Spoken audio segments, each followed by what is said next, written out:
In September 2020, at the School of Humanities, Anshi University of Technology, Suchin had just finished his class.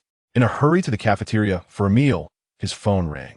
Upon glancing at the screen, Suchin noticed an unfamiliar local number calling. With a hint of curiosity, he answered, "Hello, who am I speaking to?" "Good day, sir. This is Lu Yuan, a sales representative from Anshi Baofishan Real Estate Service Company. May I inquire if you have any recent needs concerning real estate?" A real estate service company is essentially selling houses, right? Suchin inquired. "Apologies, sir. Perhaps I was not clear enough earlier. Our Baofishan Real Estate Company has recently developed a cemetery at the foot of Lishan Mountain. The geographical setting is quite favorable, backed by mountains, flanked by the Azure Dragon on the left and the White Tiger on the right, with a tranquil front and a bright hall in the center. This ensures that the burial site collects good energy and brings fortune to future generations. Sir, you see, a cemetery can actually be considered a form of real estate investment. By investing a few thousand now, you could secure such a feng shui treasure, and in a few years, the same plot could appreciate to tens of thousands, even hundreds of thousands. This exemplifies the value appreciation inherent in real estate. By the way, sir, are you still with me? Perhaps you or your family might have a need for this." Lu Yuan continued to chatter on the phone. "What is this nonsense? A cemetery as real estate that can appreciate in value? Are you out of your mind?" "Sorry, not interested," Suchin replied, incredulous, before hanging up. What kind of people are these peddling cemetery plots? They definitely twist concepts. Have real estate companies become so audacious? They now manage not only your living quarters, but also your eternal resting place, truly a way to profit from life to death. Suchin couldn't help but admire their skill in redefining concepts as cemetery equals investment. To be honest, after receiving that call, Suchin felt rather irritated. Yet what could he do? Lu Yuan was merely a sales representative. After all, it was his job. Hastily, Suchin made his way to the nearby second cafeteria, ordered his beloved meat sandwich and spicy soup, and began to eat. Just then his phone rang again. Furrowing his brow, he answered the call once more. "Hello, sir. This is the Anshi Yuan de Maternal and Child Health Hospital." A gentle female voice emanated from the phone. Suchin was taken aback. What on earth was happening today? First a cemetery salesman, now a maternal and child health hospital. Annoyed, he retorted, "I'm still single, and I have no business with your hospital. Goodbye. I'm busy." After hanging up, Suchin resumed his meal with a slow, deliberate pace. Yet again, the phone rang. Without even looking, he answered brusquely, "I'm not buying or selling houses, not renting, not purchasing insurance or funds, nor applying for credit cards or any services from mobile, Unicom, or telecom. If there's nothing else, please hang up. Thank you for your cooperation." He hung up once more. Suchin thought to himself, "Did I forget to check the calendar before heading out today? This is absurd. First a cemetery, then a maternal and child health hospital. What's next?" A call from Emperor Qin Shi Huang asking for money. Suchin was acutely aware of the rampant telecommunications fraud that pervaded society, recognizing that a moment's inattention could lead one into the clutches of nefarious individuals. The consequences could range from mere harassment to the devastating loss of years of hard-earned wealth. As he dined, these thoughts occupied his mind. Suddenly, he recalled that yesterday, his dormitory mate, Wang Minjiang, a resident of Hushi province, had mentioned needing his company for some matter in the afternoon. Although he had not disclosed any specifics at that moment, Suchin's phone rang once more. Glancing at the screen, he noticed it was the same number from the maternal and child health hospital. He hesitated, wondering if there might be some truth to the matter. Why would the maternal and child health hospital persist in calling me? Perhaps I should just answer. "Hello, is this Mr. Suchin? I am Dr. Zhang Wei from the Yuanda Maternal and Child Health Hospital in Anshi City. Your wife, Lu Yusin, is currently in labor at our facility. Due to the umbilical cord being wrapped around the fetus neck, she is unable to deliver naturally and requires an emergency cesarean section. She has provided us with your contact information, and it is imperative that you come to the hospital immediately to sign the necessary documents to ensure the safety of both mother and child. Please hurry." A frantic female voice resonated through the receiver. Suchin was taken aback. "What? You want me to sign? An emergency cesarean section?" Chapter 2, Daughter. After Suchin hung up the phone, He swiftly picked up the unfinished Ruggiamo from the dining table and hurriedly made his way outside the school. He could not fathom why the hospital persistently called him or why Lu Yusin would provide his contact information to them. What was the matter with the umbilical cord being wrapped around the fetus's neck? Could it truly lead to death? Never mind. He decided to take a look. Suchin had a faint recollection of the name Lu Yusin. She was a goddess-like figure at their school.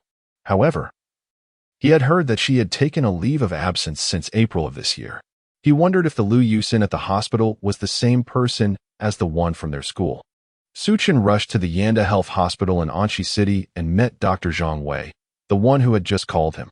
From the doctor, Suchin learned that the patient was named Lu Yusin, 23 years old, a student at Anshi University of Science and Technology, majoring in business administration. She claimed that Suchin was the father of the child, and she was 36 weeks and 6 days pregnant.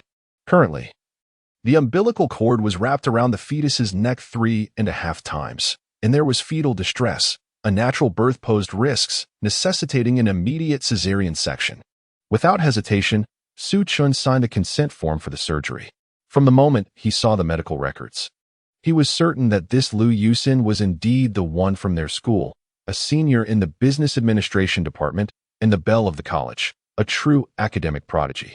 They had met at the celebration party following the national debate competition last December and exchanged contact information since they were both from Xinghan City in Xin Province.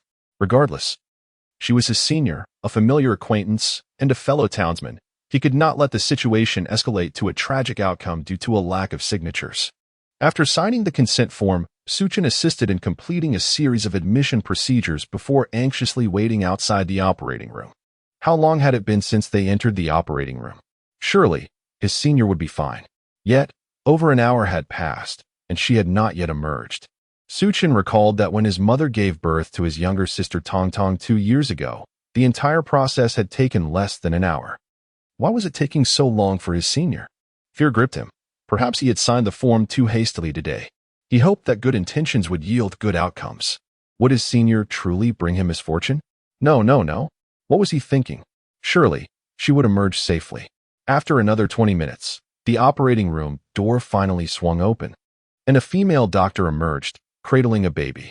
Family of Lu Yusin. Where is Lu Yusin's family? She called out. Here. Suchin responded. Lu Yusin has given birth to a baby girl. The birth occurred on September 15, 2020, at 14:45, weighing 3 kilograms. Make sure to remember this for the birth certificate. Now, take the baby to the newborn department for 30 minutes of oxygen, and then return here to receive the mother back to her ward. The mother will need approximately 40 more minutes before she can leave the operating room. Hurry and take the baby for oxygen, the nurse instructed. Okay, Suchin replied, bewildered as he accepted the infant from the nurse's arms and made his way to the newborn department in a daze. Following the nurse's assistance, the baby was finally receiving oxygen. At that moment, Suchin took a closer look at the baby. My goodness, how unattractive. She appeared so diminutive that I felt an overwhelming sense of trepidation while holding her, fearing I might inadvertently harm her. Suchin had never encountered a newborn before. Yet this infant bore a visage wrinkled and crinkled like that of a miniature old man, with skin as crimson as a freshly born mouse. Particularly disconcerting was the cluster of what resembled eye crusts atop her head, utterly repugnant. Could it be that I was once such an ugly creature in my infancy? Suchin mused to herself. Ding. The all-purpose daddy system Empress Edition is loading. 0, 10, 45, 80, 100. Ding. The all-purpose daddy system, Empress Edition, has successfully loaded. Ding. Congratulations, host. Upon your initial encounter with the baby, the system has verified that your DNA matches with that of the Empress, the baby, with an astounding 99.99996 probability, confirming you as her biological father. Ding. System notification. A father who cannot care for his baby is not a good father. Please adapt swiftly to the presence of the baby. As a reward for this initial meeting, the following knowledge has been imparted to you. 1. An encyclopedia of parenting, fully integrated into your mind. 2. Master-level medical knowledge, seamlessly absorbed. 3. Skills in formula production, now ingrained in your consciousness. 4. Knowledge of postpartum care, thoroughly assimilated. Please cooperate wholeheartedly with the system to ensure the healthy and joyful growth of the baby. What? A system? A system? Have I acquired a system as well? Could it be that I am destined for greatness henceforth? Suchin gaped in disbelief. A system? Is this truly a daddy system? But what does this Empress edition entail? Does it mean I must raise the baby to become an empress? Good heavens. Wake up. The Qing dynasty has been fallen for nearly a century. What talk of an empress? But wait, is this baby truly mine? After all this, was I just holding my own daughter? I have a daughter. When did this happen? How was I unaware? Suchin pondered in astonishment.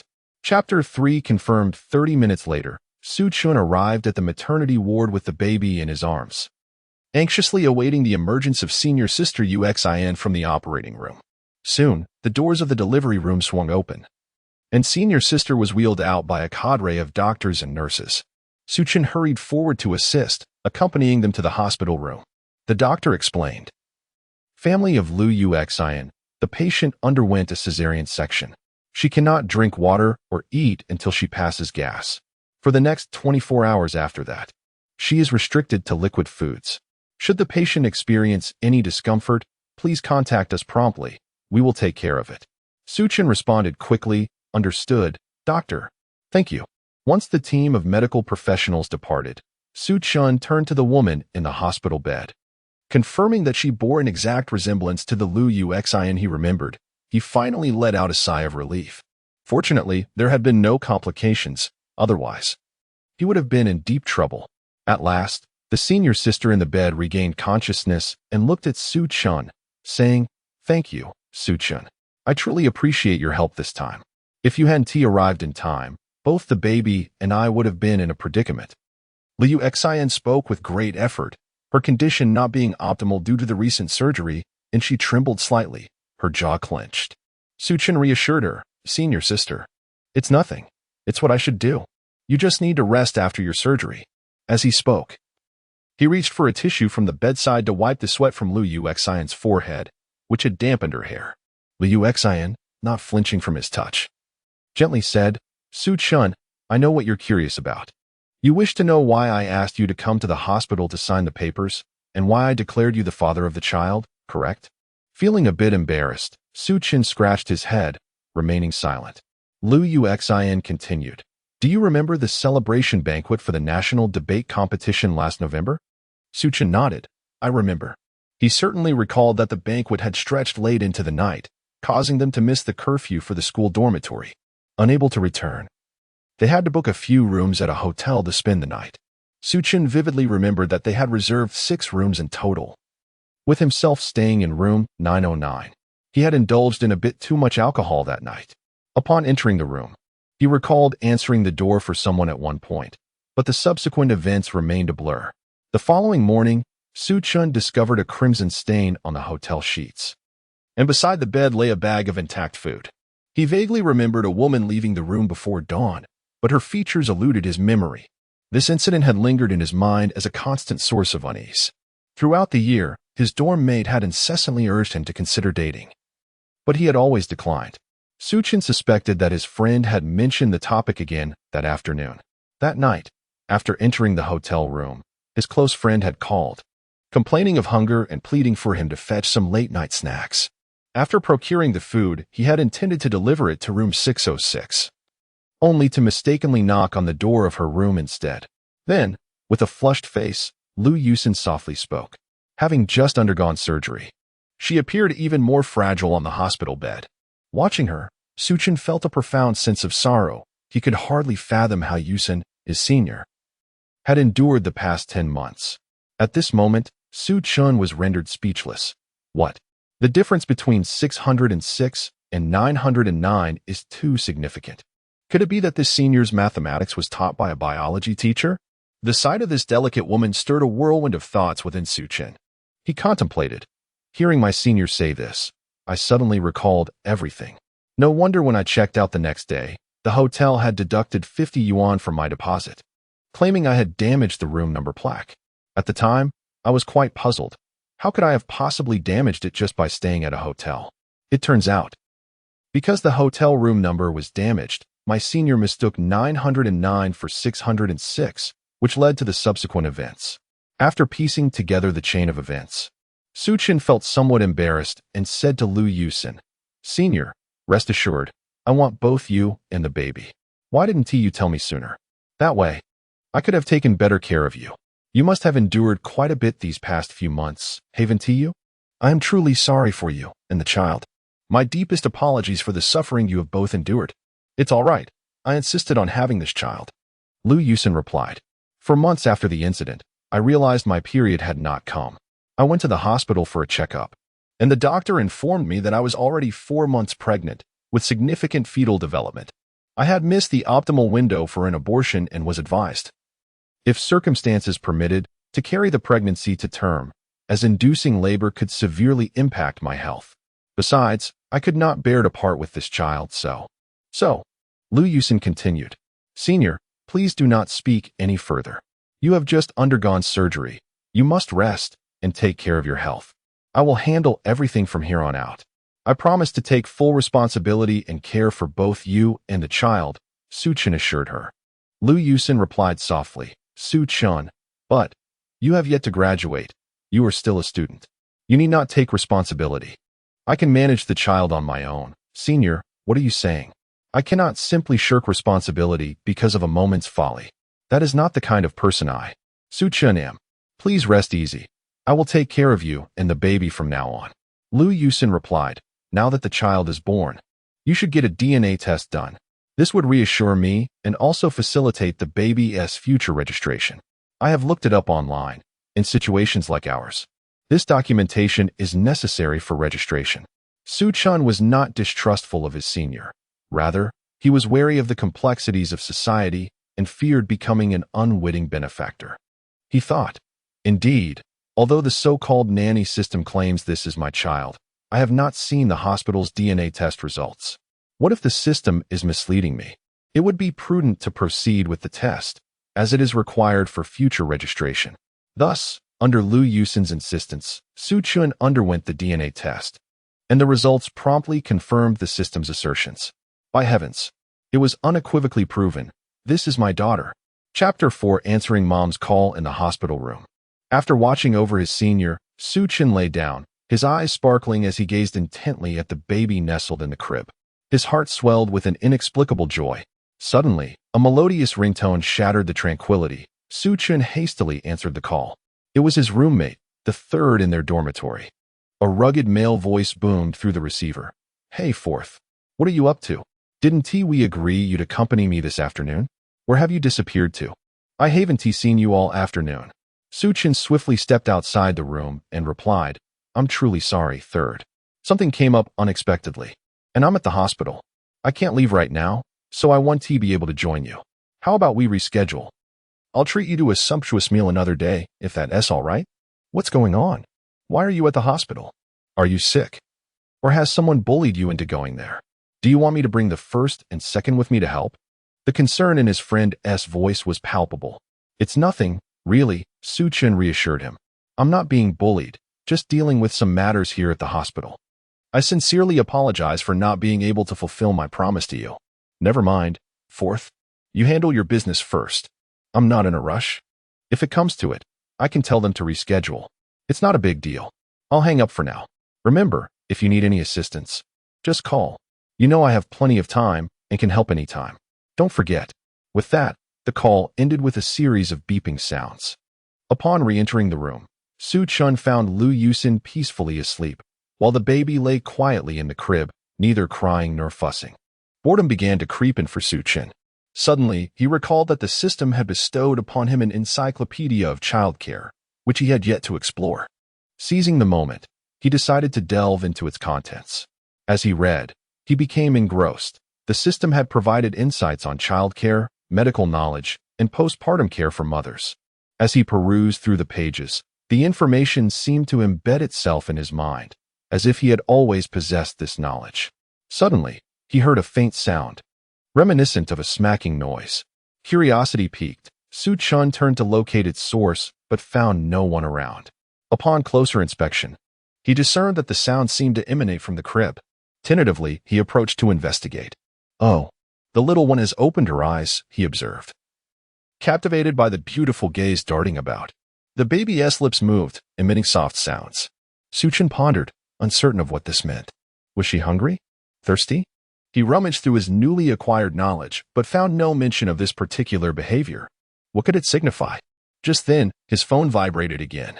To avoid disturbing the mother and child, Suchin had set his phone to silent mode. He picked up the phone and, to his delight, saw it was his mother calling. Perfect timing. He thought to consult her about the baby's puckered lips. Hello, Chinchin, have you eaten yet? What have you been busy with today? After attempting to reach you on the phone for quite some time, Suma said, Hello, Mom. I've eaten already, and I'm not particularly busy at the moment. How are you and Dad? By the way, has my sister started running around yet? Suchin inquired eagerly. We're both in good health. Just take care of yourself out there. You know, last winter break you didn't come home. And it seems this summer break will be the same. I can't fathom what keeps you so occupied. A year has nearly flown by. And your sister is already walking. She can even go get soy sauce now, Suma replied. By the way, Mom, I have something I want to ask you. It's about a newborn baby. When she smacks her lips, what does that mean? She has stopped crying and fussing, Suchin quickly questioned. What newborn baby? Are you causing trouble out there? Suma asked anxiously. Suchin stammered and hurriedly explained the entire situation to Suma. Why didn't you inform me sooner? I could have been more prepared. Look at the situation you've created. It's very likely that the baby is hungry. First, get some formula for her. Your sister-in-law probably hasn't started lactating yet. Take good care of them both. Your father and I will arrive by tonight at the latest. Let me know which hospital and which ward you're in. And hurry to prepare the formula for my precious granddaughter. Remember, it shouldn't be too hot. Suma urged. Chapter 5. The System. Are you here to cause trouble? After hanging up the phone, Suchun hurriedly prepared formula for the baby, skillfully feeding the little one.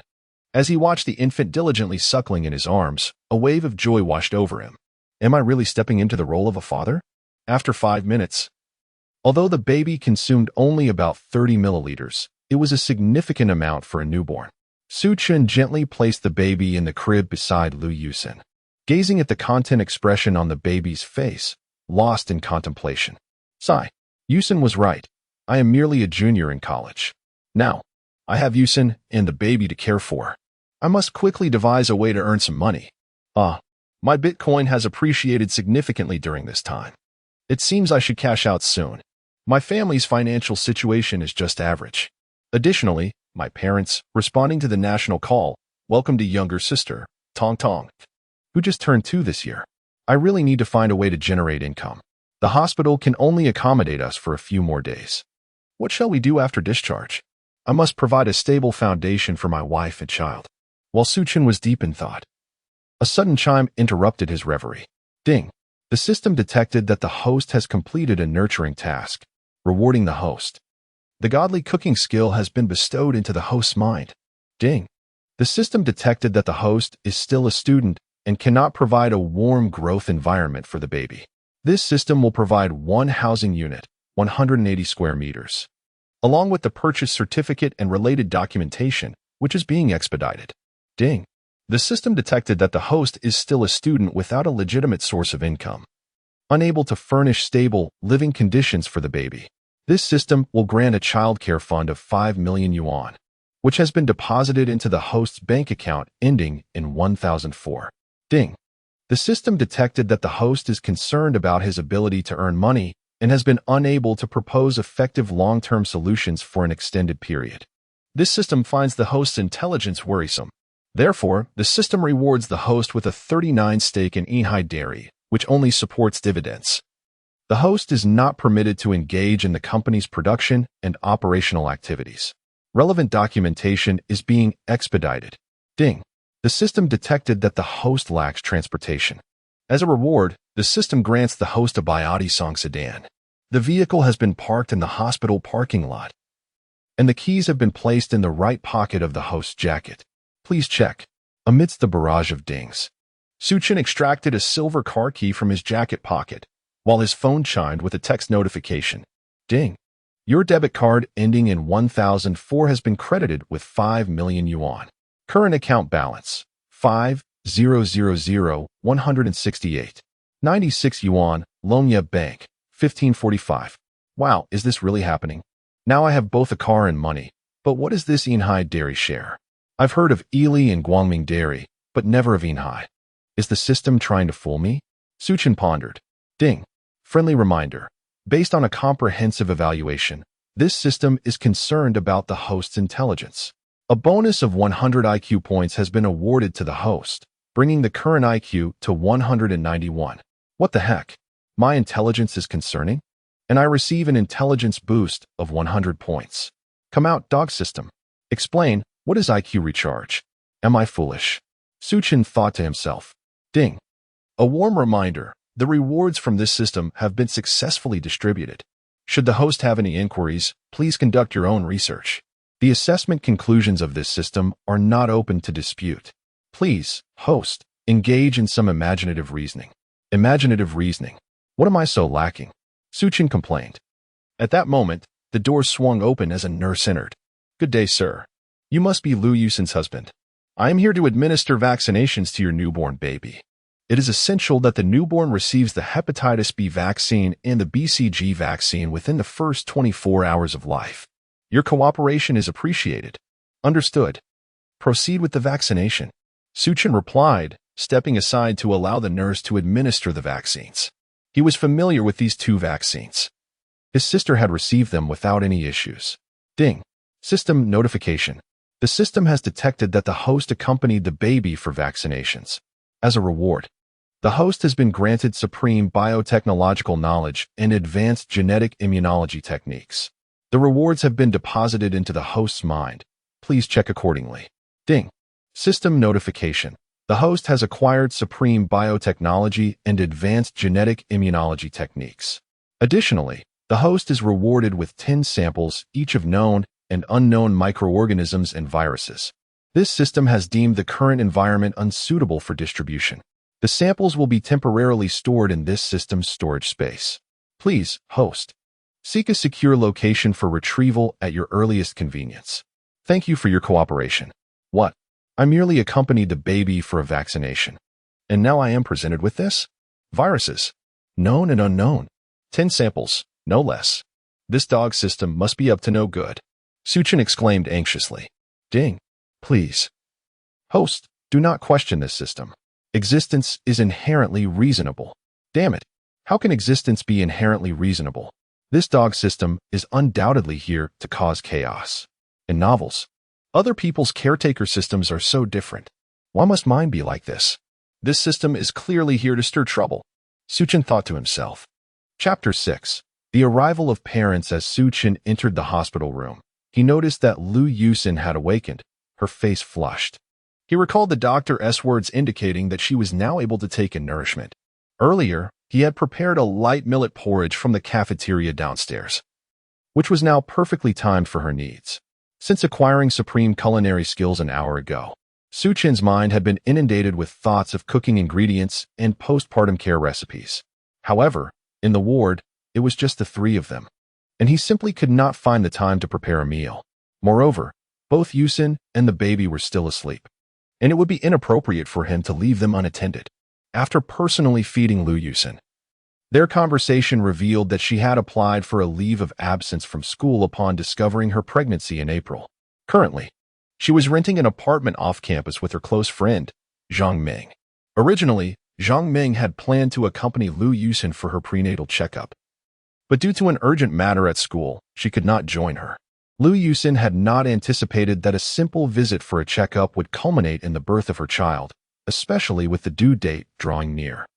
Just as they were discussing names for the baby, the door to the room swung open, and a nurse entered. Hello, family of the mother. I am the pediatric nurse. Your baby has been born, and we kindly ask you to complete the medical birth certificate as soon as possible. By the way, you will need to choose a lovely name for the baby. Understood. Both Lu Yusin and Suchin responded in unison. Which name do you think would suit the baby? Suchin inquired. I have never named anyone before, so I'm unsure. After a moment of contemplation, Lu Yusin suggested the name Chensi. Chensi. Excellent. Chensi represents the dawn. A beautiful name indeed. How about we name him Su Chensi for his formal name and call him Cece informally? Suchin proposed. All right, let us go with that. I trust your judgment, Lu Yusin agreed. As dusk approached, Suchin assisted Liu Yusin in taking gentle steps around the ward, adhering to the doctor's advice for postpartum mobility. Suddenly, the door opened once more, admitting a middle-aged man and a middle-aged woman cradling a child. Suchin turned and exclaimed, "Dad, Mom, what brings you both here so swiftly? I hope the journey was not too taxing." His father replied, "I came to see what trouble you've caused. How are Yusin and the baby faring?" His mother interjected, "You reckless boy. How could you let Yusin walk so soon after her surgery? Don't you care for her well-being? This is a crucial time for a woman after giving birth. Quickly, help me get her back to bed. Do you not understand the significance of a woman's confinement period?" She continued, placing the little girl on the floor. The child blinked her large, dark eyes, gazing curiously at her mother. Suchin and his mother cautiously assisted Liu Yusin as she settled back onto the hospital bed. Su's mother attentively attended to Liu, while simultaneously directing Su Dad and Suchin to gather essential items, such as postpartum care pads and adult diapers. The family was bustling with activity. Suddenly, a soft, sweet voice broke the atmosphere. "Go-go, go-go. This is Mimi. She's so tiny, like a little doll. Tong-Tong loves her so much. Yes, Tong-Tong. This is your little sister. But when she grows up, she will call you Auntie. And you can call her Mimi," Suchin replied with a smile. "Go-go, go-go, what is Mimi's name?" Tong-Tong continued to inquire. "Her name is Suchinsi, but her nickname is Cici. Do you remember that?" Suchin answered. "Giggle. Giggle. It's easy to remember. I got it. Go-go, go-go. What can Mimi play with me? Tong-Tong feels so lonely without friends to play with. How can a baby who just arrived less than 12 hours ago play with you?" Suchin sighed, exasperated. "Tong-Tong, you must be patient. Your sister is still very small. She cannot talk or walk yet. She can only lie in bed or be held by adults. Once she grows up, she can play with you. For now, you need to eat well and go to bed early. Tomorrow, you, your mother, father, brother, and sister will all guard Mimi together, okay? This way, she can grow up quickly to play with you." Su's mother responded with a smile. "Okay. Tong-Tong will be good. I want to eat now." Tong-Dad quickly brought out the food he had prepared earlier to take care of his daughter's meal. "Dong, dong, dong, dong, dong." Suchin hurriedly stood up to open the door. "Hello, Shunfeng Express. Sir, you have 2 packages for delivery. Please sign here." After verifying the contents, Suchin signed for the packages.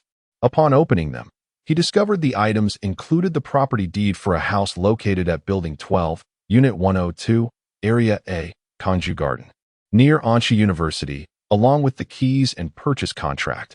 The second package contained a share transfer agreement for Inhong Dairy. Suchin thought to himself that the system was impressively efficient. Now that they had a house, they could no longer let the senior sister eat takeout. It was both unsafe and unsanitary. After reviewing the documents, he casually placed them on the table, informed his parents and senior sister, then hurried to the nearby supermarket to purchase ingredients. He intended to prepare a healthy and nutritious postpartum meal for his senior sister. With so many people in the hospital room, they couldn't keep relying on the cafeteria for food, no matter how good the outside food was. Suchin felt it was not hygienic, especially now that they had a baby. Besides, if he could cook for them, why resort to buying food? Chapter 7. Discharge. On September 20th, 2020, after a week of postpartum care, Liu Yusin and Cici finally reached a state conducive to discharge. During Liu Yusin's hospital stay, Suchin diligently prepared nutritious meals for his senior every day, personally feeding her. Meanwhile, his parents discovered the contents of the packages Suchin had been receiving. After considerable effort, Suchin managed to convince his parents and Liu Yusin of the reality that he possessed a house, a car, and shares. He explained that for several years he had been engaged in the business of Bitcoin, a form of virtual currency. Due to the heightened global interest in this period, Suchin had also earned a substantial sum. To clarify, he specifically showed his parents his trading account, revealing that he currently held nearly 200 bitcoins. At the prevailing market rate, these bitcoins were valued at nearly 10 million. Once they confirmed the source of his funds, his parents felt reassured. During this time, Suchin had not returned to school, having only requested a brief leave from his counselor. This morning, his dorm mate, Yang Haoyu, called to inform him that there would be a surprise test in the afternoon, necessitating Su Chen's presence to avoid failing the course for the semester. After ensuring Lu Yusin and the baby were comfortably settled at home, Su Chen hastily drove his car to the school to complete the exam, then hurried back to the dormitory to pack his personal belongings in preparation for his return home. Suddenly, the dorm door swung open, and his three friends, Wang Peng, Yang Haoyu, and another, entered simultaneously. Seeing Su Chen tidying up, they inquired with bewilderment, "Su Chen, where are you off to? Isn't the National Day holiday yet? What is going on? You've been acting mysteriously. Are you hiding something from us?" With a hearty laugh, Su Chen replied, "I've been quite busy lately. After the test, I came to gather my things to head home and care for my wife and child. I'll be back in a few days." "What home? Back to your hometown?" Wang Ping asked. "Wife? When did you get married?" "I'm completely in the dark," Yang Haoyu exclaimed. "What? Su Chen, you better come clean. Where did this child come from? Did you give birth yourself?" "That is impossible. Spill the details," another friend pressed. Su Chen, sensing the gravity of the situation, realized that it was futile to withhold the truth. He decided to share the entire story with them. After hearing the details, they expressed their understanding, though they remained utterly astonished. "Goodness, weren't we supposed to remain single together? How did you manage to find a partner and have a child? Did you ever consider our feelings?" They teased. "The fourth one is undoubtedly a winner in life. You're not even finished with college, and yet you already have a wife, a child, a house, and a car. What is the point of continuing your studies? Isn't education meant to lead to a better quality of life? Isn't it about finding a good partner and creating a warm home? The warmth of home, with my wife and child by my side, is truly delightful." In the dormitory, everyone pondered deeply, caught in a state of astonishment that rendered them speechless for a long time. "By the way, who is the younger sister of the fourth brother? Is she from our school as well? How's the child? When shall we visit them?" the eldest inquired. After a moment of reflection, Su Chen decided to share his current address with his companions, as they were all brothers. However, he chose to keep Lu Yusin's information to himself. Su Chen drove his beloved car back home, and after greeting everyone, he entered the kitchen to prepare dinner. After the meal, Su Chen sat down with his parents to engage in conversation. "Chen Chen," his mother began, "considering you and Yusin now have a child, what are your plans? Surely, you cannot expect Yusin to care for the child alone? How will you handle the child's registration? As a young man, you must take on responsibilities and not procrastinate. You must bravely bear your duties." "Mom, I have considered this. I have a house, a car, and a modest amount of assets. Yusin and Cece's future is somewhat secure. I plan to propose to Yusin soon, and together we shall raise our child. By the way, Mom and Dad, why don't you move here from your hometown to live with me? As you can see, I am attending school while also caring for Yusin and Cece, and it has become quite challenging. I fear I may not be able to adequately attend to their needs. I need your assistance. Moreover, you and Dad have worked hard for most of your lives. It is time for you to enjoy some comforts. The educational resources in Anxi far surpass those in our hometown, Zinhanxi. We should also consider Tongtong's future, right?" Indeed, Chen Chen is absolutely correct. As a man, one must take on responsibilities. But have you thought about what will happen after you graduate? Will you merely live off your past efforts? His father questioned. "Dad, I have thought about that too. I plan to start a company specializing in biotechnology.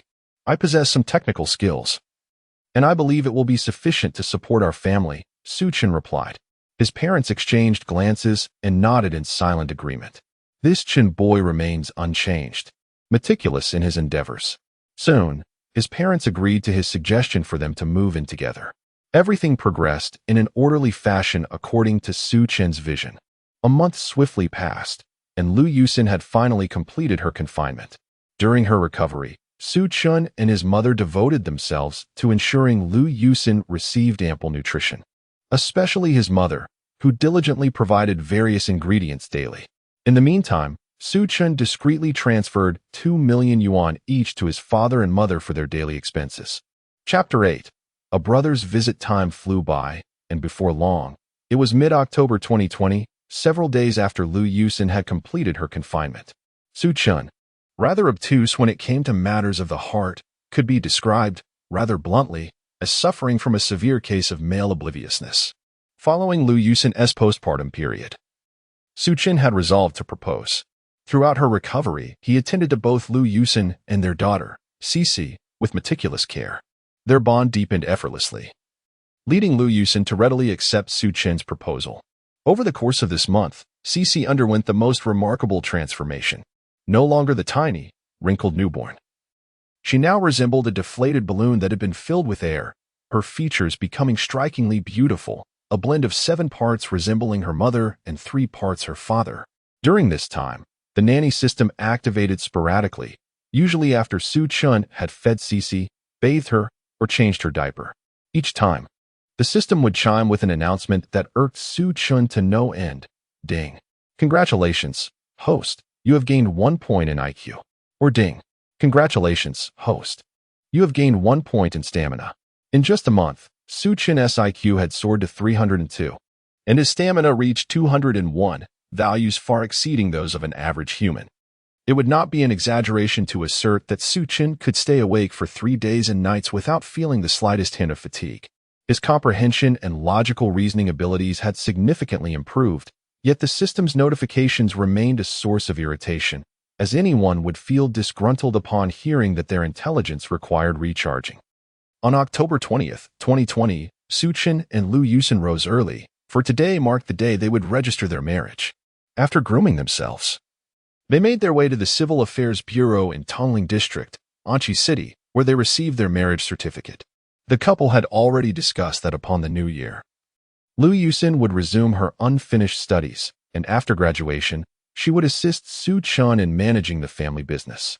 Suchin had shared his aspirations with Lu Yusin, hoping to establish a company that would enhance their family's living standards. He was also concerned about Lu Yusin feeling bored at home and feared that managing a company would wear her out. In his heart, he contemplated enlisting the help of his friends. After obtaining their marriage certificate, they returned home. Suchin had expressed on numerous occasions his desire to provide Lu Yusin with a grand wedding, and she had assured him of her commitment to building a prosperous family and business together. Suddenly, Suchin's phone rang. It was a call from his dorm mate. The third one. Hello. Suchin, are you home? The boss and the second are at the entrance of your community, but the security won't let them in. Are you available to come out and greet us? Suchin replied, Oh, yes, I'm here. You're already at the entrance? All right, I'll be right out. Just wait a moment. 10 minutes later, Suchin welcomed his friends into his home. Upon witnessing Lu Yusin diligently occupied in the nursery, they were utterly astonished. Eldest, look, isn't that our senior Lu Yusin from the business management department? However, I heard that she has been on leave since April this year. How could she possibly be here? Could she be the wife that the fourth mentioned? Second, goodness. Fourth, this fellow is rather secretive. Isn't such a delightful matter kept under wraps. This won't do. We must insist that fourth treat us to several sumptuous meals to make amends. Eldest, indeed, that sounds fair. By the way, fourth, now that you have a wife and child, what are your plans for the future? Will you pursue graduate studies, or what? Suchin, overhearing this, chuckled and replied, I have naturally contemplated my plans. I wonder if my brothers would like to venture forth with me? I intend to establish a biotechnology company soon, focusing primarily on biopharmaceuticals, such as vaccines and medications. Eldest, but wait. Fourth, as a humanities major, how can you delve into biochemistry? That is quite a leap. Can you truly be reliable? Suchin, haha. Eldest, second, third, we have been together for so many years, you know I am not one to boast idly. In fact, I have been secretly conducting research in this field and have already achieved some results. It's just that the company has yet to be founded, and I haven't found a suitable partner. That is why I have been discreet all along. After listening to Suchin's words, the others expressed their understanding of his approach, feeling a sense of joy for their brother. After a hearty feast at Suchin's residence, the remaining 3 in the dormitory agreed to join the company that Suchin was about to establish. Suchin would hold 51 of the shares through a combination of technical input and a cash investment of 5 million, while eldest, Wang Peng, from Suzhou, Jiangsu, a junior majoring in business administration with a minor in law. Second, Yang Haoyu, from Zhengzhou, Hedong Province, a junior in e-commerce with a minor in law. And third, Wang Mingyang, from Hanwoo City, Hushi Province, a junior-in-law, would each possess 13, with the remaining 10 reserved for future dividends for the management. After their satisfying meal, Su-chun allocated tasks. Eldest would be responsible for obtaining the business license. Second would handle the leasing and renovation of the office space. And third would recruit employees from the talent market and procure office supplies. Meanwhile, Su-chun himself would begin organizing the information in his mind to establish a clear action plan for the company's inception. 10 days later, the group arrived at the newly renovated office space. As they beheld the nascent company taking shape, their hearts surged with excitement. Ding. System notification. Chapter 9. Fame should be seized early. Ding. The system notifies that the host has successfully established their own biotechnology company, Su Biotech Company, Limited. The system reminds the host that fame should be seized early. Ding. The system rewards the host with a complete set of strong artificial intelligence programs and a fully integrated virtual laboratory, which is now bound to the host's soul. The host is encouraged to explore it independently. Ding. The system rewards the host with a manufacturing guide for a human gene immune system repair agent, including relevant process flows, control indicators, theoretical foundations, and more. The USB drive has been sent to the system's storage space. Amidst a series of notifications, Su-chun gradually regained his focus. After a brief exchange with his dormitory companions, he proceeded to his office. In the office, Su-chun accessed the virtual storage space and retrieved the USB drive, connecting it to the computer to peruse the materials. Through his reading, Su-chun discovered that this agent not only fills the gaps in the human gene immune system, but also exhibits rapid and perfect therapeutic effects on currently incurable immune diseases such as Alzheimer's, leukemia, and AIDS. The time from injection to cure is a mere 6 hours, provided the patient supplements with carbohydrates and glucose. As a university student in the 21st century, albeit majoring in law within the humanities, Su-chun had gleaned some understanding of the medical field amidst the rampant dissemination of short videos. He recognized the profound impact this biopharmaceutical could have on the contemporary world. Su-chun hesitated, lacking any authority or power. He felt utterly incapable of safeguarding such a technological achievement. In the storage space, he noticed the strong artificial intelligence recently awarded by the system. To his surprise, it appeared merely as a small box, roughly the size of a lunchbox. In Su-chun's recollection, artificial intelligence typically comprised massive arrays of servers. Why did it manifest as such a diminutive object here? Could it be a defective product? Never mind, he thought. The system had assured him that existence is justification enough. Why ponder so deeply? Perhaps he should take it out for a trial?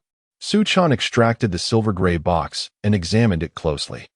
The box bore no logos or production information. It featured only 2 ports, a fiber optic interface and a power input, along with a compatible charger, resembling nothing more than a household set-top box. After connecting the power and fiber optic cable, a green light flickered to life on the box before dimming again. Moments later, a chime disrupted the tranquility of the office. Su-chun glanced at the box, which showed no visible changes or highlights. Yet the sound that reached his ears felt as if someone were softly whispering beside him. "Greetings, Master. I am the artificial intelligence with the identification number A645-38796. At your service. How may I assist you today? Oh, so it's activated. By the way, what is your name? Please introduce yourself," Su-chun inquired. "Report, Master. I am the artificial intelligence identified as A645-38796, without a name of my own. Should you desire, I can be bestowed with one. I am capable of assisting you in the analysis and integration of information stored on devices connected to the network, as well as retrieving any information that exists within the vast expanse of the Internet. My aim is to facilitate your tasks, making your work and daily life more efficient and convenient, such as paying bills, booking movie tickets, or maintaining vigilance through surveillance. However, these actions require your consent and authorization. Understood. Allow me to bestow upon you a name. From now on, you shall be called Xiao-mo. By the way, Xiao-mo, do you identify as a boy or a girl?" Su-chun inquired. "Yes, Master, Xiao-mo comprehends. Thank you for naming me. Xiao-mo possesses no gender. Is there anything else you require assistance with, Master?" "Xiao-mo, Please refrain from calling me master henceforth. Simply refer to me as brother and define your gender as male. Calling you master feels rather awkward. Xiaomo, could you assist me in analyzing which biotechnology companies focused on vaccines exist worldwide, as well as their respective research directions? Suchin requested. Certainly, brother. Xiaomo acknowledges. However, to collect this information, I require your authorization to connect to the external network. Authorize Xiaomo to connect to the external network and gather data, Suchin instructed. Understood, brother. Xiaomo shall commence data collection, which is expected to take approximately half an hour. Is there anything else you need assistance with? Not for now, Xiaomo. You may proceed with your tasks. I have some materials on my computer that I need to examine. Suchin replied. Very well, brother. I understand. However, while Xiaomo collects the data, I can also assist in organizing and simplifying the information on your computer. Brother, are you certain you do not require my help? Oh, it can be operated this way? I was under the impression that your physical form, that small box, could only handle a limited amount of data processing. Suchin questioned. Brother. The task you just assigned occupies less than one of my processing capacity. The small box you see is merely my dormant vessel. When you authorize the connection to the external network, my essence disseminated across the globe, I exist wherever there is internet connectivity. You need not worry, brother. I shall always find my way home. Upon activation, I bound my existence to your biological and voice-print information through your office's network and camera. No one but you can awaken and control me, except for those you authorize, who may access certain functionalities. May I have your authorization to appear on your mobile phone, vehicle, computer, and all electronic devices registered to you? This way, whenever you require assistance, Xiaomo can proactively manifest and assist you. Agreed. Xiaomo, I grant you this authorization. By the way, ensure that the company remains within your surveillance range as well. Very well, brother, the command has been executed, Xiaomo stated. Suchin then rose and departed from the office. Chapter 10. Xiaomo's investigation results. Suchin departed from the office and approached his superior, along with the second and third in command, to hand over the simplified documentation regarding Xiaomo before leaving the company. As he drove along the road, his thoughts were consumed with the notion of a potion that could benefit the entire world. He pondered how to release it despite his own limitations. Although he had entrusted the materials to his superiors, he was well aware of the corrupting influence of wealth. He was not overly concerned about his colleagues. Yet he had heard enough about the ruthless nature of capital over the years. He had no desire to follow in the footsteps of individuals like Li Ziliu, whose myriad transgressions were notorious. Upon arriving home, Suchin swiftly went to check on Cici. His wife, Lu Yusin, had just finished feeding their little one and had lulled the baby to sleep. The sunlight streamed through the glass, casting a warm glow upon the infant's face, which appeared as soft and pink as freshly cut watermelon, evoking an irresistible urge to kiss. However, Suchin restrained himself, recognizing that while adults may kiss their children, Cici was still too young, with fragile immunity. He feared the potential for germs that such affection could introduce. Sitting beside Lu Yusin at the crib, they quietly conversed while watching their little one. Suddenly, with a creak, the door swung open, and Suchin looked up to see Tong Tong, the clever little one, peeking in. As she tiptoed inside, she raised a finger to her lips, signaling for Suchin to remain silent. Watching her bounce across the room was undeniably charming, especially since Lu Yusin had recently bought her an adorable rabbit outfit during their shopping trip. Now clad in the ensemble, with its floppy ears shimmering in the sunlight filtering through the window, Tong Tong was utterly enchanting. Suchin scooped up the bouncing Tong Tong into his arms and gently inquired, Tong Tong, why aren't you asleep? Aren't you usually napping at this hour? Gogik, she exclaimed. No, it's brother. Suchin corrected her. Gogik, she persisted, undeterred. Gogik, brother. Suchin reiterated. Gogik. Tong Tong earnestly mimicked Suchin's pronunciation, yet she could not articulate the word brother. With a sigh, Suchin conceded, all right, if you wish to call me Gogik, so be it. After all, Tong Tong had just turned 2 and her pronunciation was understandably imprecise. With time, she would surely improve. Listening to the endearing exchange between her children, Lu Yusin could no longer contain her laughter. releasing a soft chuckle as she gazed at them with warmth in her eyes. Gogig. Sister just said that she will go to the supermarket with Mama to buy me delicious snacks, like brown sugar candies and chubby pig trotters, Tong Tong shared. But what if I fall asleep and miss out on them? Daddy just sits there, looking at big papers, and doesn't he buy me any yummy treats? Humph. Tong Tong is upset and won't he play with him anymore. Tong Tong pondered aloud. I just wanted to see Mimi and ask why you haven't gone yet. Though her words were slow, Su-chan understood. The little one was restless, her desire for treats keeping her awake. Additionally, as father remained in the living room engrossed in his newspaper, the little one, feeling bored, slipped out to check on her sister. Su-chan, cradling her sister, glanced at her daughter still peacefully asleep. Upon gently touching the diaper on her little bottom, she discovered it was freshly changed and temporarily unsoiled. So she tucked the little one in a bit more snugly. Rising, she took Lu Yusin by the hand and made her way to the living room, where they entertained the baby while engaging in conversation with father. Lu Yusin, along with her mother, finished their tasks and exchanged greetings before stepping out. For there was a little greedy cat at home, still awaiting their return. Suddenly, a notification chimed from Su-chan's phone. She picked it up to find that Xiao Mo had sent her a plethora of documents via Feixian, including the 2020 Global Biologics Industry Status Survey Report, the Feasibility Study Report on Su's Biological Human Gene Immune Repair Agent, the Simple Production Process Flowchart for Su's Biological Human Gene Immune Repair Agent, the Project Proposal for Su's Biological Human Gene Immune Repair Agent, and the Clinical Trial Application for Su's Biological Human Gene Immune Repair Therapy. Su-chan was immensely astonished by the wealth of information provided by Xiao Mo that morning. She had merely requested an investigation into the research directions of global enterprises and had never anticipated such an extensive compilation.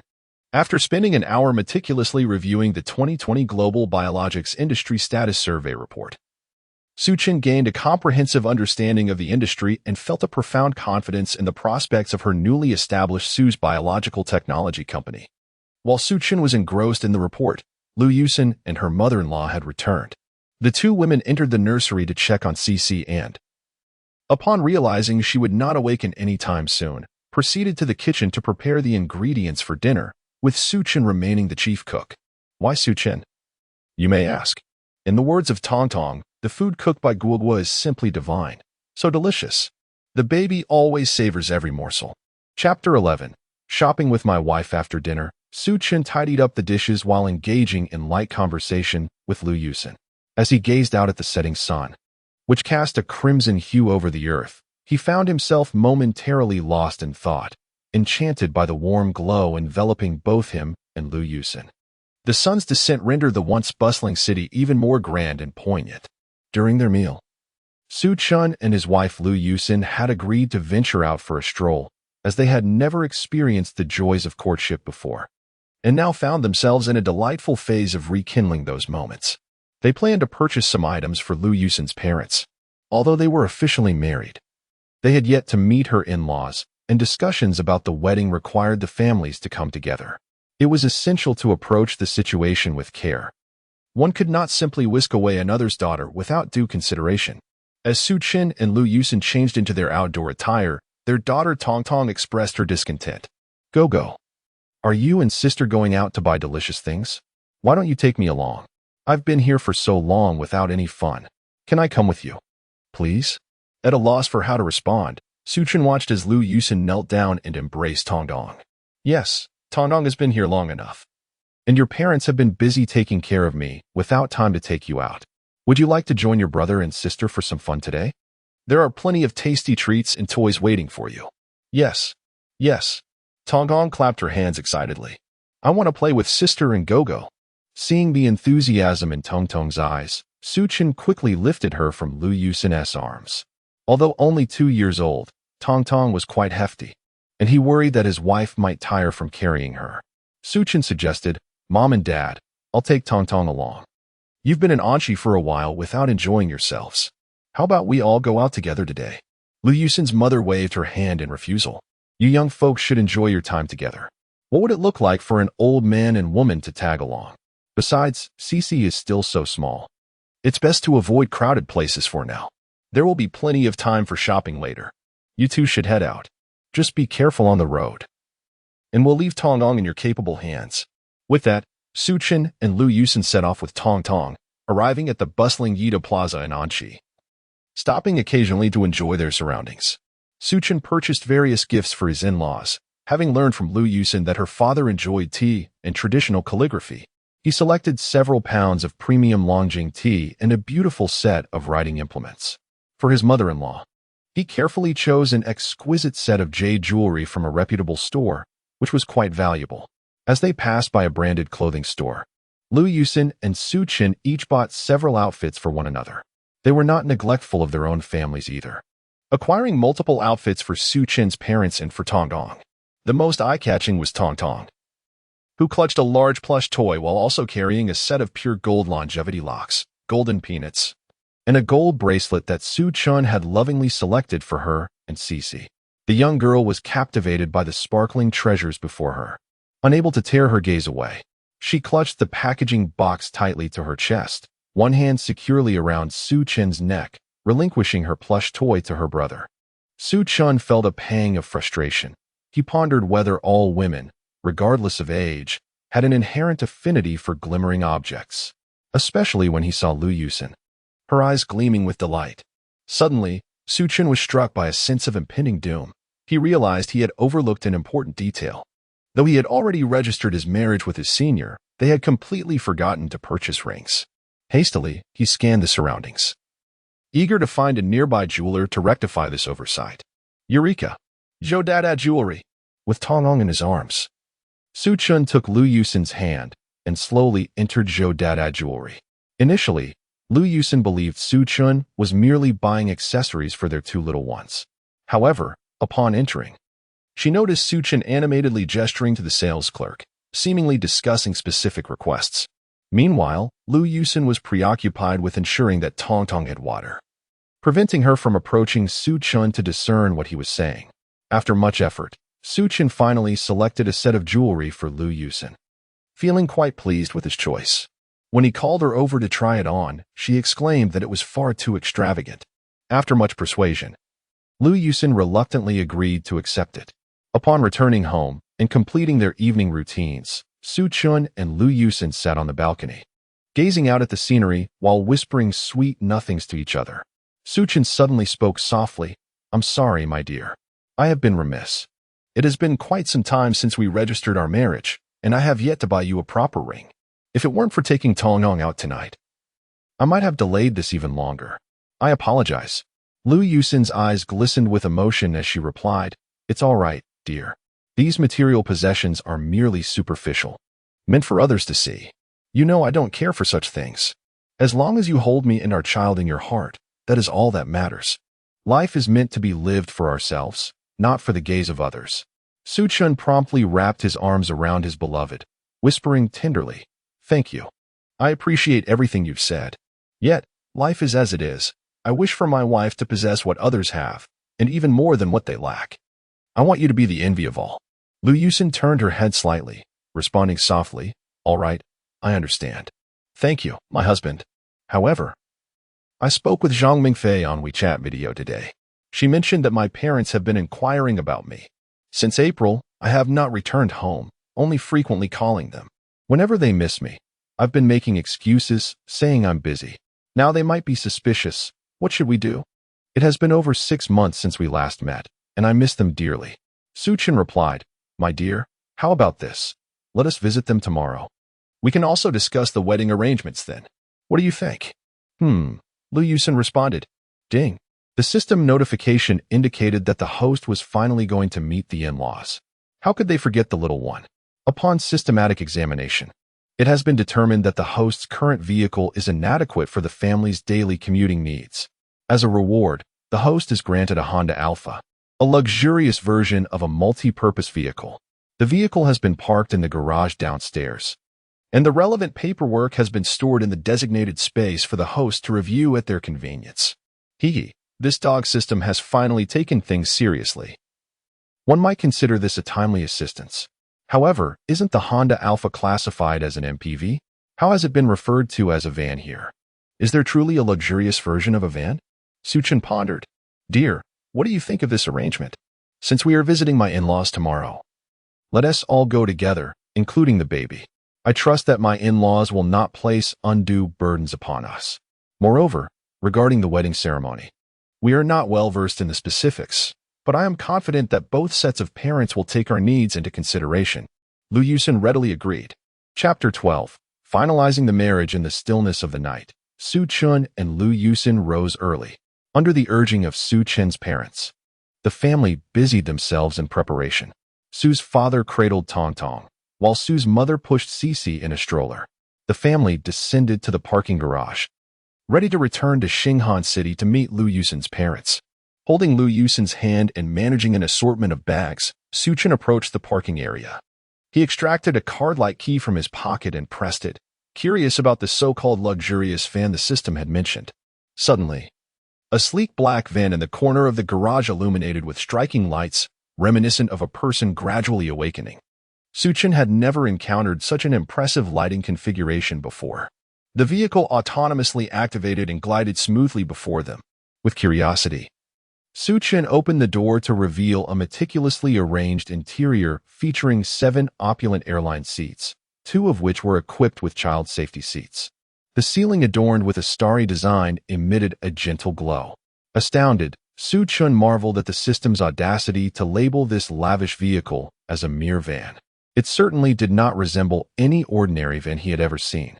After inviting everyone inside, a voice suddenly emerged from the vehicle. Hello, brother. We have met. May I inquire about today's destination? Please set the itinerary or simply state your destination.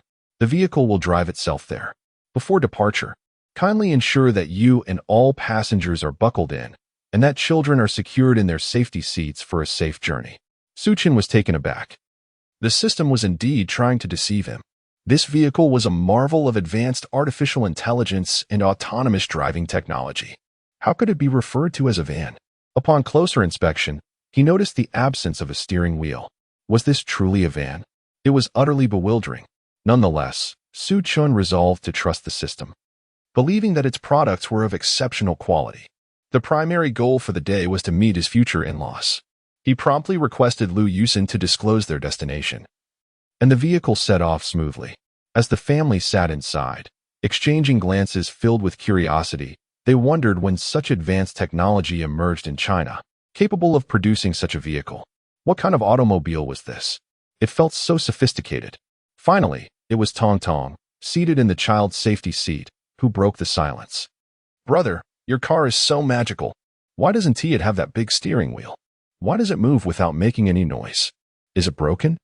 Su Chen found himself at a loss for words, opting instead to deflect with, "This is the latest generation of artificial intelligence developed by our company's partner. Still in the experimental phase. The vehicle wasn't originally designed this way. We have modified it using our existing technology. The autonomous driving feature is quite safe." Upon hearing this explanation, the family felt reassured, their hands gripping the safety belts tightly throughout the journey. Su Chen understood their apprehension, as even Tesla, the market leader in autonomous driving, had yet to achieve a fully hand-free experience. 2 hours later, the vehicle finally came to a halt. Inside, the voice of Xiao Mo echoed once more. Hello, brother. We have reached our destination. The total distance traveled is 275 kilometers, taking 1 hour and 57 minutes. With an energy consumption of 0.75, I am delighted to serve you. At that moment, Su Chen suddenly came to a realization. Suspecting that Xiao Mo had been up to something, he discreetly sent a command for Xiao Mo to gather and optimize all known autonomous driving technologies, integrating and refining them.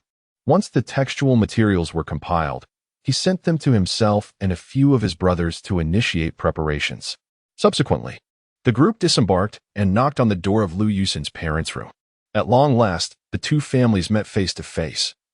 And after more than 2 hours of relentless effort, they successfully finalized the precise date for the wedding ceremony, January 1st, 2021. During this time, Lu Yusin's father called Su Chen into the study for a private conversation regarding his future plans. Su Chen, no longer concealing his ambitions, shared his general blueprint with his future father-in-law. When he mentioned that his company, Su's Biotechnology, had developed a gene-based immune repair medication, which exhibited promising therapeutic effects against Alzheimer's disease, leukemia, and AIDS. Lu's father was so overwhelmed with excitement that he could hardly contain himself. Lu's father, Lu Benfu, is a biology professor at Anxi University of Technology, dedicated to pioneering research in biotechnology. Upon learning of such a groundbreaking medication, he was filled with exuberance. Suchin also instructed Xiao Mo to transmit laboratory data, which he then unreservedly forwarded to his father-in-law. After reviewing the materials, Lu's father urged Suchin to expedite the clinical trials of the medication so that patients afflicted by these debilitating diseases could be rescued as soon as possible. Suchin expressed his concerns to his father-in-law, who, after careful contemplation, ultimately decided to support Suchin in bringing the medication to market.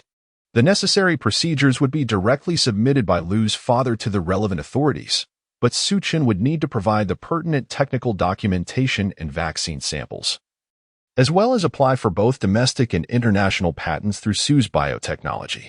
Once all matters were settled, Suchin rose to leave the study, while Professor Lu picked up the red telephone from the desk and dialed out.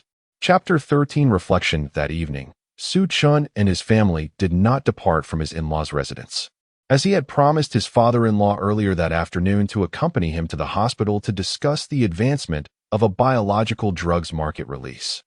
Unfamiliar with the intricacies of drug approval and the procedures for its introduction, Suchin could only follow his father-in-law's lead. The following morning, his father-in-law took Suchin to the affiliated hospital of Anxi Institute of Technology, where they met with Vice President Zhang Ming.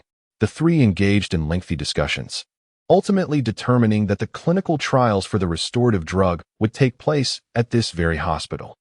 Vice President Zhang meticulously outlined the missing approval procedures and the steps required to complete them. At first, Suchin could grasp the conversation, but as it progressed, he found himself bewildered.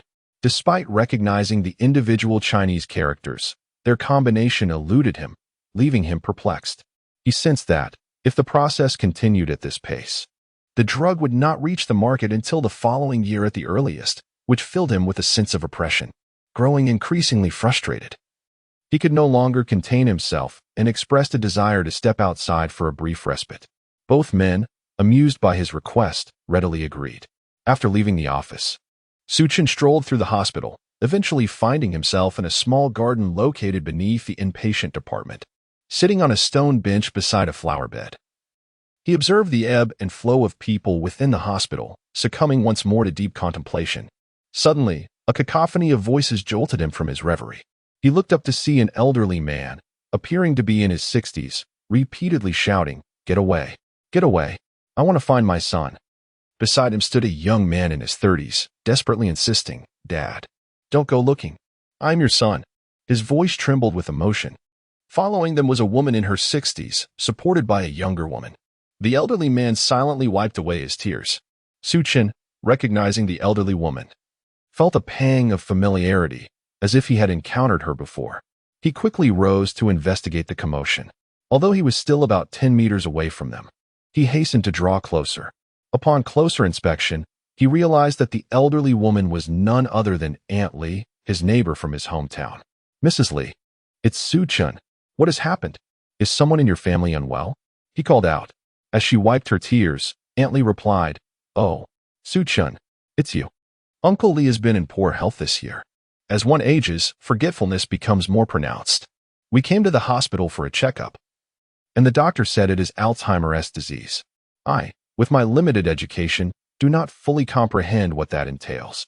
Suchin was taken aback. What? How can it be that illness? He was suddenly engulfed in memories of his childhood, recalling how, during those impoverished times, his parents often worked late in town. He frequently had meals at Uncle Lee's house, where Aunt Lee would generously share her delicious food with him. This gratitude had long been nestled in Suchin's heart. Suddenly, Uncle Lee began to shout again. "Uncle Lee, leave me be. Who are you? You are not my son. My son has been working outside, and hasn't he returned this year? Wife, this person has been staying in my home for days, consuming my food and drink. What will my son eat when he returns if this continues? Tell him to leave. How shameless he is to linger here. Get out now. If you don't leave, I shall break your legs. Aunt Lee, with tears in her eyes, replied, Husband, stop shouting. He is indeed your son, just returned from afar a few days ago, specifically to bring you for treatment. As Su-chan absorbed the scene, a profound discomfort settled within him. He had heard tales of sons disowning their fathers, yet he never fathomed a father failing to recognize his own son. Uncle Lee seemed to recall having a son, aware that he worked away from home. Yet he could not recognize his offspring standing right before him. This illness is truly terrifying. After chatting with Aunt Lee for a while, Su-chan resolved to expedite the development of the restorative vaccine. Following a brief exchange of pleasantries, he left her with his contact information, intending to be the first to treat Uncle Lee once the necessary procedures were finalized. Upon returning to the director's office, he found his father-in-law and the director engaged in an intense discussion, which plunged Su-chan back into contemplation. The day's events had exerted a considerable strain on his nerves. First, his father-in-law's incomprehensible dialogue with the director, and then Uncle Lee's grave condition. Su-chan had heard of this illness before but never anticipated its severity. While ascending the stairs, he consulted Baidu Encyclopedia, which revealed that Alzheimer's disease ultimately causes patients to forget everything, including their own identity. How terrifying! Since acquiring the role of a caretaker, Su-chan had not flaunted his newfound abilities. However, reflecting on his recent behavior led him to realize that he had become somewhat complacent. He had been floating above reality, neglecting to engage in any substantial tasks aside from caring for his wife, Cece, and preparing daily meals for his family. It had been too long since he attended classes, almost forgetting that besides being Cece's father, he was also a third-year student. Though the system had bestowed many benefits upon him, such as shares, technological achievements, and artificial intelligence, he pondered whether he truly comprehended their significance. Most of these gifts served to provide Cece with an enriching environment. Thus, a revelation dawned upon Su-chan. Indeed, one must forge their own path. While others may seize his technological advancements, as long as he remained, he could integrate all the rewards from the system. With his current intelligence soaring above 300, mastery would be within reach. He realized he had been rather foolish, allowing himself to be troubled by trivialities. Determined, he resolved to be a versatile caretaker starting tomorrow, attending school, nurturing his child, and cherishing his wife. Ding. System reward. The host is determined to become an all-encompassing caretaker. The system grants a standalone villa in the Arahuashi community. The total area of the house is 1,500 square meters, including front and back gardens and a swimming pool. The relevant documents have been transmitted to the storage space. Please move in with your family at your earliest convenience. Chapter 14 Transformation. After bidding farewell to Director Zhang with his father-in-law, Su-chan returned home. Following a tender moment with Liu Yusen, he retreated to the study to discuss the clinical trials of the medication with his father-in-law once more. During this conversation, Su-chan expressed his eagerness to expedite the clinical trials. His father-in-law informed him that he would personally visit the drug administration in the capital that afternoon, as he had an old colleague working there. He believed that if the medication passed their review, approval would soon follow. In a flurry of activity, Su-chan's father-in-law departed for the capital. Time flew by, and before long, the family had spent 3 delightful days at the in-laws' home. Su-chan felt fulfilled and content during this period. He diligently attended to his daughter Cece's needs, feeding, bathing, changing diapers, and doing laundry, which triggered various rewards from the system, transforming into emotional intelligence enhancements. Su-chan was acutely aware of his deficiencies in this area, a realization that motivated him. Every day, he took it upon himself to prepare sumptuous meals for the family. With the support of the system's skills, he felt increasingly invigorated. Witnessing the smiles of his loved ones reassured him that his decisions were indeed correct, particularly as his mother-in-law grew increasingly fond of him, treating him as her own son. Su-chan came to understand that the ultimate goal of the system was to create a warm and comfortable living environment for Cece, a pursuit that resonated deeply with the aspirations of many in contemporary society. The joy of family togetherness was truly invaluable. During this time, Su-chan remained engaged with company affairs, delegating responsibilities to his dormitory brothers through Xiao and Mo. They held video conferences in which Su-chan reminded them not to forget their primary identity as students before taking on the role of entrepreneurs. He also shared with them the existence of an artificial intelligence system, granting them secondary access to monitor and manage company operations remotely while attending classes. Although they were astounded by Su-chin's possession of such technology, they refrained from further inquiry and unanimously agreed to keep the existence of the AI confidential, believing it to be a formidable backbone for their company, capable of performing astonishing feats in critical moments. As the eldest, Wang Peng aptly noted, "If that fool provokes our company and tries to slander us online, it would be amusing to see their reaction." What Su-chan did not disclose was that Xiao Mo's capabilities extended far beyond their understanding. Xiao Mo was omnipresent. Any ill intentions towards Su-chan or his family would lead to dire consequences. Su-chan also informed Lu Yusin about Xiao Mo and granted her primary access, enabling her to accomplish many tasks effortlessly, thus facilitating the care of Cici and her parents and sister. Su-chan also addressed the matter of relocating to a detached villa in Sherdai Huashi, informing everyone that they would be moving again after this visit. His parents and wife were taken aback, questioning the need to move when they were comfortably settled. After much effort, Su-chan finally convinced everyone to move, except for Tong Tong, who remained perplexed. With her large eyes blinking innocently, she looked up at her brother and asked, "Brother, why do we have to move? Is our house going to collapse?" Su-chan smiled and replied, "Tong Tong, I noticed how much you adore beautiful flowers. So I arranged for someone to plant a magnificent garden just for you. Our new home will also have lovely goldfish and a large swimming pool. I am certain you will absolutely adore it." "But brother," Tong Tong interjected, "the house is so big, won't you and Mama be very tired? Cleaning such a large house every day is a lot of work." Su-chan was taken aback, realizing that even his little sister had considered this. While he had overlooked it, it seemed he would need to hire a housekeeping team. Maintaining a 1,500 square meter villa would be no small feat. Laughing, Su-chan scooped up Tong Tong in his arms, saying, "You are so clever, Tong Tong. I must thank you for the reminder. I might have forgotten otherwise." After saying this, he gently kissed her on the cheek. The little girl, suddenly shy, buried her face in his embrace, covering her eyes with her hands, and exclaimed, "Brother, no need to thank me. I'm just your beautiful baby." Hearing her words, the family erupted in laughter, and that warm scene became etched in everyone's memory. The next day, Su-chan and his family were scheduled to set off for Anchi City. In the evening, Su-chan received a call from his father-in-law. On the phone, his father-in-law informed him that his trip to the capital had gone smoothly, all approvals had been granted, and the necessary paperwork was in hand. They were merely waiting for Su-chan's company to commence mass production of the medication. Su-chan assured him, "Dad, rest assured, I will arrange everything immediately. Once we return to Anchi, I will send someone right over." "Great. I'm currently en route to the airport and expect to be home by 9 p.m. tonight." His father-in-law replied, "Good. I will be there to pick you up," Su-chan said. Chapter 15. Off to school. Su-chan, through Xiao Mo, found a suitable housekeeping company and spent a considerable sum to hire a team of domestic helpers. He instructed them to thoroughly clean the standalone villa in Sherdai Huashi, inside and out, and arranged for a moving company to facilitate the move the following afternoon. Early the next morning, Su-chan and his family set off back to Anchi City.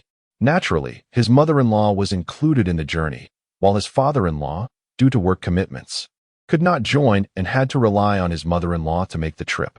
Su-chan's mother-in-law was a civilian employee in a military division in Xinghan City, currently on annual leave and nearing retirement due to her age. This gap in her schedule was the perfect opportunity for her to visit Anchi City. The Honda Alpha van cruised smoothly along the way, perhaps buoyed by the cheerful mood, and the journey felt lighthearted, leading them to Anchi City before they knew it. To save time, Su-chan instructed Xiao Mo to park the vehicle directly in the villa's garage. After settling his parents, mother-in-law, and the children, Cici and Tong Tong, Su-chan hurried back to the old house with Lu Yusin to assist the movers in packing their personal belongings. By the time they returned to Sherdai Huashi, it was already past 4 p.m. Without skipping a beat, Su-chan prepared dinner for everyone, and after the family enjoyed their meal, they gathered in the spacious living room to chat.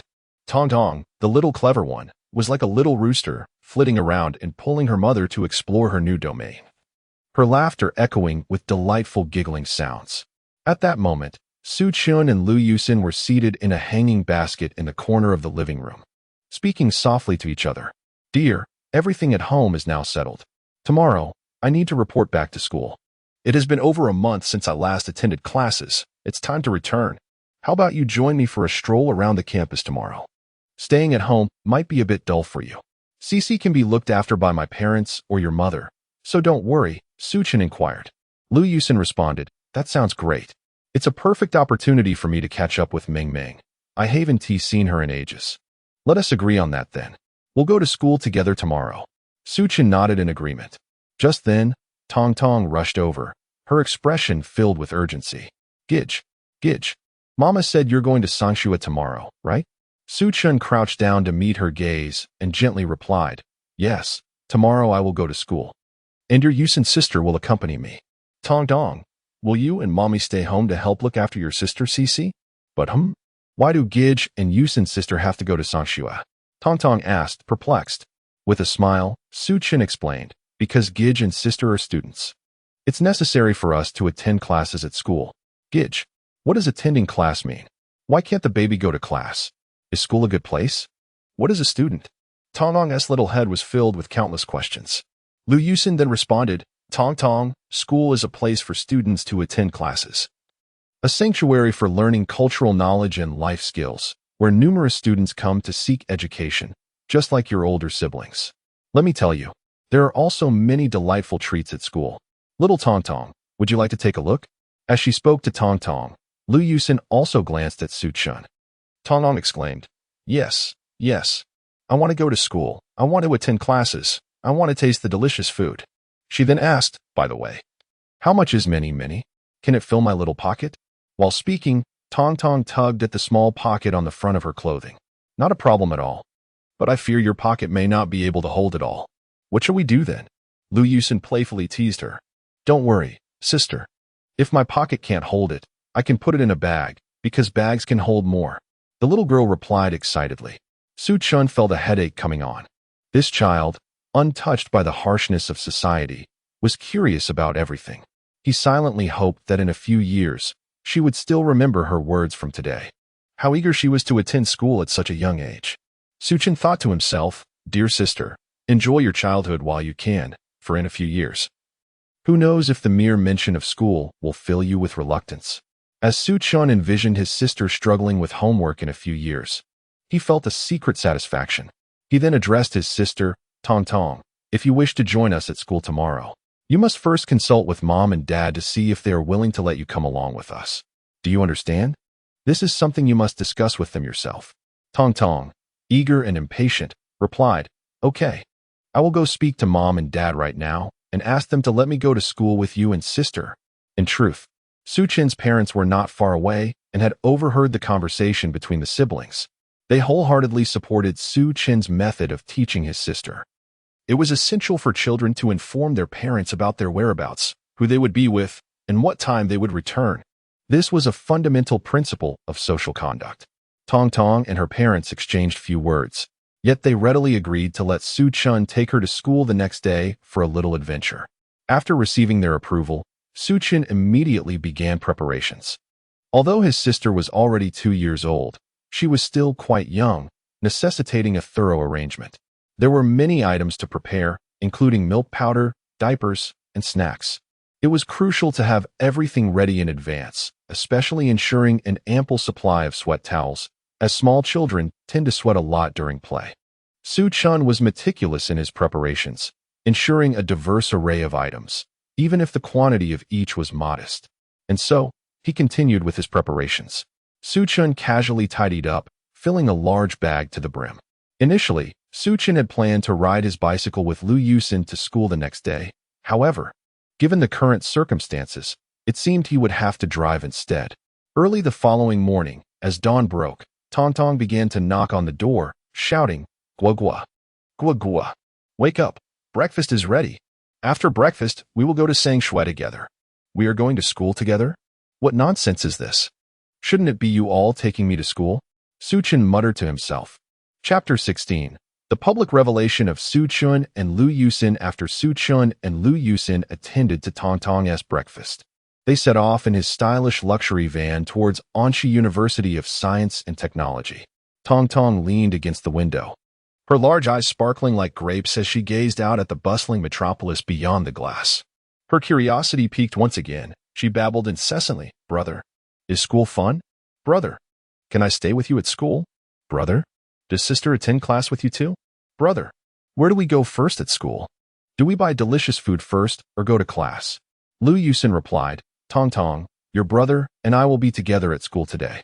We will go to the classroom for our lessons first, and then we can take Tong Tong to buy some tasty treats afterward. There is a large park at the school where we can play. How does that sound? Tong Tong nodded in satisfaction. Let's make a promise, okay? When we get to the classroom, you must sit quietly in my lap, not move around or make noise. If you need anything, you can whisper to me or sister. All right? Su Chun inquired. Okay, I'm the best at being good. We can make a pinky promise. The little girl earnestly nodded her head and extended her tiny hand, raising her pinky to indicate a promise with her brother. Su Chun also extended his pinky to seal the promise, but the little girl refused, saying, No, no. A pinky promise without a stamp isn't enough. It has to be like this. She then raised her thumb and pressed it against Su Chun's, finally satisfied. Before long, they arrived at the teaching building of Anshi University of Science and Technology. Su Chun held Tong Tong in one arm, while grasping Lu Yusin's hand with the other as they headed straight to the classroom. At that moment, many students were already present, gazing at Su Chun with astonishment, primarily intrigued by Lu Yusin by his side and Tong Tong cradled in his arms. Lu Yusin was also carrying a medium-sized bag, which presumably contained baby supplies. In reality, it held Tong Tong's necessities and Su Chun's textbooks. Suddenly, a group of bolder female classmates surrounded Su Chun and Lu Yusin, their curiosity bubbling over. Su Chun, is the child in your arms your daughter with Senior Yusin? Su Chun, when did you and Senior Yusin get together? How come we had no inkling? Su Chun, are you and Senior Yusin declaring your relationship openly today? As Su Chun listened to the cacophony of questions from the girls, it felt as if 100 ducks were quacking around him, quite bothersome. However, out of politeness, he merely smiled and remained silent. At that moment, Tong Tong, feeling overwhelmed by the crowd of girls surrounding her and her brother, grew a little anxious. Her slender fingers clutched tightly to her brother's clothing, unwilling to let go. Noticing Tong Tong's unease, Su Chun quickly comforted her by gently patting her back while saying, Thank you. Thank you all for your concern. During this period, I have been unable to attend classes at school due to some matters I needed to address. Today, I have returned to attend class. I am holding my little sister in my arms, and I hope there is no misunderstanding regarding this. As for Senior UXIN, we have already registered our marriage. The wedding will be held soon. Su Chun's revelation reverberated through the classroom like a thunderclap, lingering in the air. Although it is not particularly newsworthy for university students to marry during their studies, when such an event occurs among one's peers, it instills a sense of incredulity in everyone present. Wow, how romantic. By the way, Su Chun, when is the wedding? You must remember to invite us all to celebrate together. One girl exclaimed. Absolutely, no problem. There is still some time before the wedding, and I will definitely invite everyone to have fun together. Su Chun replied with a smile. Now, everyone, listen to me. The class will begin in a few minutes. Let us finish the lesson first, shall we? Su Chun said cheerfully.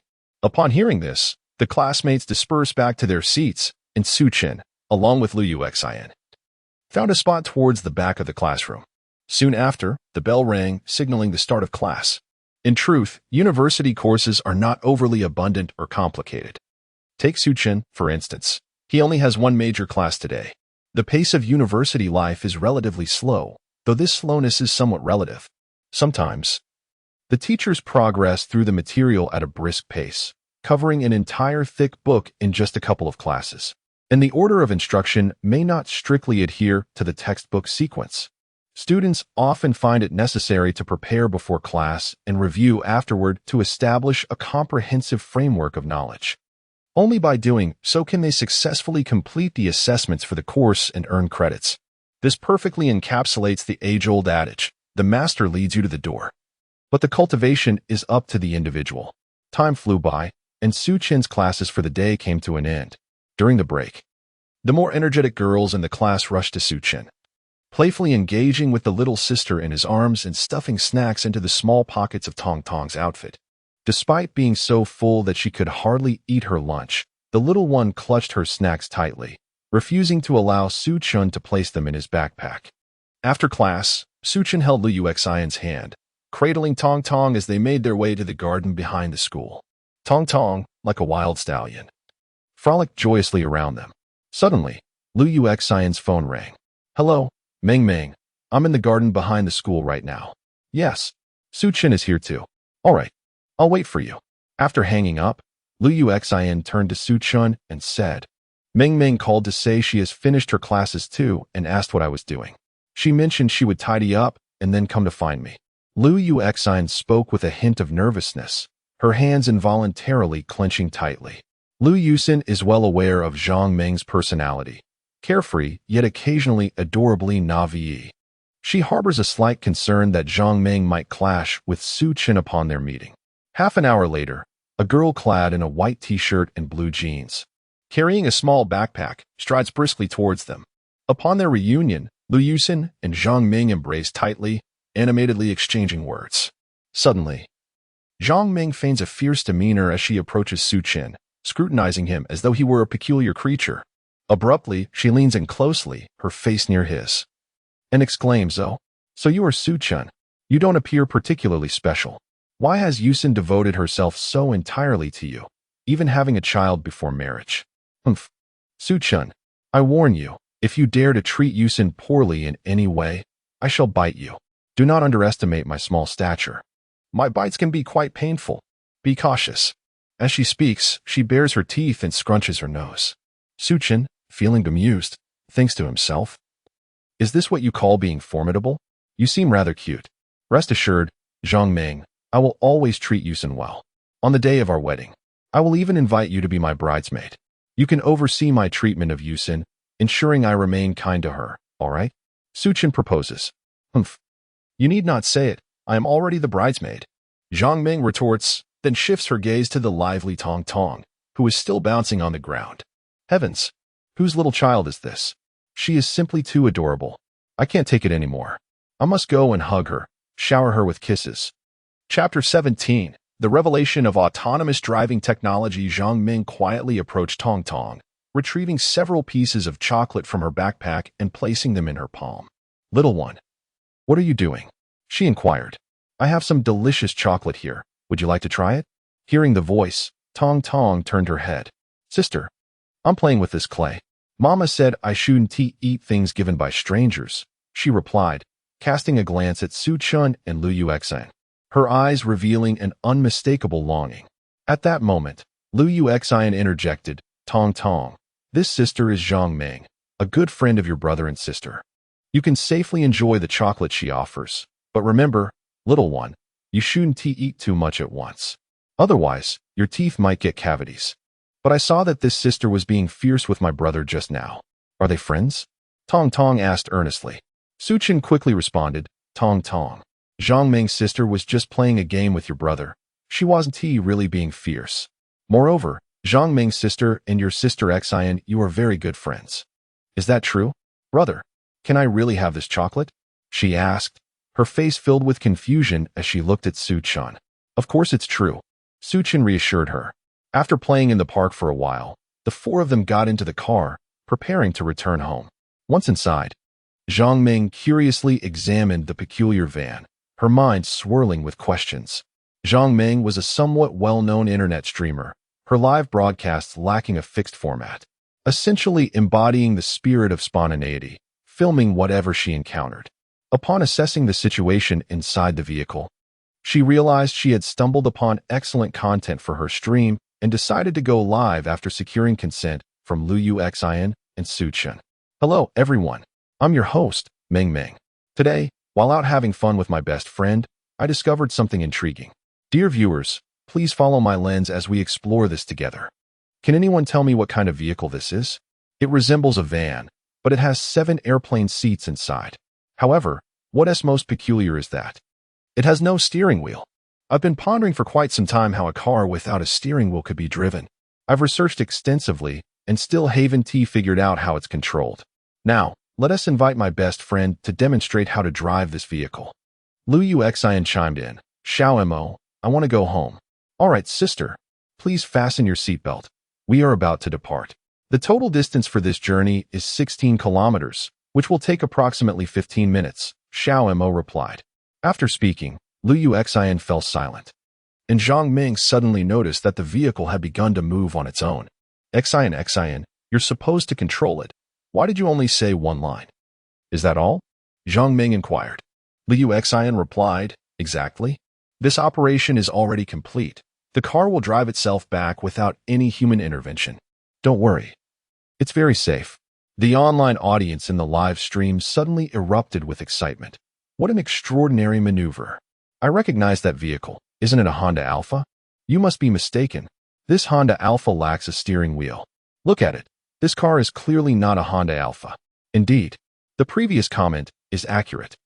I now harbor serious doubts that this vehicle is unmodified. But what on earth? Why would you remove the steering wheel in a modification? Goodness. The host's friend has performed an astonishing feat. When did autonomous driving technology become so remarkable? Host, please point the camera towards the windshield. Let us observe the capabilities of this autonomous driving technology together. Wow, have you noticed that this car is operating without producing a sound?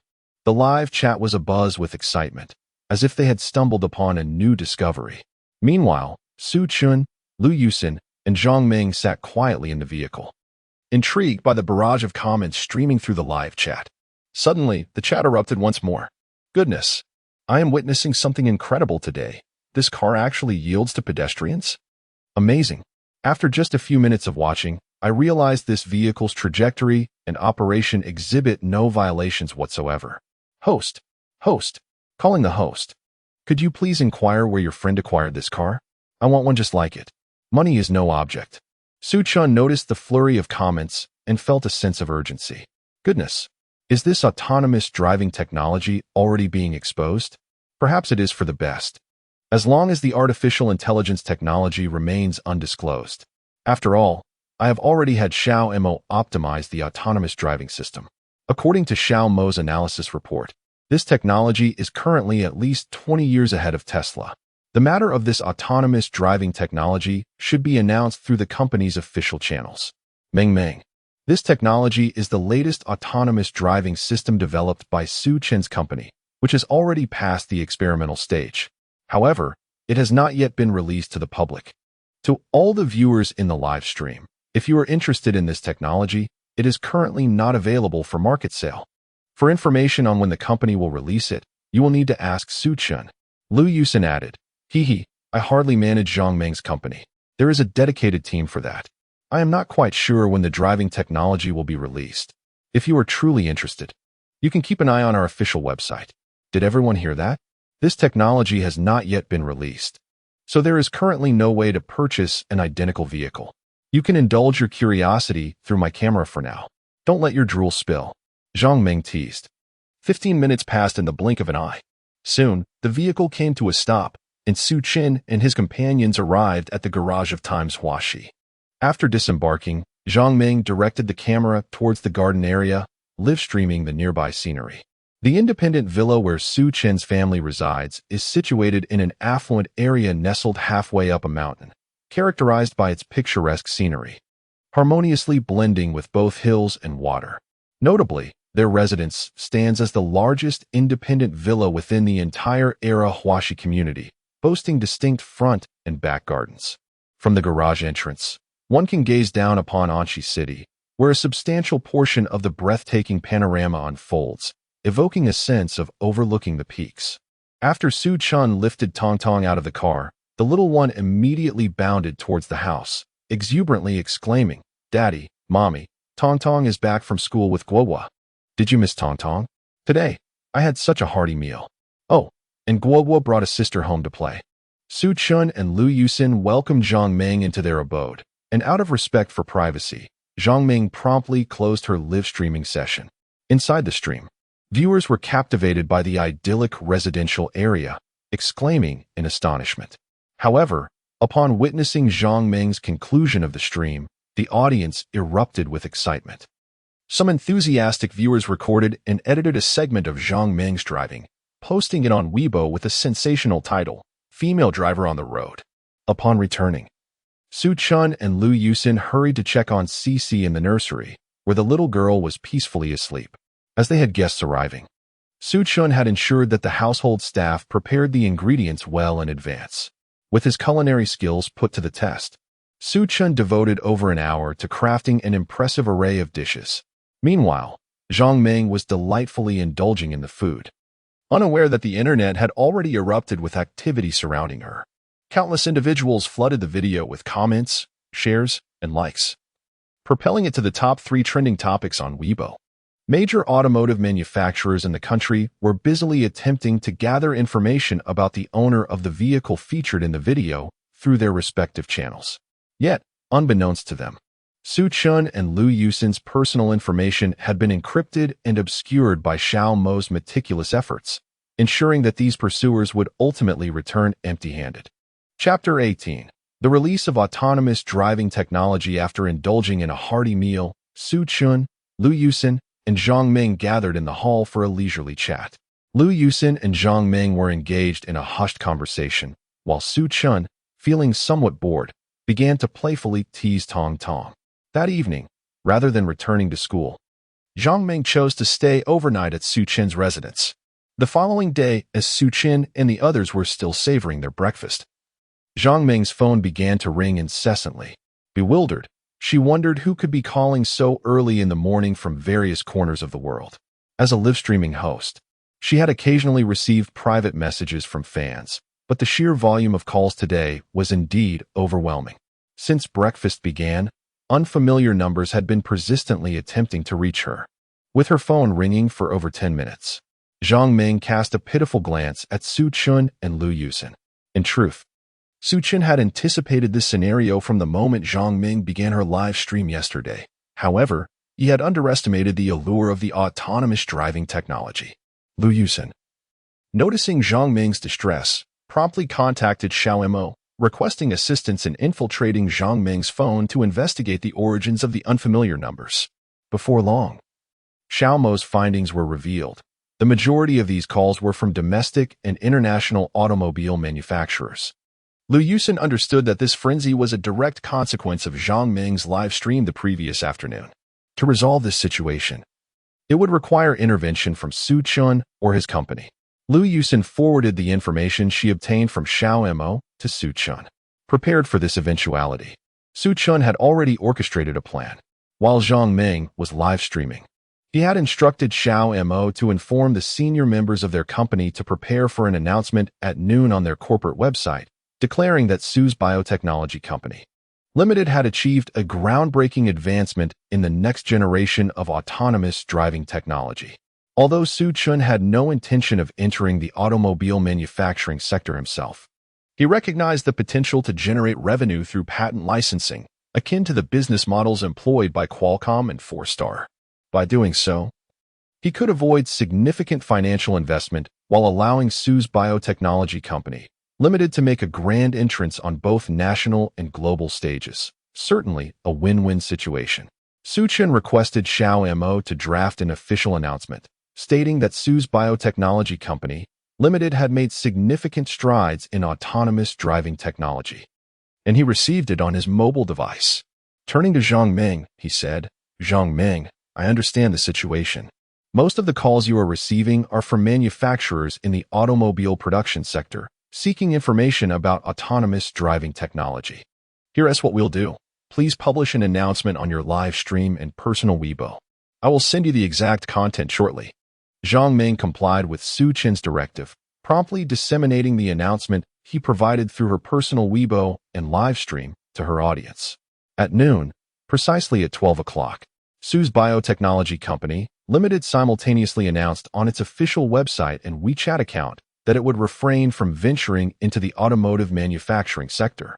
However, the company expressed its intention to promote this technology into the realm of production and daily life through the means of patent licensing. The announcement detailed that Su's Biotechnology Company Limited would grant licenses for this technology on a continental and oceanic basis. The specific licensing fees are scheduled to be auctioned on December 10th in the Grand Hall of Su's Biotechnology Company, Limited. And the company cordially invites all automotive manufacturers to engage in discussions. After addressing these matters, Su Chun decided to step back. After all, he perceived his primary responsibility at present as being a devoted father to his child, Shi, and ensuring the well-being of his wife and family. Furthermore, he was still a student. Naturally, there would be others to manage the affairs of the company, allowing Su Chun to comfortably take on a more hands-off approach. Chapter 19. The Terrifying Healing Effects of the Repair Agent Mr. Su completely underestimated the profound impact that the recently unveiled autonomous driving technology would have on the automotive manufacturing industry.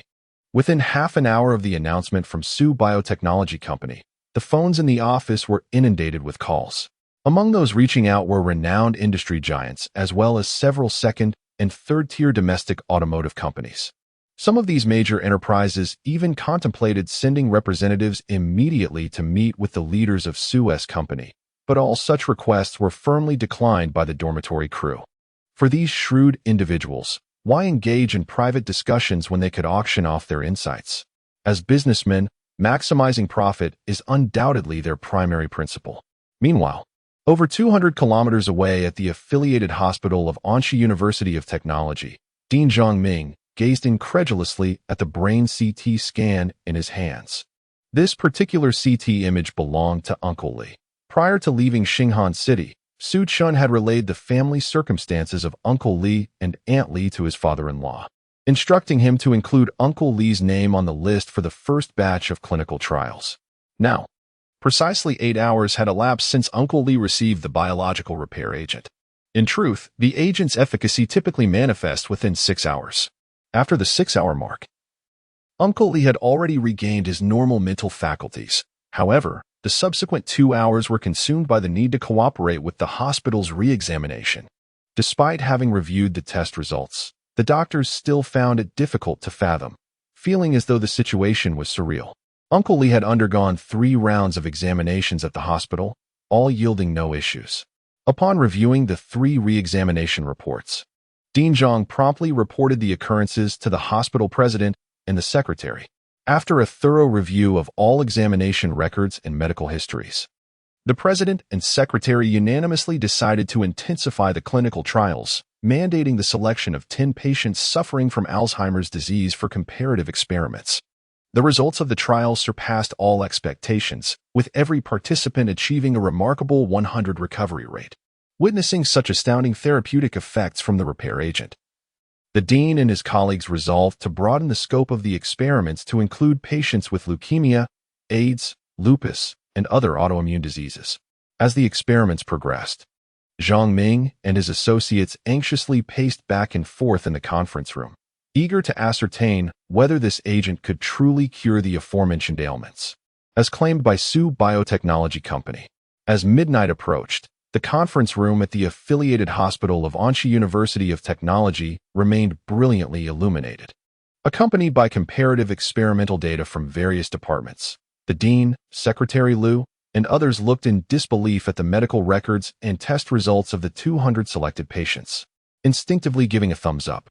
In this moment, both Zhang Ming and Secretary Liu felt immense gratitude towards Su Chun and Professor Liu, fully comprehending the significance of the agent more than anyone else. This is truly comparable to strategic-level weaponry, and one might even assert that it is an unparalleled choice for augmenting the discourse power of great nations. After exchanging glances, the secretary promptly instructed the heads of various departments to compile detailed information on each case, consolidating it into written materials. Simultaneously, Secretary Liu dialed a phone number on his mobile device, disregarding whether his superiors were resting. He was determined to report this information with utmost haste. Half an hour later, a helicopter landed on the rooftop of the affiliated hospital of Anxi University of Technology. Zhang Ming and Secretary Liu hastily boarded the aircraft, and no one knew the destination. However, in everyone's hearts, it was understood that starting tomorrow, the affiliated hospital of Anxi University of Technology would make a resounding impact. Chapter 20. A ripple effect upon their arrival at Xinghan Airport. Zhang Ming and Secretary Liu transferred to a private jet bound for the capital. At noon, Su Chen had meticulously prepared a sumptuous feast. Observing the jubilant faces of the attendees as they raised their glasses and toasts, Su Chen felt a profound sense of joy. As a chef, witnessing the satisfaction of others filled him with immense happiness. In the afternoon, at 3:00 p.m., Su Chen had a class to attend. His mother-in-law, due to her profession, had a penchant for watching the news. Suddenly, the television broadcast interrupted with an announcement. This is China Central Television bringing you breaking news. A groundbreaking advancement has been achieved by Su Biotech, a high-tech enterprise in our country, which has developed a gene repair agent for the human body.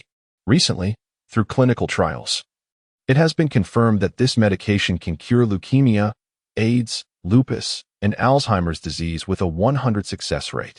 Clinical experiments conducted at the affiliated hospital of Anxi University of Technology have demonstrated the medication's efficacy, curing over 200 patients without any side effects. Currently, all cured patients have been discharged from the hospital. This research achievement by Su Biotech fills multiple gaps in both domestic and global medical fields. And the application of this medication promises to bring renewed hope to countless patients worldwide.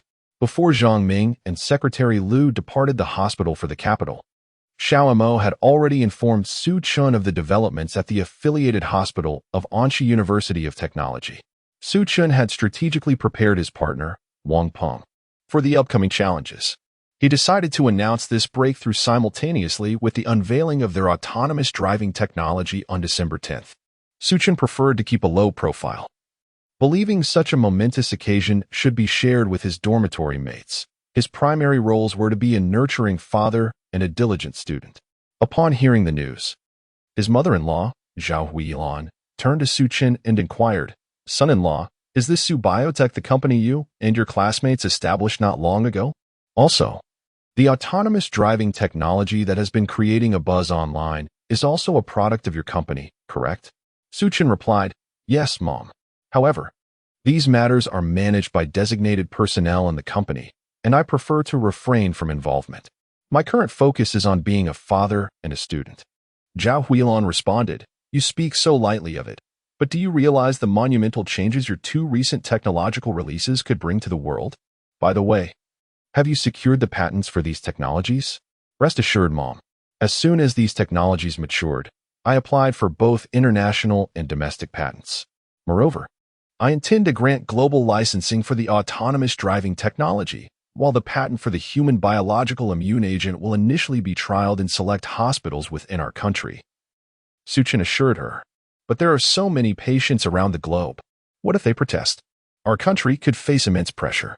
How do you plan to handle this?" Zhao Huilan pressed. Su Chen chuckled, his laughter exaggerated. "Mom, I did not suggest depriving them of medication. Rather, given the existence of such beneficial resources, why not prioritize their use for our own citizens?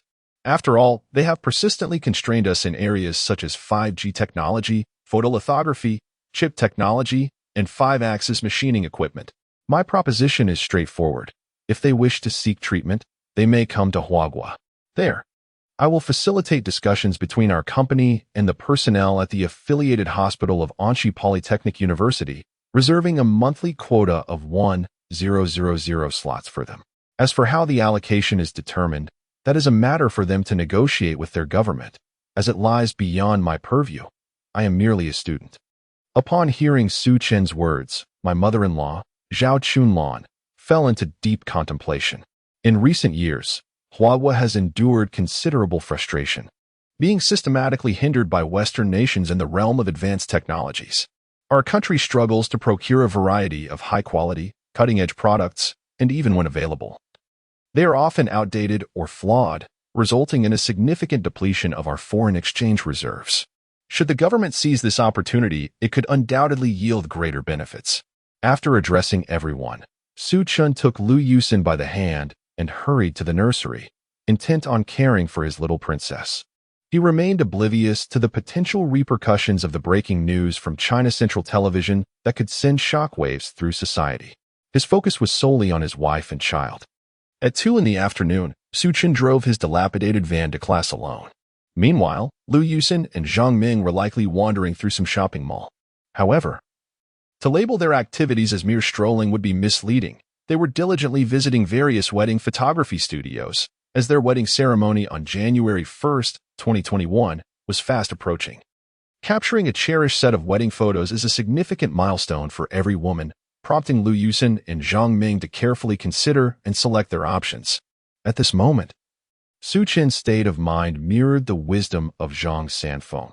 He remained unfazed by external pressures, embodying the tranquility of a gentle breeze sweeping across the mountains. Chapter 21. Wow, you are still alive. After diligently changing Shishi's diapers and preparing her formula, Suchun handed the little princess over to his mother before setting off for school. On his way, the external world was already stirred into a tempest by the broadcast of certain news. However, at this moment, these matters were mere trifles, hardly worthy of concern for Suchun. To put it flamboyantly, his ambitions had never been confined to this minuscule corner of Earth. He now possessed a system. What lay ahead? Suchun was filled with anticipation. His immediate priority was to harness the extraordinary capabilities bestowed by the system to absorb a vast reservoir of knowledge, which he would then synthesize and comprehend, addressing questions he had previously deemed inconceivable through sheer diligence. After attending his afternoon classes, Suchun plunged into the library, eager to delve into books on mathematics, physics, chemistry, computer science, and various other subjects. Although he was studying law at Anxi University of Science and Technology, no one had imposed restrictions on his intellectual pursuits. Upon arriving at the library, he casually selected a book on advanced calculus from the neatly arranged shelves and began to read. He became engrossed, his reading pace swift. For Suchun, the act of reading and comprehending the knowledge contained within the texts was as effortless as breathing. Before he knew it, 4 hours had flown by, and the clock struck 8 in the evening. He had lost count of how many books he had perused. It was likely only a mere fraction of that time was spent on each volume, yet this did not hinder his understanding of the material. Soon, Suchin encountered an intriguing phenomenon. When he picked up books on the same subject, he found that within a mere few minutes of reading the preface and conclusion, he could mentally reconstruct the content of the book with an accuracy exceeding 95%. He realized that he had absorbed a substantial amount of knowledge in the field. Unless new theories, theorems, or formulas were introduced, further advancement would prove challenging. In those brief 4 hours, Suchun had covered an impressive array of subjects, including advanced mathematics, calculus, discrete mathematics, physics, quantum mechanics, C programming, and the emergence of artificial intelligence. At 8:30 in the evening, he departed from the university, knowing he had no classes the following morning. He had arranged with Liu Yusin to register Shishi's household registration the next day, necessitating some preparation on his part. Upon returning home, he found that the housekeeper had already prepared dinner. After enjoying the meal, Suchun eagerly made his way to the nursery, longing to see Shishi. Although it had been a mere half-day since they last met, he found himself missing her dearly. Suchun could not fathom why he felt such a strong yearning after such a short separation. Perhaps he was simply enamored with his daughter. The following morning, shortly after 9, Suchun and Liu Yusin, pushing the baby stroller and armed with the household registration booklet, marriage certificate, and medical birth certificate, arrived at the police station to complete the registration process for Shishi. Due to Suchin's meticulous preparations, the process of household registration proceeded with remarkable swiftness. Within a mere 10 minutes, 2 names were inscribed in his household register: Liu Yusin, his wife, and Suchinsi, his daughter. After completing the registration, Suchun pushed the stroller to a maternity and infant store. He sought to procure essentials such as formula, diapers, and probiotics. Although Liu Yusin was currently nursing, she could not always be home at the designated times. She also required personal space, occasionally wandering off with Zhang Ming for shopping excursions, visiting the school, or selecting wedding gowns at bridal photography studios, all of which demanded time, as these venues were not convenient for a small baby. Suchun was meticulous in his selections, scrutinizing everything from the brand of formula to its origin, as well as the nutrition and ingredient lists, asking questions and examining each item with diligence. While choosing diapers, He even held one against his face to assess its texture. After an extensive shopping spree, Suchin returned home with his wife and child. Once he had organized the purchased items into designated categories, he gently lulled Shinsi to sleep. Ding. System notification. The system has detected that the host has successfully registered the baby, and as a special reward, a nanolithography manufacturing technology has been granted. Relevant technical documentation has been directly transmitted to the host's mind. Ding. System notification. The system has detected that the host has accompanied his wife and child on their first shopping trip, and as a special reward, a technology for controlled nuclear fusion has been bestowed. Relevant technical specifications and process flows have been transmitted to the host's mind. Additional technical materials and production equipment will be temporarily stored in virtual space for the host's perusal. Upon hearing the system notifications, Suchin could not help but think, goodness. You're still around. Before he could finish his thought, a wave of dizziness overcame him, and he fell into a deep slumber. Chapter 22, System. Are you really up to something? Suchin, having just dozed off beside the crib, was found by Liu Yusen, who felt a wave of confusion upon seeing him asleep. It was barely 2100 hours. How could he be sleeping already? Perhaps he was simply exhausted from the day's events. Gently, she nudged him, calling softly, Darling. Darling. If you're tired, you should go to bed. Sleeping here might give you a chill.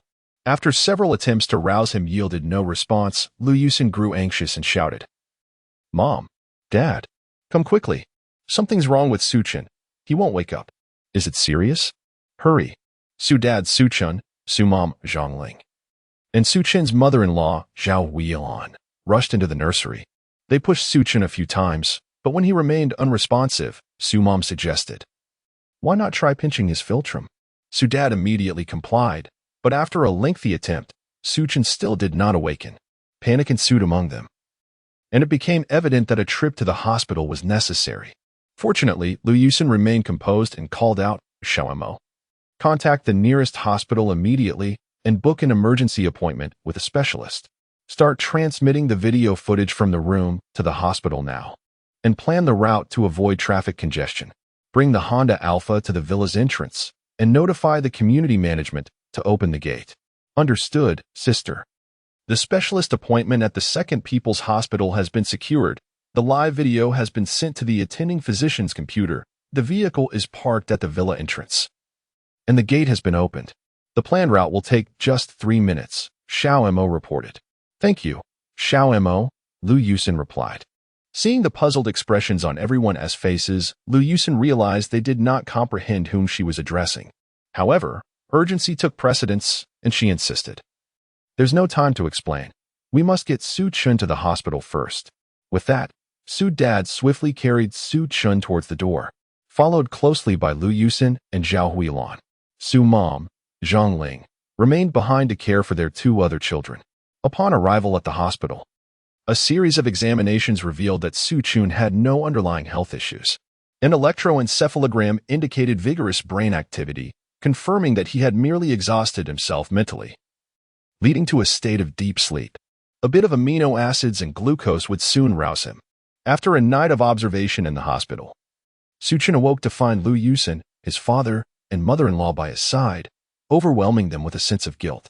Although he was awake, Suchun felt as if his head had been struck with a heavy blow, leaving him dazed and unable to speak. Suddenly, he recalled that the system had mentioned providing him with 2 rewards the previous night, a nanolithography manufacturing technology and a controllable nuclear fusion technology, along with the relevant processes and technical specifications transmitted into his mind, while the remaining technical materials were stored in a virtual space. Suchun was aware that lithography machines are essential for chip manufacturing. However, the prevailing technology for these machines had only recently reached 5 nanometers. Yet here, astonishingly, was a technology for a 1 nanometer lithography machine, coupled with the concept of miniature controllable nuclear fusion. How outrageous! Controllable nuclear fusion has been a subject of earnest research by nations worldwide, yet tangible progress has eluded them. And here you are, presenting a micro-controllable nuclear fusion technology. This system surely intends to stir up trouble. Taken aback, Suchun decided to first explore the virtual space for additional information on controllable nuclear fusion. Upon entering the virtual realm, he was greeted by an array of sophisticated instruments and various production equipment, some of which he recognized while others remained unfamiliar. Suddenly, his eyes fell upon a resplendent, shimmering book, prompting him to wonder if this was indeed the information he sought. He reached out to grasp the book, but was met with an absence of physical sensation. In an instant, a cascade of luminescence surged toward his consciousness. With a jolt, Su Chun felt his mind swirl, and he fainted, though before slipping into unconsciousness. A single exclamation escaped his lips, "Damn." It wasn't he that Su Chun refrained from voicing his frustration. Rather, his thoughts raced ahead of his physical response. Had he been fully aware at that moment, he would have vociferously declared, "Damn it. This system truly knows how to create chaos." Chapter 23 Explanation with a sudden exclamation. Su Chun startled everyone in the room. Lu Yusin, believing Su Chun had awakened, grasped his hand tightly and began to call out, "Darling, are you awake? Darling, why aren't you speaking? Darling, have I done something wrong? Please don't ignore me. Can you?" Woo. As she spoke, tears streamed down Lu Yusin's face. The others were equally bewildered and hastily summoned the on-duty doctor. After a series of examinations, the doctor concluded the patient has experienced a cerebral shock. Brain activity is currently highly intense. Continued observation in the hospital is necessary. In the room, everyone was perplexed by Su Chen's condition. At that moment, Zhao Huilan, Su Chen's mother-in-law, contemplated a possibility. Though she herself was uncertain, as it lay far outside her usual field of study, she recalled the conversation with old Lu. When the human mind focuses intently on something, the brain operates at a rapid pace. A clear manifestation of this can be observed when an individual is exposed to a colder environment, causing visible steam to rise from their head. If the cerebral activity exceeds the body's limits, a protective mechanism is triggered, forcibly resetting the brain, often resulting in unconsciousness. The individual will not awaken until the brain has adequately processed all the information. Zhao Huilan pondered this possibility, yet felt hesitant to assert it. Therefore, she dialed Professor Lu's number. "Hello, old man. I have a matter to discuss with you." "Yes, there has been an issue with Su Chen." He inexplicably fainted and briefly regained consciousness, exclaiming "damn," before falling unconscious again. The doctor's assessment indicates a cerebral shock, and his brain activity is currently quite vigorous. "I suspect it resembles the phenomenon you mentioned regarding hyperfrequency."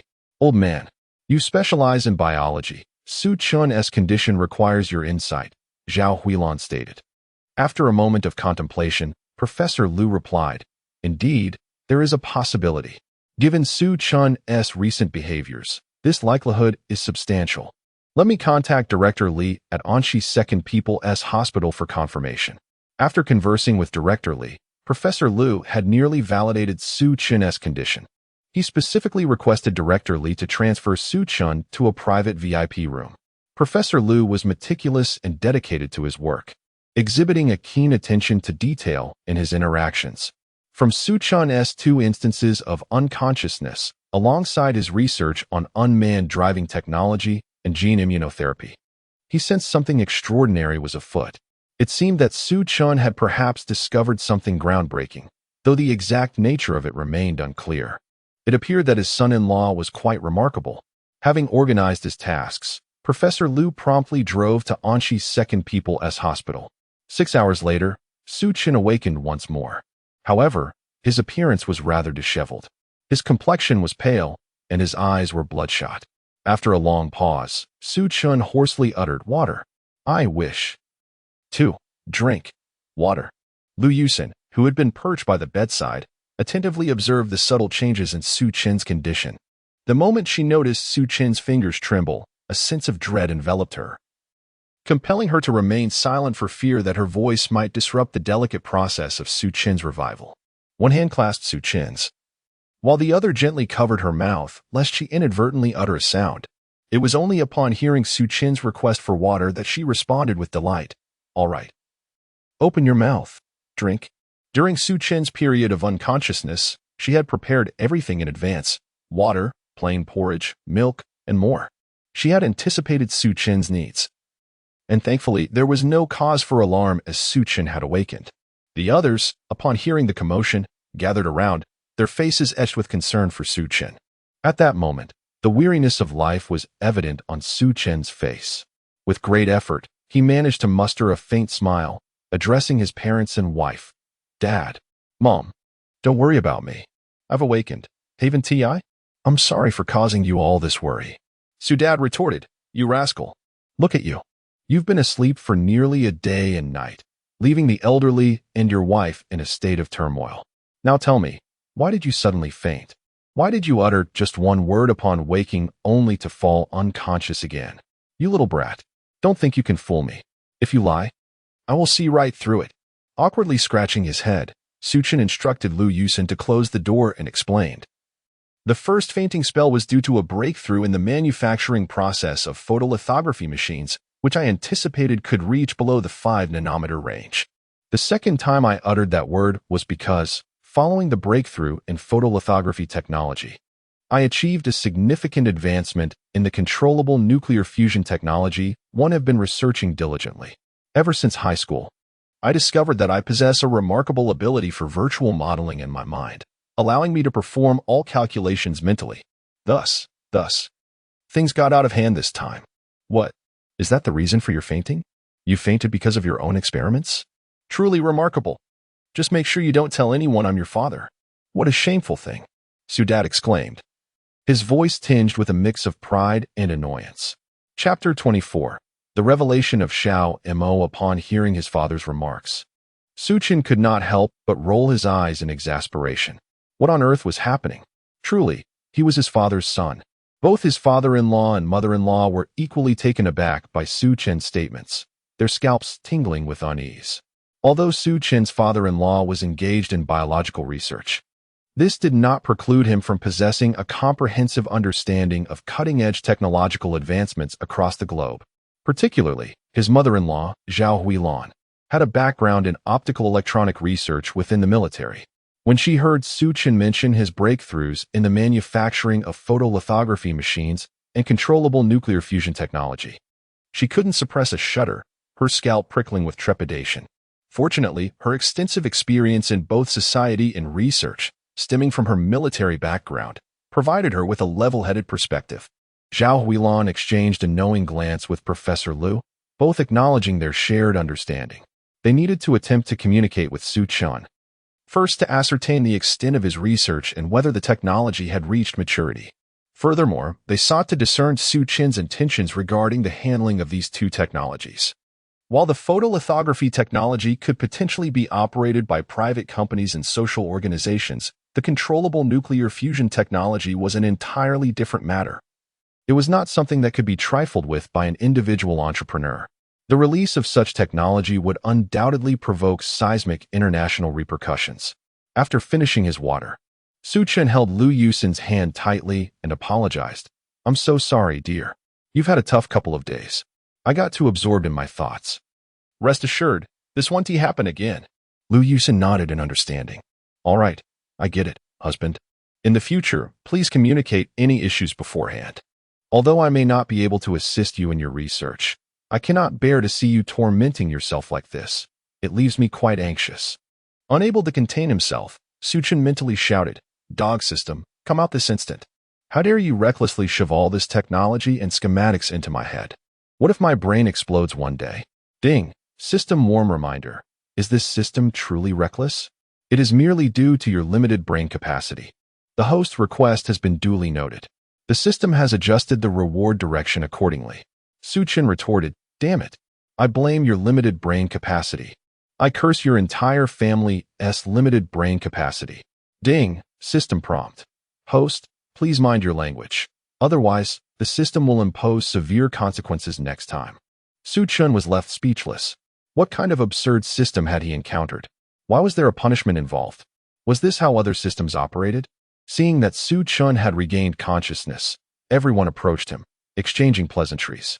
After confirming that he was all right, the others, apart from Lu Yusin, returned home to rest. Due to the hospital's requirement for a follow-up examination, Su Chen needed to remain for a few more days of observation, perhaps out of concern that he might experience another episode. The following morning, Su Chen's father-in-law and mother-in-law arrived at his hospital room. eager to unravel the mysteries that weighed on their minds. Professor Liu inquired, Su-chun, to what extent has your research on the photolithography technology progressed? Do you have a specific plan and construction blueprint? Furthermore, you mentioned that you have made breakthroughs in controllable nuclear fusion technology. I would like to inquire about the nature of these breakthroughs and the extent to which they have progressed. Su-chun gazed at his parents-in-law, having already made a decision in his heart. He spoke, Mom and Dad, although I have mentally simulated the entire manufacturing process and technical parameters of the lithography machine, I have yet to produce a tangible sample. According to my simulations, this lithography machine is capable of fabricating 1 nanometer chips. Upon my discharge from the hospital, I intend to organize the relevant design drawings and manufacturing parameters, as well as the process specifications. I plan to establish this lithography machine manufacturing endeavor under the auspices of the Su Corporation, allowing the company to manage its operations. Additionally, in regard to the micro-controllable nuclear fusion technology, I have simulated all necessary parameters, and we have also made breakthroughs in the high-temperature superconducting materials required for this technology. If the state permits, we could immediately fabricate a sample. From my research, the controllable nuclear fusion technology has reached a miniature scale, capable of fitting within a 20-liter oil drum. However, I am uncertain whether we should hasten the emergence of this technology. I wish to attempt contacting the relevant authorities, as this venture is beyond my personal capabilities. Zhao Huilan, his mother-in-law, responded, Su-chun, are you certain you want to reach out to the state? You are still hospitalized, and lacking documentation and samples for this technology makes your case rather unconvincing. Perhaps it would be better to wait until you are discharged and have produced a sample. That would be far more persuasive. His father-in-law added, Su-chun, once you are discharged, begin preparing the documentation and manufacturing the sample. Leave the communication with the state to your mother and me. In the meantime, do not venture out. Should you require any materials, equipment, or tools for experimentation, I will coordinate with your school to ensure you can produce a sample promptly. Su-chun nodded in agreement, understood. He then recalled, oh, by the way, dear daughter, I remember that after Su-chun fainted last night, with whom were you conversing? I forgot to ask you amidst the commotion. Zhao Huilan turned to Liu Yusin and inquired. Liu Yusin glanced at Su-chun, gently squeezing his hand. Actually, this pertains to Su-chun's research achievements. As for the specifics, it would be best for you to ask Su-chun directly. I cannot articulate it fully. At this moment, Su-chun felt somewhat exasperated. He thought to himself, I merely fainted for a brief moment, yet all my secrets have been unveiled. He resigned himself to the situation, recognizing that they would find out eventually. He continued, in fact, this is also one of my research accomplishments. It falls within the realm of artificial intelligence. Well, it should be classified as strong artificial intelligence. Its name is Xiaoma, and it can be accessed wherever there is an internet connection or signal coverage. You may try activating it. The method is akin to that of the rice sound system. Upon hearing this, his father-in-law attempted to call out, Xiaoma. Xiaoma. Suddenly, the voice of Xiaoma emanated from the phone in his father-in-law's hands. Here, uncle. Xiaoma is present. Chapter 25, Xiao Mo as an assistant. The father-in-law, perplexed, took out his phone and gazed at the screen displaying Xiao Mo. Oh, you are Xiao Mo? Your appearance is quite appealing. However, I wonder why Su-chun didn't design a more refined image for you. Being depicted in such a way seems rather inappropriate. Xiao Mo replied, Uncle, do you find my appearance unsatisfactory? Would you prefer that I adopt a different guise? As he spoke, the phone screen showcased a variety of cartoon avatars for the father-in-law to choose from. Please select according to your preference, and I shall present myself before you in that form henceforth. The father-in-law chose the image of a lucky doll and continued, Xiao Mo, what capabilities do you possess? What functions can you perform? Xiao Mo responded, Uncle, may I inquire what operations you wish to undertake, or what functionalities you require? This will enable me to configure my settings accordingly. The father-in-law stated, I need a system that can assist with biological science experiments. One that possesses a certain degree of logical reasoning capabilities to aid scientists in their endeavors, while also assisting with various aspects of daily life. Xiao Mo acknowledged, understood. This auxiliary function script has been generated. However, full authorization is contingent upon your brother's consent. May I ask if he is prepared to grant authorization now? Suchin replied, grant first-level access. Xiao Mo confirmed, very well, brother has granted authorization. Uncle Lu now possesses complete permissions and can utilize all functionalities. Would you like Aunt Zhao to receive first-level access as well? Suchin responded, grant first-level access to her, and also extend this authorization to my blood relatives, allowing Xiao Mo to keep their information confidential and monitor any negative information that may arise about them online, while strictly overseeing their physiological health and establishing contingency plans. Xiao Mo promptly executed the commands. All sensitive information has been encrypted. The location and physiological data of key individuals are now under surveillance, and a review mechanism has been established for all online information. The commands have been successfully executed. Xiao Mo inquired, Uncle, do you require further assistance from me in conducting experimental simulations? If so, please specify the location of the data or manually set the experimental parameters. I am here to provide timely support. The father-in-law instructed, Xiao Mo, please input the data from folder number 4 on the F drive of my laboratory computer and conduct an analysis. Xiao Mo affirmed, understood.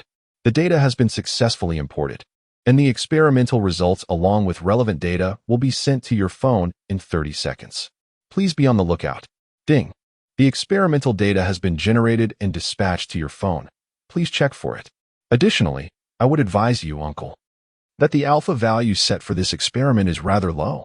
I recommend adjusting it to 0.64 for optimal effectiveness in enhancing cell viability. The father-in-law replied, I shall heed Xiao Mo's advice, setting the initial value to 0.6 and proceeding with the experiment. I will infer the conclusions and the scope of impact.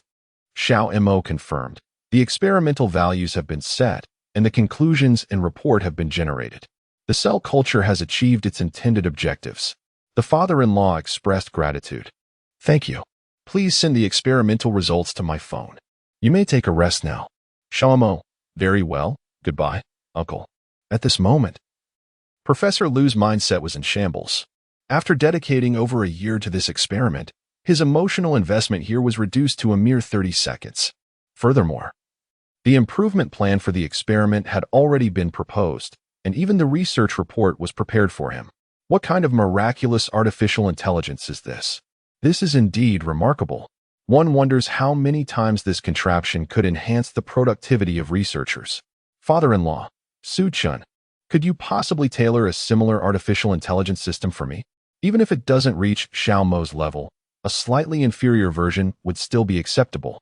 Its significance is truly immense. Su-chun also recognized this and nodded.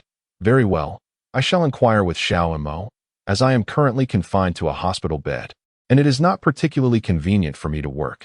Su-chun, Xiao Mo, is it possible for you to generate a set of artificial intelligence programs based on your intelligent core? It need not be as sophisticated as you, but could it operate at a level 1 to 2 tiers below? Xiao Mo, certainly, brother. The artificial intelligence program is currently being generated and is expected to take 5 minutes. Please provide a carrier for the completed program transfer. Additionally, I kindly ask you to complete the authorization, as this type of authorization requires super privileges. Su-chun completed the authorization. The artificial intelligence program package has been successfully generated. Su-chun, by the way, Dad, where would be the most suitable place to store this data? Father-in-law, please hold on. Let me make a quick call to confirm. Soon after, Professor Lu dialed a number and, following a brief conversation, informed that someone would deliver the storage medium in approximately half an hour. Time flew by, and before long, the door to Su-chin's VIP hospital room was knocked upon. 2 armed active-duty soldiers entered, solemnly presenting a password-protected case, a laptop, and a military-grade hard drive to Professor Lu. As the laptop powered on and the external hard drive was connected, Su-chin spoke. Xiao Mo, initiate data transfer. Xiao Mo, understood, brother. The data migration will take approximately 40 seconds.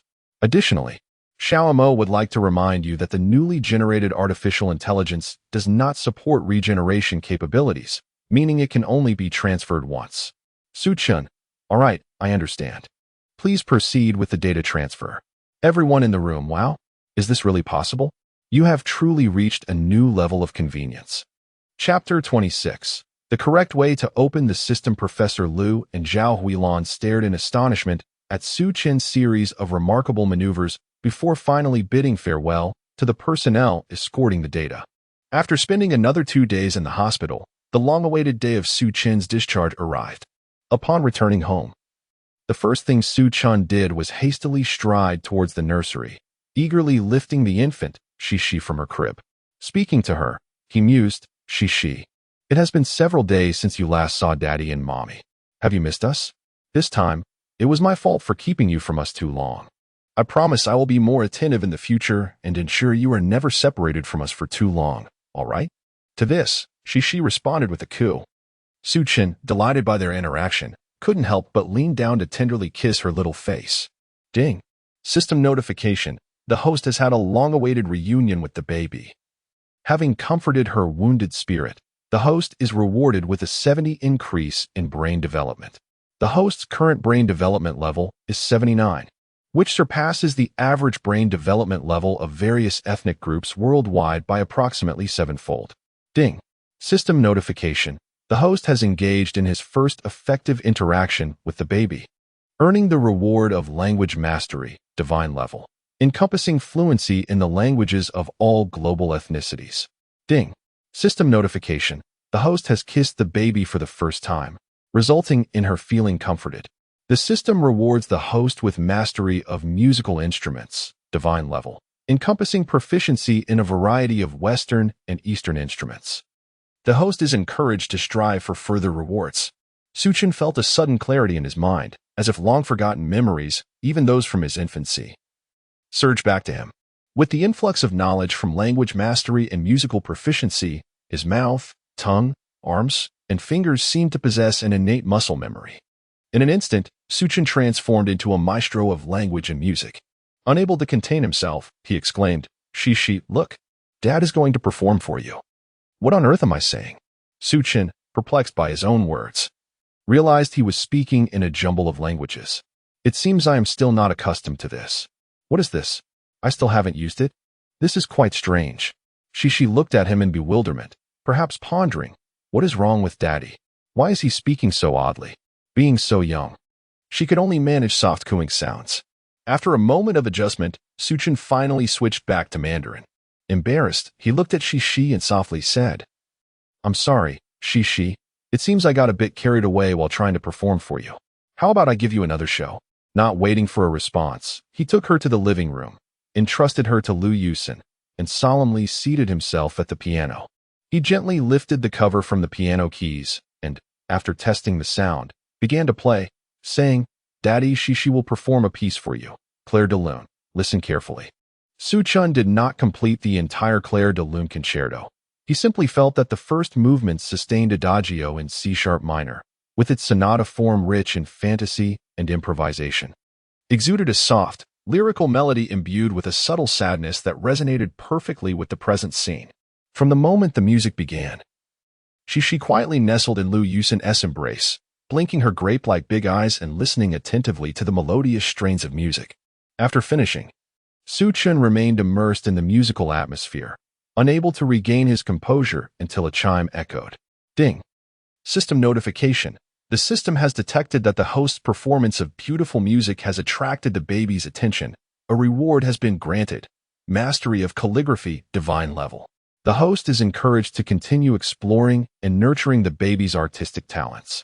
A flood of memories surged into Su Chen's mind. Various calligraphic styles such as Song, Kai, Fengzheng, Shoujin, Feibai, Chaoshu, Xingkai, and Quankeo rushed through his thoughts.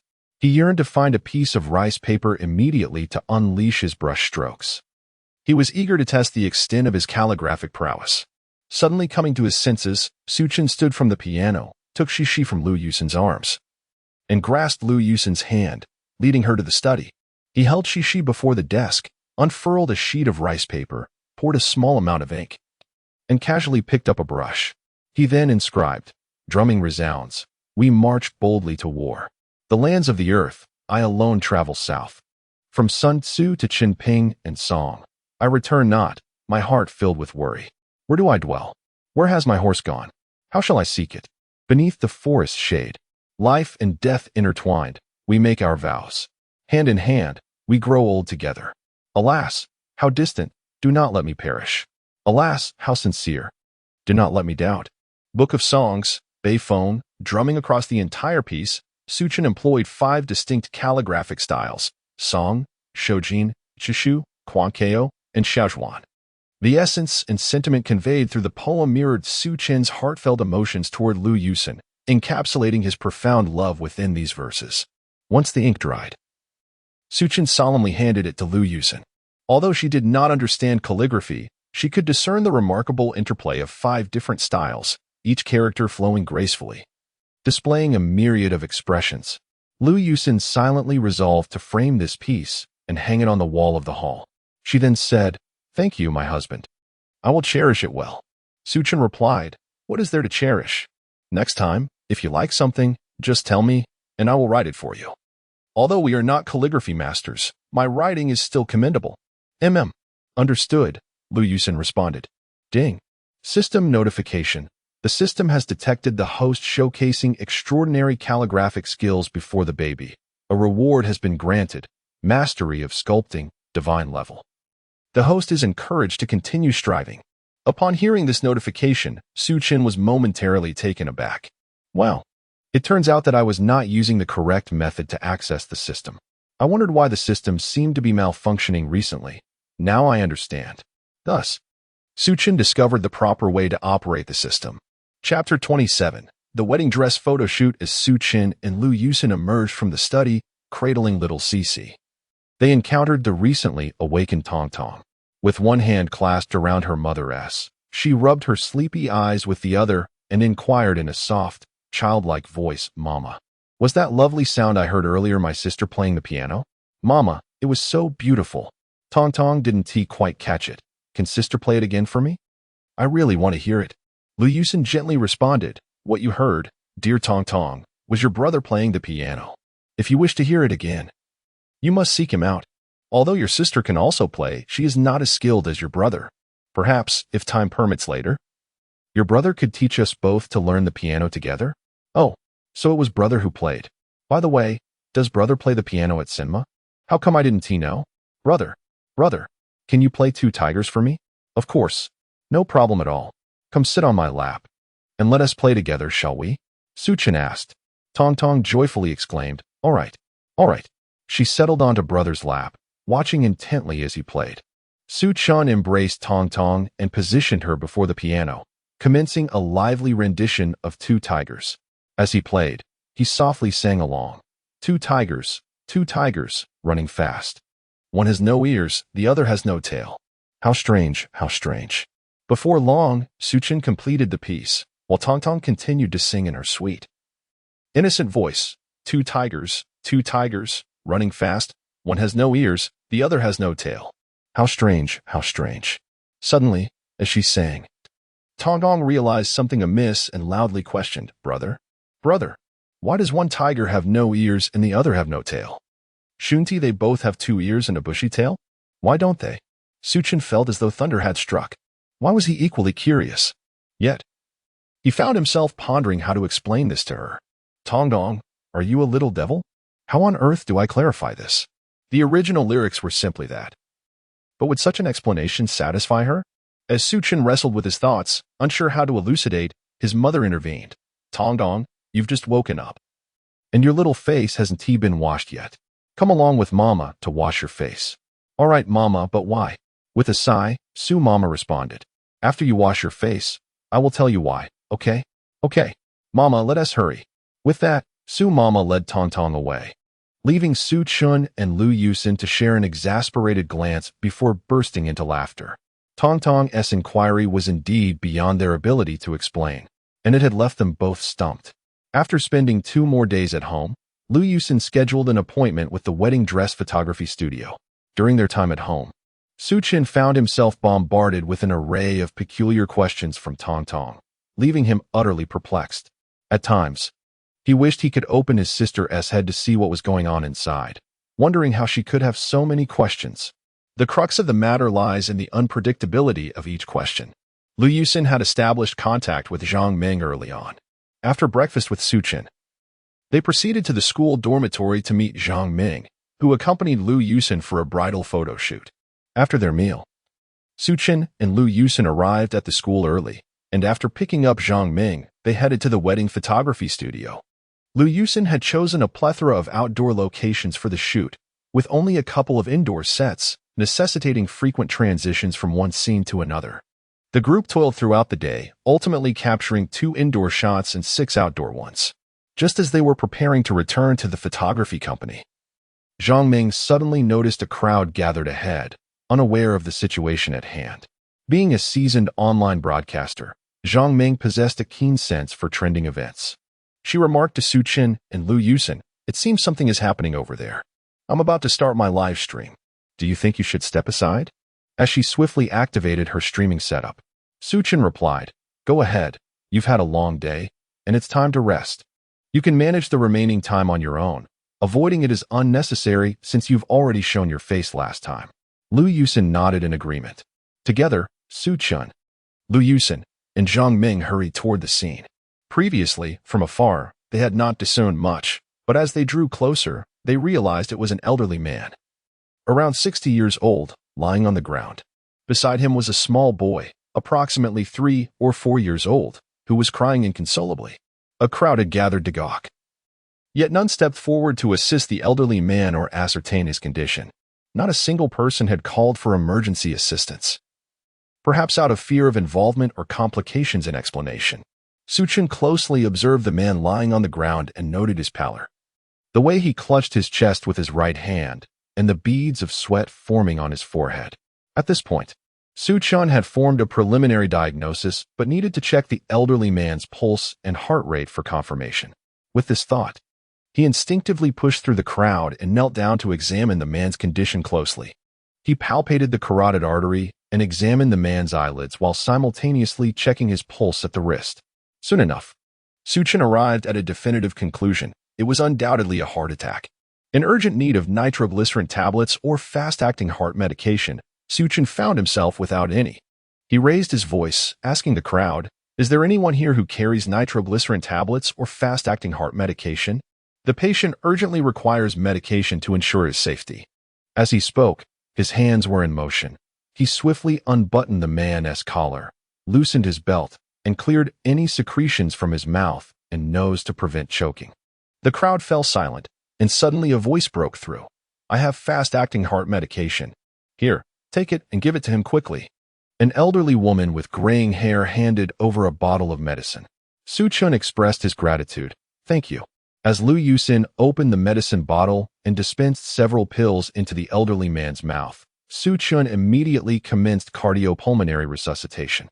While performing the life-saving procedure, he instructed Lu Yusin to urgently call for an ambulance, as the man's condition necessitated swift medical attention. Soon, the ambulance arrived, its siren blaring sharply, bringing with it a sense of urgency. Logically, Suchin had accomplished what was needed. However, both he and Lu Yusin remained apprehensive, particularly with a small boy of 3 or 4 years standing by the elderly man. Fearing the child would become lost, they decided to take him along in the ambulance. Observing this situation, Zhang Ming quickly hailed a taxi from the roadside, closely following the ambulance to the hospital.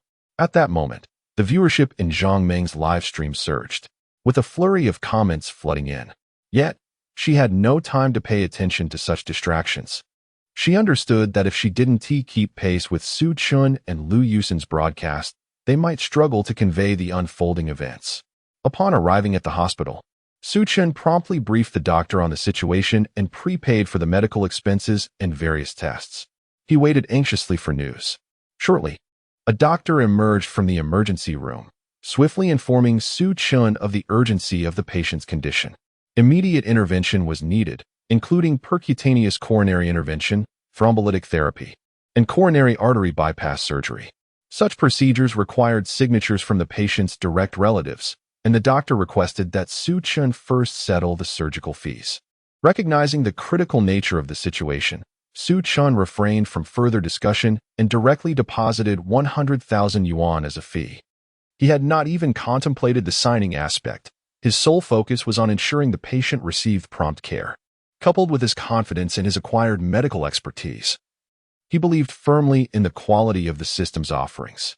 Despite Su Chen's readiness to sign for the life-saving procedures, the hospital remained unyielding. After negotiations between Su Chen and Lu Yusin, the hospital agreed to initiate a green channel for the surgery, with the understanding that the necessary risk disclosures would follow post-operation. However, they insisted that Su Chen immediately contact the police to locate the patient's family. Before long, Lu Yusin contacted the authorities, relaying the circumstances to them and requesting assistance in finding the patient's relatives. 2 hours later, the surgery was completed and the patient was wheeled out of the operating room. Concurrently, good news arrived from the police. The patient's family had been located and was en route to the hospital. While they waited in the hospital room, Lu Yusin, being considerate, noted that nearly 3 hours had passed since the incident occurred. She surmised that the little boy must be quite hungry, prompting her to purchase an assortment of snacks to replenish his energy. 20 minutes later, the door to the hospital room swung open, revealing a middle-aged man, approximately 35 years of age. On the journey to the hospital, the police had briefed him on the situation. Grasping Su Chen's hand tightly, he shook it fervently, repeatedly expressing his gratitude. The man swiftly completed the necessary paperwork required by the hospital. Immediately, Su Chen transferred the medical and surgical expenses to the middle-aged man. Once Su Chen and Lu Yusin observed that the situation was largely resolved, they respectfully requested to take their leave. Before departing the hospital, Su Chen consistently reminded him to take good care of his family and children, imparting numerous crucial post-operative care instructions. Only then did he take Lu Yusin's hand and exit the ward. The middle-aged man expressed his profound gratitude, insisting on obtaining Su Chen's phone number for future appreciation. However, Su Chen remained indifferent to such gestures. In his heart, he regarded himself as a physician. As a doctor, he believed it inappropriate to seek monetary rewards or gratuities for saving a patient. Thus, he resolutely declined the man's request. In truth, given the circumstances at the scene, Su Chen could have employed certain emergency, traditional Chinese medicine techniques. Although he could have revived the patient without any apparent aftereffects, he refrained from doing so. Su Chen's formal education did not include comprehensive medical training, nor did he possess any relevant mentorship. Furthermore, he lacked a medical practitioner's license. He could not impulsively administer treatment, as it could lead to accusations of practicing medicine illegally. Su Chen understood that saving a life should not compromise his and Lu Yusin's safety. While this approach may seem inhumane, it was, in fact, the wisest way for him to protect both himself and Lu Yusin.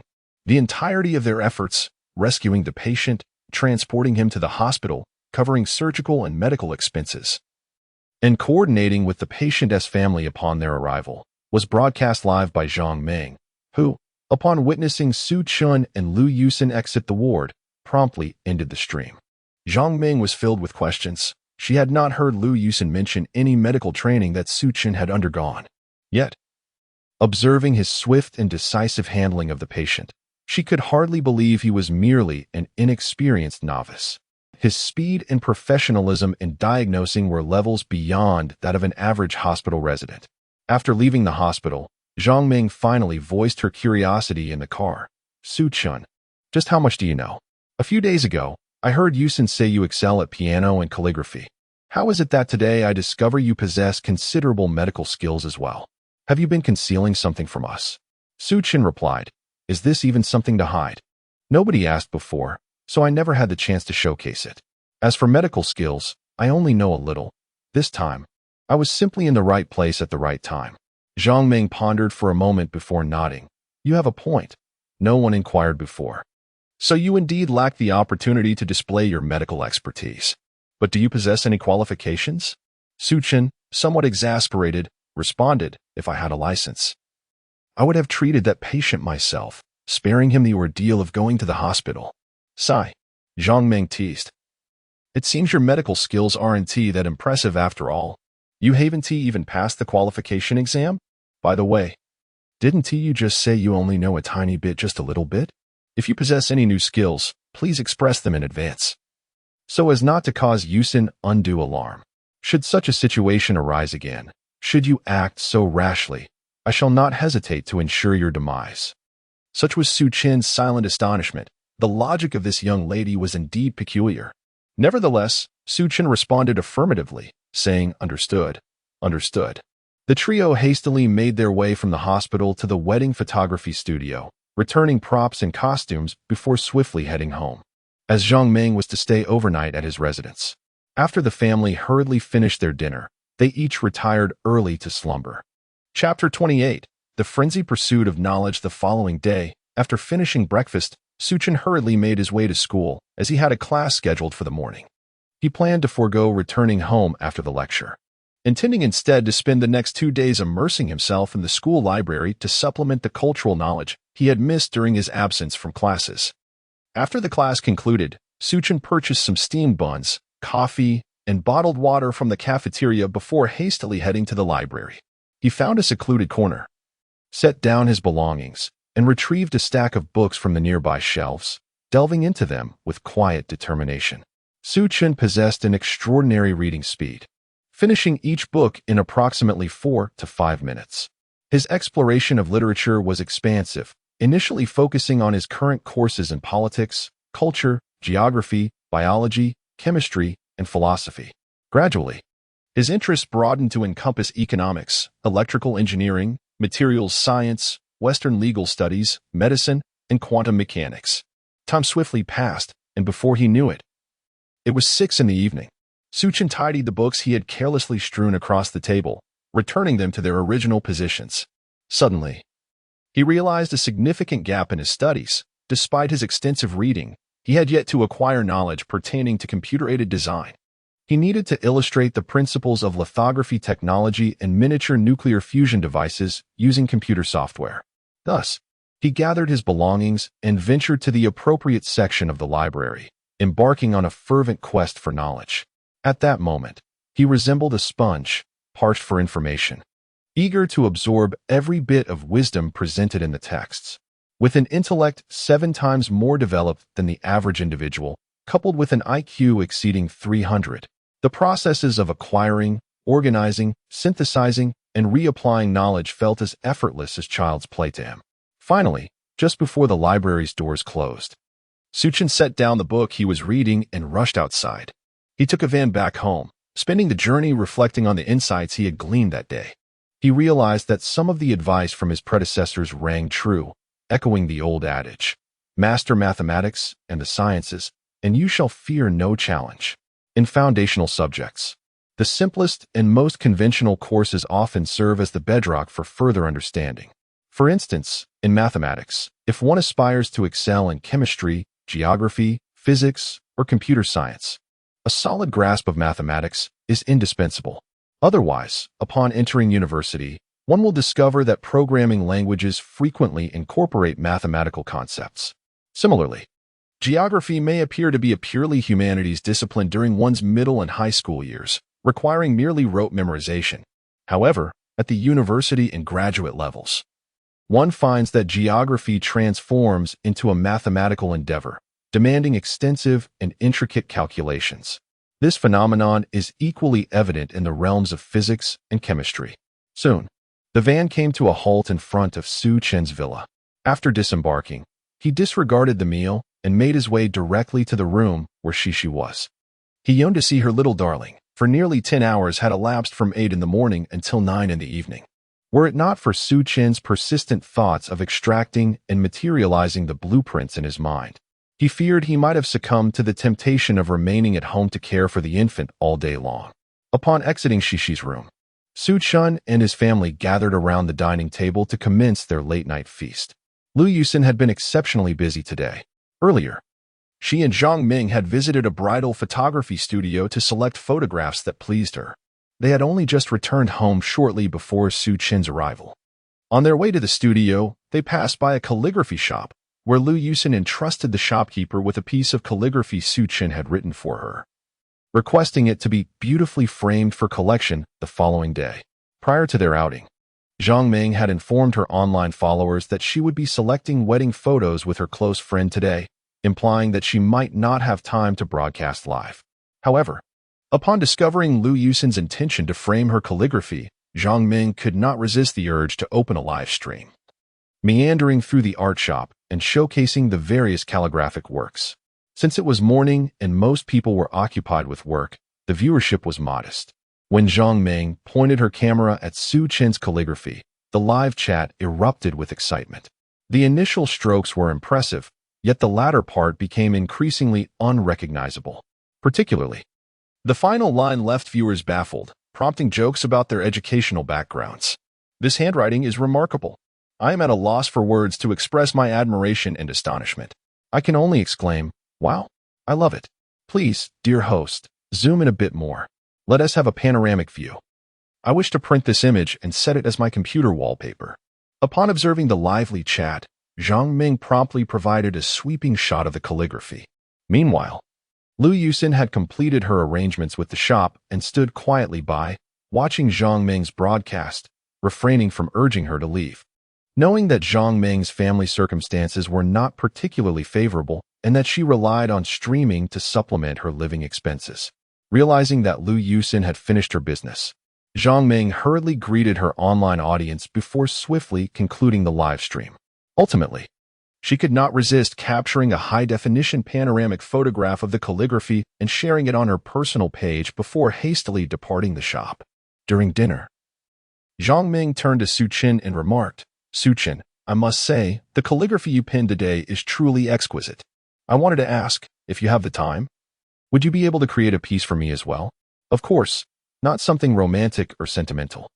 I desire a work embodying only those who strive shall succeed to inspire myself. Would that be possible?" Su Chen replied, "Certainly. No problem. I will write it for you as soon as I finish my meal." "Thank you, Su Chen. I will treasure this piece of calligraphy," Zhang Ming remarked. After they had dined, Su Chen retreated to the study alone and inscribed the phrase "only through hard work can one achieve success," along with some encouraging words beside the artwork that Zhang Ming desired. Once the ink had dried, Su Chen presented the calligraphy to Zhang Ming. Su Chen planned to return to the library the following day to immerse himself in his studies. What he needed now was to find a source for the knowledge that had suddenly emerged in his mind. Therefore, Su Chen required extensive reading and a wealth of information to fill in those frameworks, at the very least, to provide a coherent explanation of the origins of his knowledge to outsiders. Chapter 29. Su Chen's frenzy. The following day, Su Chen had no classes. However, he arrived at the library early, determined to continue his pursuit of knowledge. Today, he aimed to delve into more advanced materials, making his way to the foreign literature section. Without concern for the languages of the books, he oscillated between the English and Russian literature areas. His movements reminiscent of Duan Yu practicing the art of Lingbo Weibu in the Heaven Sword and Dragon Saber, constantly shifting in form and position. Within just a few short hours, Su Chen's presence permeated every corner of the library. Under the peculiar gaze of the library's data administrator, the library appeared as an insatiable black hole, voraciously absorbing the wisdom contained within its tomes. Su Chen had set a modest goal for himself, first to complete the foundational texts, then to explore a selection of foreign literature, culminating in a review of cutting-edge papers published both domestically and internationally in the library's electronic repository. Having accomplished the initial two objectives, Su Chen anticipated that by the following day, he could forego another visit to the library. He enlisted the help of Xiao Imo to infiltrate the school's electronic literature database, meticulously filtering and transferring all textual and visual materials to his personal computer, enabling him to swiftly peruse the repository during his leisure hours at home. Upon returning home, after playfully interacting with Cici and Tong Tong, Su Chen retreated to his study, embarking on his scholarly journey anew. At that moment, he resembled a relentless machine, fervently clicking the mouse and typing on the keyboard. After a night of diligent exploration, he finally navigated through the entirety of the electronic library. Of course, the library's electronic resources were vast. The information on Su Chen's computer was a curated collection, refined by Xiao Imo, for without such assistance, it would have been impossible for him to absorb everything in just one night. Now, seated quietly in the study, Su Chen sought to synthesize the knowledge he had amassed over the past few days, transforming it into his own understanding. Approximately an hour later, he emerged from the study, ready to showcase his culinary skills in the kitchen. He He intended to prepare a delightful breakfast for Tong Tong, who had not savored a meal made by him in several days, as well as for his family. Recalling Tong Tong's forlorn expression and words from the previous night, "Brother, what have you been busy with these past few days? Why haven't you made me any food? I've been craving your cooking." Suchin set to work. He crafted a sumptuous breakfast, featuring Tong Tong's favorites: pumpkin porridge, steamed dumplings, soup dumplings, purple sweet potato balls, and his signature osmanthus cake. After completing the meal, he glanced at the clock and noted that it was nearly 7:30. Typically, at this hour, everyone in the household would already be awake, and he surmised they were likely in the bathroom preparing for the day. Suchin sat alone on the sofa, feeling a bit bored. His gaze drifted toward the grand piano in the hall, and unable to resist, he approached it, lifted the lid, and began to play The Wedding in Dream. As the notes danced beneath his fingertips, a melodious sound filled the villa. Suddenly, a sweet, childish voice interrupted his performance. "Gidge, you are a bad egg. Why are you playing the piano alone without waiting for Tong Tong? Gidge, you are not being nice." Feeling a tug at his pant leg, Suchin turned in confusion and met the rosy face of his younger sister, Tong Tong. He scooped her up, standing her on the ground as she looked up at him. Unable to resist, he planted a kiss on her little cheek and said, "Gidge is not being naughty. It's just that you woke up a bit late this morning. I played the piano to wake you up. And by the way, I have prepared a plethora of delicious treats for you today. They are all ready. Would you like to eat, Tong Tong? If you do, hurry and call Mama and Baba to join us for the feast." Tong Tong's eyes sparkled with excitement. "Really? Gidge, did you really make a lot of good things for Tong Tong?" "Indeed. How could I ever deceive you?" Suchin replied. "Gidge, you are so wonderful. I want to eat all the delicious food. I will go call Baba, Mama, and my sister right away." As she spoke, Tong Tong wriggled to be set down. Suchin gently placed her on the ground, saying, "Take your time, Tong Tong. Don't rush." "All right," exclaimed Tong Tong, eager to gather everyone for the delightful meal. Chapter 30. The first family portrait of Cece. The Su family gathered around the dining table, savoring a delightful breakfast. At this moment, Mother Su spoke up. "Su-chun, it has been over a month since Cece's birth. Previously, we discussed combining Cece's full moon celebration with your wedding. At that time, we did not oppose the idea, but now, shouldn't we consider arranging a photo shoot for Cece?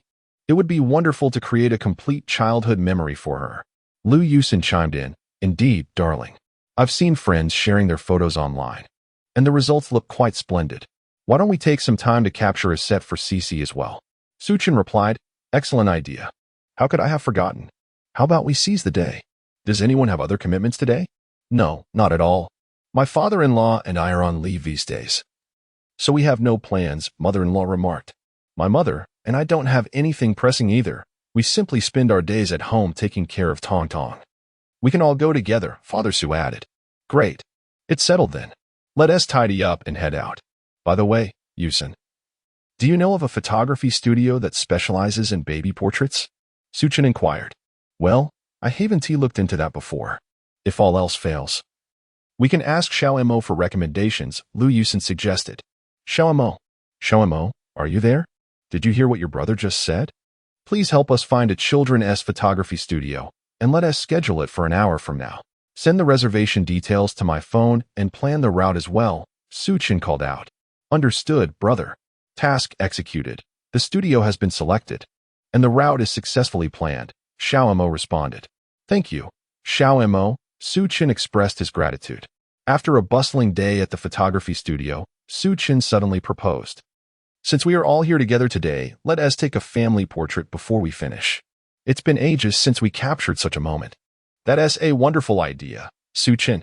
With both families present, it adds even more significance to the occasion," Father Su replied. "Honey, your thoughts are truly considerate. This suggestion is delightful," Lu Yusin remarked. "I will communicate with the photographer, as it won't take much time," Suchin said. After discussing his thoughts with the photographer, he received enthusiastic agreement. With the photographer's approval, they found a pleasing backdrop and proceeded to take several photos: a grand family portrait, a photo featuring the in-laws, Lu Yusin, Su-chun, and Cece, as well as a smaller family photo of Su-chun, Lu Yusin, and Cece. The staff at the photography studio worked swiftly, and in a short while, they had the family portrait in their hands. As Suchin carefully examined the photograph, he suddenly felt the weight of responsibility resting heavily upon his shoulders. System notification. The system has detected that the host is a baby photography system. As a special reward, the host is granted mastery in artistic skills, divine level, including ink wash painting, sketching, oil painting, simple drawing, and sand painting. Ding. System notification. The system has detected that the host has taken 2 family portraits of the baby. As a special reward, the host is granted mastery in singing, divine level, and woodworking skills, divine level. Upon hearing the system notification, Su-chun was momentarily taken aback. It seemed that the system truly intended to transform him into an all-encompassing father. First, it enhanced his intellect, then elevated his emotional intelligence, subsequently expanding his cognitive capacity, and providing a foundation of economic and material support. Ever since Su-chun had expressed his grievances about the system, it had now shifted to directly enhancing skills, resembling the experience of playing a game. Su-chun felt as though he were grinding through a dungeon, with the hidden game master being none other than the little Cece cradled in her arms at that very moment. Chapter 31. Su-chun's retreat after hastily taking photographs. Su-chun and his family returned home, where he joined his parents and in-laws on the living room sofa for a conversation. Suddenly, Su-chun announced, "I plan to begin organizing the technical details of the lithography machine tonight, which will likely take about a day. During this time, I will have Xiao Mo assist me. I wonder if any of the elders have additional matters to discuss." At that moment, Tong Tong, nestled in her mother's embrace, interjected, "Does that mean baby won't get to enjoy the meals made by Guoguo again? Baby is unhappy." Humph. Su-chun reassured her, "Meals will still be prepared. Thus, baby will still have something to eat, though perhaps in a simpler form due to time constraints." "Is that true, Guoguo? Baby's not mad anymore. Baby loves you the most," Tong Tong quickly replied. The others could not help but smile at the antics of this lively duo.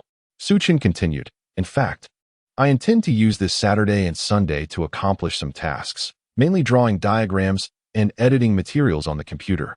The only significant difference this weekend is that I may not be able to take Tong Tong to her piano lessons." "Oh, I see," Tong Tong exclaimed in realization. Lu Yusin inquired, "Is there anything you need my help with, dear?" Su-chun responded, "No, everything is stored in my mind. If I were to relay it to you, it would waste a lot of time. However, do not be disheartened, my love. How about this, for the next 2 days? Could you help me select some quality jade and densewood materials? I wish to create something fun for Cece and Tong Dong. It seems I won't have time to procure these items myself, so I am entrusting this to you. By the way, do you have enough funds? These materials aren't cheap. If possible, I could make a set for everyone. Forget it. You can manage this card from now on. The password is Cece's birthday. With December 10th approaching, I believe the third quarter dividends from Inhua Dairy will soon be credited. Please keep an eye on the notifications. I have already updated the contact number to yours for SMS alerts. Oh, and I almost forgot to prepare a full set of carving and woodworking tools. I am sure the finished products will delight the little ones," Su-chun added. "Honey, that doesn't seem right. Such a large sum of money. I feel a bit apprehensive. Besides, I have some funds of my own. You should keep it," Lu Yusin replied. "What's wrong? You are my wife. Why worry about managing finances? Rest assured, there isn't much in the account around. Over 15 million. Don't worry, there will be more to come. Feel free to decide what you wish to purchase," Su-chun reassured her. "All right, thank you, darling," Lu Yusin said. "That's the spirit. Mom, Dad, and in-laws, please rest early tonight. I will take advantage of my current alertness to begin some preparatory work."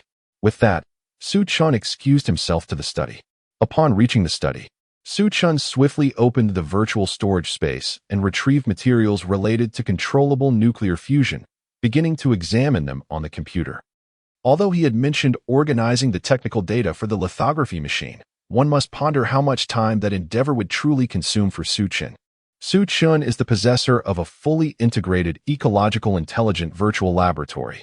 Recently, before retiring for the night, he delved into the workings of this remarkable facility, which boasts surreal technologies unparalleled anywhere in the world today. For instance, it can directly extract relevant technical information, experimental plans, and data from the user's consciousness. After acquiring the data, it is uploaded to the laboratory's central intelligent brain, which then simulates the corresponding experimental environment and material groupings to conduct comparative experiments. This process culminates in the formation of comprehensive experimental records, plans, and design schematics. Ultimately, the data is transmitted to physical storage media, such as computers and mobile devices, through various frequency signals surrounding Suchun. The greatest advantage of Suchun's laboratory lies in its ability to accelerate time by up to 100-fold without affecting the temporal flow of life in the real world. The only prerequisite is that the user must be situated within a relatively safe environment, seated quietly before his laptop. Suchun had just finished reviewing the introduction to controlled nuclear fusion. After calming his mind, he activated the ecological intelligent virtual laboratory and proceeded to extract consciousness data regarding lithography technology.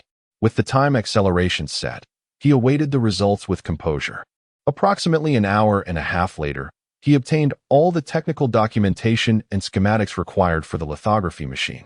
He transferred this information to his laptop, having spent less than a minute since initiating the laboratory. Through this experiment, Suchun gained a comprehensive understanding of the ecological intelligent virtual laboratory. Glancing at his computer, he noted the time was still before 9 p.m. Thus, he reactivated the laboratory to extract all memories related to controlled nuclear fusion, once again setting the time acceleration to 100 times.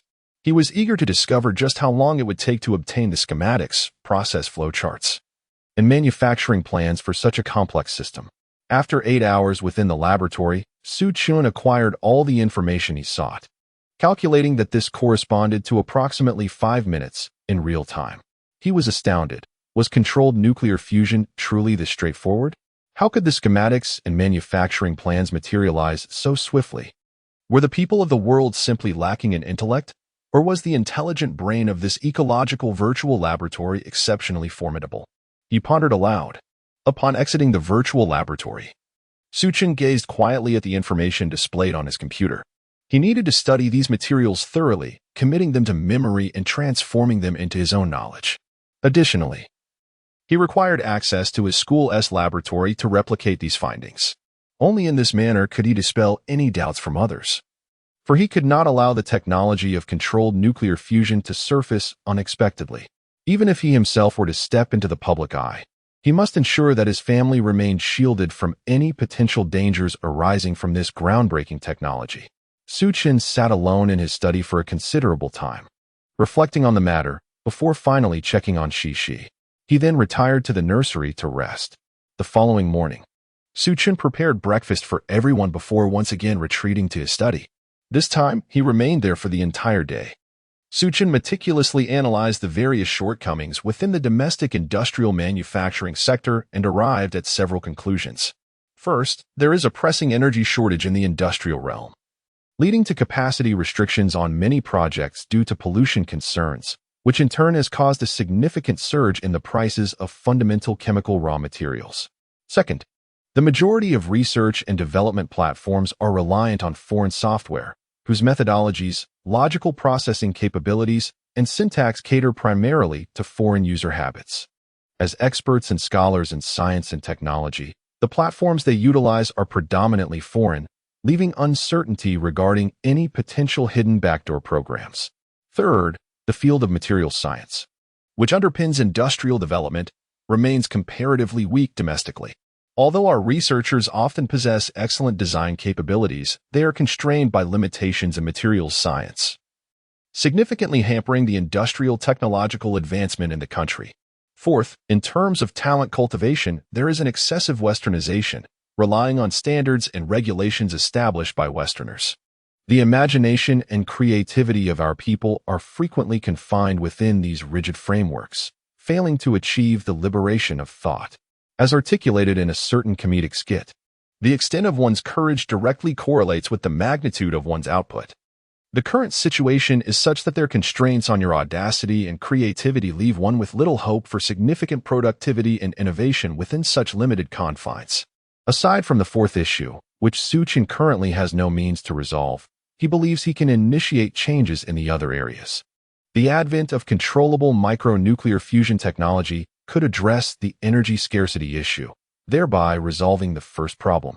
Regarding the second issue, Suchin can enlist the help of Xiao Mo for research assistance tools, as well as for drafting, diagramming, and modeling software.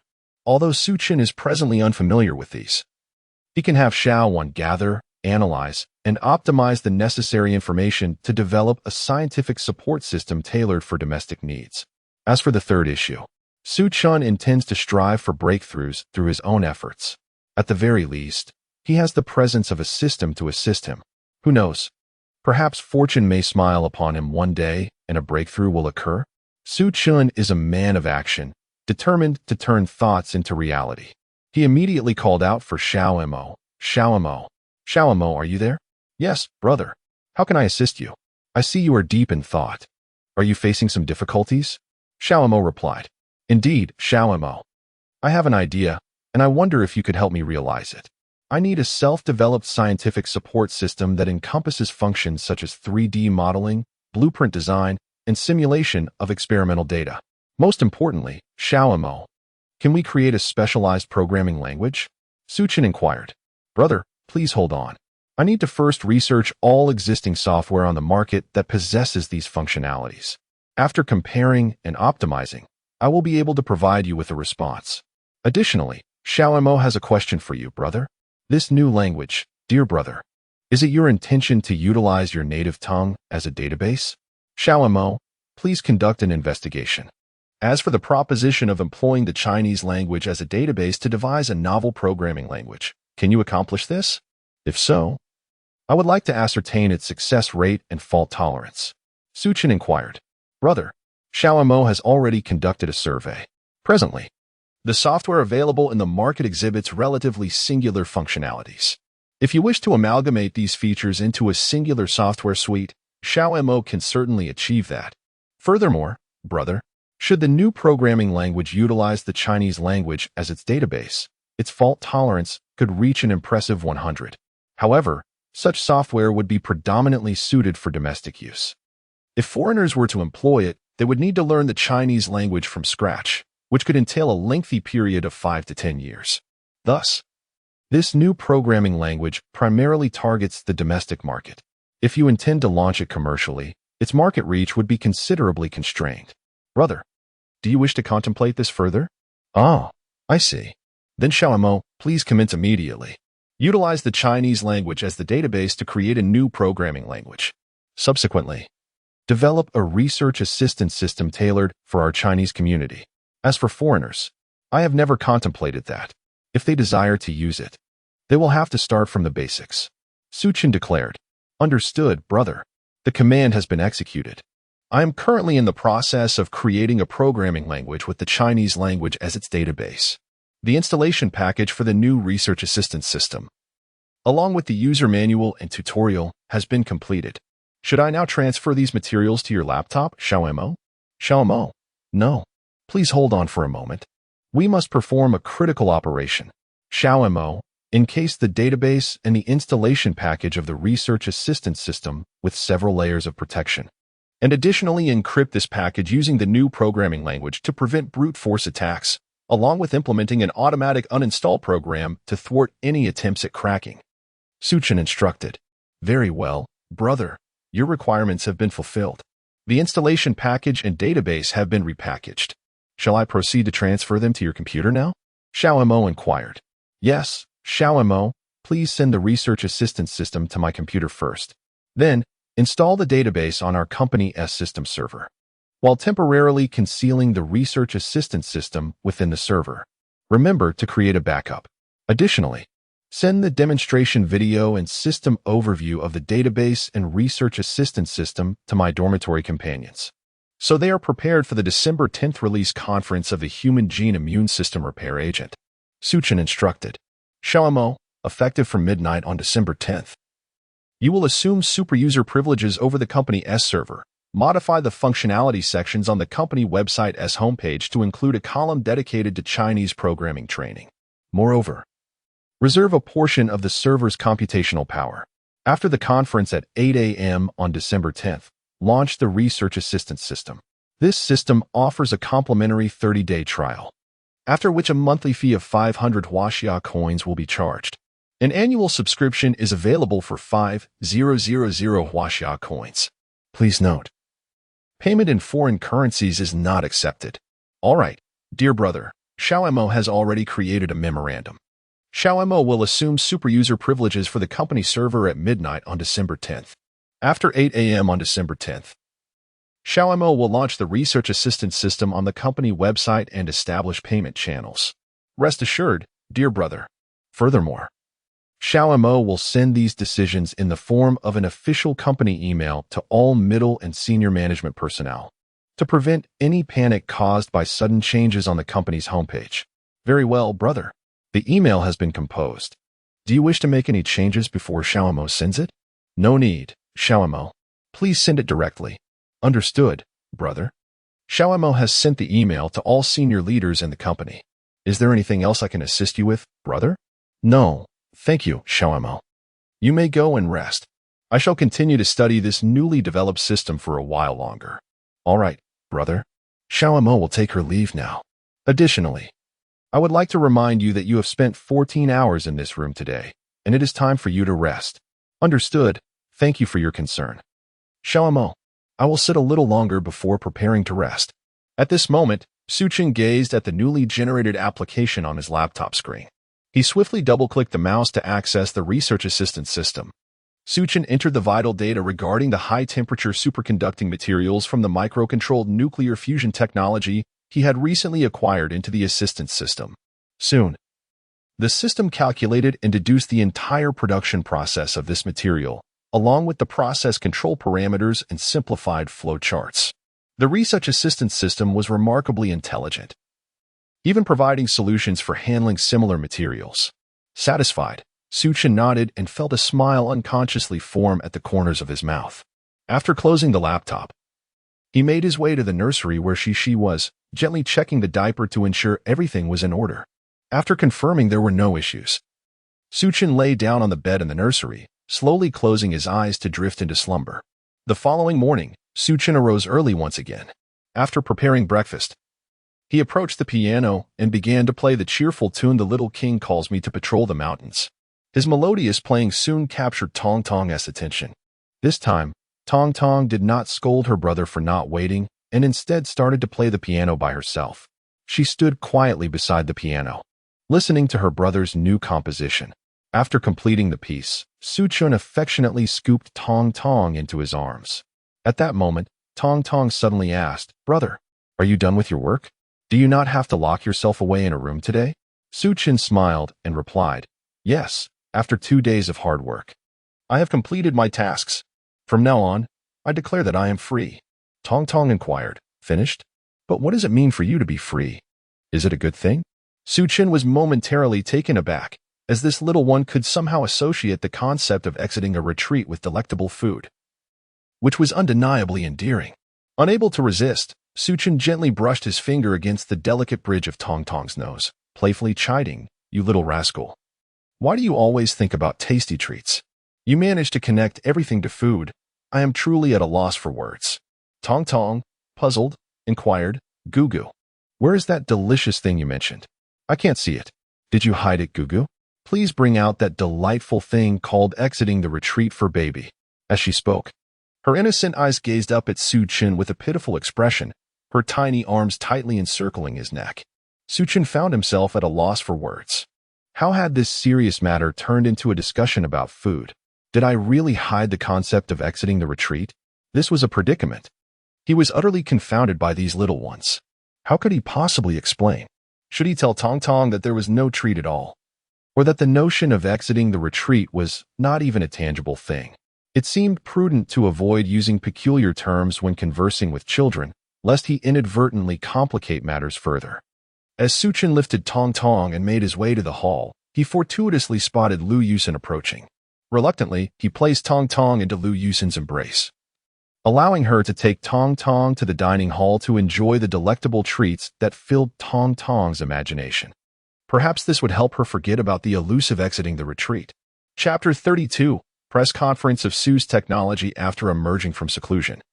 Su Chun conferred with his in-laws regarding the lithography machine and the research assistance system.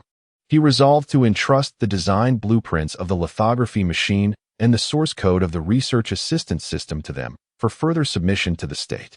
Su Chun and Liu Yusin coordinated their plans, deciding to attend the press conference of Su's technology the following day. Liu Yusin, demonstrating remarkable efficiency, had already prepared the jade, a batch of Wangwali wood, and several sets of corresponding tools that Su Chun had requested. Upon entering the room where the materials were stored, Su Chun meticulously examined them, contemplating how to sculpt the jade into various forms. As for the wood, he had already envisioned creating a wooden rocking horse for Tong Tong, a teething stick for Cici, and a few small trinkets for play. In the afternoon, Su Chun summoned Liu Yusin to accompany him to Su's Biotechnology Company, Limited, where he intended to convene a high-level executive meeting. Su Chun announced a series of significant decisions. 1. The introduction of the Su's gene immune repair agent, initiating negotiations for its inclusion in medical insurance. 2. The domestic pricing for the Su's gene immune repair agent will be set at 5,000 yuan per bottle. 3. The announcement of a breakthrough in autonomous driving technology by Su's Biotechnology Company, Limited, with foreign patent authorization to be auctioned behind closed doors following the press conference. All authorizations will take effect upon the confirmation of regional agents, who must prepay the annual fee. This authorization will be renewed every 3 years. 4. The establishment of Su's Electronic Technology Service Company, Limited, which will focus on the sales of Chinese programming language and research assistance systems, as well as the sales of a nanometer lithography machine. 5. The newly formed Su's Electronic Technology Service Company, Limited, will be led by CEO Wang Peng and Sales Director Wang Mingyang, who will oversee the sales of the nanometer lithography machine technology and research assistance systems. These technologies will not be sold to foreign entities for the time being. The Chinese programming language will be made accessible to software developers worldwide. On December 10th, Su Chun and Liu Yusin arrived early at the press conference hall of Su's Biotechnology. They took their seats in the audience as Yang Haoyu, a fellow dormitory member, appeared on the stage and addressed the gathering. Esteemed leaders, clients, and friends, greetings to you all. First and foremost, I extend my heartfelt gratitude for your presence at this product launch amidst your busy schedules. On behalf of all the employees of our company, I wish to express our sincerest thanks and profound respect to each of you. Today's product launch marks the inaugural event since the establishment of Su's Biotechnology Company, Limited. As you have heard and seen, we are unveiling the human biological immune repair agent that has been reported in the news recently. While our product may still be a work in progress, we hope this presentation will serve to heighten our own sense of urgency and motivation. It is our aspiration that through this showcase, we can convey the unwavering determination of the Su's biotechnology team to overcome illness. We shall continue our relentless efforts to create more and better pharmaceuticals to comprehensively enhance and safeguard human life. Simultaneously, we are poised to officially unveil our company's groundbreaking advancements in autonomous driving technology.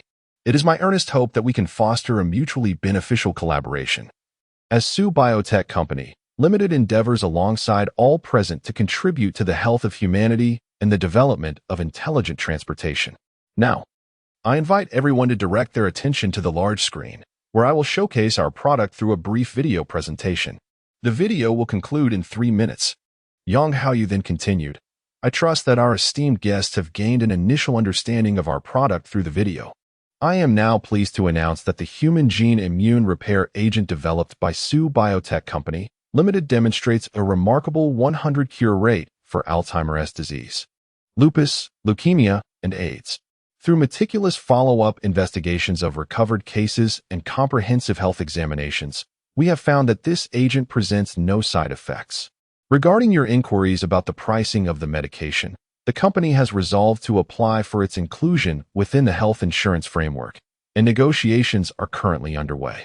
Additionally, the domestic price of the agent is set at 5,000 yuan, and it is available solely through designated hospitals, not for retail distribution in any form.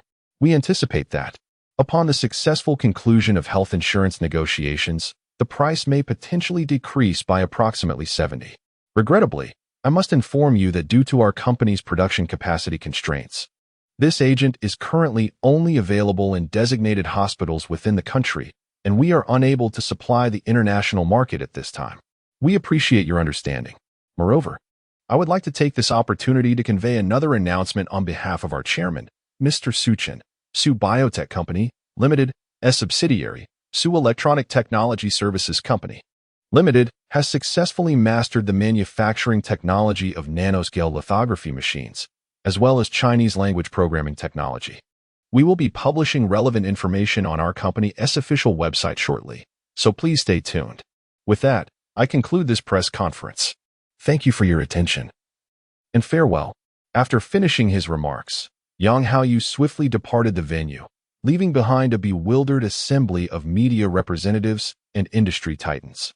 With the assistance of the company's security personnel, the crowd began to disperse.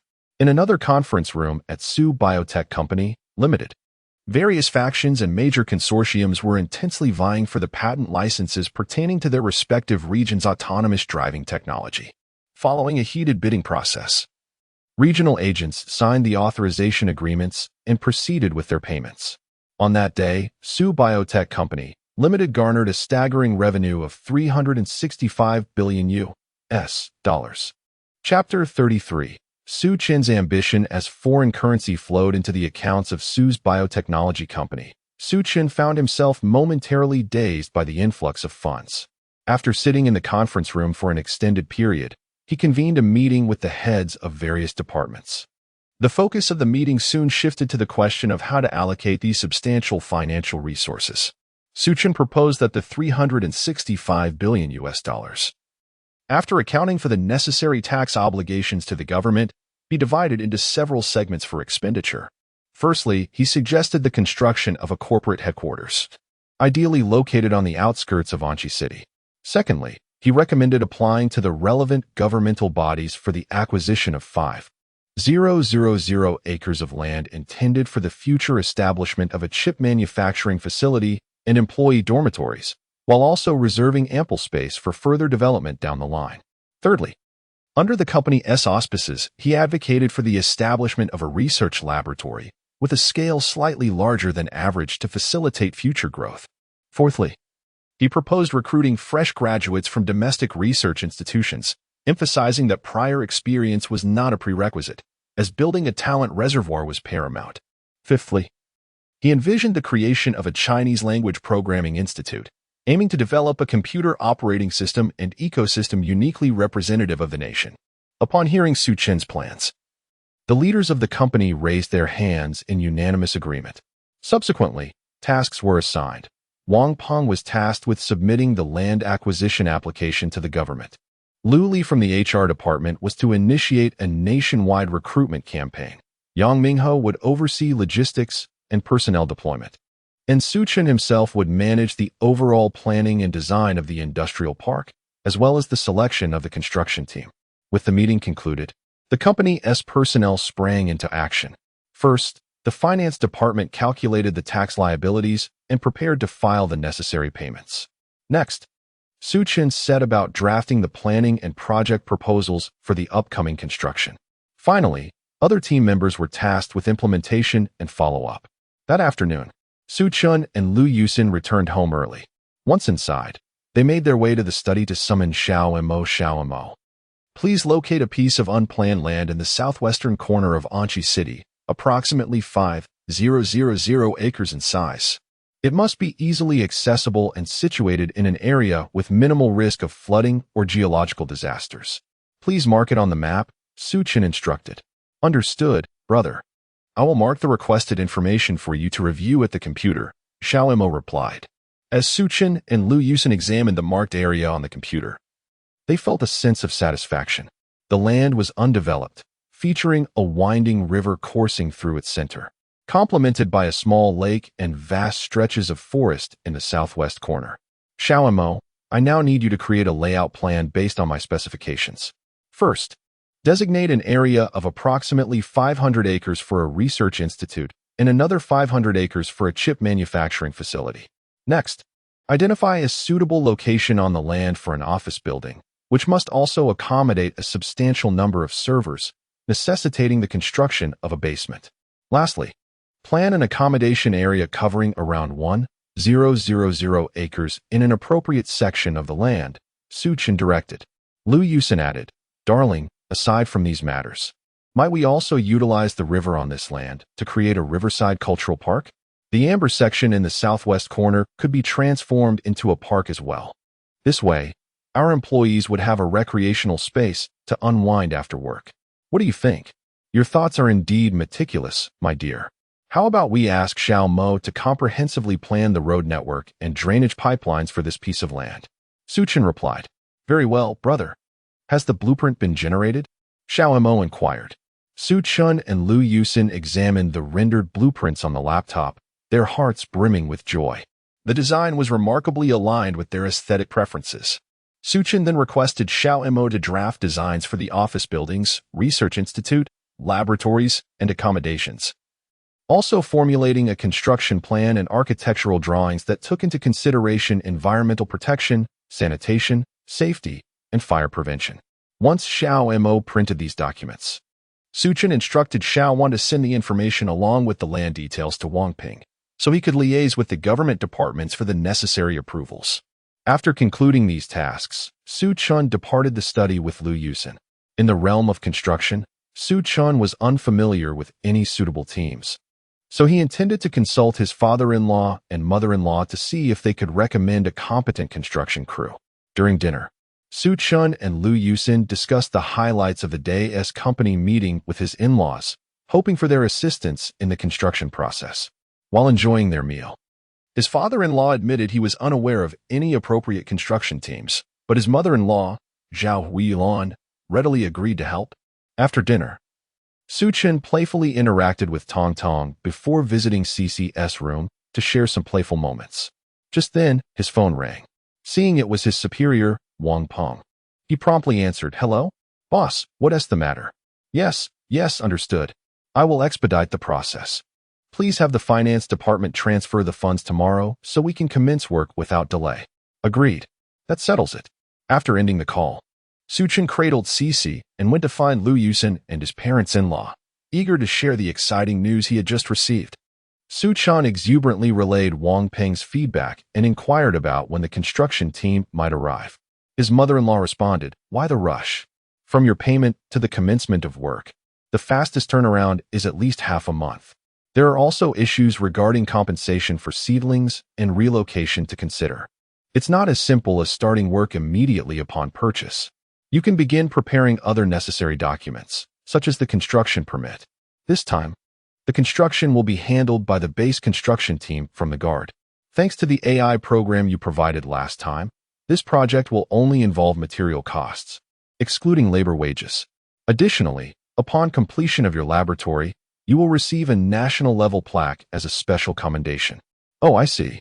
I had assumed we could start immediately," Suchin said, feeling somewhat embarrassed. Chapter 34. The Pot. Coursehair. After attending to the affairs of his company, Suchin found himself ensnared in an endless cycle of cooking and playing the role of a caretaker for his children. During this period, he also visited the school laboratory, albeit with a deliberate control over the pace of his experiments. While he was currently attempting to replicate a particular experiment, he was wary of hastening the process too much, as it might arouse the suspicions of the observant. As of now, Su Chun had completed 70 of the entire microcontrolled nuclear fusion project, leaving only a few crucial adjustments and the installation of the main apparatus. He decided to take a brief hiatus from the laboratory, choosing to devote the next few days to crafting accessories and trinkets for his family and little ones. On Saturday, December 20th, after rising and enjoying breakfast, Suchin made his way to a room near the garage of his villa. This space was filled with an array of carving knives and woodworking tools that Lu Yusin had prepared for him. Suchan was well acquainted with the jade materials stored here, having already formed a vision in his mind. He casually picked up a piece of jade and swiftly sketched a design upon it with a marker. His first creation was a cartoonish pendant of the zodiac mouse for his daughter Tong Dong. With his hands moving deftly and bolstered by his extraordinary carving skills, a thumb-sized verdant green cartoon mouse soon emerged on his workbench. Next, he crafted a chibi version of a little dragon girl pendant for his daughter Cece. For his father and father-in-law, he sculpted a guanine pendant and an exquisite jade ring face, respectively. For his mother and mother-in-law, he prepared jade bracelets and pendants employing intricate hollow filigree techniques. He also remembered Liu Yusin's dear friend, Zhang Meng, creating a pendant of a jovial Mithriya Buddha for her. As for his dormitory brothers, each received a guanine pendant. Upon closer inspection, one would notice that each figure bore a unique expression, yet all radiated a benevolent aura. During lunch, Su Chun discovered that Zhang Meng had joined them. She and Liu Yusin were discussing Su Chen's plans to craft toys for the two little ones, which piqued Zhang Meng's curiosity. She asked, Su Chun, may I live stream while you create? I haven't had much engaging content lately, and this could be a wonderful opportunity to boost my viewership. With a smile, Su Chun replied, of course. However, merely streaming this may not yield high viewership. Start by posting a teaser for your live stream, informing your audience that there will be mysterious gifts during the session, along with surprises along the way. Trust me, your viewership will rise swiftly. Just send out the announcement first. We will begin with me playing the piano, then I will teach Tong Tong to sing, and finally, we shall engage in some woodworking. I'll give you a heads up so you can prepare accordingly. All right, we will commence the live stream in half an hour. Zhang Meng agreed. Lunch was consumed swiftly by Zhang Meng and her companions. After dinner, Su Chun embraced Shishi for a short while before gently placing her in the crib. He then took Tong Tong's small hand and led her to the piano. Meanwhile, Zhang Meng activated the camera in the live streaming room. Through Zhang Meng's phone, a multitude of viewers witnessed the enchanting sight of the two, one large and one small, seated on the piano bench. The scene revealed Su Chen's nimble fingers dancing across the keys. Today, due to the live broadcast, he opted for a non-traditional piece, transforming the Guzheng version of high mountains and flowing water into a piano arrangement. Upon completing his piano performance, Su Chen embarked on today's teaching task. He accompanied Tong Tong with piano melodies while instructing her to sing The Little King Calls Me to Patrol the Mountains. As the prelude concluded, Su Chen's voice resonated like a gentle spring breeze, momentarily transforming into a symphony of blooming flowers, sometimes crisp, at other times melodic. His voice was warm as the spring sun and sweet as the spring rain. Zhang Meng, Liu Yusin, and others were entranced by the performance, and the live streaming room fell into a hushed silence until Su Chen finished playing. Su Chen taught with utmost dedication, and Tong Tong learned with earnestness. However, due to her tender age, her pronunciation was imprecise, and the length of the song frustrated her, causing her to stomp her feet in irritation. After a thorough round of soothing words from Su Chen, Tong Tong finally calmed down. He then informed her that he would be crafting a wooden rocking horse for her. At this, Tong Tong's curiosity ignited, and she inquired, Brother, what is a rocking horse? Does it eat meals or grass? If it eats grass, I should go get some for it now. Su Chen chuckled and replied, This horse does not eat meals nor grass, so Tong Tong, there is no need to prepare food for it. Tong Tong looked at Su Chen, puzzled, and asked, But brother, what if it gets hungry?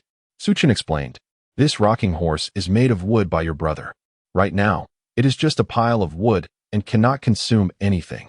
All right then, brother, when will you start making the horse? I can hardly wait. Tong Tong exclaimed. Su Chen assured her, I will begin making it right away. Is that all right? Yes. Yes. Can I watch while you make it? Tong Tong asked eagerly. Of course. But while I am working, you must sit quietly on the stool or in Sister Yusin's lap, as it may take some time. Are you sure you can be patient? Su Chen inquired. I can wait very patiently to see it born. I'm very good at sitting still for a long time. Tong Tong replied confidently. Great. I will be quick and won't keep you waiting too long, Su Chen promised. Okay then, let's get started. Tong Tong exclaimed with excitement. Chapter 35. Can the self-made wooden horse walk? Liu Yusin cradled Tong Tong as she followed Su Chen and Zhang Meng into the workshop. Su Chen sat quietly at the workbench, lifting several pieces of yellow pear wood from the floor.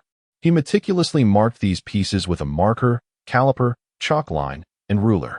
With fluid motions, he alternated between using a planer, a hammer, a chisel, and a hand drill to carve and bore into the wood. as if these tools were extensions of his very being. Presently, Su-chan retrieved a wooden piece the size of a plate and began sketching on it with a marker to complete his design. He then took up the chisel again, skillfully shaving away excess wood. Before long, a chibi version of a horse's head manifested before the onlookers. Su-chan glanced up at Tong Tong, who was nestled in Lu Yusin's embrace, her large, dark eyes, resembling plump grapes, blinking curiously at the wooden creation. However, a trace of disappointment flickered in her gaze. Noticing her brother watching her, Tong Tong suppressed her urge to cry out, "Gidge, where's my horse? Why is it just a pile of wood? Is it playing hide and seek with me?" With a warm smile, Su-chan reassured her, "Tong Tong, do not fret. Your little horse is merely a collection of parts at the moment. I have yet to assemble it. Just wait a little longer." "All right, I'll wait a bit. I want to see my horse come to life," she replied eagerly. Su-chan lowered his gaze once more, taking some sandpaper to begin smoothing the parts on the workbench. After a thorough sanding, he commenced assembling the pieces, utilizing no nails whatsoever. The connections of this wooden horse were entirely crafted using mortise and tenon joints, employing a dovetail method for interlocking the components. Though each part appeared slender, collectively they could withstand considerable pressure. The strength of this structure lay not in the individual pieces, but in their harmonious integration and mutual support. In no time, a lively chibi horse emerged before everyone. Su-chan picked up a carving knife, swiftly detailing the horse's body with intricate patterns and refining its features before placing it on the ground. "Tong Tong, your steed is ready. Come and give it a try," Su-chan called out. "Okay, Gidge." Lu Yusin gently placed Tong Tong onto the back of the little horse.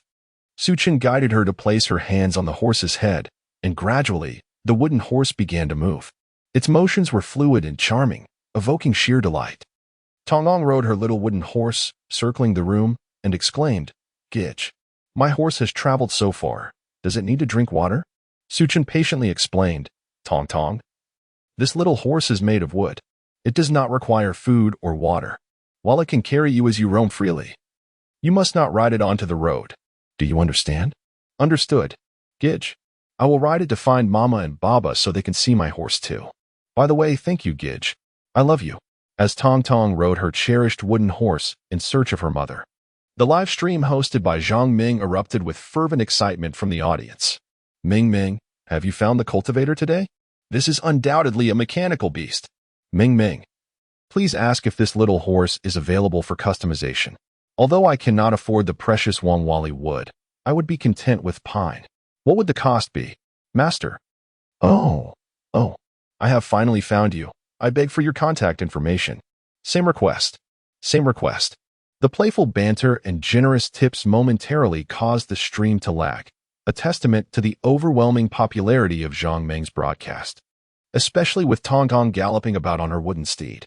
At that moment, Su-chan picked up a small piece of wood, roughly the size of a carrot, intending to craft a teething stick for Cece. Without any unnecessary embellishments, he simply took a carving knife and began to etch designs before commencing the sanding process. Before long, a teething stick made of Wangwali wood was completed. Subsequently, he selected a square block of wood and began chiseling away excess material, alternating between carving and sanding. Soon, a vividly lifelike puppy emerged before the audience, another gift prepared for Cece. Lifting his gaze to Zhang Ming, Su-chan instructed, "Ming Ming, now begin a countdown from 10. Select 5 lucky individuals from the comments, and I shall gift each of them a wooden sculpture. For the addresses, please have them message you privately." With that, he resumed his carving, creating a majestic eagle, a fierce tiger, a Pikachu, a cute kitten, and an adorable panda. Once he had finished, he entrusted all these creations to Zhang Ming and took Lu Yusin's hand, departing the studio. Upon receiving the items, Zhang Ming promptly contacted the courier service, eager to ship the gifts to the 5 fortunate winners selected from her live stream. The viewership for Zhang Ming's broadcast was exceptionally high today, particularly as Tong Tong joyfully rode her wooden horse. The total amount of tips accumulated reached an astonishing sum exceeding 3 million, leaving Zhang Ming both thrilled and astonished, determined to transfer all the earnings to Lu Yusin. However, Lu Yusin refused, fully aware of Zhang Ming's current circumstances. Zhang Ming's tuition and living expenses were earned through her diligent work during her studies, and she led a challenging life. Recognizing that Zhang Ming's life could improve through her live broadcasts featuring Su Chen's handcrafted creations, Lu Yusin implored Su Chen for assistance when he was not busy. Observing Lu Yusin's earnest expression, Su Chen replied, "Of course. Zhang Ming is about to enter her senior year, isn't she? Let her join the Su family business." Overseeing the new media sector, focusing primarily on live streaming and short videos. "Thank you, my dear husband. You are truly wonderful. I must share this delightful news with Zhang Ming." Chapter 36. The Gifts upon informing Zhang Ming of Su Chen's decision. Zhang Ming was so elated that she nearly leapt with joy. After dinner, Su Chen presented the gifts he had prepared for everyone. He bestowed the jade guanyin and the ring upon his father and father-in-law, and gifted his mother and mother-in-law with jade pendants and bracelets. Finally, he produced a Mithria Buddha pendant, which he graciously offered to Zhang Ming. Zhang Ming, taken by surprise, expressed her heartfelt gratitude, saying, "Thank you, Su Chen. I truly didn't expect you would also make me such a pendant. You are so considerate. Where's my gift?" Tong Tong mumbled through her meal, her words somewhat unclear. "Brother, of course, I wouldn't forget to prepare a gift for our adorable Tong Tong. Look over here. What does brother have in his hand?" Su Chen replied, opening his left palm. "Let me see it properly. What is this? It looks so cute." Tong Tong exclaimed, "This is your zodiac guardian spirit, the mighty tiger. As long as you wear it, it will always protect you," Su Chen explained. "Wow, a little tiger, but why is it so tiny? Will it really protect me forever?" Tong Tong questioned. "Of course. Tong Tong, since your brother has given you a gift, don't you think you should thank him?" Suma interjected. "Thank you. I'm so happy with the gift you gave me today." Tong Tong beamed. Su Chen then handed a pair of red jade bracelets to Lu Yusin, saying, "Due to time constraints, I haven't completed the other accessories for you yet. I plan to carve a jade brooch for you.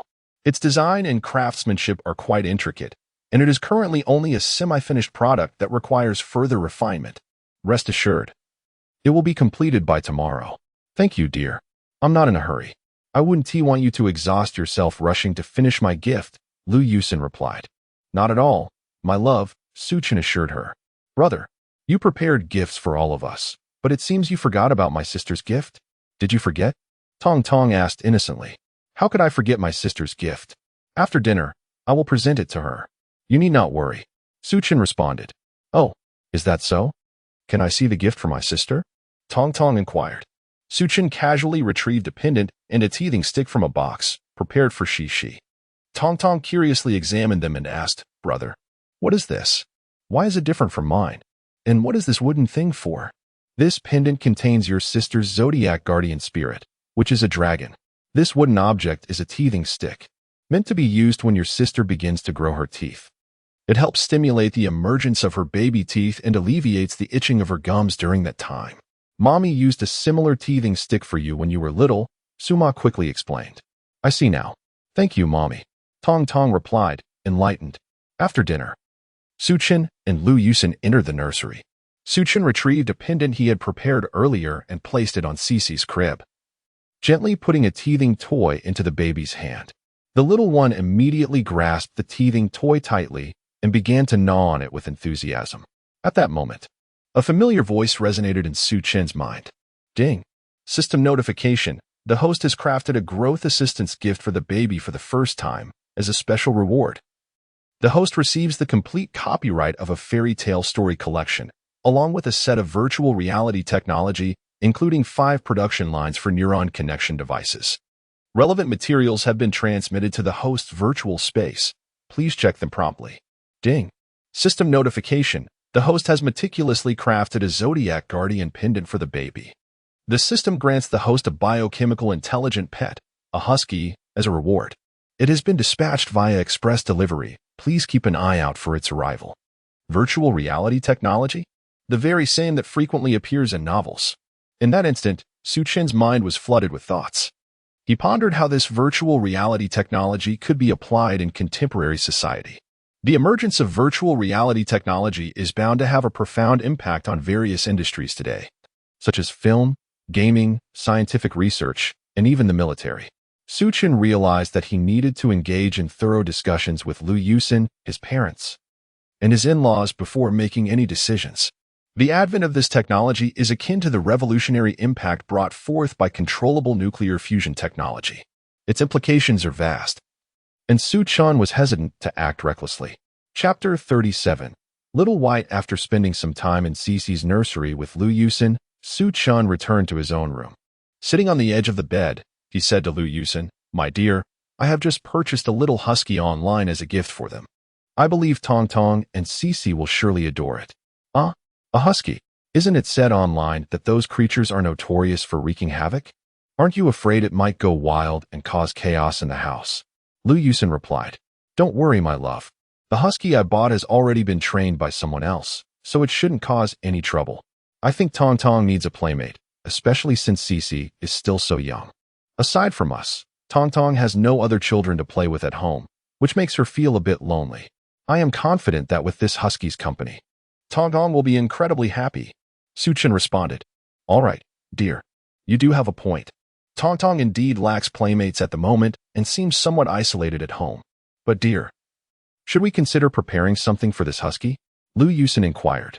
"Well, as of now, the dog has not yet arrived. I just consulted the seller online, and they mentioned that no special preparations are necessary, nor do we need to purchase dog food. Essentially, it seems we can feed it whatever we eat. It's quite easy to take care of," Su-chan assured. After chatting for a while longer, Su-chan and Lu Yusin gradually drifted into slumber. The following morning, the delivery man brought the husky to Su-chan's home, which he personally signed for. At the moment of receiving the package, a voice reminiscent of a 5- or 6-year-old child echoed in Su-chan's mind. "Hello, master. I am Guardian Type, Intelligent Biopet, currently designated as 985328884. Reporting for duty, master. Please bestow upon me a name." "Husky. From now on, you shall be called Little White. By the way, what functions do you possess?" Su-chan inquired. "Understood, master." Little White acknowledges. "I am a Guardian-type intelligent pet, primarily tasked with safeguarding the safety of the owner's property and significant targets. Aside from possessing a central chip, I am otherwise indistinguishable from a real husky. Little White can replenish energy through food, allowing for continuous growth. Additionally, I can connect to the household network and surveillance systems to fulfill my 24-hour guardian duties." "Very well. I understand." "Oh, Little White, can you use the bathroom by yourself?" Su-chan further questioned. "Yes, master," Little White replied. "And Little White, in front of others, you must behave like a normal husky, understood? Try not to speak to anyone else. Also, the most crucial point is to never cause any destruction." Su-chan added emphatically. "Understood, master." Little White comprehends. "Good. Now, go explore your territory," Su-chan instructed. With a nod of its head, Little White gracefully sauntered through the entire room and courtyard. Watching Little White walk away, Su-chan felt an overwhelming sense of wonder. The power of science is indeed formidable. At this moment, the little husky, Xiaobai, measures approximately 70 to 80 centimeters in length and 60 centimeters in height, appearing quite robust. After Su-chan and the others awoke, he introduced Xiaobai to the rest of the family. Upon seeing the size of Xiaobai, his parents and in-laws could not help but feel a twinge of concern, fearing that Xiaobai might inadvertently harm Tong Tong and Shishi. However, after a brief period of interaction, they discovered that this husky possesses a remarkably gentle temperament, proving to be quite obedient and not at all as foolish as portrayed on the internet. At that moment, while enjoying breakfast, Tong Tong, unable to contain her excitement, looked at Xiaobai sprawled on the floor and asked sweetly, "Is Xiaobai here to play with me?" Su-chan replied, "Yes. Xiaobai is here at the request of your brother to keep you and Shishi company. His nature is very gentle, and when you're feeling bored, you can take Xiaobai into the yard to play." "Thank you, brother. But can I ride on Xiaobai's back like a little pony?" Tong Tong continued to inquire. Lu Yusin interjected, "Tong Tong, it's probably best not to ride on Xiaobai's back. After all, he is still a dog, and he may not be as stable as your little pony when he runs. What if you fall off? It could hurt quite a bit." Tong Tong, somewhat understanding, nodded her little head in agreement. Yet, Su-chan noticed the glimmer of mischief in her eyes, knowing full well that she would likely attempt to ride Xiaobai around. However, he chose not to spoil her excitement. In his mind's eye, he envisioned a charming scene, a tiny girl riding atop a husky, galloping around like she were on a horse, and he couldn't help but chuckle at the thought. After dinner, Suchin hurried to the school's laboratory. He intended to continue his work on assembling the miniature controllable nuclear fusion device. Suchin planned to set the ignition date for this device after the completion of his wedding with Liu Yusin. With only a few days remaining until January 1st, 2021, he realized it was essential to expedite the experimental process. Chapter 38, Seeking Cure? Come to Huagua to revitalize Han. At this juncture, Suchin's experiments continued unabated, progressing to the final assembly phase of the miniature controllable nuclear fusion device. It had been half a month since Su Biotech Company, Limited, announced its groundbreaking human gene immune repair agent. During this period, the affiliated hospital of Anshi Institute of Technology had successfully treated nearly 50,000 patients suffering from diseases such as leukemia, lupus erythematosus, Alzheimer's disease, and AIDS. The relentless media coverage quickly disseminated the news that Huagua had developed effective treatments for these ailments, creating a significant impact on health departments worldwide. Consequently, patients afflicted with these conditions began to harbor deep-seated resentment towards their national health authorities. In countries such as the Daisy Nation and Maple Leaf Country, groups of AIDS and leukemia patients organized protests, demanding that local health departments procure the treatments from Su Biotech. Similar scenes unfolded across various nations, illustrating the global upheaval caused by this medical breakthrough. Health authorities were not idle. They dispatched representatives to Anshi City, seeking access to Su Biotech's remedies. However, upon arrival at the company's offices, they were met with a curt response from the receptionist. "I'm sorry, gentlemen. Due to our limited production capacity, we can only provide this agent for domestic use at the moment. We are currently unable to meet international supply demands." Apologies. The representatives, understandably frustrated, had yet to meet with Su Biotech's sales manager or CEO. For these accustomed to wielding authority and influence, such a response was nothing short of humiliating, an outcome they found intolerable. As a result, an unusual spectacle unfolded in the lobby of Su Biotech. In the waiting area, individuals of diverse ethnicities sat stiffly, clad in impeccably tailored suits and polished shoes, yet their expressions betrayed agitation and frustration. Some even resorted to consuming inexpensive takeout meals, suggesting their readiness for a protracted wait. This phenomenon persisted for approximately 3 days. At this point, Wang Peng, unable to contain his concern, reached out to Suchin. "Suchin, these foreigners are truly relentless. They remain silent, merely occupying the lobby, and their numbers have escalated from 10 to dozens. How should we address this situation? I fear that prolonged exposure may cast a negative shadow on our company." Suchin replied, "Negative impact? I see none. They are not our patrons. Currently, they are the ones in need of our assistance. Let us reiterate what was stated at the press conference. Our company, due to production constraints, is unable to cater to the international market at this time. They will have to wait if they wish to pursue this further. Additionally, you are organizing a press conference, and I wish to personally preside over it. Laosi, do you have any thoughts?" Wang Peng inquired. The boss certainly has ideas, but they cannot be disclosed at the moment. I shall reveal them during the press conference. Remember to contact various major media outlets, both domestically and internationally. With the event scheduled for tomorrow morning, Suchin replied. The following morning at 8 o'clock, Suchin arrived punctually at the conference room of Su's Biotechnology Company, Limited. At that moment, the spacious venue had been transformed by Wang Peng and his team into a setting for the press conference. Dressed casually, Suchin approached the podium and began, "Ladies and gentlemen, I am Su Chun, the chairman of Su's Biotechnology Company, Limited. The purpose of today's press conference is quite straightforward. I wish to elucidate our company's current production capacity. As is well known, Su's Biotechnology Company, Limited, was established at the end of September 2020.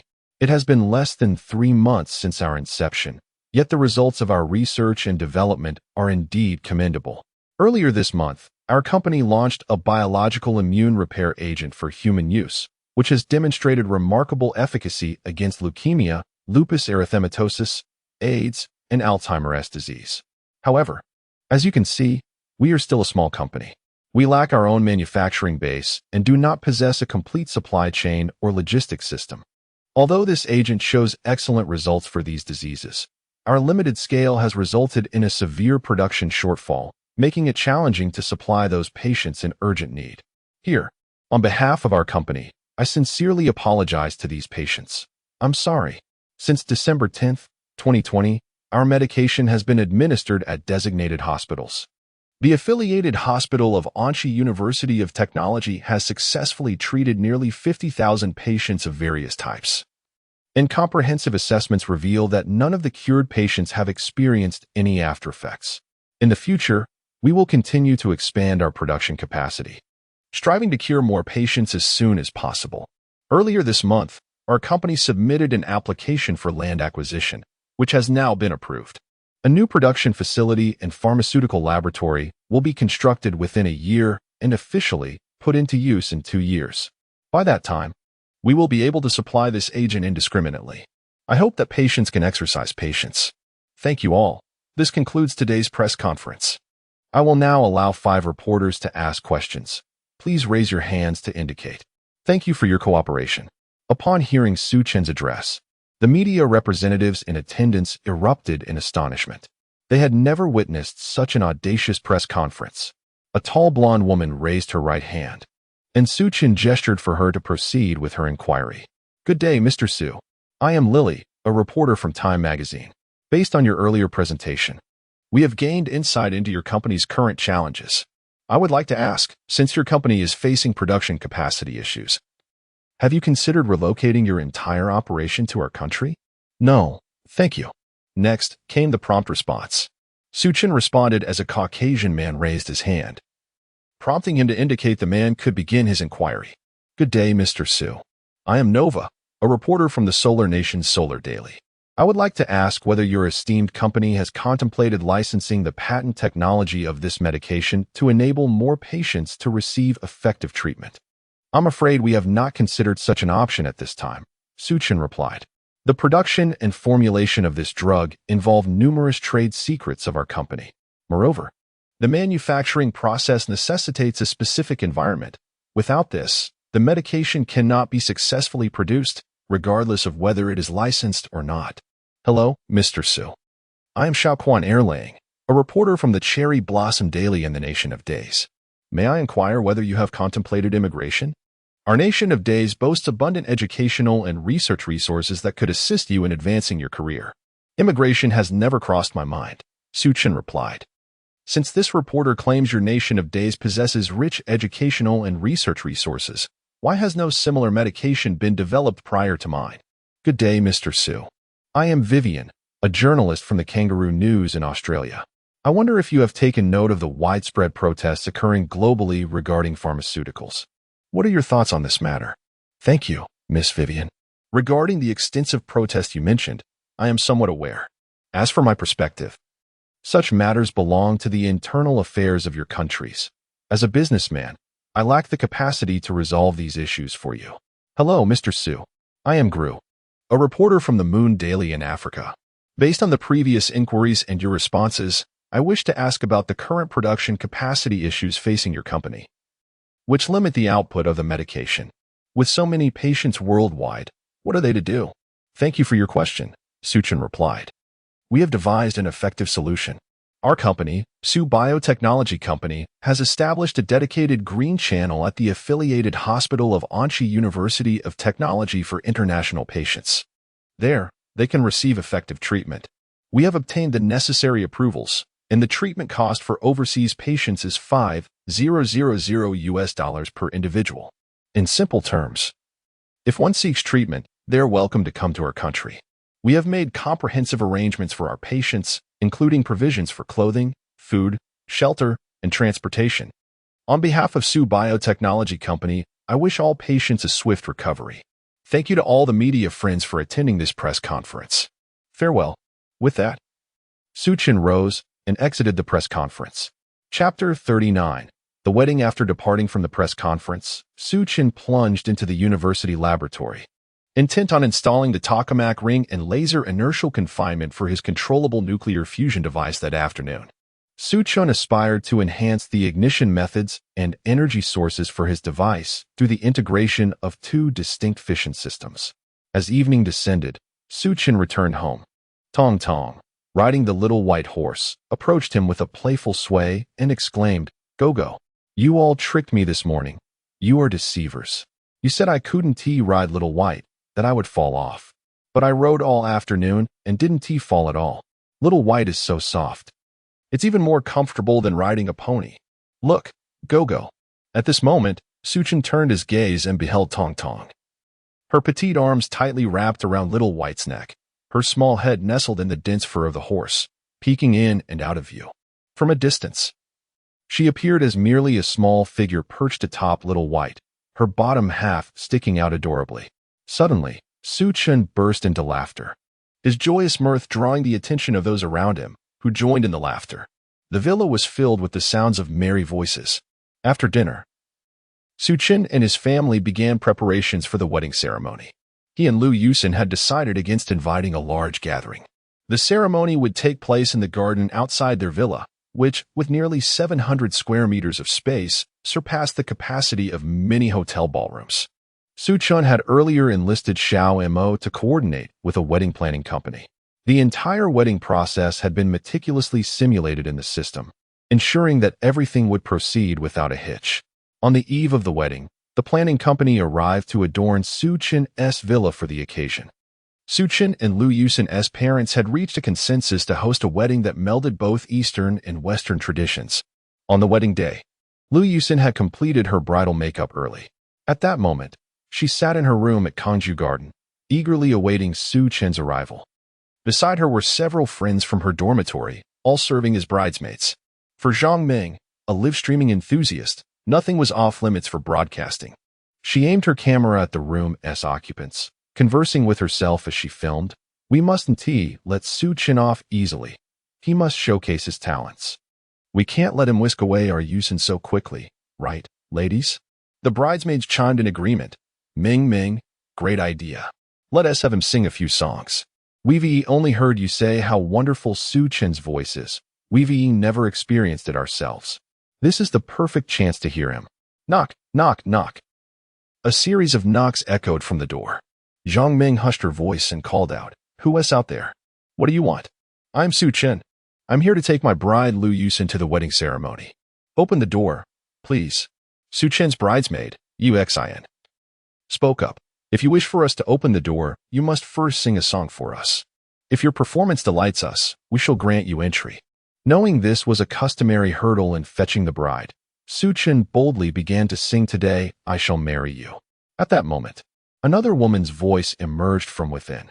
"To gain our favor and open the door, should there not be a show of appreciation as well?" Immediately, Su-chun's companions produced a handful of red envelopes from their pockets and slipped them through the door's crevice. The bridesmaids, not wishing to make things too difficult for Su-chun, promptly opened the door. With his bride in his arms, Su-chun proceeded towards the lavishly adorned vehicle prepared by the wedding company, heading towards the Shurdai Huashi Villa district. Upon arrival at the villa area, Su-chun and Liu Yusin underwent a series of Western wedding rituals, culminating in their nuptial ceremony. After the wedding concluded, Su-chun, accompanied by his dormitory brothers and Liu Yusin's bridesmaids, thoroughly explored their new residence. Once the tour was complete, Su-chun invited them to take their seats. It was not that he wished to avoid preparing the banquet himself. Rather, the sheer number of guests was overwhelming. Present were his teachers, classmates, executives from Su's biotech company, Limited, as well as colleagues and relatives from his father-in-law's side. As for relatives from Su-chun's hometown, another wedding ceremony would be held during the New Year festivities. After a day filled with joy and celebration, the festivities finally drew to a close. Su-chun prepared generous party favors for every guest who attended his and Liu Yusin's wedding as a token of gratitude. After bidding farewell to the attendees, Su-chun took Liu Yusin's hand. Upon closer inspection, he noticed Liu Yusin's eyes glistened with spring-like water, her delicate beauty rivaling that of blooming flowers. Her fingers were as graceful as green shoots, her lips reminiscent of rich vermilion. Every smile and frown captivated the soul, stirring within Su-chun a tumult of emotions, igniting a fervent desire. Chapter 40. Success following the conclusion of Suchin and Lu Yusun's wedding, the couple enjoyed a few more days together during the New Year's holiday.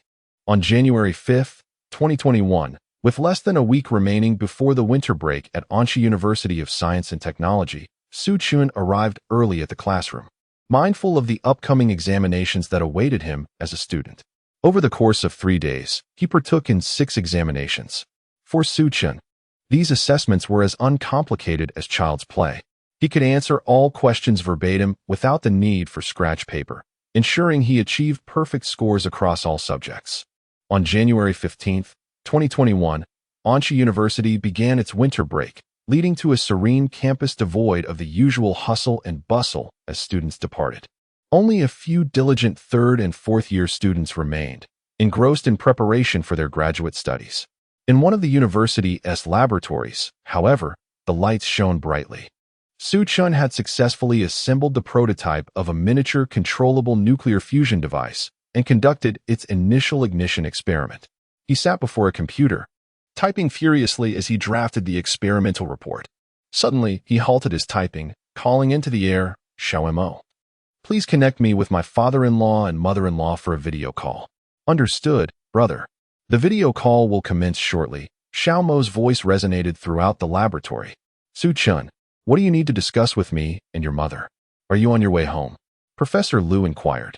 "Father, mother, as I mentioned previously, the technology for the miniature controllable nuclear fusion device has now seen the completion of its first prototype. I just finished the ignition experiment, and the experimental report is also ready. When can you both come to the laboratory to take a look?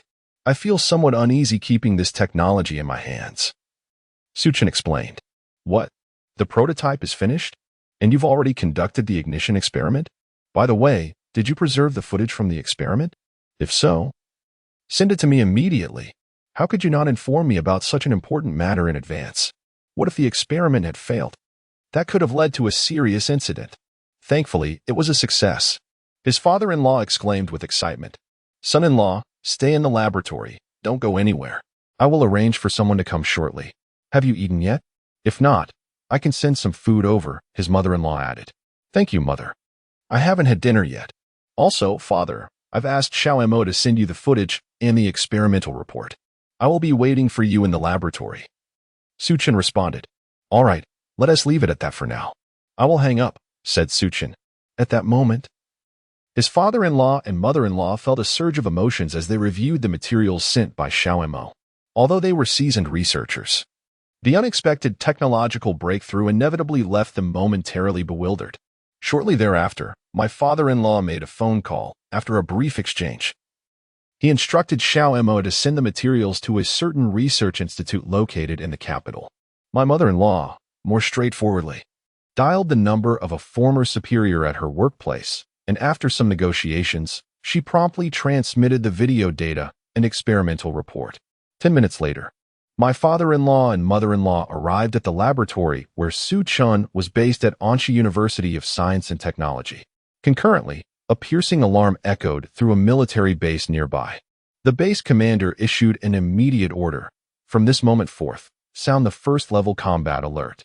Mission target: Ansha University of Science and Technology. Mission objectives: 1. Safeguard the strategic target for relocation. 2. Immediately sever the computer network and mobile signals at Ansha University of Science and Technology. 3. Enforce a curfew within a 10-kilometer radius of Ansha University of Science and Technology. With the mission announced, the first Special Operations Team swiftly approached Ansha University to secure the campus. Depart. The second Special Operations Team was dispatched to Ansha University to control all mobile signal stations within a 10-kilometer radius, cutting off all radio communications and severing internet access in the area. Depart. The third Special Operations Team coordinated with the local authorities to enforce a curfew within a 10-kilometer radius of Ansha University. Depart. In an instant, all streets, shops, and residential communities around Ansha University began a sweeping cleanup operation. The night sky was pierced by the wailing of sirens. Soon, a large contingent of armed military police occupied Ansha University. As the dean and secretary of Ansha University, They received a notification from the higher-ups shortly after Su Chen hung up the phone with his in-laws, instructing them to temporarily bolster security forces in the campus laboratories. They were to seal off all entrances and exits of the campus, prohibiting personnel movement and awaiting military police takeover. Being seasoned veterans, they quickly grasped the gravity of the situation. The university's laboratory had likely made a groundbreaking discovery. Without further deliberation, they immediately executed the orders from the higher authorities and hurried to the laboratory. Upon entering the laboratory, the dean and secretary encountered familiar faces, Professor Liu and Zhao Huilan, who were attentively listening to a young man, approximately in his 20s, as he presented his findings. After concluding his presentation, my mother-in-law, Zhao Huilan, handed Su Chen a thermos lunchbox, urging him to eat. Su Chen graciously accepted the box and began to eat at once. At this moment, my father-in-law and mother-in-law began discussions with the dean and secretary. It was then that they learned from the dean and secretary that the controllable nuclear fusion technology, which Professor Liu had spoken of months ago, had successfully passed its experimental stage. Remarkably, it had been achieved in a miniature format, and it was a one-time success. A singular success. Success. Chapter 41. Just 70 or 80 years. At this moment, the president and secretary of Anxi University of Science and Technology had long forgotten their astonishment. Their expressions began to grow solemn, for they understood that such a technological breakthrough was, for contemporary Huagua, akin to the shock waves felt by the world upon the first atomic bomb detonation. The atomic explosion, if framed positively, was ostensibly for peace and the preservation of Huagua's territorial integrity, a formidable tool for national defense. Yet, no amount of praise could obscure its intrinsic nature as an instrument of war, destruction, and death. In contrast, the controllable nuclear fusion technology developed by Su Chen transcended the concept of weaponry. It represented the direction of renewable energy, characterized by its green and environmentally friendly essence. If utilized properly, its international impact could rival that of several atomic bomb detonations. In this moment, Su Chen's president and secretary were lost in boundless reverie. Suddenly, accompanied by a cacophony of footsteps, the laboratory door was pushed open once more. The first to enter was a robust man with dark skin. After surveying the room, he stood before Su Chen and spoke. "Greetings, Mr. Su. I am Zhao Guanglong, the commander of the garrison in Anxi province. I have been dispatched to assist in securing the experimental site. May I inquire where the equipment is? What electronic devices have you employed prior to the experiment? We need to secure and process all of these." Su Chen wiped the grease from the corner of his mouth and replied, "Hello, Commander Zhao. This controllable nuclear fusion project has been entirely conducted within this laboratory. Aside from using the laboratory's computer to document experimental records and reports, no other electronic communication devices have been utilized. There, that is the computer." He gestured towards a nearby machine. Zhao Guanglong responded, "Thank you for your cooperation, Mr. Su. I kindly ask that you remain in this laboratory for the time being. Experts from Huaka Institute will be arriving shortly." With that, Zhao Guanglong saluted Su Chen and turned to exit the room. 20 minutes later, the roar of helicopter engines echoed across the playground of Anxi University of Science and Technology. 10 minutes after that, Zhao Guanglong re-entered the laboratory, accompanied by a group of experts. The once spacious laboratory now resembled an overcrowded bus, filled to the brim. A flurry of chatter filled the air as the group engaged in lively discussion. Among them, a slender man of about 175 centimeters in height, aged approximately 60 to 65 years, was the first to speak. "Mr. Su, we have received the experimental records, reports, and audio-visual materials you submitted. After considerable discussion, we still find it hard to believe, which is why we have come here. We wish for you to personally demonstrate the experiment for us. By the way, my name is Huang Kuwu." Upon hearing this, Su Chen inwardly cursed. "Demonstrate? How on earth am I supposed to do that? Am I to disassemble and reassemble this device? The nuclear fuel has already been loaded. What if opening it leads to nuclear contamination?" Then an idea struck him. Su Chen replied, "Very well. However, I will need assistance. The nuclear fuel within this apparatus is already operational. Although the device has not been activated yet, I have conducted an initial test. I cannot rashly dismantle it for demonstration purposes. Let us proceed this way. Please assist me in connecting a 500 square copper core cable to the energy output of this microcontrolled nuclear fusion device, linking it to the municipal power supply. I intend to temporarily substitute the power supply of Anchi City with this device. Kindly liaise with the power supply department to ensure they are prepared. What? Are you certain you wish to demonstrate it this way? Huang Kuwu inquired, astonished.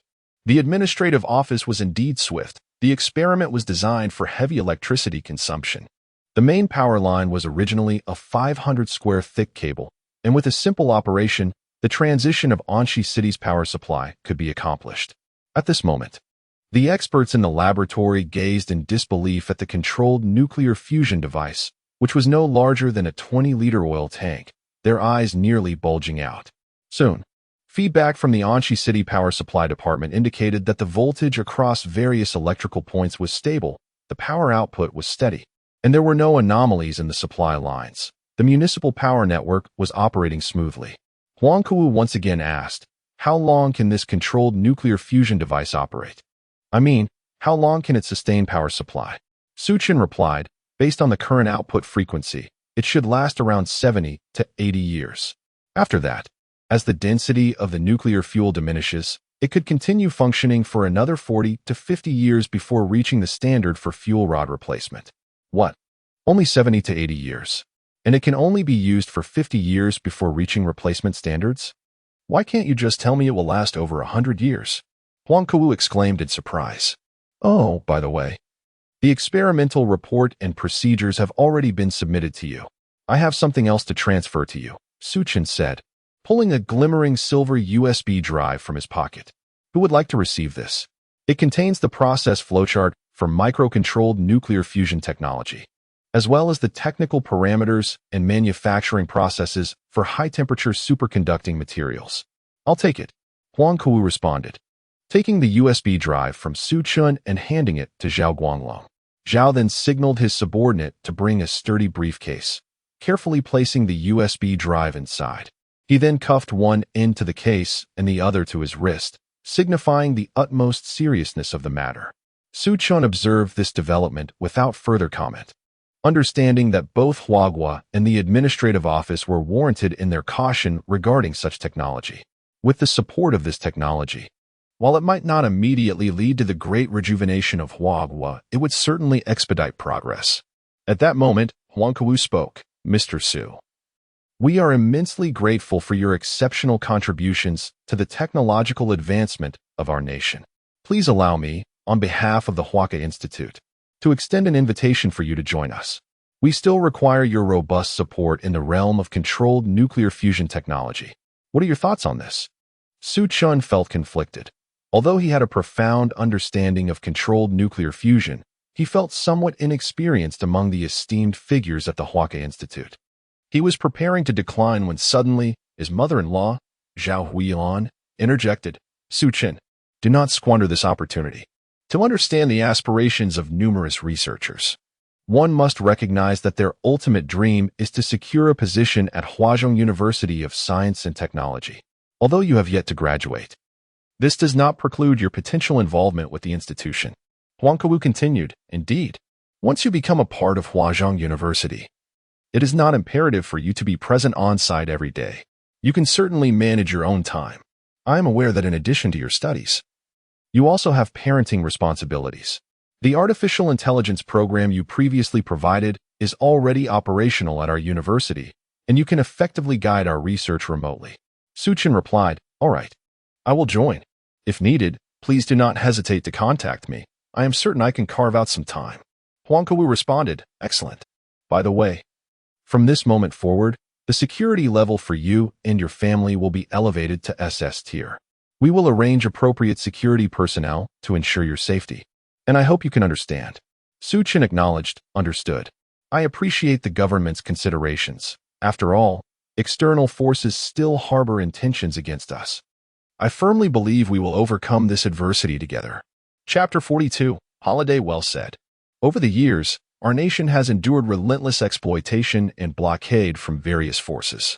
With the microcontrolled nuclear fusion technology you have developed, I firmly believe that our country will once again stand tall at the pinnacle of the world. However, our modern industrial foundation remains weak, and the road ahead is still long. Huang Kuwu spoke solemnly. The group of experts and scholars accompanying Huang Kuwu fell into a profound silence at that moment. The laboratory was eerily quiet, to the point that one could hear a pin drop. Suddenly, a series of creaking sounds echoed through the lab. Su Chen looked up to see Commander Zhao Guanglong, his expression dark as if water could drip from it. He intoned, suppression, blockade, provocation, assassination, defamation. They spare no effort. Su Chen was somewhat aware of the matters Commander Zhao spoke of. In today's society, with the rapid dissemination of information through social media, Weibo, and short videos, there is practically no information that can be completely buried. Perhaps before you have even concluded your work, the entire world already knows. Su Chen spoke up. If our industrial foundation is weak, we shall rebuild it. If we lack talent, we shall cultivate it. With over 5,000 years of history, China has spent 800 of those years at the zenith of the world. In the last 1 or 2 centuries, we merely sought a brief respite. Now, the great dragon has begun to awaken. Soaring into the skies is not beyond possibility. We must strive. Indeed. Yes. What Xiao Su said is correct. Haha. The great dragon is merely taking a nap. When it awakens, it shall transform and renew itself. The assembly of experts echoed in agreement, and the room erupted with spirited applause. After conversing for a while longer, Su Chen and the experts quickly departed from Anxi University of Science and Technology, their time being exceedingly precious. Naturally, the computer and experimental apparatus used by Su Chen were also packed and taken away. At this moment, Su Chen stood at the doorway of the laboratory with his father-in-law and mother-in-law, gazing at the now empty lab, unable to suppress a shake of his head. Truly cautious. With the prototype's departure, Anxi University of Science and Technology finally returned to its former order. Unbeknownst to Su Chen, he was unaware of the consequences that the recent acquisition of the prototype would have on Anxi City. Moreover, he had no desire to know. For a doting parent, what mattered most at this moment? Naturally, it was to return home and see the child. After bidding farewell to the dean and secretary, Su Chen ushered his in-laws into his van. As the vehicle started, Su Chen and his in-laws engaged in discussion, reflecting on Commander Zhao Guanglong's words. They deliberated on how to expedite the ascent of the great dragon of China. Suddenly, a voice from the car's audio system broke through. Brother, Xiaomo wishes to remind you. Since your vehicle started, 4 cars with 8 individuals have been following you. After conducting facial recognition and big data analysis, it appears that 4 of these individuals belong to the security department of the guard, while the other 4 are affiliated with the police department. Shall I initiate interference? Su Chen replied, no need. I believe they are here to ensure the safety of me and my family. For now, we can disregard them. Father-in-law, haha. Old Zhao is remarkably swift. Su Chen, rest assured, this is the security force of an academician from the Dragon Institute. It poses no harm to you. Mother-in-law, indeed. I never expected that in my old age, I would be afforded such treatment. What Xiao Mo has discovered is merely the surface. Surely, the family is already under protection. The vehicle traversed swiftly, and within a mere 10 minutes, they arrived at the parking lot of their home. Su Chen and his companions promptly entered the hall. At that moment, the others in the hall were still awake. Lu Yusin sat on the sofa holding Cici, while Su Chen's parents idly watched a program on the television. The sound muted. Tong Tong leaned against Xiao Bai, absently grooming the dog's fur. Su Chen understood they were awaiting his return. He had left the house at 7 a.m. that morning, and now it was nearly 11 p.m. Their concern was palpable, especially with the alarm reverberating throughout Anxi City that night. It would be strange if they were not worried. Upon hearing footsteps, Tong Tong quickly turned her gaze. Gidge, you're back. I missed you so much that I couldn't sleep. Come give me a hug, will you? Why were you out for so long? Did you go out to have fun by yourself? Su Chen, no. Brother did not go out alone to enjoy delicious food. I was just a bit busy today and lost track of time. By the way, I have news for Tong Tong. Starting tomorrow, I will be on holiday. I can stay home and play with you. As he spoke, Su Chen enveloped Tong Tong in his arms. Really? Gidge, What does being on holiday mean? Tonong inquired. Being on holiday means that starting tomorrow, I won't have to attend classes, Suchin explained. Oh, not attending class means it's a holiday? But why aren't we going to class? Tong pressed further. Because it's a holiday, Suchin replied. But why is it a holiday? Tong tilted her head, her curiosity unyielding. Because there are no classes, Suchin answered, scratching his head, realizing the futility of the conversation. Oh no, an endless loop. Suchin felt his intellect waning to a childlike level as he conversed with her. The others in the room found the exchange between the siblings utterly amusing, laughing until their stomachs hurt. Why is it a holiday? Because there are no classes. Why aren't there any classes? Because it's a holiday. Truly a divine logic. Chapter 43. The 1 million yuan cleaning lady. On the following morning, Suchin rose early. Although the school was on break, he still had his own company to manage. With the Lunar New Year approaching, there were numerous documents requiring his attention. The leaders of the dormitory, the first, second, and third, remained in Anchi City, not rushing back to their hometowns due to the holiday. By 9 o'clock, Suchun and Lu Yusin hurried to Su's biotechnology company. Suchun intended to dedicate the day to resolving the backlog of paperwork. As they settled into the office, the stack of documents on the desk, though not overwhelming, consisted solely of those requiring Suchin's signature to take effect. Most of these documents pertained to the land acquisition plan and the talent recruitment strategy that Suchun had proposed. After reviewing the files, he passed them to Lu Yusin, eager to hear her thoughts. Upon examining the documents, Lu Yusin remarked, "The contents are quite standard, with nothing particularly unusual. However, I propose we incorporate a motivational mechanism into the talent recruitment plan. It need not be monetary, but it must be more enticing than mere financial incentives. Only then can we attract the individuals we seek. For instance, addressing the household registration issues in Anchi City could entice candidates by enabling them to achieve greater research outcomes in their fields." Suchin pondered for a moment and responded, "Thank you, my dear. I have considered this matter as well, and I plan to implement it. First, from the 10 of shares I have reserved, I will allocate 5 to be converted into cash to establish an incentive fund. Additionally, this 5 will participate in the annual company dividends, which will subsequently be reinvested into the incentive fund. This fund will reward various talents within the company upon achieving breakthroughs in their research projects. Furthermore, we will apply to the administrative department for a talent introduction plan to assist with their household registration issues. Regarding housing, I propose that we allocate a portion of the 5,000 acres of newly acquired land to construct employee housing. For the first 5 years, the company will charge a nominal rent, after which the property will be sold to employees with over 5 years of service at a price 60 below market value. Lastly, we must establish a kindergarten, primary school, middle school, and high school within the 5,000 acre industrial park to address the educational needs of our employees' children. This way, our employees will have fewer concerns. What do you think, my dear?" Lu Yusin replied, "Can we truly implement such plans? Wouldn't the investment be too substantial?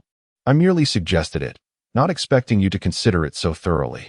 Suchin reassured her, "No, it won't be excessive. I recently reviewed the financial statements. Do you know how much profit our company has generated since its inception?" Lu Yusin frowned. "I haven't seen the financial reports, so it's hard to imagine how much profit we've made." Suchin continued, "In the fourth quarter of 2020, Su Biotechnology achieved a profit of $375.2 billion. Among them, the profits from autonomous driving technology reached an astonishing $365 billion, while the revenue from gene repair pharmaceuticals amounted to $10.2 billion. In the fourth quarter of 2020, Su's Electronic Technology Service Company Limited reported a total profit of 7.5 billion Huaxia coins, which included 6 billion Huaxia coins from the sale of lithography machines and 1.5 billion Huaxia coins from research support systems. In this quarter, Su's Biotechnology Company Limited and Su's Electronic Technology Service Company Limited jointly contributed a tax payment of $115.2 billion. As Suchin spoke, he handed the financial report to Lu Yusin, who, upon seeing the document, was momentarily taken aback. Is this real?" This is merely your company's profit for 1 quarter. How can it be so substantial? Suchin corrected her, saying, "It is not just your company. It is our company. You are the lady boss." Suddenly, Lu Yusin's phone chimed with a text message notification. Ding. Dear Mr. Suchin, your debit card ending in 1004 received a deposit of 4,507, 253, 210.00 on January 15th, 2021, at 10:28 a.m. Current balance, 4,517, 659, 962.00 yuan. Message, Silver Crane Dairy 2020 Q4 Dividend, Longya Bank, 1028. Lu Yusin exclaimed, "Dear, look at this. Could it be a scam? How could such a massive amount be deposited?" Suchin glanced at the message and nodded, saying, "Haha. My dear, remain calm. This is merely a small sum. Do you recall what I mentioned the day I gave you the card? This amount is the dividend from Silver Crane Dairy's 4th quarter in 2020. Have you forgotten that I hold a 39% stake in Silver Crane Dairy?" Lu Yusin replied, "Oh, I almost forgot. Dear, perhaps it would be best if you kept the card. Having so much money at hand makes me a bit anxious. Moreover, we have everything we need at home. If I require anything, I will inform you in advance." Seeing Lu Yusin's apprehensive demeanor, Su Chun felt a pang of sympathy. He couldn't bear to let her worry, so he suggested, "How about this? Once we finish up here, let's head to Longya Bank together. I will arrange for a supplementary card for you. It can be kept with you, and you can directly use the funds on it whenever you wish." Lu Yusin nodded. "Yes, that sounds perfect. I have never seen such a large sum of money. It makes me a bit frightened. I apologize, dear. Am I being useless?" Suchin chuckled. "Oh, not at all. Let me share a secret. In truth, I have never encountered such a vast amount either. Looking at that long string of numbers in the message, it is quite beyond my comprehension. Ah, by the way, I also have a document regarding the year-end bonus distribution plan. Please review it and let me know if any modifications are necessary. My suggestion is that the base for the bonuses set by the higher-ups is somewhat conservative. I think we should double it." Suchin remarked. "Double? Let me see their original plan." Lu Yusin responded as she began to examine the year-end bonus distribution plan. Indeed, the plan seemed overly cautious. For an average enterprise, it was already considered a remarkably high year-end bonus distribution plan. However, for us, the Su family, it indeed feels somewhat insufficient. "I concur. Dear husband, your suggestion to double the distribution is well-founded," Lu Yusin remarked. "My beloved, the reason for this doubling is quite deliberate. For this year marks the inception of our company. I do not intend to distribute dividends from this year's shares. Rather, I will enumerate them separately for future consideration, channeling those resources into the development of new products.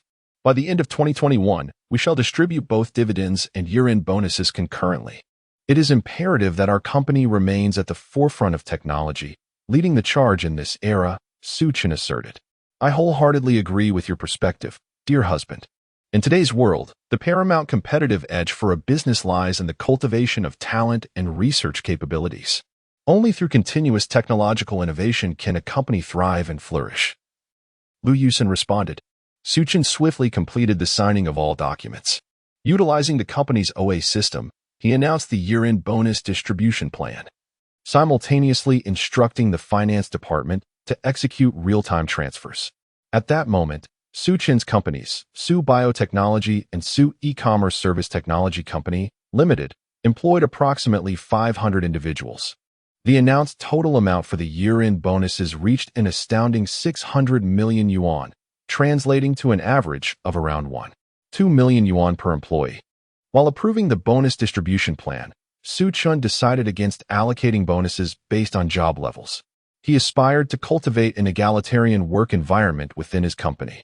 Naturally, the overall operations and employee performance would be monitored in real time by Xiao and Mo.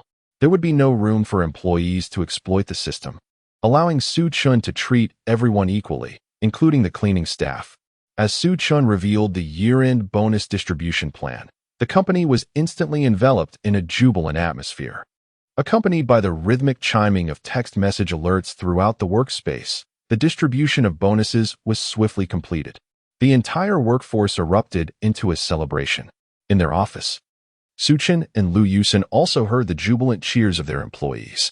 Glancing at the clock on the office wall, Suchin noticed it was already 12:05 p.m. He opened the calendar on his computer and realized there were less than 5 days until the new year. Fortunately, he promptly accessed the OA office system to issue a holiday notice. Su Biotechnology Company, Limited, and Su Electronic Technology Service Company, Limited hereby announce the holiday notice for the celebration of the 2021 Spring Festival. The company will commence its holiday at 5 p.m. on January 15, 2021, and conclude on February 1, 2021, totaling 16 days. Salaries will be dispersed as usual during the holiday period. Department heads are required to conduct safety inspections of their respective areas by 5 p.m. today, ensuring that potential hazards are addressed. Wishing all employees a happy new year and safe travels. Oh my, this is madness. Incredible. Due to Su Chin's holiday announcement, the company plunged into a frenzy once more. At this moment, if anyone were to remain calm, they must be out of their mind. Have you ever encountered a company that grants a 16-day holiday all at once? Have you ever encountered a cleaning lady who receives an annual bonus of 1.2 million? It can be said that the cleaning staff at Su's company are among the most highly compensated in the world. 1.2 million for employees. Su Chin is truly extravagantly generous, exhibiting a level of wealth that is simply unparalleled. Chapter 44. Returning home, Su Chin and Lu Yusin remained at the company until around 3:00 p.m., bidding farewell to their boss, Wang Ping, and others. It was not that Su Chin was reluctant to attend the year-end summary meeting. Rather, he perceived such meetings as more ceremonial than substantial. The primary significance of the year-end summary lay in evaluating the company's gains and losses over the year, as well as distributing year-end bonuses to motivate the employees. Su Chin had already instructed the finance department to disperse the bonuses, rendering an additional meeting somewhat superfluous. Accompanied by Lu Yusin, Su Chin made his way to Longye Bank on Science Avenue. After promptly obtaining 5 supplementary cards for his bank account, he hurried home. During the card issuance, due to the ample balance in his account, the bank classified him as a high-end client and upgraded both his primary card and the supplementary cards to black cards. Su Chin intended to gift these 5 supplementary cards to his father, mother, father-in-law, mother-in-law, and Lu Yusin. After completing the card issuance, he transferred 100,000 yuan to each supplementary card as a New Year's gift. Upon returning home, Su Chin and Lu Yusin immediately went to the nursery to hold little Cece and brought her to the living room. At the dining table, Su Chin casually distributed the supplementary cards to his father, mother, father-in-law, mother-in-law, and Lu Yusin. Grandpa, why did you give that beautiful black card to everyone but me? I want that lovely card too, exclaimed Tong Tong. Su Chin was taken aback. What does a little child like you need so much money for? Grandpa, that's a beautiful black card, not just money. Humph, don't trick me. I've seen red money, but your card is black. You can't fool me, replied Tong Tong, eliciting laughter from everyone. It turned out the little girl did not recognize a bank card. She simply desired the pretty card. Su Chin rummaged through his wallet and produced another card that was currently in use. Little Tong Tong, look here. This is a beautiful card I specially prepared for you. See how splendid it is, all golden, much prettier than the black one. Do you want it? Tong Tong quickly set down her food. Grandpa, is this for me? I want it. It's much prettier than the black card. Thank you, Grandpa, she exclaimed, eagerly climbing down from her stool to approach Su Chin. He handed the card to Tong Tong, who examined it with delight before placing it in the small pocket of her clothing. The little one cherished this card immensely. In truth, Su Chin had given her the access card to their former residence in Kangju Garden. He planned to transfer this property to his sister as a New Year's gift. During lunch, the family engaged in lively conversation for quite some time. With school on break and the company also closed for the holidays, Su Chin contemplated offering a red envelope of 20,000 yuan to each member of the household service team, allowing them to enjoy a holiday from the following day. At the dining table, the family unanimously decided to return to their hometown in Xinghan the next day. Although Su Chin and Lu Yusin had already held their wedding ceremony in Anqi City, according to the customs of their hometown, it was necessary for them to host a banquet there as well. Both Su Chin and Lu Yusin hailed from Xinghan City, where Su Chen's family included an elder uncle, for aunts, and his grandparents. Su Chen's parents are in Anchi City, taking care of Lu Yusin during her confinement period. Su's father is constantly in touch with Su Chen's grandparents, yet they are nearing 80 years of age, making it quite inconvenient for them to go out. A few days ago, they inquired when Su Chen would bring his daughter-in-law and great-granddaughter home to see them. Su Chen's parents have been reassuring them, explaining that Su Chen's company and school have yet to break for the holidays. They promise to visit the elderly couple as soon as the holidays commence. On the following day, shortly after 10 in the morning, Su Chen's family finally prepared all their belongings, including Tong Tong's little wooden horse and her beloved little white toy, and embarked on their journey back to Xinghan City. Initially, Su Chen intended to bring fewer items, planning to purchase any unnecessary items upon arrival in Xinghan. However, Tong Tong strongly disagreed. She was accustomed to all her current belongings, such as her small towels and little blankets. Su Chen, with a wealth of parenting knowledge in his mind, understood Tong Tong's current state. Every child goes through a phase of attachment. At this tender age, a child must have their familiar old objects to drift into a peaceful slumber.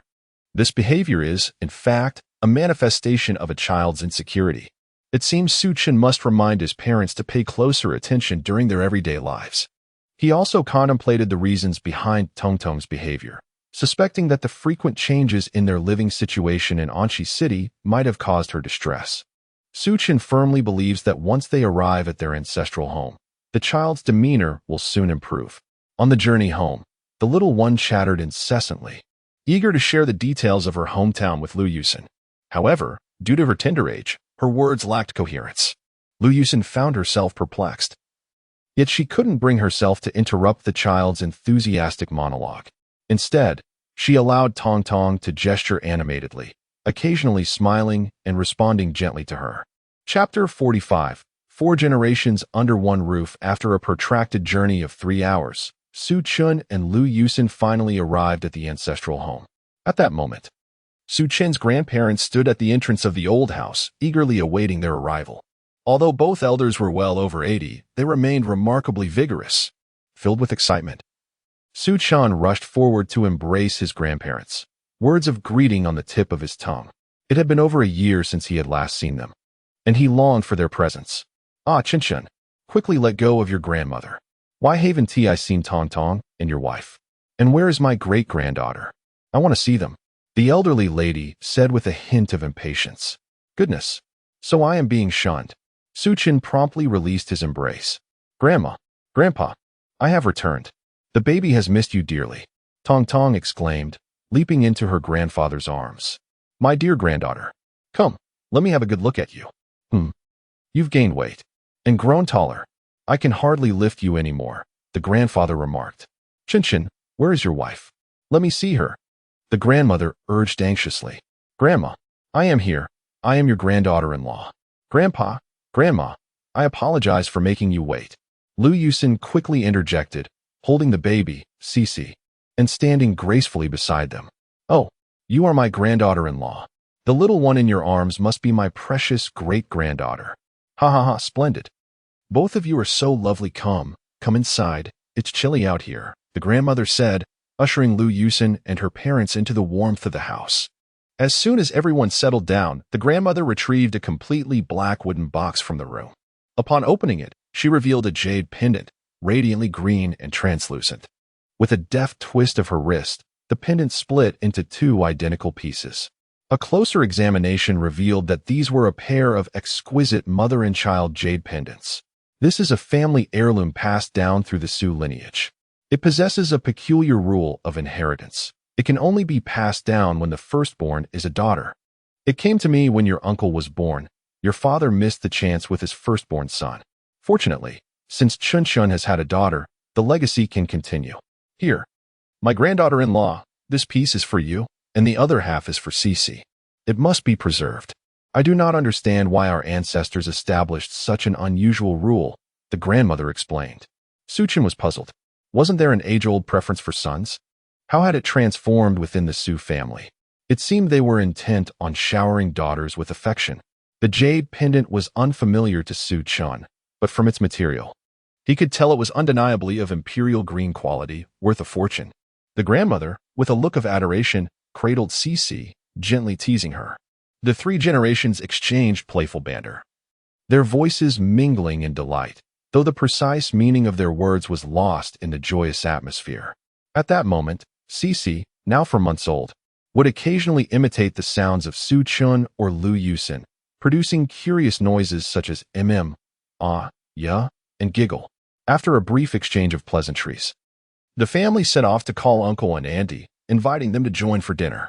Naturally, the culinary delight was prepared by Su Chun, whose cooking had captivated everyone's palate. Particularly, Tong Tong could not bear a day without Su Chun's delectable dishes, often lamenting in silence about her impending starvation if denied her favorite meals. No amount of coaxing would suffice. Only Su Chun's cooking could appease her. After the evening meal, the Su family retired for the night, each finding solace in their slumber. Meanwhile, Su Chun and Lu Yusin remained engaged in conversation. Lu Yusin presented a jade pendant gifted by their grandmother, playfully demonstrating it on both herself and Cece. She remarked, "Cece, look, this is the gift from your great-grandmother. You are still too young to appreciate it fully. Let mommy keep it safe for now, shall we?" Suddenly, Cece responded with a soft which Lu Yusin interpreted as agreement. Elated, she shared this moment with Su Chun. However, at that instant, Su Chun's mind resonated with a notification sound. Ding. System notification. The host has brought the baby to meet the family elder for the first time and receive their acknowledgement.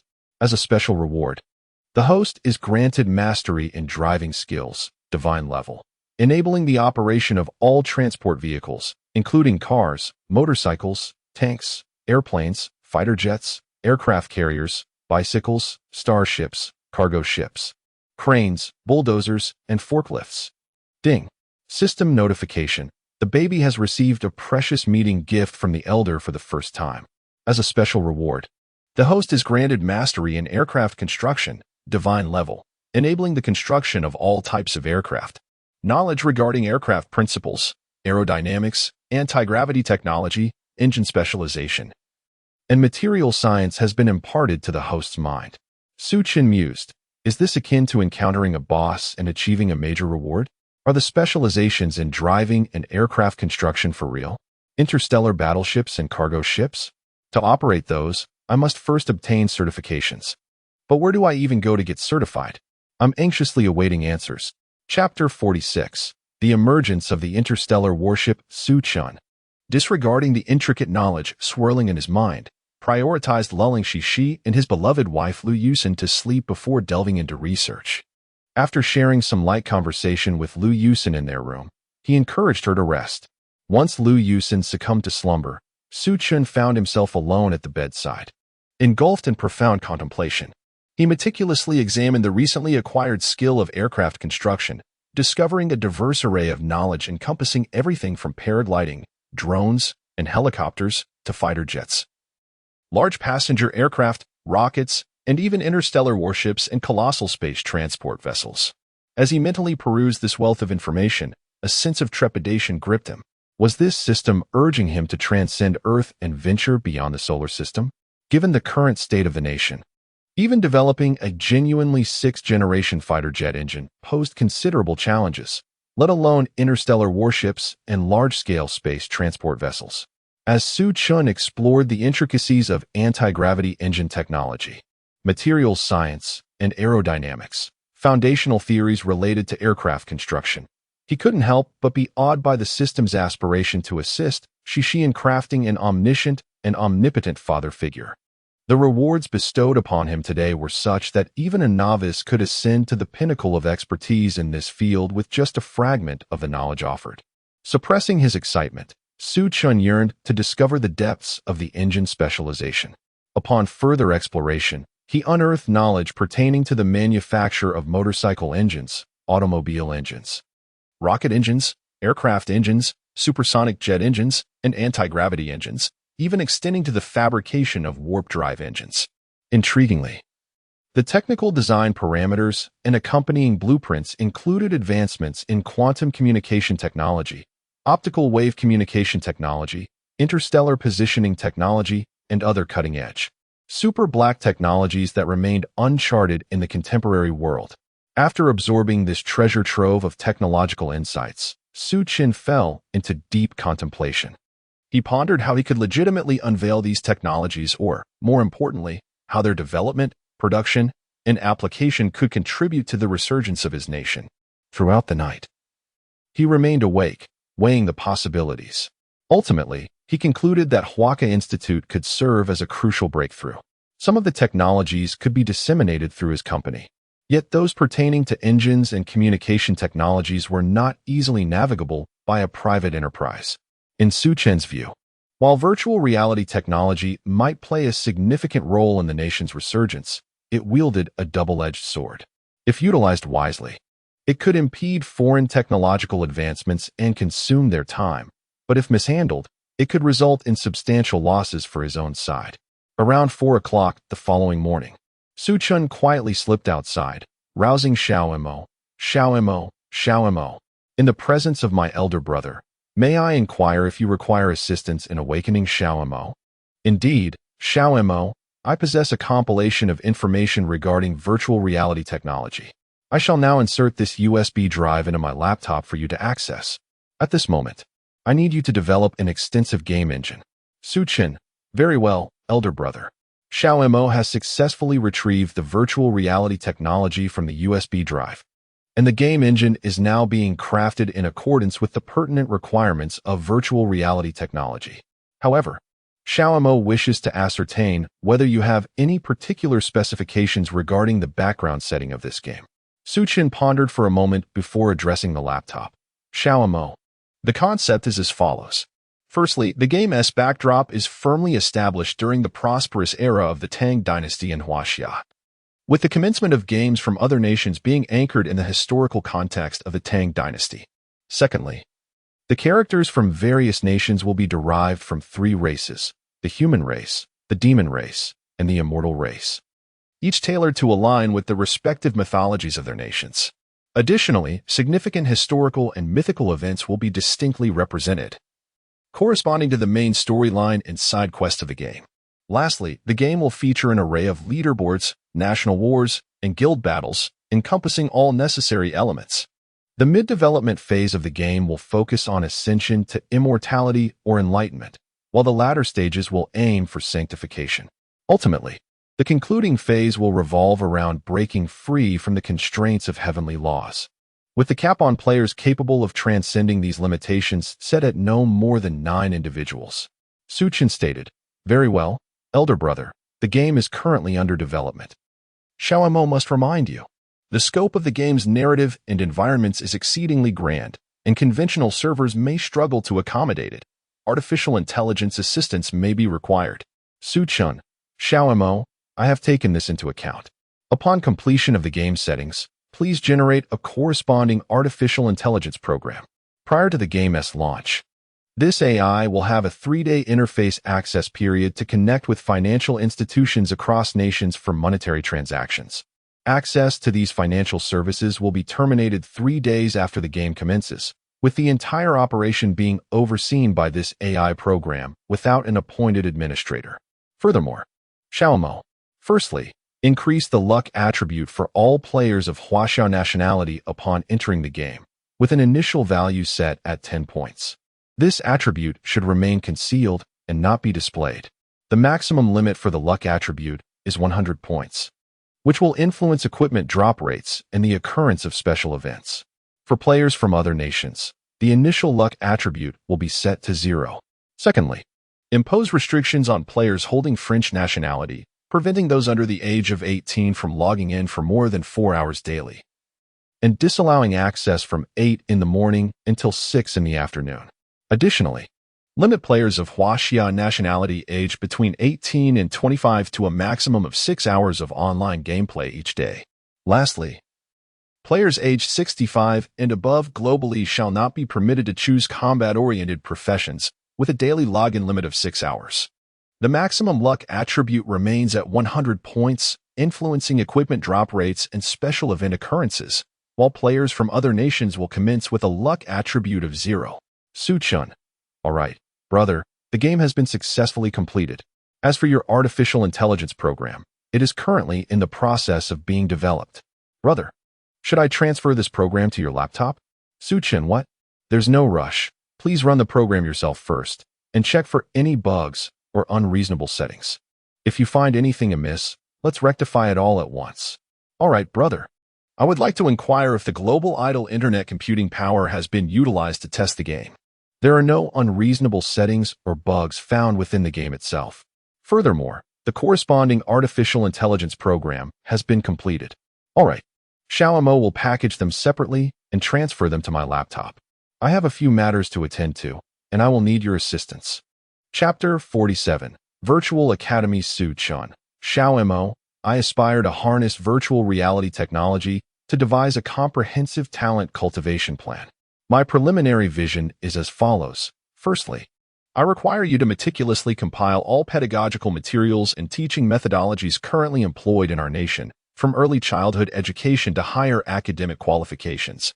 Subsequently, we shall integrate and refine these resources to create a teaching model and curriculum content tailored for our compatriots. Secondly, I need you to design corresponding scenarios, visuals, and sound effects in alignment with the requirements of virtual reality technology for this educational framework.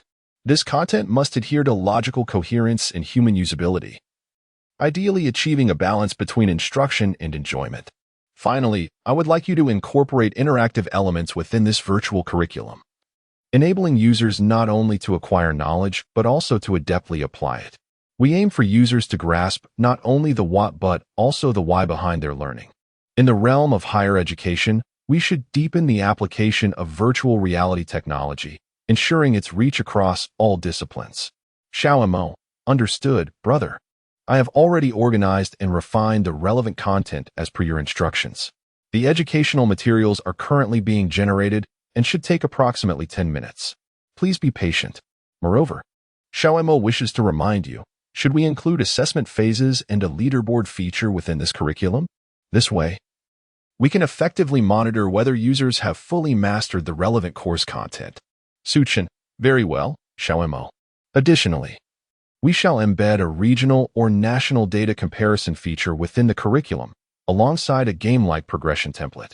This will allow users to advance to higher levels of knowledge education once they have thoroughly engaged with the course material, facilitating our talent selection and personalized instruction. Xiaomo, certainly, brother. These two features have been successfully integrated. Furthermore, I have completed the compilation of the educational materials, which encompass all subject knowledge from early education to doctoral studies. We now require a title for it. Suchun, let us name it Virtual Academy. Very well, brother. The title has been finalized, and the materials have been transmitted to your laptop. Xiaomo, by the way, Xiaomo, please prepare a feasibility study report for the Virtual Academy. I find it essential. Suchin, certainly, brother. The feasibility study report has been sent to your laptop. Is there anything else you require assistance with? Xiaomo, nothing more. Thank you, Xiaomo. Suchun, no need for gratitude, brother. I shall now take my leave to rest. After bidding farewell to Xiaomo, Suchun entered the kitchen alone, beginning to prepare breakfast for the family with a delightful clatter. Today's breakfast was abundant, featuring purple sweet potato and pumpkin congee along with sesame balls tailored for Tong Tong, rice noodles, and soy milk for Lu Yusin, and a light soy milk porridge for the grandparents. After enjoying a delightful breakfast prepared by Suchun, today he plans to accompany Lu Yusin to stroll through their ancestral village, particularly to visit some relatives. Their first stop is at his uncle's house. As they approach the entrance, they can already hear a cacophony of voices. A man's voice rings out. Repaying a debt is a matter of principle. What's the hold-up? Can't you produce the money? When do you intend to repay it? Then, Suchen's second brother interjects, but I didn't borrow much. I only took 200 from you via my phone. Why must I repay 3,000? Confused by the unfolding scene, Suchun and Lu Yusin hasten into the yard, where they find 3 or 4 groups of people gathered, all seemingly demanding money. They remain silent, listening intently. Within 10 minutes, Suchun comprehends the situation. It appears that his brother has fallen victim to the rampant cash loans proliferating online. Although Suchun had come across reports about such predicaments, He never anticipated encountering one within his own circle. "Everyone, please calm down," Suchin implores. "Let us sit and discuss the matter. It is not a significant sum, and shouting will lead us nowhere. Brother, please explain the situation clearly." With a sigh, his brother responds, "It's my fault. The factory hadn't paid salaries for nearly 6 months. In an urgent need of funds, I carelessly used a local lending app. The interface indicated a loan of 3,000 for 7 days. After completing the necessary paperwork, the funds arrived swiftly, but only 200 was deposited into my account. I thought 200 is manageable. I'll have my salary soon and can repay them. Yet, I never expected that they would come to collect the debt today, a day before the repayment was due.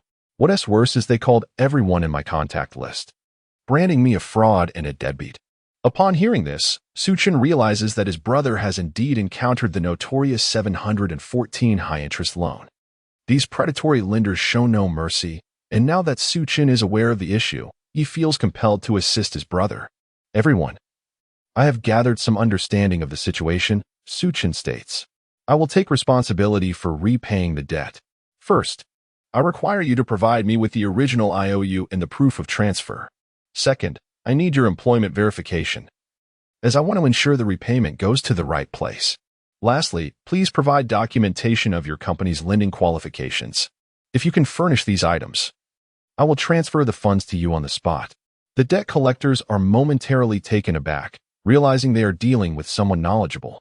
They possess the IOU, transfer proof, and employment verification, but they are unable to provide any evidence of their lending qualifications. After all, how could their company possibly have such credentials? They have merely observed the P2P industry over the past 2 years, and upon seeing potential profits, they hastily established such an app, essentially preparing to exploit unsuspecting individuals. "My brother," one of them remarked, "we can provide you with the initial 2 documents you requested on-site, but regrettably, we do not have the latter one on hand. How about this? We shall waive everything except for the amount that is to be received. After all, we see that life is not easy for him. What do you think?" A scar-faced man smiled as he spoke. Suchin chuckled, "Haha, my brother makes a fair point. Nevertheless, I believe we should adhere strictly to the contract we established at that time. Debts ought to be repaid, as is only right and just."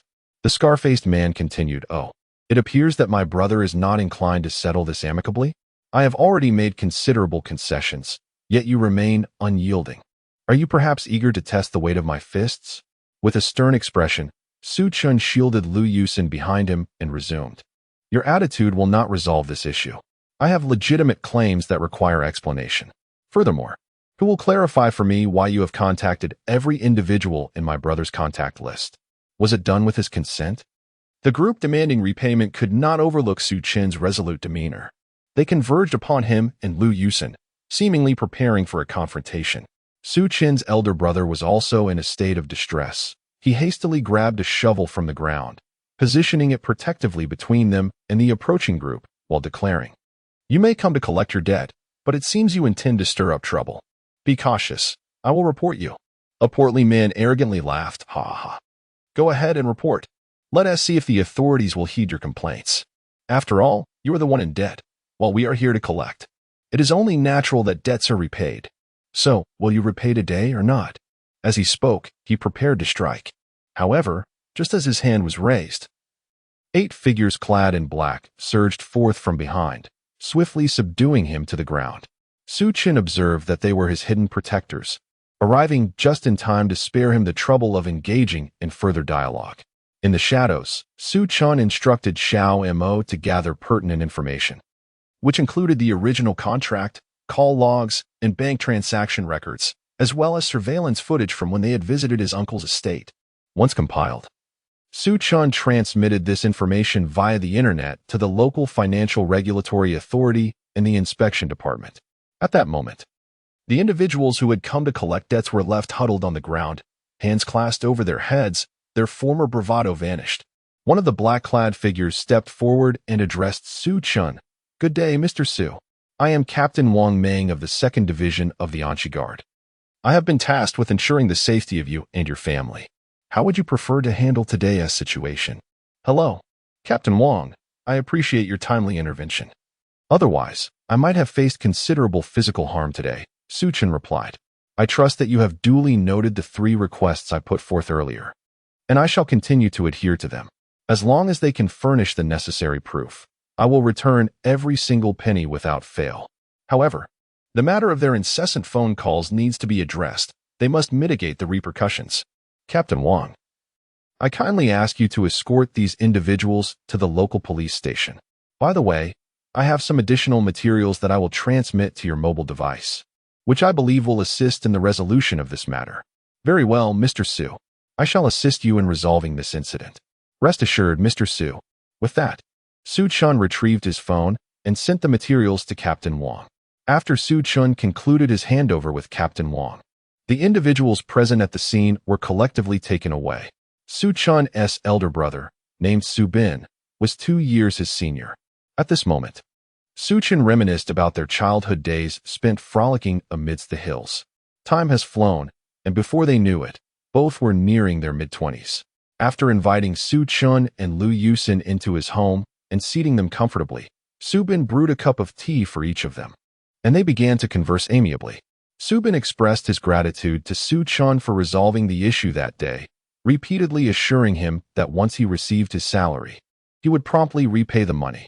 Su Chun inquired about the current situation at Su Bin's workplace, asking why they had not received their wages for 6 months. Oh, the company is indeed a good one, but it is entangled in too many complications. The owner's debt ratio is excessively high. The entire operation is either repaying debts or seeking loans. I'm actually planning to resign from this company soon and seek employment elsewhere after the new year. Remaining in such a company not only jeopardizes salary security, but also drains one's spirit. Su Bin lamented. Is there truly such a company? What about your social insurance and similar benefits? Su Chen asked. Alas, if they cannot guarantee wages, who would care about those matters? I have checked online. The company has not been contributing to social insurance, which is one of the reasons I intend to leave after the new year. Su Bin replied, resigned. Brother, how about this? After the new year, don't seek employment elsewhere, since you won't earn much anyway. Why not come work in sales at my company? Su Chen suggested. Sales? Working in sales? But I have never done that. Would it be feasible? Su Bin questioned. Oh, it's quite simple, really. Besides, my company's products sell themselves, so rest assured, you will manage just fine. Su Chen reassured him. By the way, Chin, what does your company sell? It wouldn't happen to be some sort of elderly health products, would it? I refuse to engage in deceitful enterprises. Su Bin remarked. Rest assured, dear brother, I would never involve you in anything dishonest. Our company sells computer software and wholesales lithography machines, Su Chen clarified. Oh, so you deal in computer software and wholesale lithography machines. What? Lithography technology? And wholesale? Those things are exorbitantly expensive. It's not guaranteed that one can even purchase them with money, and you're offering them wholesale Chin Chun. Have you lost your mind? Do not just with me about wholesale lithography machines. Su Bin, my dear brother, Su Chen is not deceiving you. His company is indeed involved in the wholesale of lithography machines. Should you choose to work there, your future worries will be alleviated. It is noteworthy that this year, even the cleaning staff at their company received a year-end bonus of 1.2 million. Lu Yusin remarked. What? What nonsense is this? A cleaning lady's year-end bonus of 1.2 million? Chin Chun, you truly possess a remarkable imagination. By the way, brother, after the new year, you should join us.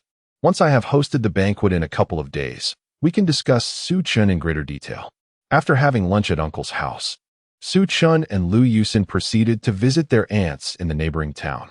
The 4th aunt, having married far away, is currently in Shanghai.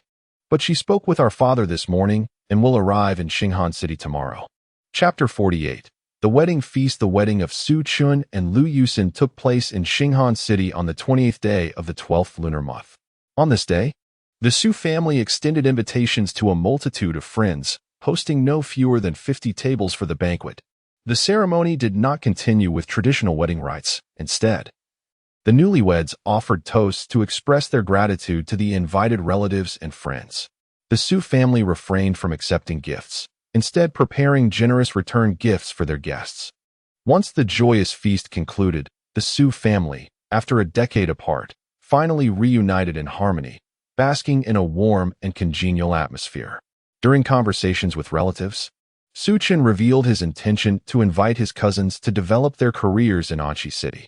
This declaration was met with a moment of silence, possibly due to Suchin's unclear explanation regarding the nature of his company, which raised doubts among the attendees. At this point, Lu Yusin interjected, addressing the aunts, brothers, and sisters present. Dear relatives, Suchin's earlier expression may have lacked clarity. Allow me to provide further clarification. How familiar are you with Su Biological Technology Company, Limited? Have you heard of Su Electronic Technology Service Company, Limited? Cousin Wang Yuhan chimed in. Oh, is Suchin referring to the company that developed cures for leukemia, AIDS, Alzheimer's disease, and lupus? And the one that has created lithography machines? Indeed, that is correct. Those companies are all under Suchin's purview, Lu Yusin continued. My goodness, cousin, you are absolutely remarkable. To accomplish such monumental feats without a word. Why didn't you mention it sooner? Here I am, floundering like a headless chicken, applying for jobs everywhere.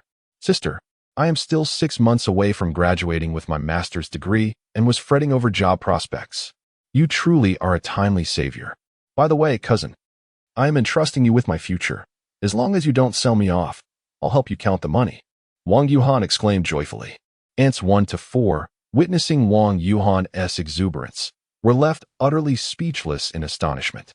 They had heard of the two companies Lu Yusin mentioned through the news and were somewhat aware of them.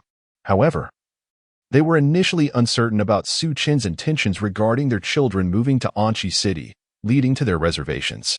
After Wang Yuhan's explanation, they finally grasped that the place Suchin was suggesting for their children was akin to a glittering gold mine. In this era dominated by short videos, Suchin's company had issued 1.2 million messages to cleaners this year, dominating the Weibo charts for several days. You want your cousins to move to Anchi City? To develop what? Clearly, you are inviting them to pick up gold while maintaining such modesty. They could not help but feel that Suchin, at this moment, possessed a mischievous charm. At that point, the aunts could no longer contain their excitement, and the sounds of phone calls resonated throughout the hall. It is still Aunt C who is the most unrestrained. My dear, have you eaten yet? Yes, I have. However, you need to fly to Xinghan tomorrow to see your cousin Suchin. There are matters I need to discuss with you. What? I have an interview tomorrow. What nonsense is this? That meager salary wouldn't even cover the fuel for my car for a month. Stop dawdling and hurry over here. Check if there's a flight to Xinghan tonight. If so, take the night flight, Aunt C declared with authority. What? There's a flight to Xinghan in an hour and a half? Then book the ticket. Call me when you arrive. I will come to pick you up. Aunt C instructed. After a flurry of phone calls, all of Suchin's cousins were summoned to Xinghan City. Suchin stared in disbelief at their actions, his lips twitching in exasperation. There are plenty of job positions available. They want to disappear after tonight. Moreover, the approval and demolition work for the 6,000 mu of land in Anchi City has long been completed, and construction has been underway for nearly half a month. Arranging for people to start work is a straightforward matter. There's no need for such a commotion and a rush to catch a flight. Suchin did not intend to turn his Su family company into a family business. However, managing such a large company without a few trusted individuals would be quite challenging. He needed to place his cousins into various departments to ensure absolute control over the company. It was not that Suchin lacked faith in his brothers and sisters. It's just that as the company grew, it resembled steering a ship. He required a trustworthy team to assist in navigating the processes and overseeing certain affairs within the company. Early the next morning, Suchin's siblings had already arrived at the Su family home. After making some arrangements, he happily spent time playing with Tong Tong and Cici. On the eve of the Lunar New Year, Suchin called his brothers in the dormitory to extend his New Year greetings and later spoke with Zhao Guanglong to convey his wishes for the new year.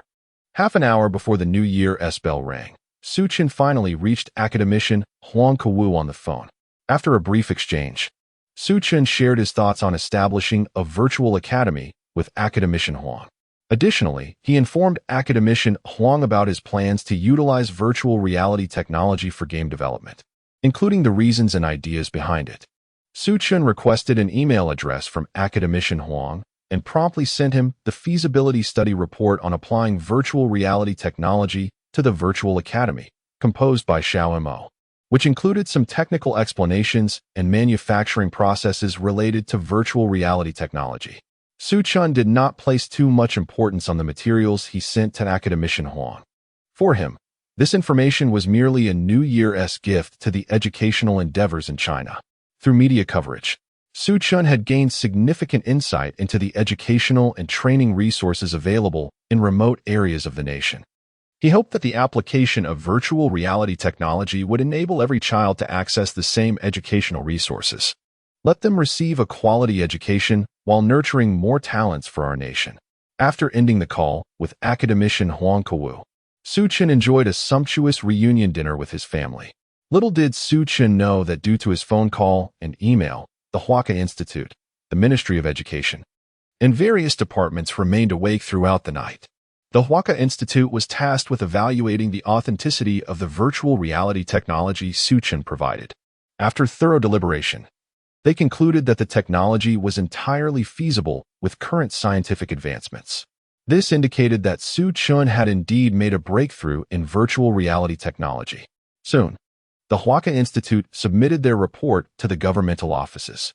At the same time, the head of the Ministry of Education and a group of educational experts reached a final decision, approving the deployment of virtual academy equipment to all registered public schools and remote teaching points. Thus, a decision was made. Su-chun's virtual reality technology would be utilized in primary and secondary schools across the nation, including those in remote areas. The specific implementation plan would await the production of the first batch of equipment by Su-chun's company, as well as the results of associated educational experiments before national promotion could occur. As for Su-chun's intention to develop gaming applications using virtual reality technology, it was also decided that, in principle, approval would be granted. However, Su-chun would need to submit game samples for approval, after which the state would negotiate with other countries for implementation. Furthermore, restrictions were placed on gaming time for citizens, limiting individuals to no more than 8 hours online per day.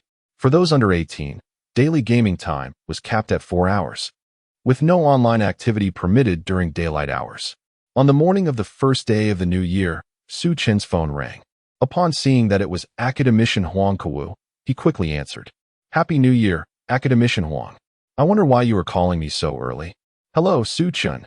I have completed the verification of the materials you sent me yesterday, and the governmental offices have already formulated relevant plans. I called to inquire when your virtual reality technology equipment will be ready for mass production." "Oh, academician Huang. As you know, I purchased 6,000 acres of land in Anshi City before the new year. The factory construction has been underway for about half a month, and I expect it to be completed by the end of the month, after which production can commence. The exact timeline will depend on the progress of the construction." "I see. In that case, I will apply to the governmental offices to send additional construction teams to expedite all engineering plans. We aim to complete all projects before the Lantern Festival, allowing the virtual reality technology to debut early. Only then can we set up all the virtual academy equipment before the school year begins, ensuring more children can access enhanced educational resources." "Thank you, academician Huang." Su-chun replied. "By the way, I have also submitted your gaming plan for you. However, it is imperative that you submit the game samples to the relevant authorities promptly for the review of both visuals and content. Only after the review is completed can the state intervene to facilitate discussions with other nations regarding the operation of the game." Huang Kewu sighed. Academician Huang. I truly appreciate your assistance. It seems I must trouble you with this gaming matter as well.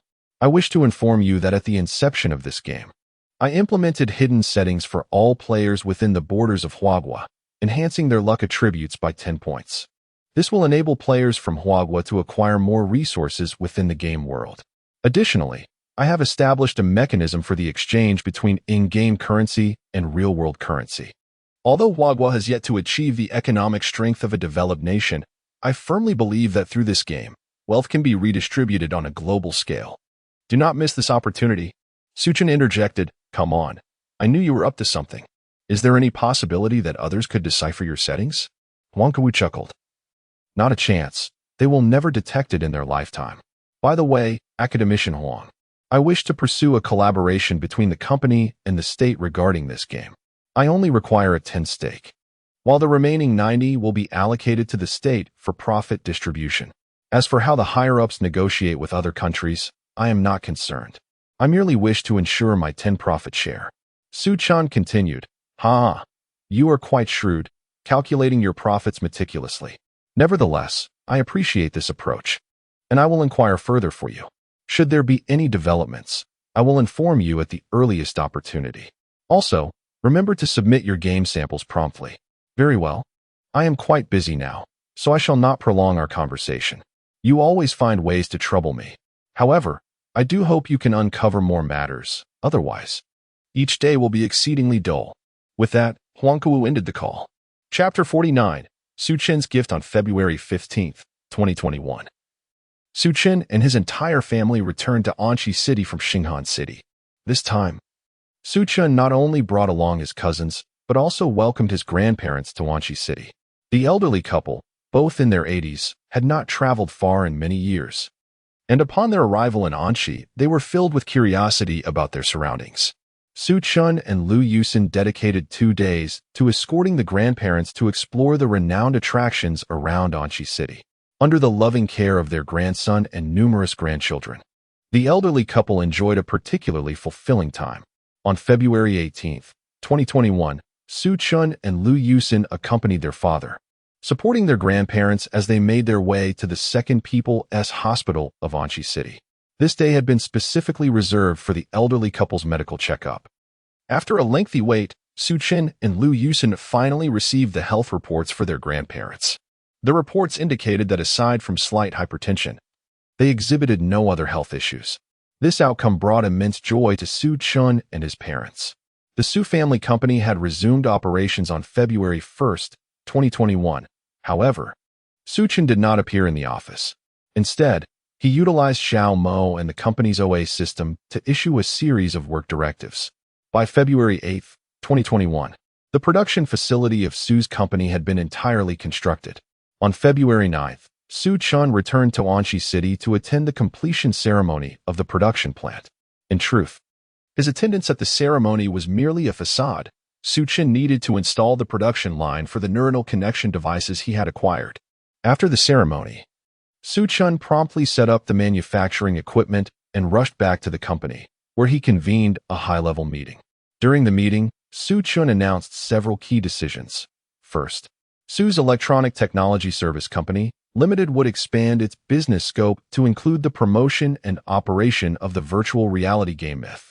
Second, the newly established Su's Education Service Group would specifically manage the release and operation of physical and digital editions of the Fairy Tales collection, for which Su Chen held the copyright, as well as the establishment and technical services of the Virtual Academy. Third, he instructed Human Resources Supervisor Lu Li to expedite the recruitment of various talents to quickly enhance the company's talent reserve. Fourth, he urged the acceleration of foundational projects within the company's research institute, expediting the procurement and acceptance processes for relevant experimental equipment. Fifth, he called for the swift progression of the construction of employee dormitories. After concluding the meeting, Su Chen returned overnight to Xinghan City.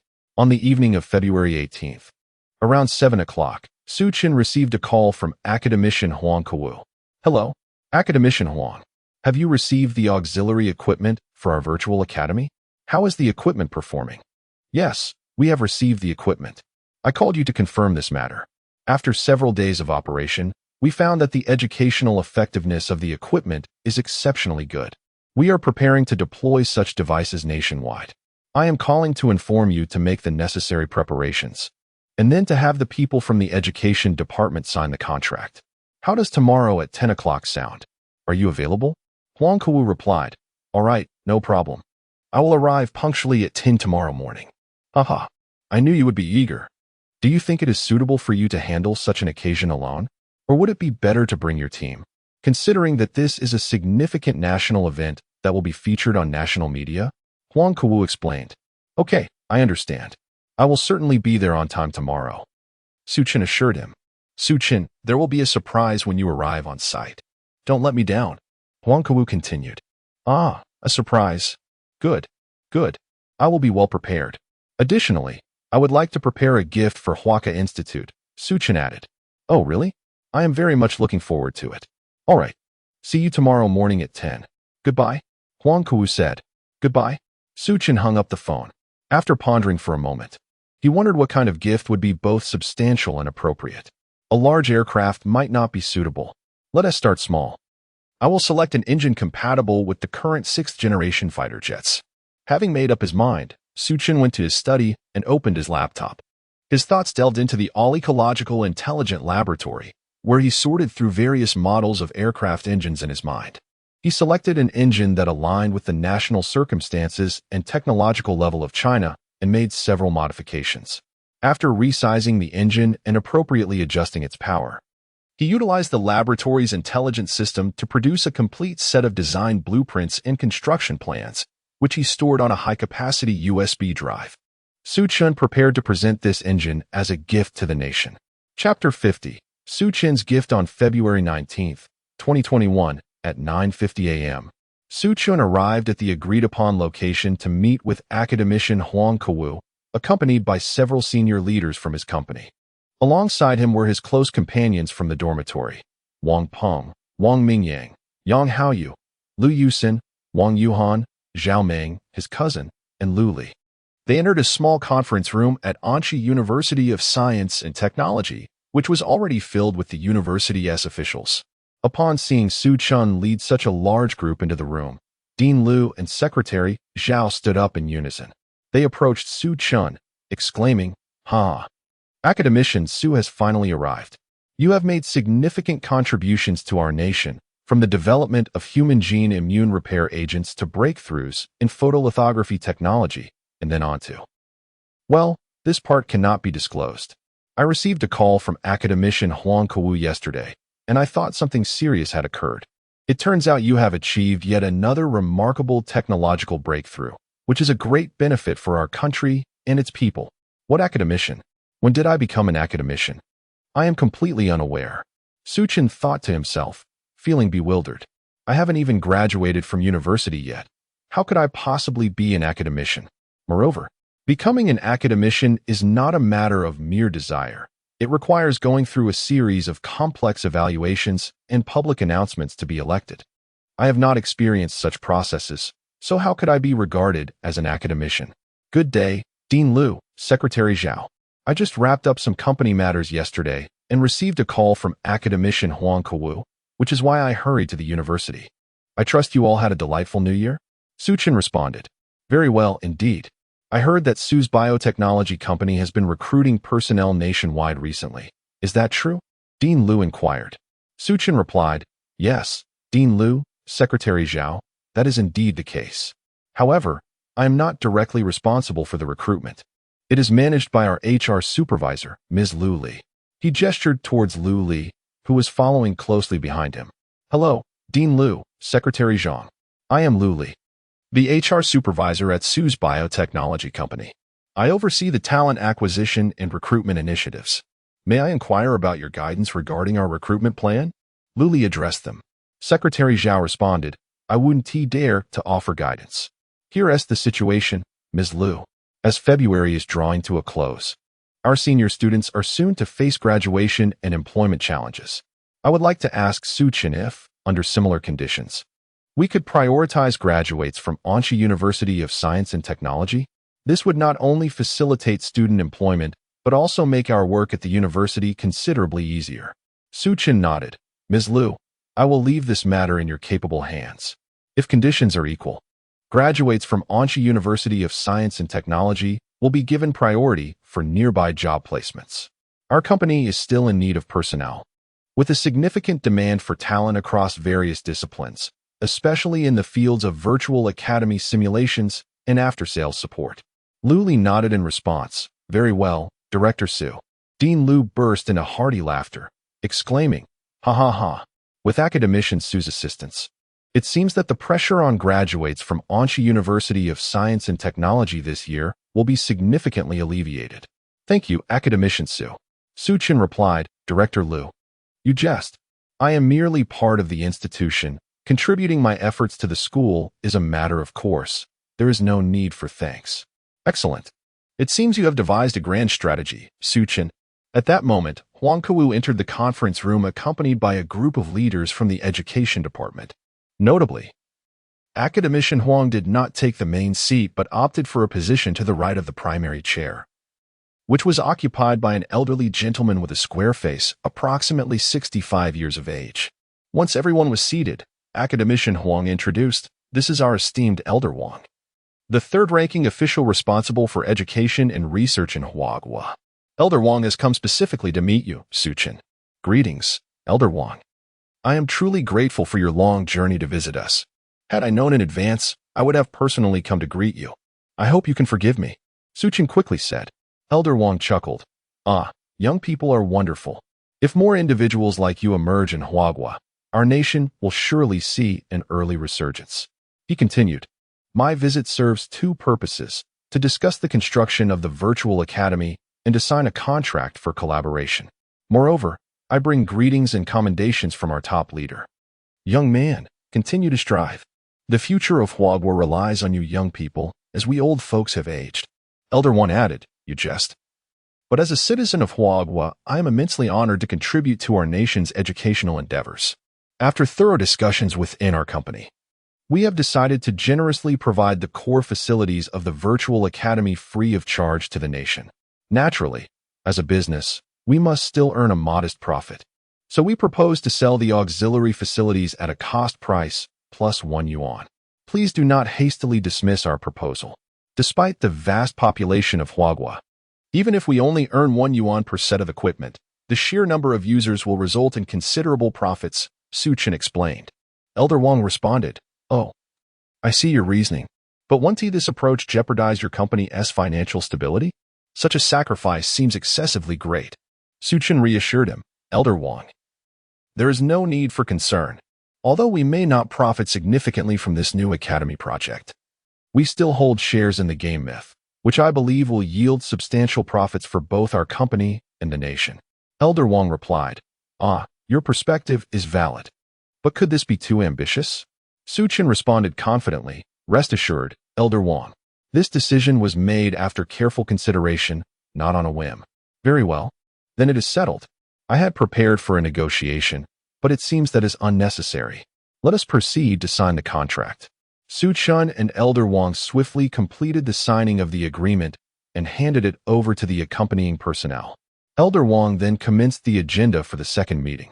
Elder Wang, I hereby announce a significant resolution from the Central Authority. In recognition of Su-chin's exceptional contributions to the fields of technology, education, energy, and health in our nation, it has been decided to bestow upon Mr. Su-chin the esteemed title of 5-star academician of the Chinese Academy of Sciences. Congratulations, Su-chin. You are now the youngest academician in the world. I hope you will continue to strive diligently and contribute to the rejuvenation of our great nation. Su-chin, thank you. Thank you. I will certainly endeavor to contribute my humble efforts towards the great revival of our country. The conference room erupted in enthusiastic applause, celebrating the emergence of the youngest academician in the world. Director Liu suddenly spoke up, Congratulations, Academician Su. You have now become the youngest academician globally and the 5th 5-star academician of our nation. I wonder if there is a possibility for you to teach at Anxi University of Science and Technology? Su-chin glanced over to Liu Yusin, who subtly nodded in encouragement. He responded, Director Liu, I am still a junior in university. Would there be any issues with teaching at this stage? Su-chin's slight hesitation was noted by those present, and it seemed this young academician had a touch of deference towards his wife. Secretary Zhang remarked, It appears Academician Su has consented. In fact, it is not a problem at all. Given your current capabilities, passing the doctoral entrance examinations should not pose any difficulty. We can certainly initiate a special talent recruitment program. If you wish to continue as a junior student, that is also acceptable. You would only need to occasionally teach classes at the university. There are no stringent requirements regarding the teaching hours. I wonder, what subjects do you plan to teach? Su-chin responded, Is it really that flexible? I suppose it depends on how the school arranges it. I have a wide range of expertise, including calligraphy, painting, vocal music, and singing. But these are more aligned with the arts, which may not significantly impact societal development. Perhaps I could teach foreign languages at the School of Humanities? I am proficient in various languages. Or I could lecture on artificial intelligence at the computer science department. Or perhaps discuss engine manufacturing or materials science at the School of Engineering. Director Liu, Secretary Zhao, you may decide. I will comply with your arrangements. The audience was left in astonishment as they witnessed Su Chen's deliberation over which course to teach. Come on, just be yourself, they thought. One moment you were discussing musical instruments, the next calligraphy, then music and singing. What exactly are you trying to convey? Most astonishing of all, you wish to teach foreign languages as well, claiming proficiency in any language. I must ask, Academician Su, how many languages do you actually speak? And how do you jump from the arts to engine manufacturing and materials science? How extensive is your research in these fields? Surely, you are not here to disrupt the proceedings. As the crowd remained momentarily stunned, Su Chen suddenly addressed Elder Wang, saying, "Ah, Elder Wang, I have prepared a gift for the nation. It is an aircraft engine. I designed this engine with a maximum allowable takeoff weight of 100 tons for a single engine and a maximum flight speed of 15 Mach. However, our pilot's physical endurance may not be sufficient to withstand such a significant load. I have stored the relevant blueprints and technical specifications on this USB drive, which I now present to you. I kindly ask you to organize a team of experts to modify this engine, for without such adjustments, no one will be able to pilot an aircraft equipped with it. Perhaps it may serve best in a drone, where it can truly showcase its advantages." Huang Kuwu exclaimed in astonishment, "Academician Su, what did you just say? A flight speed of 15 Mach, a maximum takeoff weight of 100 tons for a single engine? Is this true?" Su Chen replied, "Of course it is true, Academician Huang. The design blueprints, construction plans, and manufacturing specifications for the special materials required are all contained within this USB drive. If you require on-site verification, that can certainly be arranged." Elder Wang then announced the meeting's protocols. First, please turn off all personal electronic devices and storage equipment. Second, from this moment on, everything you see, textual materials and blueprints, will be classified as top secret. Third, arrange for personnel to immediately disrupt communication signals within the conference room. Fourth, no one is permitted to enter a 300-meter radius around this conference room. Fifth, all materials related to Academician Su must be encrypted at a level 5 standard, and any video footage recorded earlier must be destroyed on site. Sixth, all present must sign a confidentiality agreement. Once the confidentiality agreements were signed, Elder Wang continued, "Academician Huang and esteemed experts, please assess the feasibility of this engine and its design blueprints. I shall await your conclusions here." 3 hours later, the assembly of experts reached a definitive conclusion after thoroughly examining Su Chen's aircraft engine design blueprints, construction plans, and new aerospace materials. Given the current technological capabilities of Huagua and the innovative materials provided by Su Chen, it was entirely feasible to mass-produce such aircraft engines.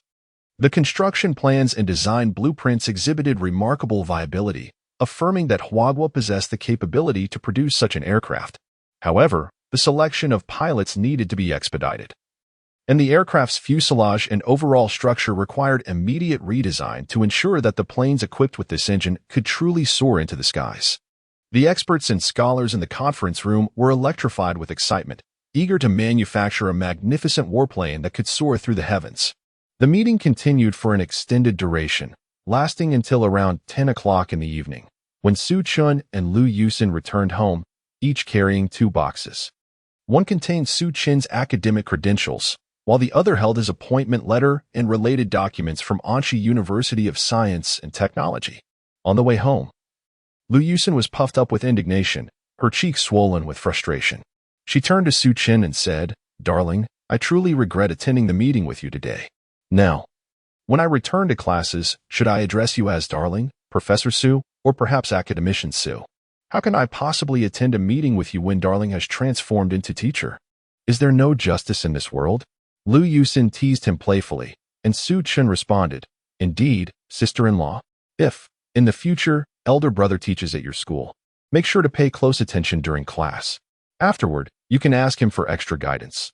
Just think of the joy it would bring. Zhao Meng, the mischievous cousin. Chimed in. Suchin continued, regardless of whether Yusin perceives me as a student, teacher, or academician, it does not alter the fact that I remain your husband. What is there to worry about? Lu Yusin replied, Humph. Hearing you say that brings me some comfort. No matter how many titles you hold, it cannot change the fact that you are Cece's father and my husband, Lu Yusin. Zhao Ming interjected again, sister-in-law, sister-in-law. Are you trying to say that this sudden shift from husband to teacher is quite troubling? I'm anxious. Is there anyone who can elucidate this matter for me? Haha. Chapter 51. The class after a night of rest. Su Chun and Lu Yusin arrived at Anxi University of Science and Technology before 8 o'clock a.m. The first day of the new semester. They parted ways at the entrance of the administrative building. Lu Yusin headed to her classroom while Su Chun made his way to Dean Lu's office to collect his substitute teaching schedule. Rap, rap, rap. Su Chun knocked on the door of Dean Lu's office.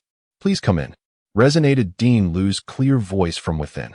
Su Chun entered and, after standing still, greeted, Good morning. Dean Lu, I am here to collect the substitute teaching schedule. I wonder if it is ready? Good morning, Su Chun. We have prepared your schedule. After our discussions yesterday, it has been decided that you will teach 2 courses, one on artificial intelligence in the computer science department and the other a French course in the School of Management. Dean Lu replied with a smile.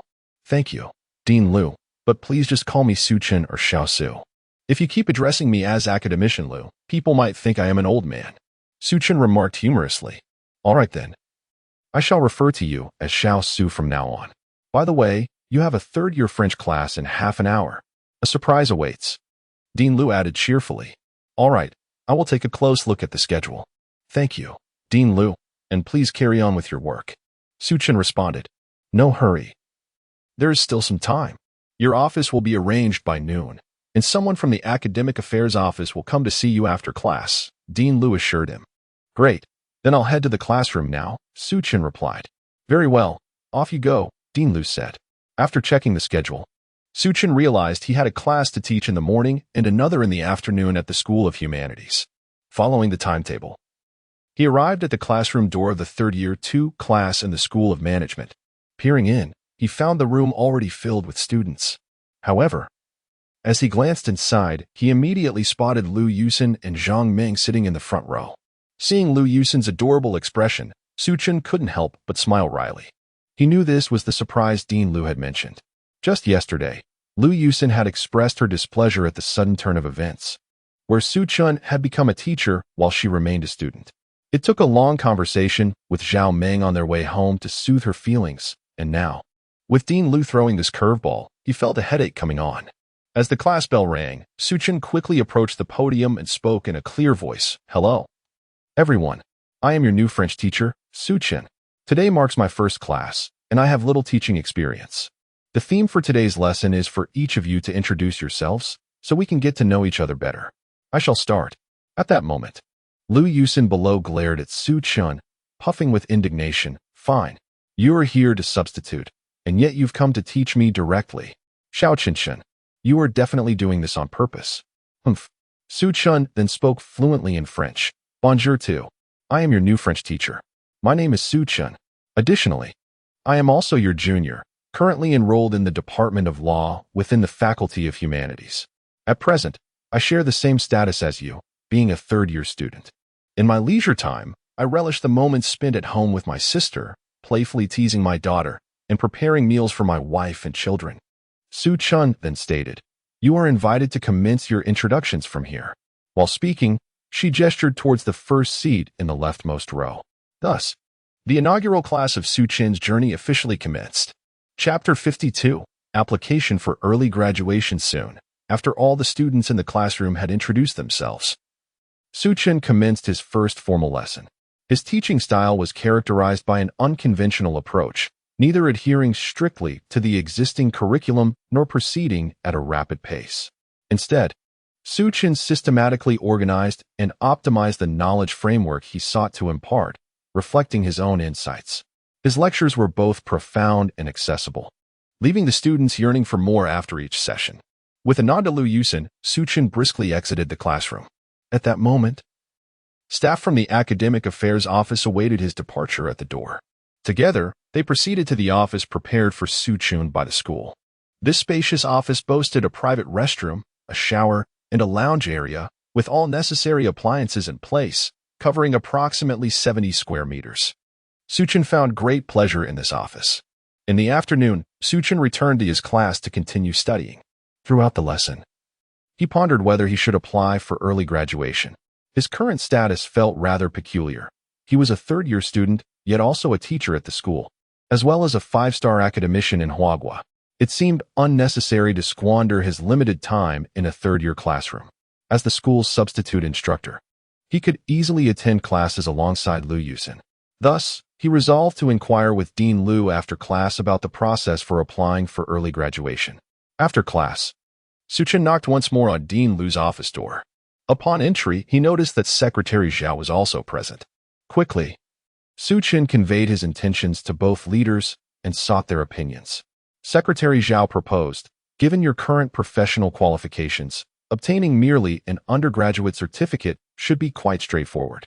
However, have you considered your extensive knowledge? Why not pursue additional degrees in various fields? An undergraduate diploma may not fully reflect your capabilities. Here is what we can do.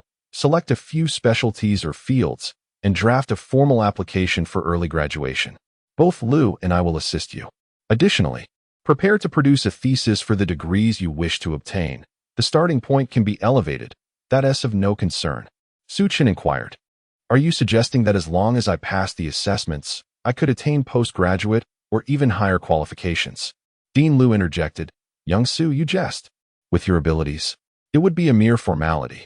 Suchin expressed gratitude. Thank you, esteemed leaders. I also wish to ask if it's possible for me to pursue a degree in medicine, considering our institution lacks a medical school. Despite my medical skills, I wouldn't dare practice unlawfully. Secretary Zhao replied, Remarkable. It appears you possess quite the medical expertise. While we do not have a medical school, we can coordinate with the relevant authorities regarding your graduation examinations, even the licensed pharmacist qualification examination, given your status and capabilities. I'm certain that your application to the Ministry of Education will be favorably received. Rest assured. Suchin concluded, Thank you, esteemed leaders. I shall proceed to complete the application form promptly, for it is imperative to expedite the application process. Otherwise, spending each day in the classroom attending lectures may lead to a regrettable squandering of time. Esteemed leaders, I shall prepare now. Please continue with your tasks. Director Lu, I possess the form here, so there is no need for unnecessary back and forth. Let us fill it out right here. Both Zhao and I are eager to see the majors you intend to apply for in order to graduate early. Suchin, very well, I shall fill it out here. With that, Director Lu handed Suchin an application form, and Suchin swiftly completed it, returning it to Director Lu. Upon reviewing the form, Director Lu and Secretary Zhao were rendered speechless with astonishment. Suchin had applied for an impressive array of majors: medicine, traditional Chinese medicine, material science, engine engineering, communication, instrument performance, vocal studies, computer science, artificial intelligence, mathematics, biology, foreign languages, and law, totaling an astonishing 13 disciplines for early graduation. Director Lu and Secretary Zhao exchanged incredulous glances as they contemplated the implications of such a diverse array of applicants concentrated in a short time frame. It would be ample enough to host an academic symposium. After lingering in Director Lu's office for a while, Suchin departed for home. Lu Yusin, having no classes in the afternoon, returned home early. While in transit, Suchin contacted Xiao Mo, requesting assistance in preliminarily organizing the papers related to these fields. Upon arriving home and finishing dinner, Suchin, disregarding the urge to play with Tong Tong, promptly entered the fully equipped intelligent laboratory, intending to utilize the lab's accelerated time to refine the papers further. After a night of relentless effort, Suchin successfully revised all the documents. In the early morning, he loaded 2 large boxes filled with papers into his van and then hurried to the kitchen to prepare a sumptuous breakfast for the family. During breakfast, Tong Tong inquired, Brother, Where did you go to play after school yesterday? Why didn't you come and play with me? Suchin, affectionately ruffling Tong Tong's hair, replied, after dinner. You went to play with Xiao Bai in the backyard, remember? Besides, I had some crucial matters to attend to last night, which is why I could not play with you. Once I finish my tasks, I will be able to spend time with you. Tong Tong asked, brother, what important thing were you busy with? Is it more important than me? Suchin assured her, of course, nothing is more important than you, dear. In my heart, you. Cici, Yusin, Dad, Mom, and Grandma and Grandpa are of utmost importance. However, the important matter I mentioned pertains to my application for early graduation, which is also significant. Tong Tong pondered, but brother, why do you want to graduate early? Does that mean you can play with me every day after graduation? Suchin explained. You could say that, as I would indeed have more time to play with you and Cici. However, I still need to attend school to teach my classmates. Su Dad interjected, you have applied for early graduation and still plan to go to school? What classes will you attend? Teaching your classmates?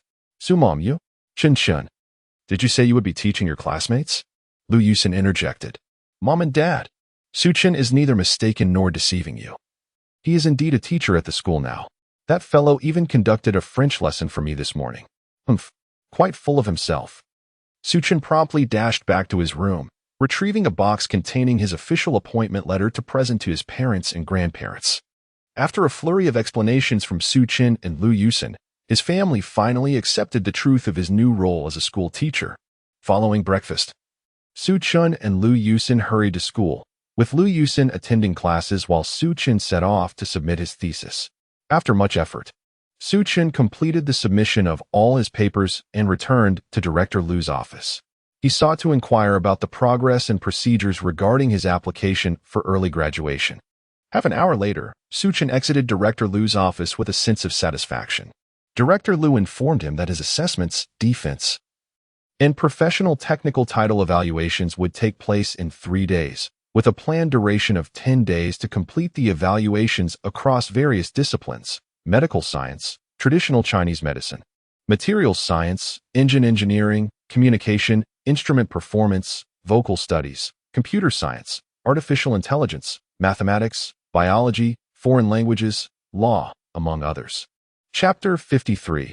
The mysterious examination. During the 3 days leading up to the examination, Suchin delved into a more profound study of the educational content across various disciplines. Utilizing the time acceleration feature of the All-Ecological Intelligent Laboratory. On February 23, 2021, Dean Lu informed Suchin that he could commence his examination. The venue was the school's auditorium. Accompanied by Lu Yusin, Suchin briskly entered the auditorium, which had undergone a remarkable transformation since his last visit. The stage was now adorned with the graduation examination papers for 13 subjects. Approaching the podium, Suchin addressed the numerous experts and professors present, saying, "Esteemed professors, good day. I extend my heartfelt gratitude to each of you for attending my graduation examination. My assistant will now distribute the relevant papers to you. If there are no further inquiries, I am prepared to commence the examination." Dean Lu responded, "Very well, Suchin. How do you intend to proceed? Will you tackle one subject at a time? Or is there another method you wish to employ?" Suchin replied, "Dean Lu and distinguished professors, I plan to approach the examination one subject at a time without breaks, hoping to complete this assessment under your vigilant supervision." Dean Lu concurred, "Excellent. Your examination will be recorded in its entirety and after each subject. The professors will evaluate and announce the results on the spot. Following the announcement, there will be an immediate defense of your thesis. If successful, you will receive your corresponding graduation and degree certificates 3 days hence. Please begin your endeavor." Suchin acknowledged, "Understood, Dean Lu. I shall now commence with the questions. I kindly ask the professors to review my graduation thesis." After uttering these words, Suchin seized his pen and began to write fervently. He worked swiftly, completing each subject in approximately 30 minutes. From 8 in the morning until 3 in the afternoon on the 23rd, Suchin finished all 13 subjects' examination papers, encompassing questions from the undergraduate, master's, and doctoral levels. Remarkably, within 20 minutes after completing the exam, all of Suchin's scores were released, each one a perfect score. Following a half-hour break, the professors commenced the thesis defense. Given the multitude of subjects and the wide array of specializations involved, the atmosphere of the defense gradually became quite peculiar. The scholars, in their fervor over a single question, nearly resorted to physical confrontation. What was intended to be a thesis defense morphed into an academic symposium, which continued for 3 days before concluding. Ultimately, Suchin achieved his goal, obtaining degree certificates for all 13 subjects across various academic stages. Following the thesis defense, he embarked on assessments for skill levels and qualifications across all disciplines.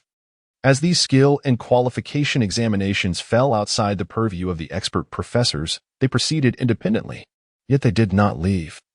They were eager to witness the remarkable feats this prodigy would accomplish in the realms of proximity and knowledge application. Suchin's professional skills assessment, along with the examinations for practicing physicians in traditional and Western medicine, as well as the bar exam, spanned 3 arduous days. During this time, Suchin charged forward like a bull, boldly dismantling the barriers of various professional qualification tests. The impression he left was that the faster he took the exams, the more adept he became. Initially, Suchin adhered to the conventional manner of examination. However, as time progressed, his approach grew increasingly audacious and direct. Particularly during the segments of instrumental performance and singing, the atmosphere transformed into a concert, enchanting all present. Upon the completion of all assessments, Anchi University of Technology issued a proclamation congratulating their student Suchin for successfully finishing the graduation examinations across 13 disciplines, thereby earning 13 doctoral degrees. The university further announced its decision to appoint Suchin as a professor, granting him all the privileges and benefits associated with such a position. Throughout these days, Lu Yusin had been by Suchin's side. Upon witnessing his completion of all subjects, her heart swelled with joy. Indeed, her husband's prowess was beyond question. It seemed she had chosen wisely, though with the announcement now made, it was likely that numerous admirers would soon vie for his attention. I shall ensure that he brings Cece along to attend my classes. Let us see how these admirers compete with me. I can only imagine how delightful their expressions would be at that moment. The thought alone brings me immense happiness. Haha. Chapter 54. Suchin's program after successfully completing the 2 assessments organized by the school and the education department, which were specially arranged for him. Suchin obtained the series of credentials he desired. His daily routine transformed into accompanying Lu Yusin to school, caring for his daughter and sister, and preparing meals. Although he still managed company affairs, Suchin found himself visiting the office less frequently.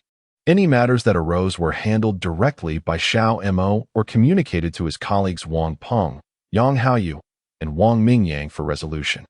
While these 3 spent most of their time at the office, they rarely all convened there simultaneously. These clever fellows devised a strategy. Whenever there was a class, 2 of them would attend in person while the 3rd would conduct the lesson via a live stream for the absent colleagues. During one of these live sessions, the substitute teacher called on Yang Haoyu, resulting in a humorous situation where he responded directly from Wang Peng's phone, leaving the teacher utterly perplexed. How could he be marked absent when he was actively engaged in a live class? Conversely, if he was present, no one was physically there to confirm it. This amusing predicament led to Yang Haoyu being called upon to answer questions 5 or 6 times throughout the lesson. Eventually, Wang Peng relayed this to Suchin, who could only shake his head in disbelief. After some deliberation among the group, they decided to submit a formal request to the academy, proposing a rotation system for classes conducted via live stream to accommodate colleagues unable to attend in person. They even recorded the streaming sessions for reference in case issues arose. The school agreed, with the stipulation that these subjects must be passed in one attempt during the final examination. Otherwise, students would be required to retake the course the following semester. Other students expressed a desire to adopt a similar approach to their studies. The counselor, however, responded succinctly, "If you can establish a company as remarkable as theirs, developing a lithography machine or creating something that benefits society as a whole, then I may cease to concern myself with your attendance. If not, please accept the reality. You have already fallen far behind. Your classmates have become billionaires. Yet they continue to learn and attend classes. What about you? Do you still wish to skip class? Wake up, everyone. As seasons changed, Su Chun had already served as a professor at Anxi University of Technology for several months. Tomorrow marked September 18th, the day of the freshman welcome party at the university. During these months, Su Chun had taught his daughter Cece how to roll over, sit up, and crawl, yet he struggled to get her to say daddy and mommy. The little girl was currently learning to walk, managing to pull herself up and take a few cautious steps, but her balance was unstable. If startled, she would plop down with a thud, crying out in fright. The system had proven exceptionally supportive, providing Su Chun with an array of peculiar skills and knowledge, such as martial arts, ventriloquism, and magic tricks. He had grown accustomed to this, accepting any ability the system offered without hesitation, for as long as it enhanced his self-improvement. On September 18, 2021, Su Chun was invited to participate in the school's welcome party, where he would perform as a representative of the faculty. What to perform remained uncertain for Su Chun. During lunch, Lu Yusin inquired, "Darling, what will you present at this year's welcoming party as the representative of the teachers? Can you share it with me now?" Su Chun replied, "Honestly, I have yet to decide. Let us discuss it later. Rest assured, I possess many talents and will not disappoint." Lu Yusin retorted, Being all mysterious, I shall see how you perform." Su Chun suggested, "How about we take Tong Tong and Cece to watch the preparations tonight? It's been days since we took them out. By the way, Tong Tong, how have you been adjusting to kindergarten these past few days?" Tong Tong chirped, "Brother, there are many friends at kindergarten, and we have so much fun together." Su Chun responded, "Is that so? Tong Tong, would you and your sister like to join me at school to watch the performance?" After lunch, Su Chun took Tong Tong, Cece, and Lu Yusin to the school. With some time before the festivities commenced, he led them to his office to rest. At 8 p.m., the event officially began, and it was Cece's first time witnessing such a crowd. She nestled into Su Chun's embrace, clinging to him despite Lu Yusin's attempts to coax her. Frustrated, Lu Yusin exclaimed, "You ungrateful little one." In response, Cece giggled, her laughter ringing out. Soon, it was Su Chun's turn to perform. However, Cece remained firmly in his arms, making it impossible for him to set her down. With a sigh of resignation, he took to the stage, cradling his daughter. As Su Chun appeared on stage holding Cece, the audience erupted into enthusiastic cheers. He performed Youth of China, a piece he had composed himself. Originally intending to play and sing, he adapted to a pure vocal rendition, which, under his exceptional singing prowess, resonated with an extraordinary charm. Youthful wisdom equates to national wisdom. Youthful wealth equates to national wealth. Youthful strength equates to national strength. Youthful freedom equates to national freedom. With nothing but a microphone and his voice, Su Chun created an effect akin to a grand chorus. Upon finishing, as he prepared to exit, the crowd erupted in chants urging him for an encore.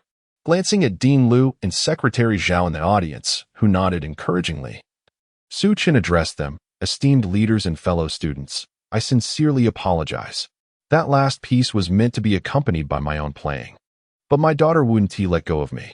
I apologize for this. I now need to consult with my little one to see if we can proceed." Turning to Cece, he asked, "Cece, can I place you on the stage for a moment so you can play while Daddy performs? You will be right beside me. Don't worry, okay?" A soft, sweet voice replied from the microphone, "Mm."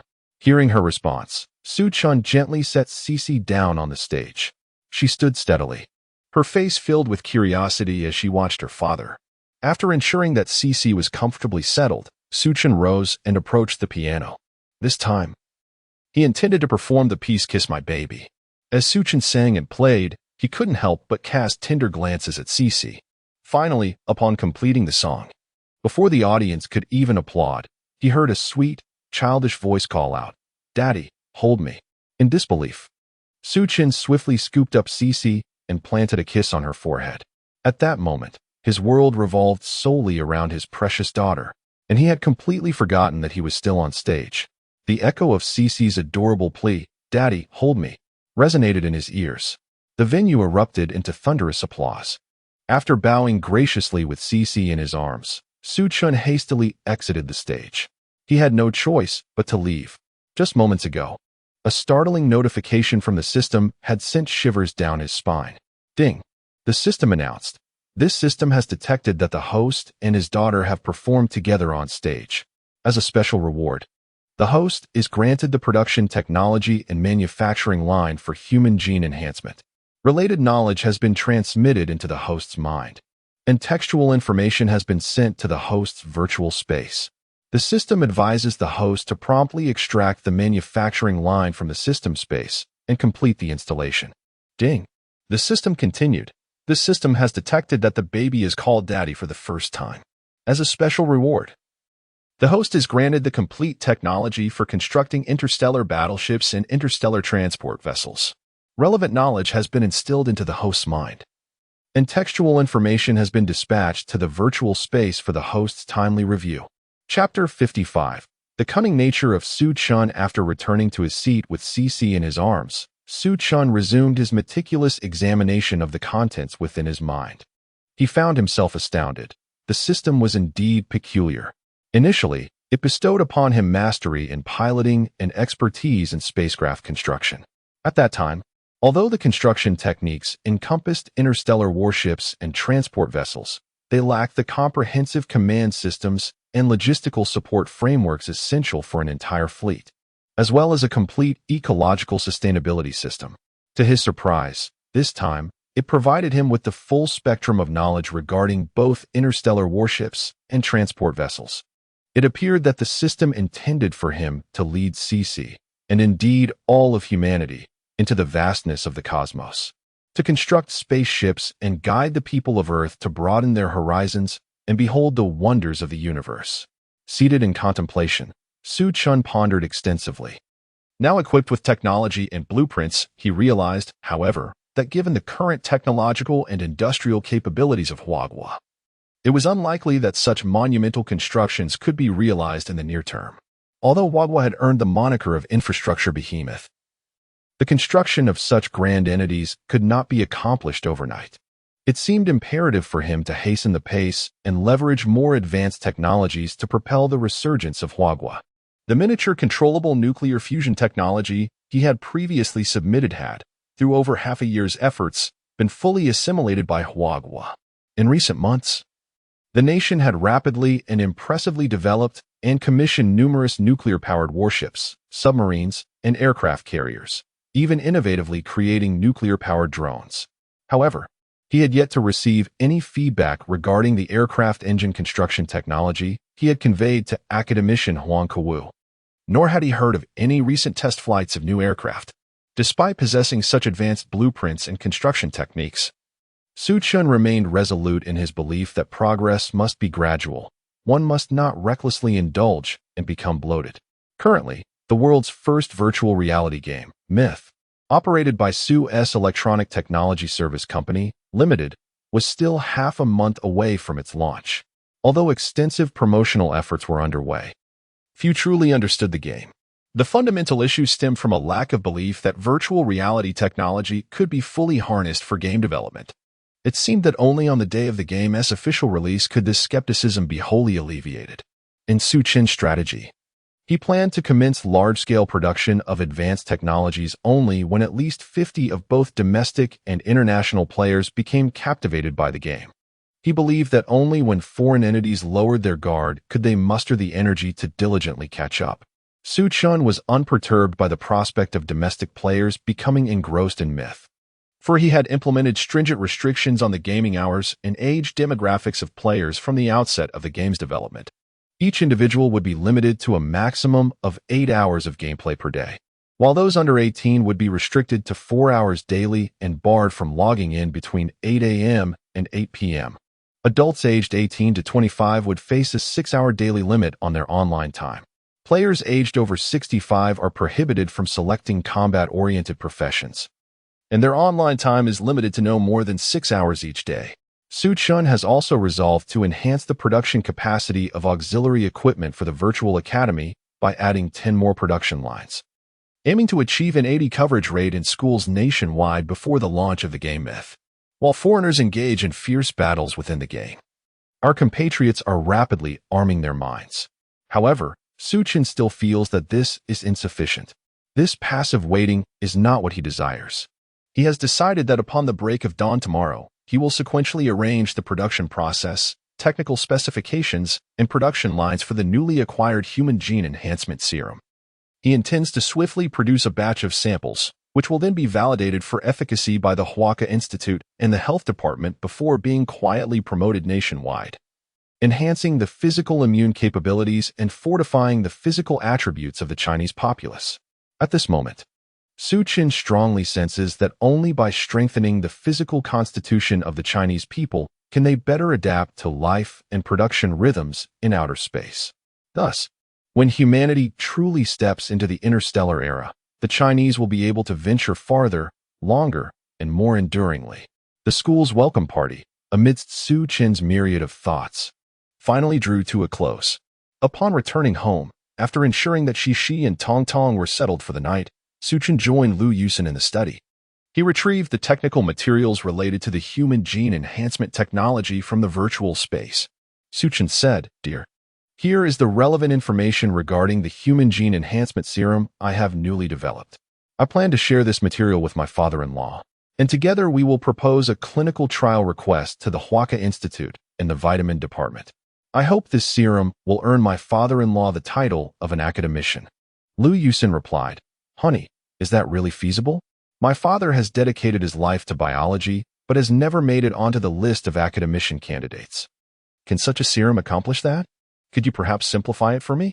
After all, my understanding of biology is quite limited." Su Qin responded, "All right, let me explain simply. This human gene enhancement serum can bolster human immunity against viruses, bacteria, and fungi. For instance, if your current strength is 10, intelligence is 10, and athletic ability is also 10, after taking this serum, those attributes could be enhanced to 100.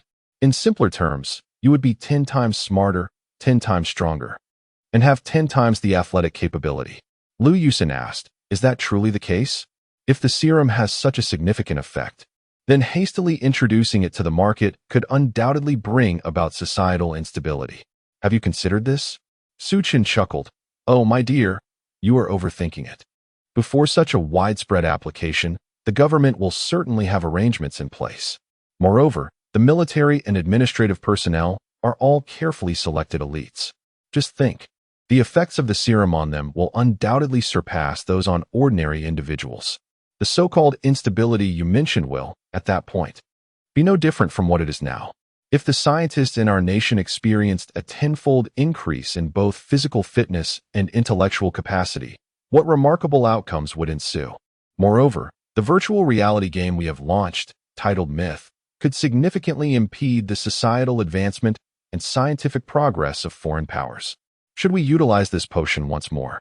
Our nation's research capabilities, innovative prowess, and the overall physical well-being of our populace could witness exponential enhancements, tenfold, even 100-fold.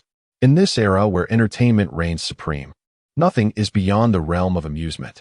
Through the game Myth, we shall immerse them in fierce battles, allowing them to indulge in merriment, while we, the splendid nation, endeavor tirelessly to catch up during their leisure hours.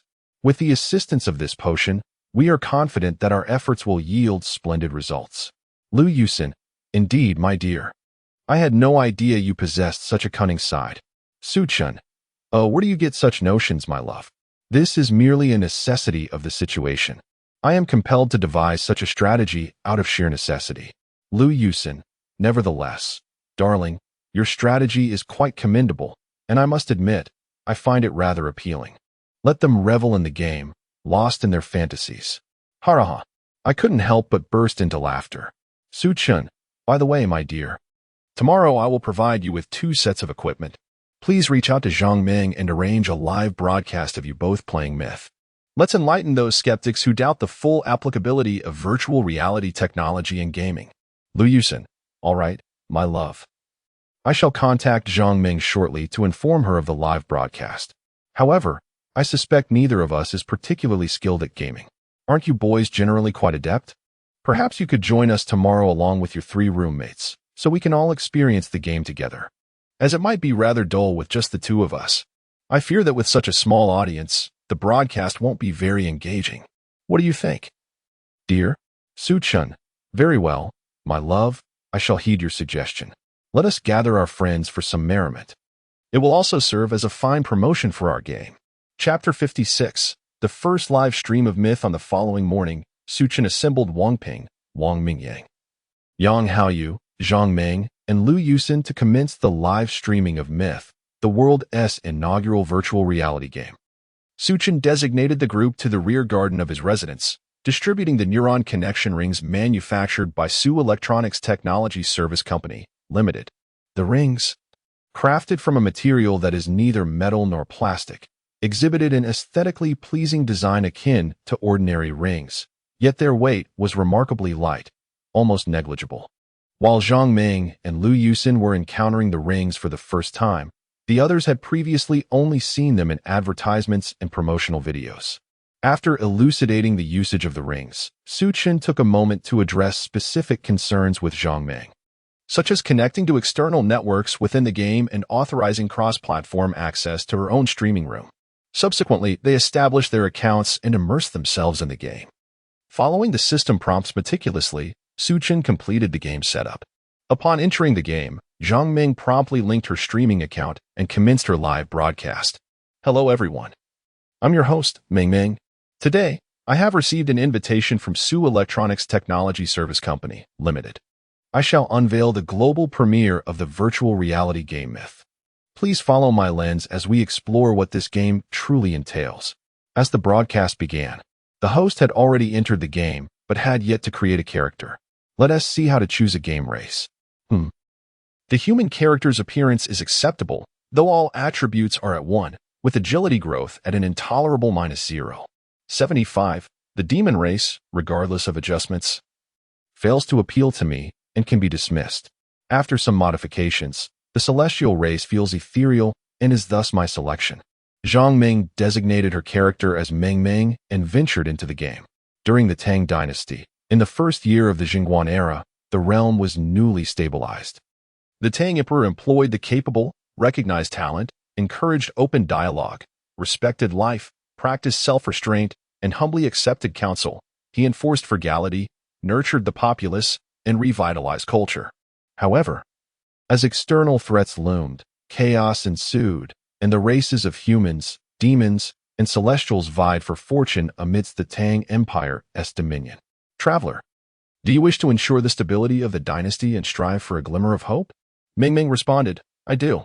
Please proceed to Donghai Fishing Village to seek out Wankai and uncover the conspiracies of the foreign races. Dear friends, I have finally entered the game.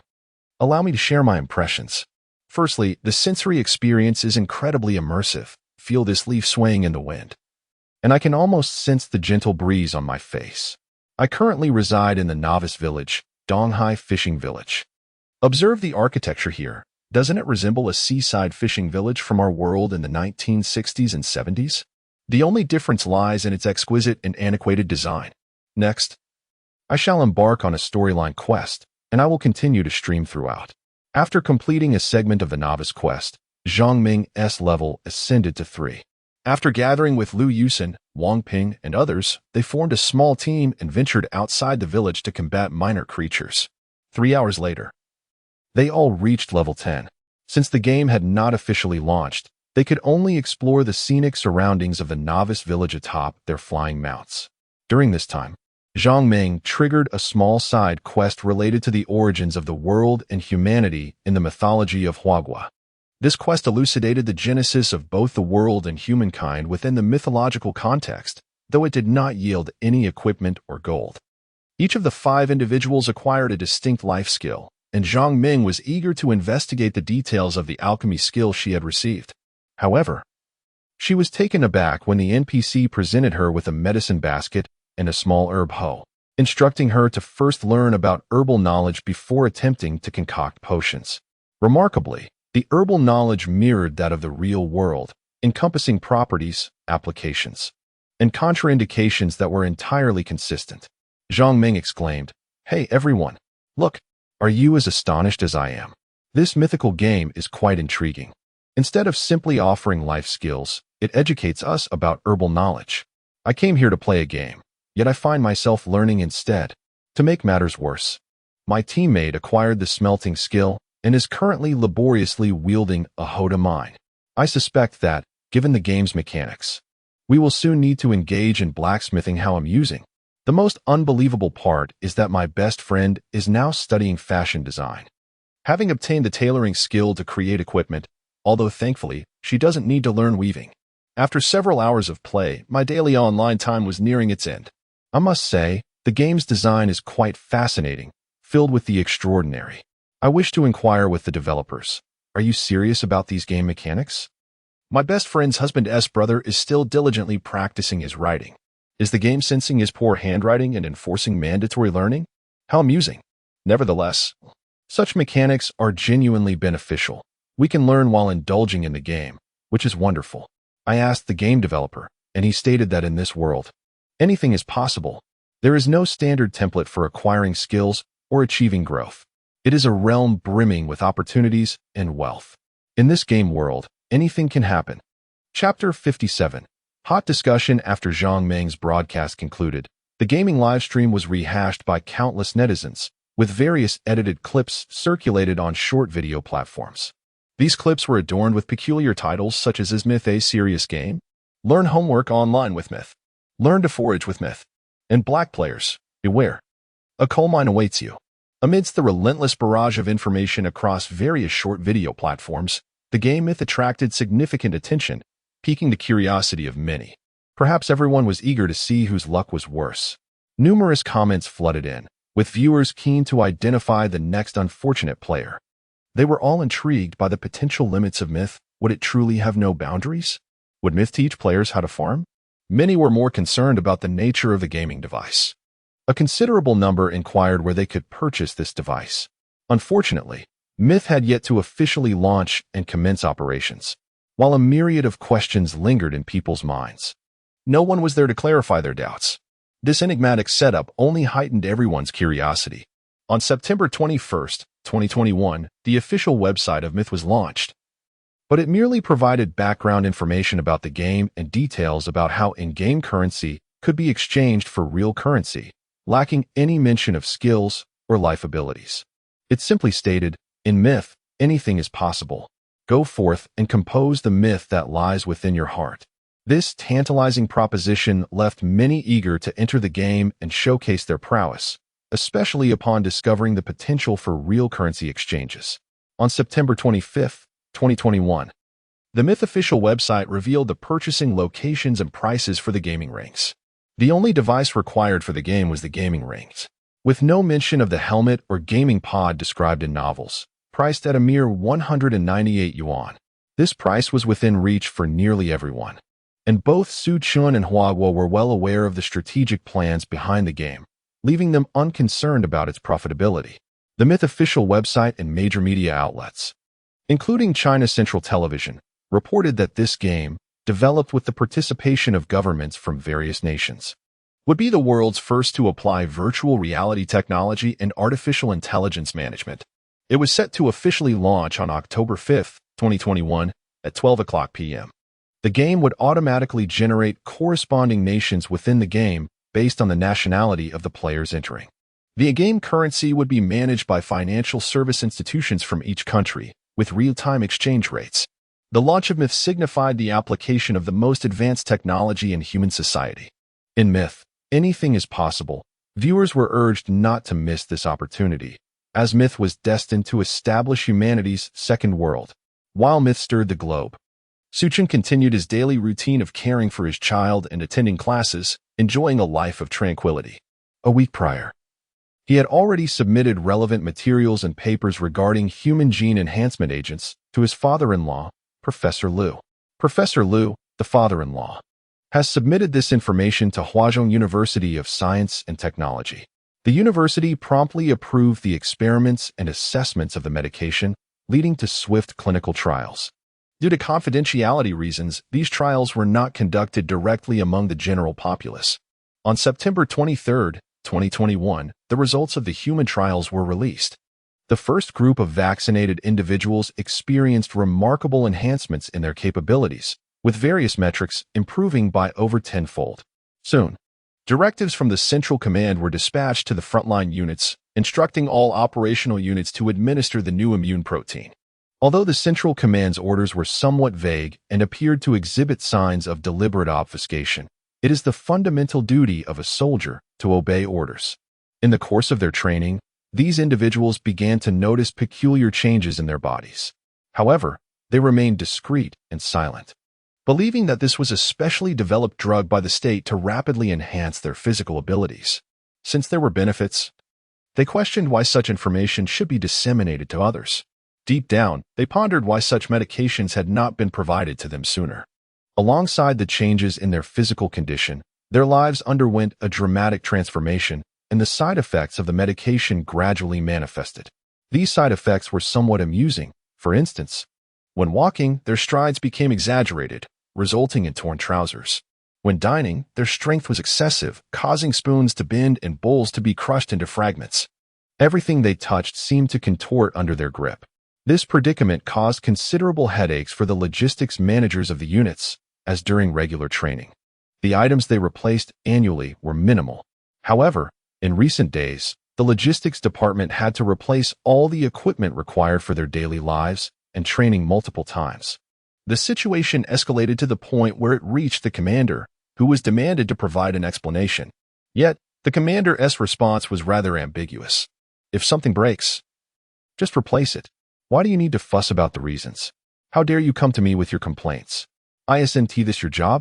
If you can't handle it, I'll replace you. He even insisted that they contact the equipment manufacturers to request custom-made devices, with the most basic requirement being that they should not shatter upon contact. The logistics administrators, having received no satisfactory answers from the commander, summoned all suppliers of equipment and materials. After a round of demonstrations, the suppliers were equally perplexed. They could only resolve to improve the quality of the equipment with determination. Remarkably, this circumstance led to a significant enhancement in the quality of products manufactured in manhwa, resulting in a near-miraculous durability of these items. Chapter 58, Myth on October 5, 2021, coinciding with the National Day of manhwa, the game Myth was launched after several months of protracted international negotiations. On its release day, the game did not create significant waves in the real world. However, within the gaming realm, it sparked fervent discussions akin to a colossal tidal wave. This was particularly pronounced among foreign players, who found themselves immersed in the enchanting lifestyle skills and dungeon modes that the game offered. Each player received distinct lifestyle skills, with domestic players facing less peculiarity compared to their foreign counterparts, who encountered rather extravagant tasks such as horse feeding, firewood chopping, creating crop circles, and constructing pyramids. This led many foreigners to question their purpose. Am I here to play a game, or to learn how to build one of the 7 wonders of the world?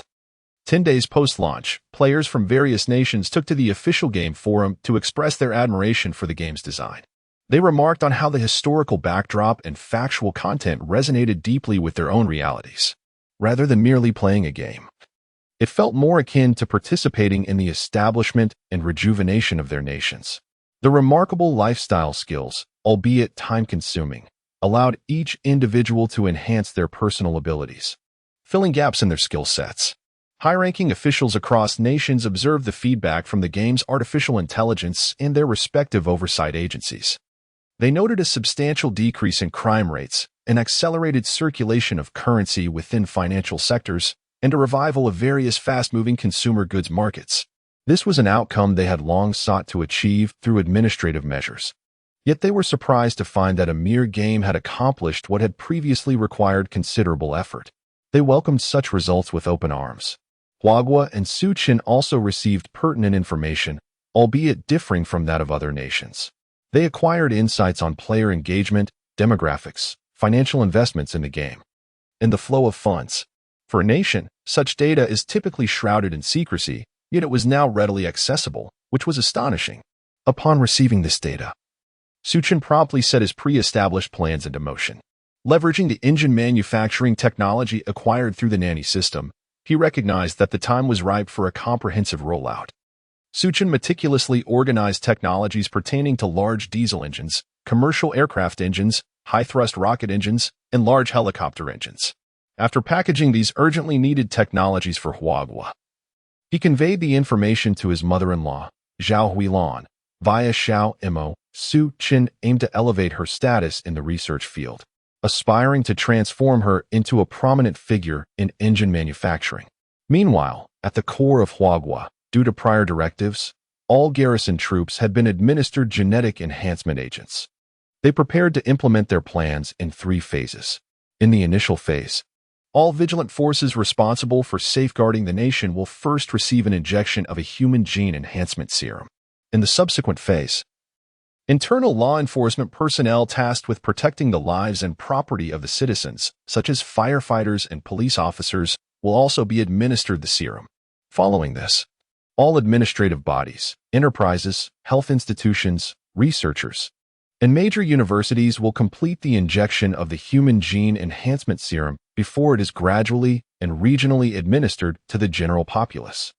Regarding the implementation of the human gene enhancement serum across the entirety of Huagua, Su Chen harbors no significant concerns.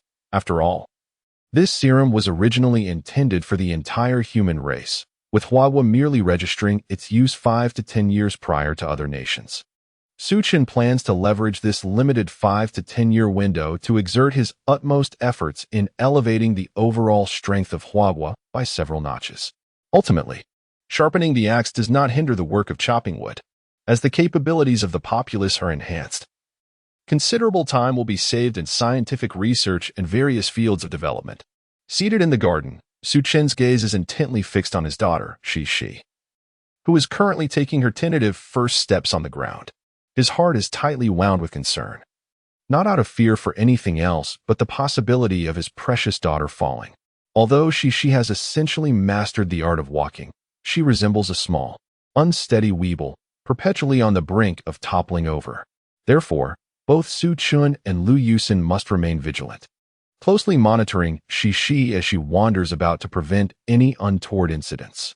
Chapter 59. Cece's desire for adventure after half a month of relentless effort. Cece finally mastered the art of walking. The various rooms and corners of the house had completely transformed into her personal playground. The little one, brimming with curiosity, would prod any small hole or crevice with her slender little fingers. For Su Chen and Lu Yusin, witnessing such behavior was akin to a nightmarish reality. They feared that she might inadvertently insert her fingers into an electrical outlet, risking a shocking incident. Alarmed, Lu Yusin hastily instructed Xiao Wan to order protective devices online overnight. Su Chen, Lu Yusin, and their parents diligently installed protective covers on all the outlets in the house. Furthermore, Su Chen even sought assistance to replace all the right-angled furniture with rounded alternatives, adorning the corners with silicone protectors to safeguard the little one from potential injuries. Gradually, Su Chen and Lu Yusin realized that Cece's energy was boundless. She was no longer content with the vast playground that their home provided. Frequently, she would tug at Su Chen, Lu Yusin, or her grandparents, playfully arching her little bottom as she insisted on being taken outside. Perhaps she yearned to explore the world beyond her home. Su Chen understood that children at this stage are imbued with an insatiable thirst for knowledge. They are curious about everything and eager to imitate what they observe, from adults dining and dressing to their mannerisms and tones of speech. At this juncture, a child resembles an empty vessel, requiring guidance from adults to shape her understanding of the world. Today, Su Chen planned to take Cece and Tong Tong to the children's amusement park in Anchi City, with 2 little ones in tow. It was evident that Su Chen could not manage them alone, thus he decided to rally the entire family for the outing. Cece and Tong Tong were particularly exuberant. Having previously visited the amusement park, Tong Tong eagerly shared tales of the delightful attractions with Cece. Although Cece had never seen or heard of these wonders, she couldn't help but mirror Tong Tong's excitement, babbling in a manner that left the adults bewildered. The two sat in the car, exchanging animated chatter, though the content of their conversation remained a mystery to the elders, who simply smiled at the duo, refraining from interrupting their delightful exchange. Upon arriving at the amusement park, the crowd was overwhelming, prompting Su Chen to hold Cece closely. Lu Yusin cradled her 3-year-old sister, Tong Tong. The little girl reveled in the amusement park's offerings, thoroughly enjoying herself. Before long, the two had explored nearly all the attractions suitable for their age group, though many were beyond their reach. Time flew by, and before they knew it, It was already past 3 in the afternoon. Their excursion had lasted over 4 hours. Afterward, Suchin led the family to a nearby children's restaurant for a meal, allowing for a brief respite before preparing to head home. Suddenly, a frantic cry for help echoed through the restaurant. A curious gathering of onlookers congregated around a corner of the restaurant. Suchun discreetly conveyed a few words to Liu Yusin before making his way over. In truth, Suchun was not one to revel in the commotion. However, having acquired medical skills and obtained a pharmacist's qualification, he felt an innate compulsion to assist those in need. Upon arriving at the scene, Suchun observed a little girl, approximately 4 years of age, who was flushed and coughing violently, evidently struggling to breathe. It dawned on him that the child might have something lodged in her throat. He scrutinized the remnants of food on the table and spotted a jelly wrapper. A sense of alarm surged within him. The child had likely ingested jelly that had become stuck in her throat. If immediate first aid was not administered, the consequences could be dire. Suchun urgently called out, "Please step aside. Please make way. I am a doctor. This little girl is in a critical condition, and I kindly ask everyone to retreat a bit to allow for fresh air to circulate, facilitating her breathing." Without hesitation, he approached the girl and employed the Heimlich maneuver. Positioning one leg forward between hers in a lunge stance, he straightened the other leg behind him, encircling her waist with his arms to incline her upper body forward. With one hand, he formed a fist just above her navel, while the other hand enveloped it, delivering swift, upward thrusts until the jelly was expelled. The symptoms of coughing and respiratory distress began to alleviate. Once the girl had expelled the jelly, Suchin inquired gently, "Little sister, do you still feel any discomfort? You must tell me truthfully so that I can help you." The shy girl replied, "Thank you, brother. After expelling the jelly, I feel much better." "Ah, that is reassuring. Just remember to be cautious when eating jelly in the future. You must not swallow it whole. It's safer to bite it into smaller pieces," Suchin advised. "Okay, I understand. Thank you, brother. By the way, what is your name?" the girl asked. "Remember, dear, to heed my advice. My surname is Su, and I came here to accompany my sister. Now that everything is resolved, I must return home with her and my daughter. Until next time." The little girl beamed. "Thank you once more, brother. Goodbye." As Suchin swiftly exited the throng, he paid no mind to the enthusiastic applause and expressions of gratitude from the parents, merely responding, "As a doctor, it is my duty to heal and save lives. I implore all parents to remain vigilant in caring for their children. Thank you." Upon returning to his seat, Tong Tong suddenly spoke up, "Brother, did you just save someone? Are you a doctor?" "Indeed, Tong Tong, I am a doctor." "That little girl was choking on jelly because she ate it too quickly," Suchin replied. "Tong Tong and Cece must be cautious in the future. They ought to exercise care while eating, for it could prove perilous otherwise." In unison, Tong Tong and Cece responded, "All right." Suddenly, Tong Tong clapped her hands, exclaiming, "Brother is amazing. He can save people." Cece joined in the applause, saying, "Daddy, you are incredible." Suchun and his family watched the delightful antics of the two lively children, a faint smile gracing their lips. Ding! The system notification sounded. This system has detected a child who expressed curiosity upon witnessing the host's healing abilities. As a reward, the host's medical skills have been upgraded from master level to mythical level. Relevant information has been transmitted to the host's mind. Please review it promptly. Chapter 60. Laying the foundation on December 1st, 2021, the infrastructure construction of Su's Biotechnology Company, Limited was completed after nearly a year of dedicated effort. Suchun, accompanied by Liu Yusin, Wang Peng, Yang Haoyu, and Wang Mingyang, conducted a tour of the newly established laboratory, research institute, office building, factory, and employee living quarters. They arrived at the new office space where Suchun intended to convene a meeting. During the meeting, Suchun briefly listened to the work reports from the company's senior executives, gaining a comprehensive understanding of the utilization and development of the 6,000-acre land. He shared a preliminary outline of his grand vision, emphasizing the following points. Firstly, he urged the acceleration of infrastructure development in the area, asserting that it should not only cater to the necessities of living, working, and research, but also provide recreational facilities to fulfill the cultural and spiritual needs of employees. He stressed the importance of expediting the construction of Binjiang Park and Lakeside Park. Secondly, he called for the prompt submission of plans for establishing educational institutions ranging from early childhood education to universities within the park. Su Chun proposed allocating 30% of this year's total revenue for foundational education to address the educational needs of employees' families and the surrounding community. The virtual academy should be comprehensively integrated into these forthcoming schools and educational institutions. Regarding faculty recruitment, he stated that talent could be sourced globally, and financial considerations should not be a concern. The company would accept a premium of $100 to $300 for high-caliber talent. The search for candidates should extend beyond China to include artists, linguists, humanists, elite athletes, martial artists, physicians, and others. He emphasized the necessity of nurturing not only academic performance, but also character and skill development, aiming to cultivate well-rounded individuals who excel in both virtue and talent. Thirdly, while the company had made notable achievements in the fields of computer science and biological sciences, Su Chun insisted that this was merely the beginning. The company must strive to excel in additional fields such as high-end electronic devices, communications, and materials science, which are critical for the upcoming year. He mentioned having a certain accumulation of research outcomes in these areas, but emphasized that the company belongs to all. He would delineate a scope and provide support. Yet he expected breakthroughs based on the technologies provided. He likened it to laying a solid foundation while leaving the construction of the upper levels to their own efforts.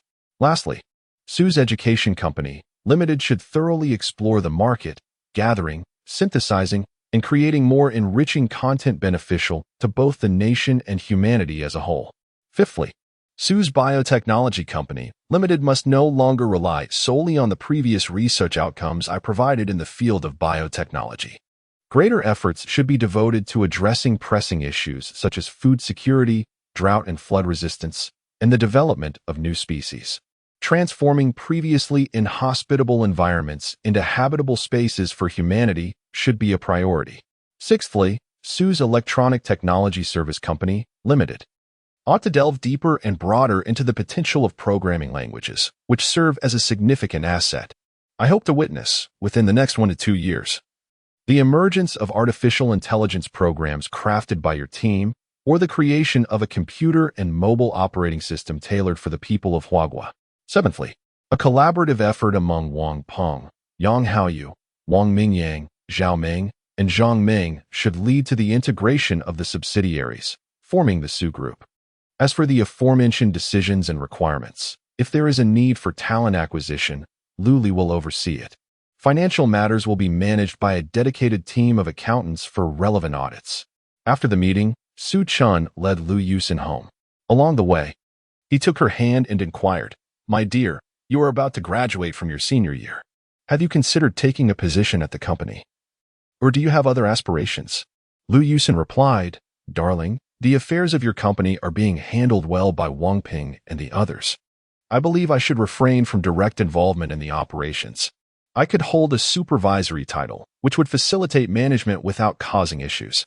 Moreover, I wish to establish a charitable foundation under the Su Group name to address the various challenges faced by disadvantaged communities." Su Chun responded, "My love, that may not be advisable. After all, you are the lady of the house. Furthermore, once the foundation is operational, there will be countless trivial matters to manage. Are you certain you can allocate sufficient energy for both responsibilities?" Lu Yusin countered, "Darling, do not underestimate my capabilities. The company's oversight will be supported by Xiao Mo, so it won't be overly burdensome. Additionally, Xiao Mo can quietly provide assistance for the charity.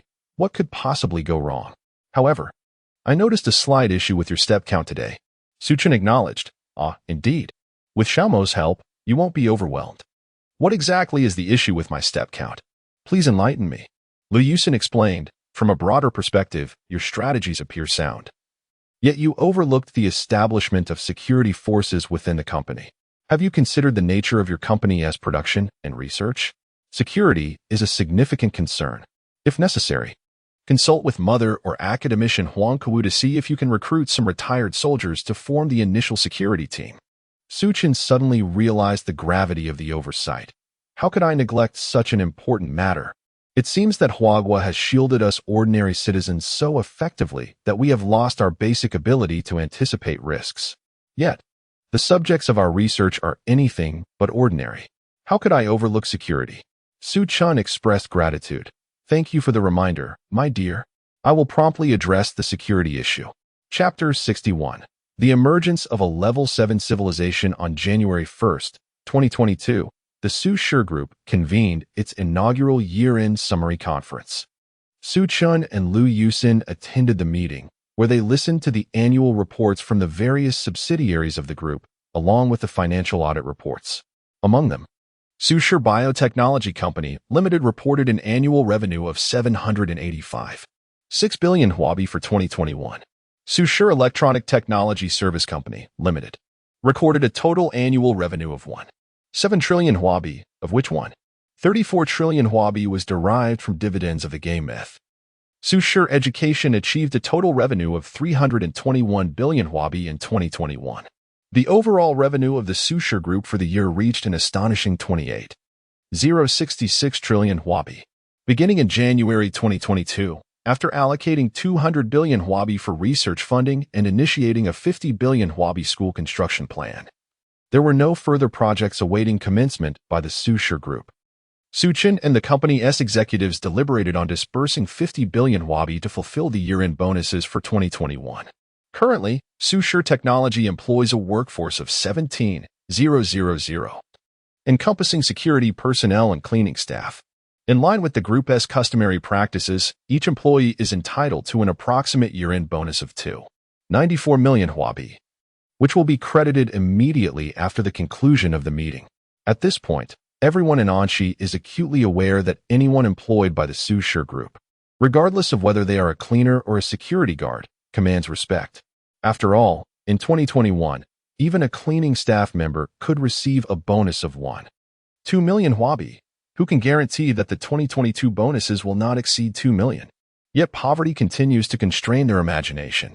Who could have envisioned that their year-end bonuses would approach 3 million hwabi this year? The Su-Shur Group's first dividend distribution for 2022 was also credited directly. Su-chun received 14.313 trillion hwabi, while Wang Ping, Wang Mingyang, and Yang Haoyu garnered dividends of 364.8 billion hwabi each. The incentive fund also received an infusion of 140.33 billion hwabi. However, Su-chun opted not to immediately withdraw his share of 14.313 trillion hwabi. Instead, he decided to allocate 400 billion hwabi to the Su-Shur Charity Fund, entrusting its management to Liu Yusin. Meanwhile, his colleagues contributed an additional 60 billion hwabi to the charity fund. As a result, this previously obscure Su-Shur Charity Fund has amassed a total capital of 580 billion hwabi. It can be stated without exaggeration that the charity fund managed by Liu Yusin is undoubtedly the largest charitable fund in manhwa by capital size. Su-chun also resolved to invest a portion of his dividends, amounting to 31.3 billion hwabi, into the funding for school construction and the recruitment of educational staff. Naturally, as Su-chun's close associates, Wang Ping, Wang Mingyang, and Yang Haoyu each contributed an additional 4.8 billion hwabi in their personal capacities. The executives of the company, witnessing such audacious actions from their boss and shareholders, could not help but clutch their chests in disbelief. Internally, they were fervently questioning, "Boss, is this truly necessary?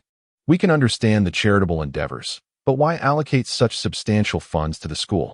The company had already earmarked 50 billion hwabi for the construction of kindergartens, primary schools, middle schools, high schools, and universities. Currently, is it truly necessary to invest nearly 100 billion in the construction of 5 schools? Are you contemplating paving the school grounds with gold? Finally, someone could not contain their curiosity. "Mr. Su, there has never been such a precedent in French history.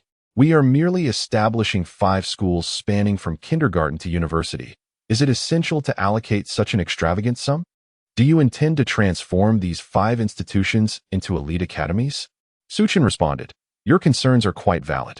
However, when it comes to the schools I envision, I am willing to spare no expense. I do not wish for the institutions I establish to fall prey to capitalist exploitation I have no desire to create elite schools. My aspiration is for students to access safe milk and clean, untainted organic food. I hope they remain untainted by worldly distractions, enabling them to dedicate themselves wholeheartedly to their academic pursuits and the acquisition of various skills.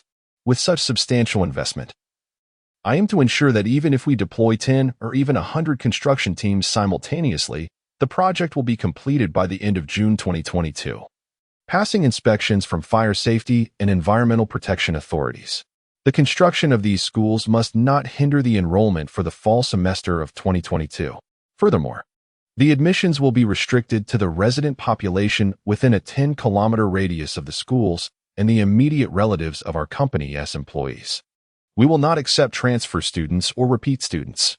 Everything will adhere to the enrollment plan, with the first teacher responsible for each class overseeing the students until they complete the necessary credits for graduation at each stage. For the fall 2022 enrollment, my intention is to accept students only from the initial grades of each stage, such as kindergarten, first grade of elementary school, first grade of middle school, first grade of high school, and first year of university.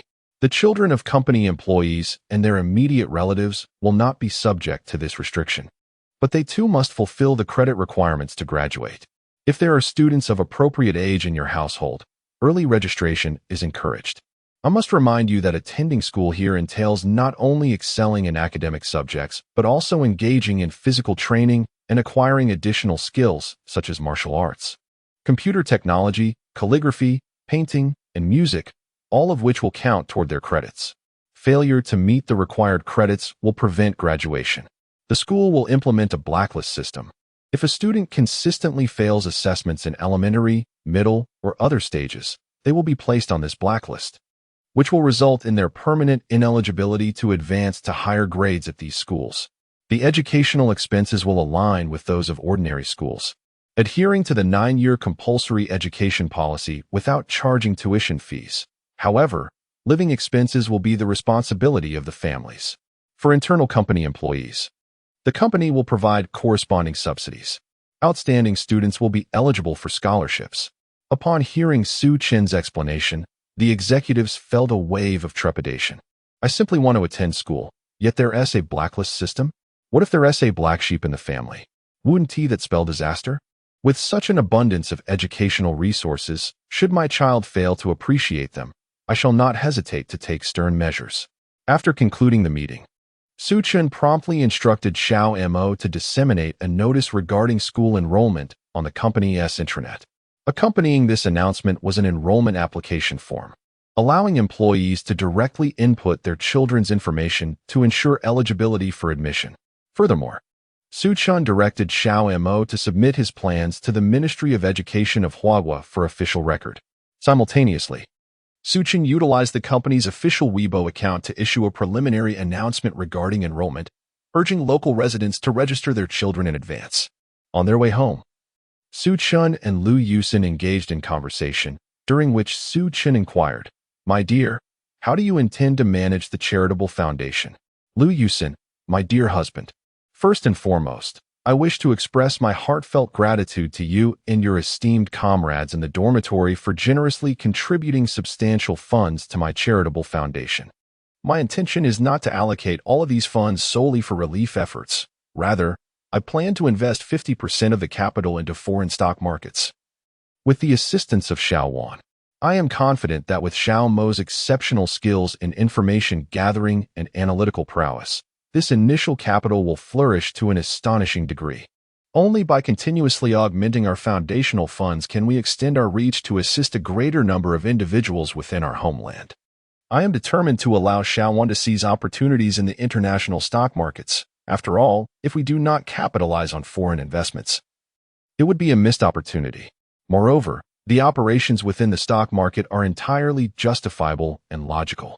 Su Chen, oh, you truly have a plan. It seems you intend to unleash Xiao Mo to make waves in the foreign stock markets. Lu Yusin, and what of it? After all, it is not illegal. Having Xiao Mo assist us in collecting some interest is quite agreeable. As the two conversed, they had already returned home. At that moment, Tong Tong and Cici were seated on the floor of the hall, engrossed in their building blocks. upon hearing the footsteps of Su Chun and Lu Yusin.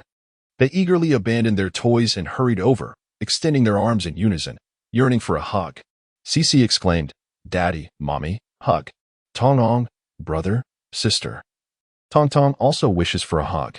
Su Chan gazed upon the two adorable little ones in his home, and a broad smile instantly blossomed upon his aged visage. He and Lu Yusin each embraced Cece and Tong, as it had been quite a while since they had taken the two tiny treasures out for an outing.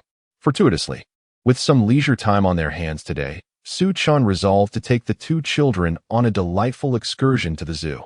To be candid, despite residing in Anchi City for an extended period, Cece and Tong had never had the pleasure of visiting a zoo, due to the presence of two little ones. My parents seldom venture out for shopping or leisure activities. My grandparents, owing to their health conditions, limit their movements to the vicinity of their residence. Therefore, when the opportunity to enjoy an outing arises, a family gathering becomes imperative. With 8 individuals embarking on this journey, 2 vehicles were employed for transportation. Furthermore, having recently arranged for security personnel at home, the group of 8, including the security and logistical support staff, transformed into a small convoy, culminating in a total of nearly 20 participants. Upon arriving at the zoo, the crowd divided into 3 groups. Su Chan, Lu Yusin, Cece, and Tong formed one group. Su's father, mother, grandfather, and grandmother constituted another, while the security and logistical personnel comprised the third.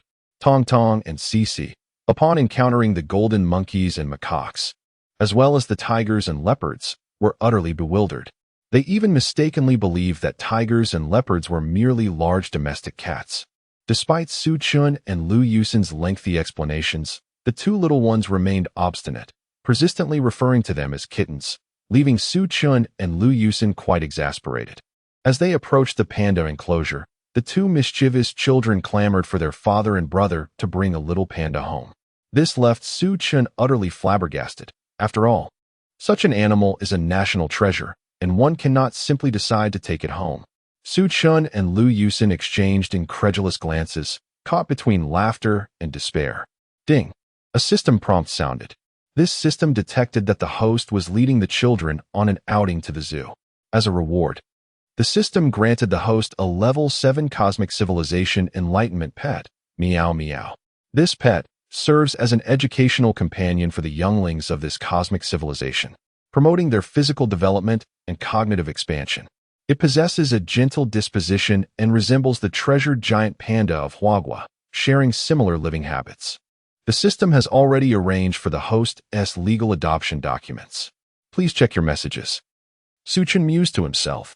I merely brought the children to the zoo for a visit, and you present me with a panda. What does this mean? An enlightenment beast? No less? Is the system concerned that I might not adequately care for the children or educate them properly? Yet, the prospect of enhancing their physical health and cognitive abilities is certainly appealing, though it feels somewhat peculiar. Am I to become a mere caretaker? What exactly is this civilized essence? Could it truly be as described in the 3-body problem? However, considering Huagua and the entirety of the blue planet's technological civilization, we have scarcely reached the pinnacle of a Level 1 civilization. Why, then, do you present me with a product of a Level 7 civilization? Are you attempting to intimidate me? Chapter 62, The Enlightenment Beast? Mimi Su Chun meticulously recalled the system notification he had just received. He realized that the system had not specified the scope and duration of the Enlightenment Beast's influence. The precise function of this creature remained a mystery to him. Regardless, as long as it benefited Cece, he felt indifferent. According to the introduction, this Enlightenment Beast could enhance a child's physical fitness and stimulate cognitive development, which was already a remarkable asset.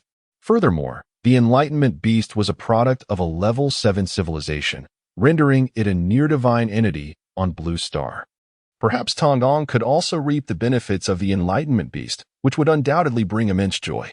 As the group enjoyed their time at the Anchi City Zoo until around 4 in the afternoon, they reluctantly returned home with the two little ones.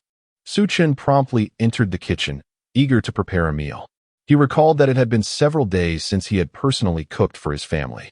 This lapse had caused some discontent in Tong, who would occasionally cling to Su Chun's leg and plaintively ask, "Brother, are you done yet?" It's been so long since you've made something delicious for me.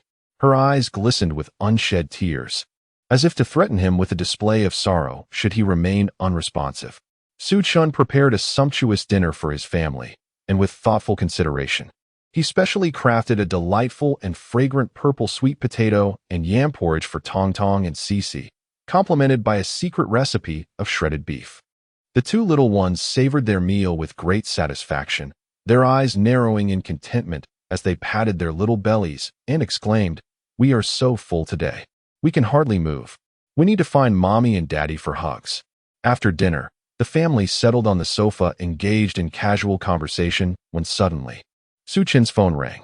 He lifted his hand to answer. "Hello? Who is this?" "Hello, Mr. Su. This is Wang Jia from the Forestry Lodge. The reason for my call is to inform you that the panda you adopted has arrived at your doorstep. There are some documents that require your signature before we can proceed with the handover." "All right. I will come out immediately. Please hold on." Su-chin glanced at Liu Yusin and his parents, quickly explaining, "This afternoon, I noticed how much Cece and Tong Tong adore giant pandas, so I decided to apply for adoption. I didn't expect the approval to come through so swiftly, and now it has been delivered. Would you like to join me in welcoming it?" Tong Tong exclaimed, "Brother, is this true? Can we really have a panda at home?" Cece, still too young to grasp the connection between the panda and their family, clapped her hands in excitement upon witnessing Tong Tong's joy. As they stepped outside, they saw a group of forestry officials unloading the enclosure. At the forefront was a middle-aged man, approximately 45 years old, who approached Su-chun with swift strides. "Good day, Mr. Su. Upon receiving your application, we promptly conducted a review. Your qualifications meet all our requirements, and we have swiftly brought the panda to you. Mr. Su. Here is a female panda aged 1 year and 3 months. She has been vaccinated in accordance with the necessary protocols. After examining her physical health, Mr. Su was requested to verify. If there were no issues, he was asked to sign the acceptance document. Su-chin replied, "All right, no problem, I will sign." Once Su-chin completed the signing of the acceptance document, a messenger handed him a small booklet. Upon opening it, he discovered it was an adoption certificate. The personnel from the Forestry Bureau arrived swiftly and departed just as quickly. Su-chin began to scrutinize the panda, or rather, the Enlightenment beast. It bore a striking resemblance to a panda with its snow-white face adorned with a pair of deep black rings around its eyes, reminiscent of sunglasses embedded within its skin. Its clumsy movements and the way it wandered about were utterly charming.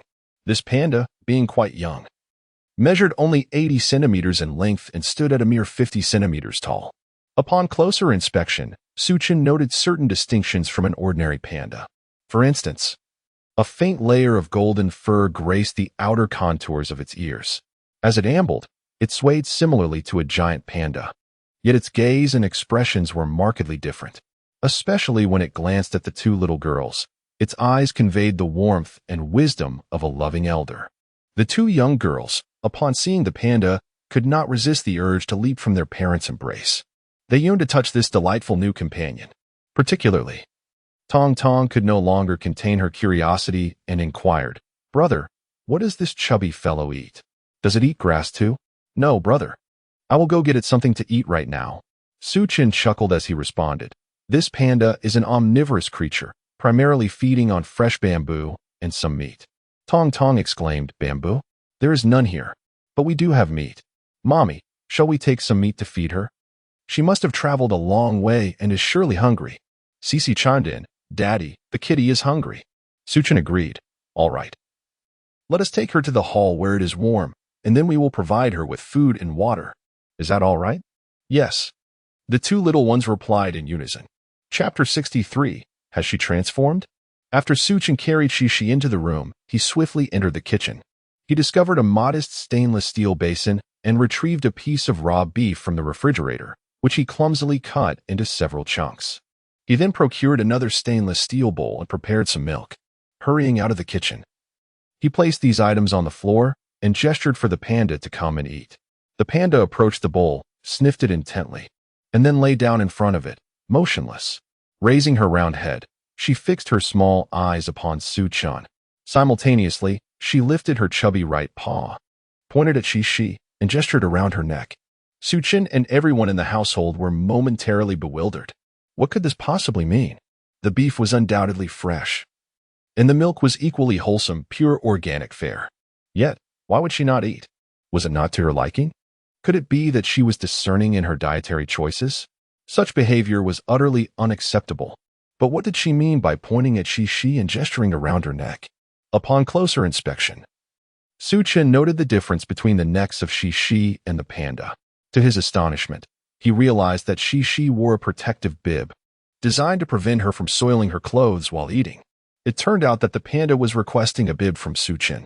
He promptly returned to the kitchen, retrieved a clean bib, and adorned the panda with it before she began to feast. Contrary to expectations of gluttony, her movements were remarkably graceful, akin to that of a refined individual. The entire eating process unfolded at a leisurely pace. Most amusingly, after finishing the milk, she wiped her mouth with her right paw. Subsequently, she leisurely stacked the two stainless steel bowls together, grasped them in her mouth, and approached Suchin. After gently nudging Suchin's leg with her paw, she sauntered back toward the kitchen, with Suchin and Lu Yusin closely following, each cradling she and Tong. Upon entering the kitchen, the panda placed the stainless steel bowls before the sink. Suddenly, she stood upright like a human, setting the bowls into the water basin. Turning to Suchin, she emitted a series of plaintive sounds, as if to say, "Hey, can't you see my paws? I can't wash these bowls myself. Hurry up and lend a hand."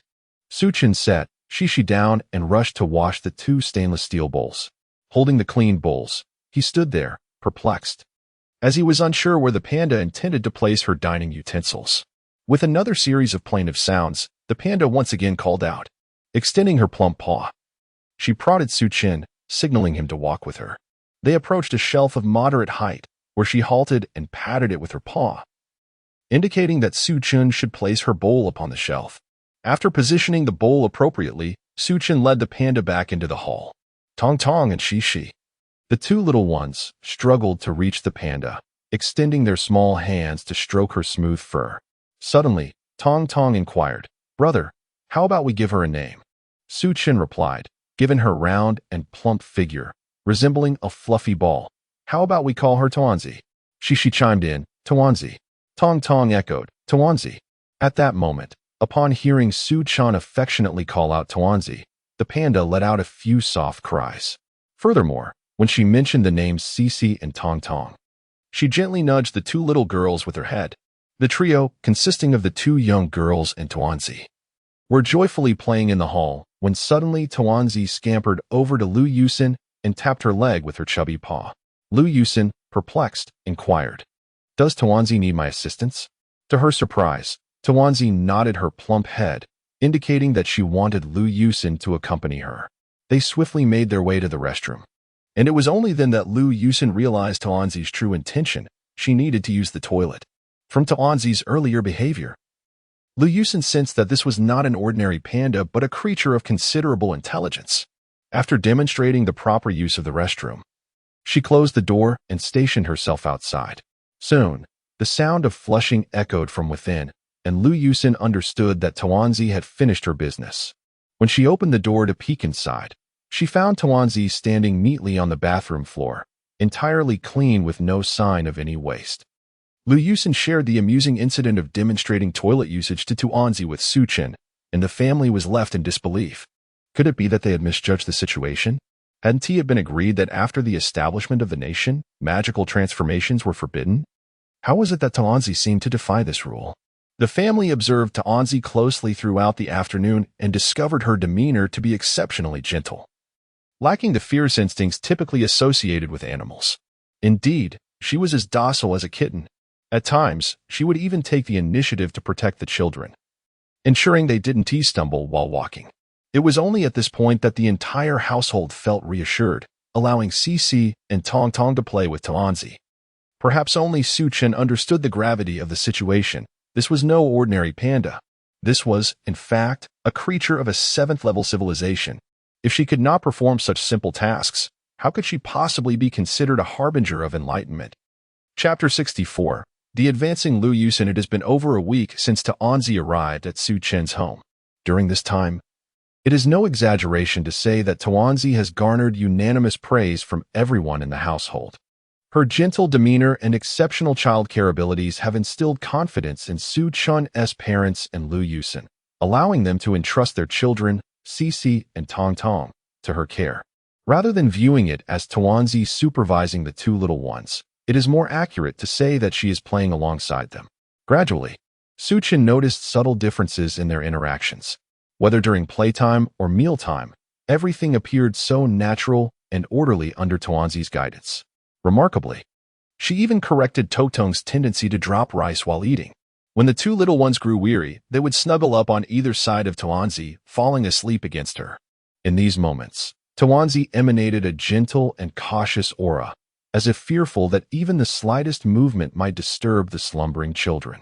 At times, while Suchin played the piano for Tong Tong and Cici, Tawanzi would lead the two little ones to sit quietly on the small stools beside the piano, attentively observing and listening.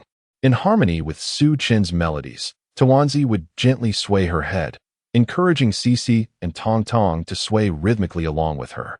After a week of companionship, Suchin made a fascinating discovery. The daily routines of the two little ones had not been disrupted by Tawanzi's arrival. Instead, their lives had become even more structured. For instance, they would rise promptly at 7, have breakfast at 8, and be in bed by 9. The two little girls even vied to assist Tawanzi in washing her dishes. Suchin felt a swell of joy witnessing the rapid progress of his little ones under Tawanzi's nurturing guidance. As the bells of the new year 2022 approached, the atmosphere was filled with familial warmth and joy. However, Lu Yusin found her thoughts drifting to the international stock market. On the eve of the Lunar New Year in Huagua, precisely at 8 p.m., Su Chun's parents, along with Xiaobai, Tawanzi, Cici, and Tong Tong, gathered in front of the television to watch Happy New Year. Suchin was unsure why this particular show was so essential, but it seemed that ever since he could remember, it had been a tradition for everyone to watch it on New Year's Eve. Nevertheless, he felt that the show's quality diminished with each passing year, perhaps due to his own maturation and waning anticipation for the Lunar New Year, or perhaps because the program itself had indeed lost its allure. At this moment, Su Chun and Lu Yusin retreated to the study, as Lu Yusin had resolved to commence her foray into the stock market in the United States on this very day of the Lunar New Year.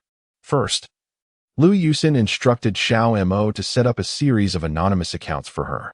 She then harnessed thousands of bot accounts as a springboard, dispersing funds across various trading accounts, from sectors such as energy, electricity, transportation, pharmaceuticals, and digital electronics. She meticulously selected a batch of stocks as her targets for this initial harvest. Lu Yusin's maneuvers were exceedingly enticing. She first selected a batch of stocks and marked them, subsequently using Xiao Mo to disseminate certain internal information through online media. Naturally, these revelations were far from favorable, resulting in the stocks plummeting to their limits right from the market's opening. She then seized the opportunity to acquire substantial quantities of these stocks. When the holders or major investors became aware of this adverse information and sought to clarify or stabilize the market, they began to offload their shares en masse. Thus, through a series of such tactical operations, as the bells of the Lunar New Year resonated across Huagua, Lu Yusin's stock account swelled from 200 billion WABIC to $600 billion. Feeling unsatiated by the wealth reflected in her account, Lu Yusin sipped from her coffee cup and instructed Xiao Mo to allocate $200 billion from the $600 billion to the oil futures market in the United States, betting on rising oil prices. This operation had been prearranged with Su Chun, who, in anticipation, had submitted military-grade solar power generation technology and solar cell technical data to the Huaca Institute a week prior. Simultaneously, Suchin applied for patents for civilian versions of these technologies on a global scale. Thanks to Xiao Mo's diligent efforts, the application process was expedited, concluding in less than 4 days. However, Suchin had kept this groundbreaking technology under wraps to align with Lu Yusin's strategy. At 12:13 a.m. on the first day of the Lunar New Year 2022, the Su Corporation released a press announcement on its official website. We congratulate our researchers for the successful international patent approval of a new solar power generation technology and solar cell technology. This innovation addresses the previously inadequate solar utilization efficiency, elevating it to an impressive 99. Our solar cell technology has been verified by our company and relevant inspection agencies, achieving an energy density of 80,000 kWkg. We plan to hold a press conference on February 1st, 2022, at 8 a.m. As the Sue Corporation's announcement reverberated, chaos ensued in Western securities, stock, and futures markets, with all stocks and futures tied to traditional energy sectors plummeting. The synergy between Su Chun and Liu Yusin was nothing short of extraordinary. Su Chun, not content to simply observe Liu Yusin's exploits in the U.S. stocks and futures market, took even bolder steps. He shorted not only the oil and gas futures market, but also the coal and other traditional energy market indices. After a night of relentless strategizing between the two and Xiao Mo, the U.S. stock and futures markets experienced significant capital outflows, even driving oil product futures prices down to negative $250. The fruits of their labor were bountiful. Together, the couple harvested a staggering $25 trillion from the U.S. stock and futures markets. Following Xiaomo's enticing operations, this substantial sum now lay quietly in the personal accounts of Su Chun and Liu Yusin. Before dawn, Liu Yusin transferred a staggering sum of $100 trillion into the account of the Su Charity Foundation. This audacious maneuver caught the attention of regulatory authorities. After daybreak, Su Chun received a call from academician Huang Kewu, inquiring about the origin of these funds. Naturally, Su Chun did not withhold any information. He recounted the entire affair involving himself and Liu Yusin to academician Huang. This prompted an exasperated response from Huang. Xiao Su, you are being rather inconsiderate. Such a significant matter, and you did not even inform me. You seem solely focused on your own profit when this could have included our administrative team. Su Chun replied. Understood, academician Huang. Next time I make a move, I will notify you in advance. We can work together to reap the benefits. Huang Kewu responded. Let us agree on that, but do not waver. Now that we have clarified the origins and purposes of these funds, I must report to the higher authorities to alleviate any concerns. You and your wife have worked hard through the night. Do rest early. Farewell. Su Chun replied. All right, goodbye. Academician Huang. Turning to the visibly fatigued Liu Yusin, Su Chun said, Dear, you should take a short nap while I prepare something to eat for you. An hour later, after ensuring that Liu Yusin was soundly asleep, Su Chun retreated to his study, contemplating how to judiciously utilize this monumental sum of $150 trillion, ensuring it was deployed effectively and purposefully. Chapter 65, Setting Sail. After much contemplation in his study, Su Chun realized that with the infusion of funds and the Su Group's commitment to enhancing education and the physical well-being of the populace, the foundational conditions for the rise of Huagua were gradually taking shape. Although certain aspects remained unsatisfactory, such changes could not be achieved overnight. They required time to mature. Su Chun firmly believed that with the establishment of the virtual academy, the educational issues faced by ordinary students would inevitably improve. Coupled with the schools constructed through his family's investments, a cadre of exceptional talents would undoubtedly be nurtured for Huagua. What Su Chun needed to focus on now was to amplify the Su Group's investments and outputs in ecological improvement. Additionally, immediate breakthroughs in communication technology were imperative. While it might not yet be the time for interstellar warships to come to fruition, advancements in spacecraft and similar innovations were certainly worth pursuing. Su Chun contemplated laying a solid groundwork on Blue Star before gradually venturing into the cosmos. Perhaps he had previously been too conservative, hesitant to become a pioneer or monopolist in certain industries. However, the construction of such ambitious projects would undoubtedly require substantial resources. Su Chun held high hopes for the Su Group. In his vision, the Su Group was not merely a company producing a single product. To expand and strengthen its influence, it must adhere to a popular adage circulating on the internet. First-class enterprises set standards, second-class enterprises build brands, and third-class enterprises produce products. How should one interpret this? Su Chun believed that third-class enterprises merely transform simple labor into goods.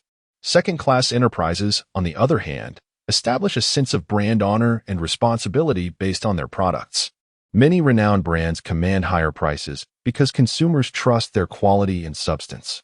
First-class enterprises transcend the concept of branding, having surpassed the brand establishment phase. They are widely recognized both within and outside their industry, becoming objects of aspiration and imitation.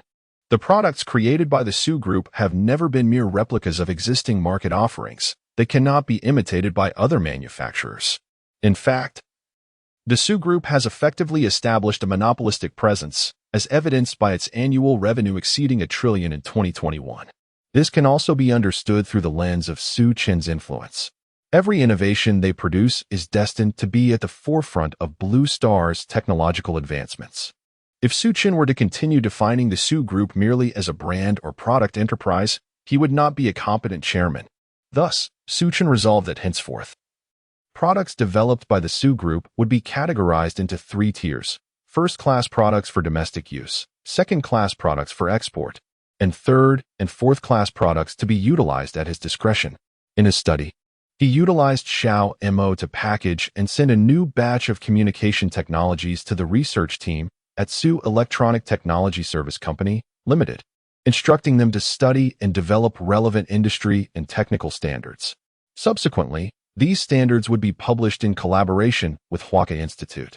Suchin transmitted a range of communication technologies, including 8G communication technology, interplanetary quantum communication technology, and interstellar navigation technology. Additionally, he shared with academician Huang Kuo the modified design blueprints and 3D digital models of a spacecraft that he had innovated within the All-Ecological Intelligent Laboratory. Despite its designation as a spacecraft, this vehicle is designed for flight within the atmosphere, specifically cruising at altitudes above 50 kilometers within the stratosphere. With a maximum takeoff weight of 300 tons and a top speed of 25 Mach, its operational radius is virtually limitless, provided sufficient supplies are on board. Notably, the engine employed in this aircraft is not a conventional chemical fuel engine. Instead, it utilizes controllable nuclear fusion technology in Suchin's latest electric vector engine. Remarkably, laboratory simulations have demonstrated that this aircraft operates in complete silence, achieving total acoustic stealth. In addition to the spacecraft, Suchin also provided the Huan nation with designs for various military equipment, including land vehicles, armored cars, and ships, which are approximately a century ahead of current global technological standards. In Suchin's view, Huan nation has never sought conflict, yet it is equally unafraid of it. If necessary, even at the cost of great sacrifice, the nation must safeguard every citizen and piece of territory. Although Suchin is averse to trouble, he recognizes that now, equipped with both the means and capability, he can contribute to the fields of scientific research and military advancement for Huan nation. Why then should Huan nation remain passive? Enduring grievances? While it does not instigate conflict, enduring oppression is something Suchin cannot tolerate. To avoid such indignities, a comprehensive enhancement of national defense and military construction is essential, alongside an intensified effort for technological innovation and equipment. Certain matters are challenging for the central authority to address. Thus, Suchin can adeptly navigate the commercial battlefield. This initial endeavor begins with the establishment of technical and industry standards, for he believes that even a subtle yet strategic blow can be profoundly impactful. Suchin has never considered himself a shrewd businessman. Yet significant leaps in the technological realm of Blue Star necessitate his relentless innovation.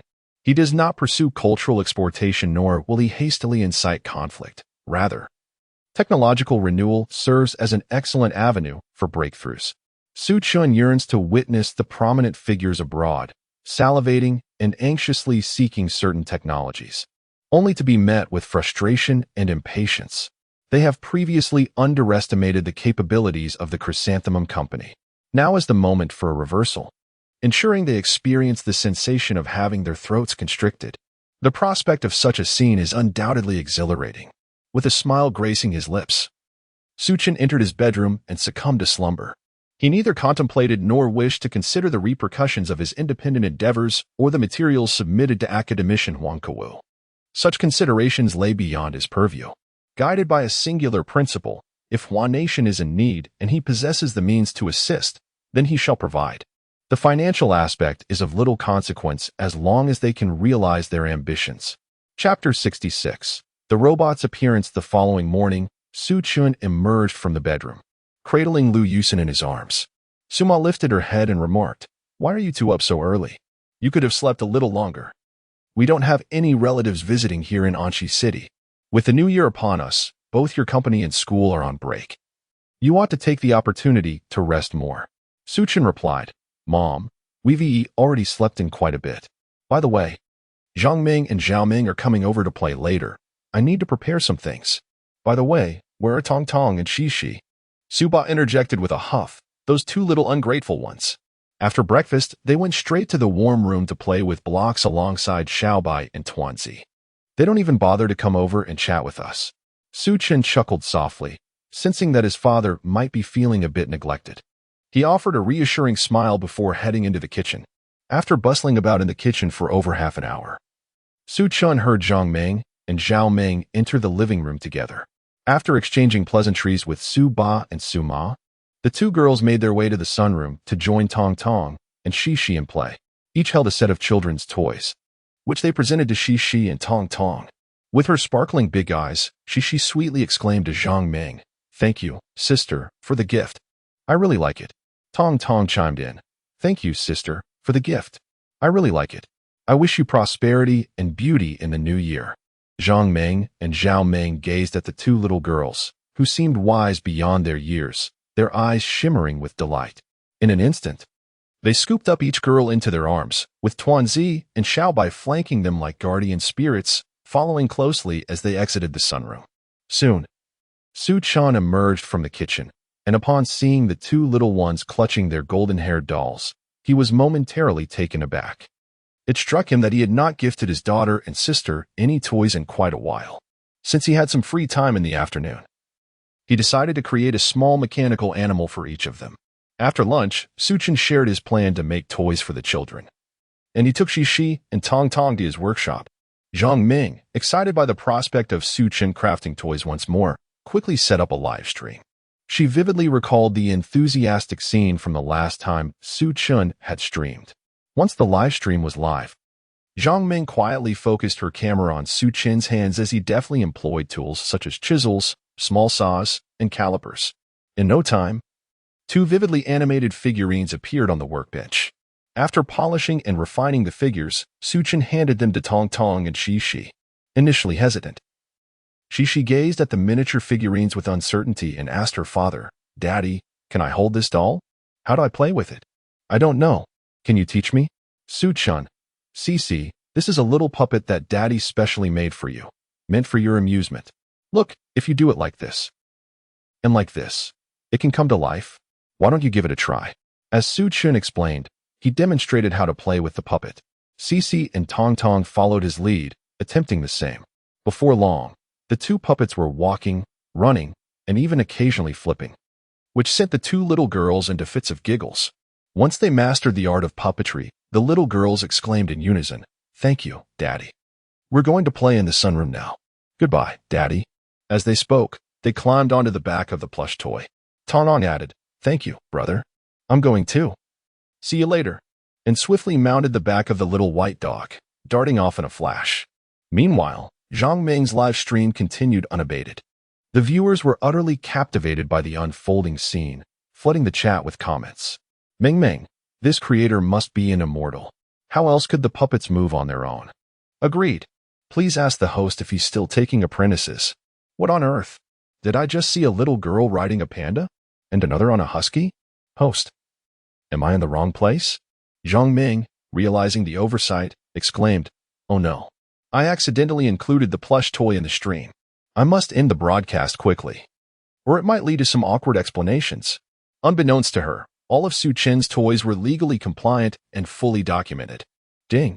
System notification. The system has detected that the host has created a mechanical beast puppet for the child. As a reward, this system grants the host the complete technical manual for the production of intelligent robotic humanoids from the fifth cosmic civilization, including all source codes and 10 robotic production lines. Please receive the relevant materials promptly and commence production to lay a solid foundation for the child's ascension to supremacy. What? Ascension? Wake up. You must be dreaming. Suchin grumbled internally, although he couldn't help but admit that the bionic robot technology was indeed enticing. Chapter 67, Layout Ding. The system prompts. Please refrain from indulging in unfounded imaginings and complaints about this system. The very existence of the system is to guide the host in nurturing the child to become an empress. Although the host may appear to possess a lackluster capability in the eyes of this system, the system shall endeavor to nurture the host into an extraordinary being. Relevant rewards have already been adjusted. I implore the host to unleash their imagination and strive diligently to establish a prosperous realm for the little one. Suchun, how infuriating. Am I truly so inept as to be deemed a failure? And yet, I am to carve out my own dominion. In this contemporary world, every patch of earth is claimed and owned. Where, then, am I to establish my realm? Wait. No, that is not it. Imagination? Imagination. Will this system compel me to conquer the moon? What merits does that celestial body possess? It swelters during the day and freezes to the bone at night. Ugh. Who desires that wretched place may take it? I certainly do not. Enough. It's time to liberate my thoughts. My mind is ensnared. Why must we fixate solely on the moon? Let us broaden our horizons. Do I not possess expertise in the manufacture of aircraft? Furthermore, do I not have the design and manufacturing technology for spacecraft and interstellar transports? Why toil and compete in this minuscule realm of Blue Planet? Indeed, it seems misguided.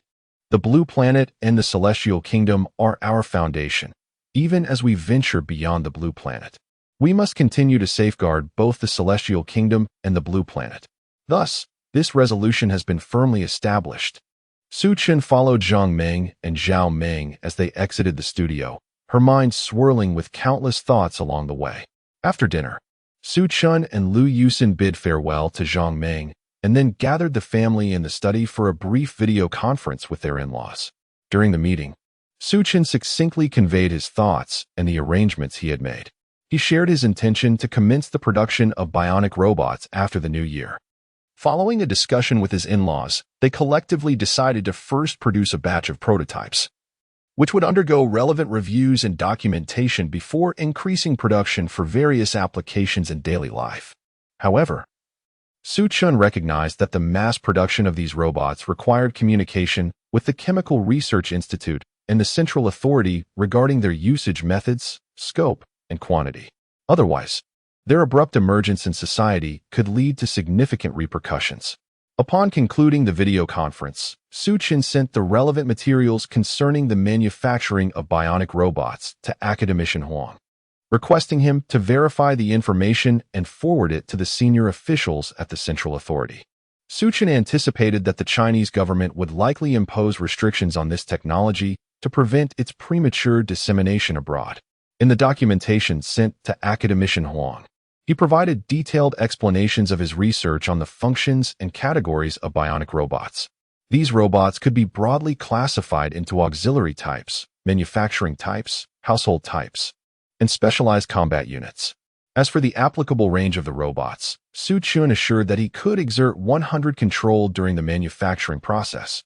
For instance, if Su Chun were to produce a batch of manufacturing-type bionic robots, he could fully regulate their processing precision, operational hours, and permitted production scope from the back end.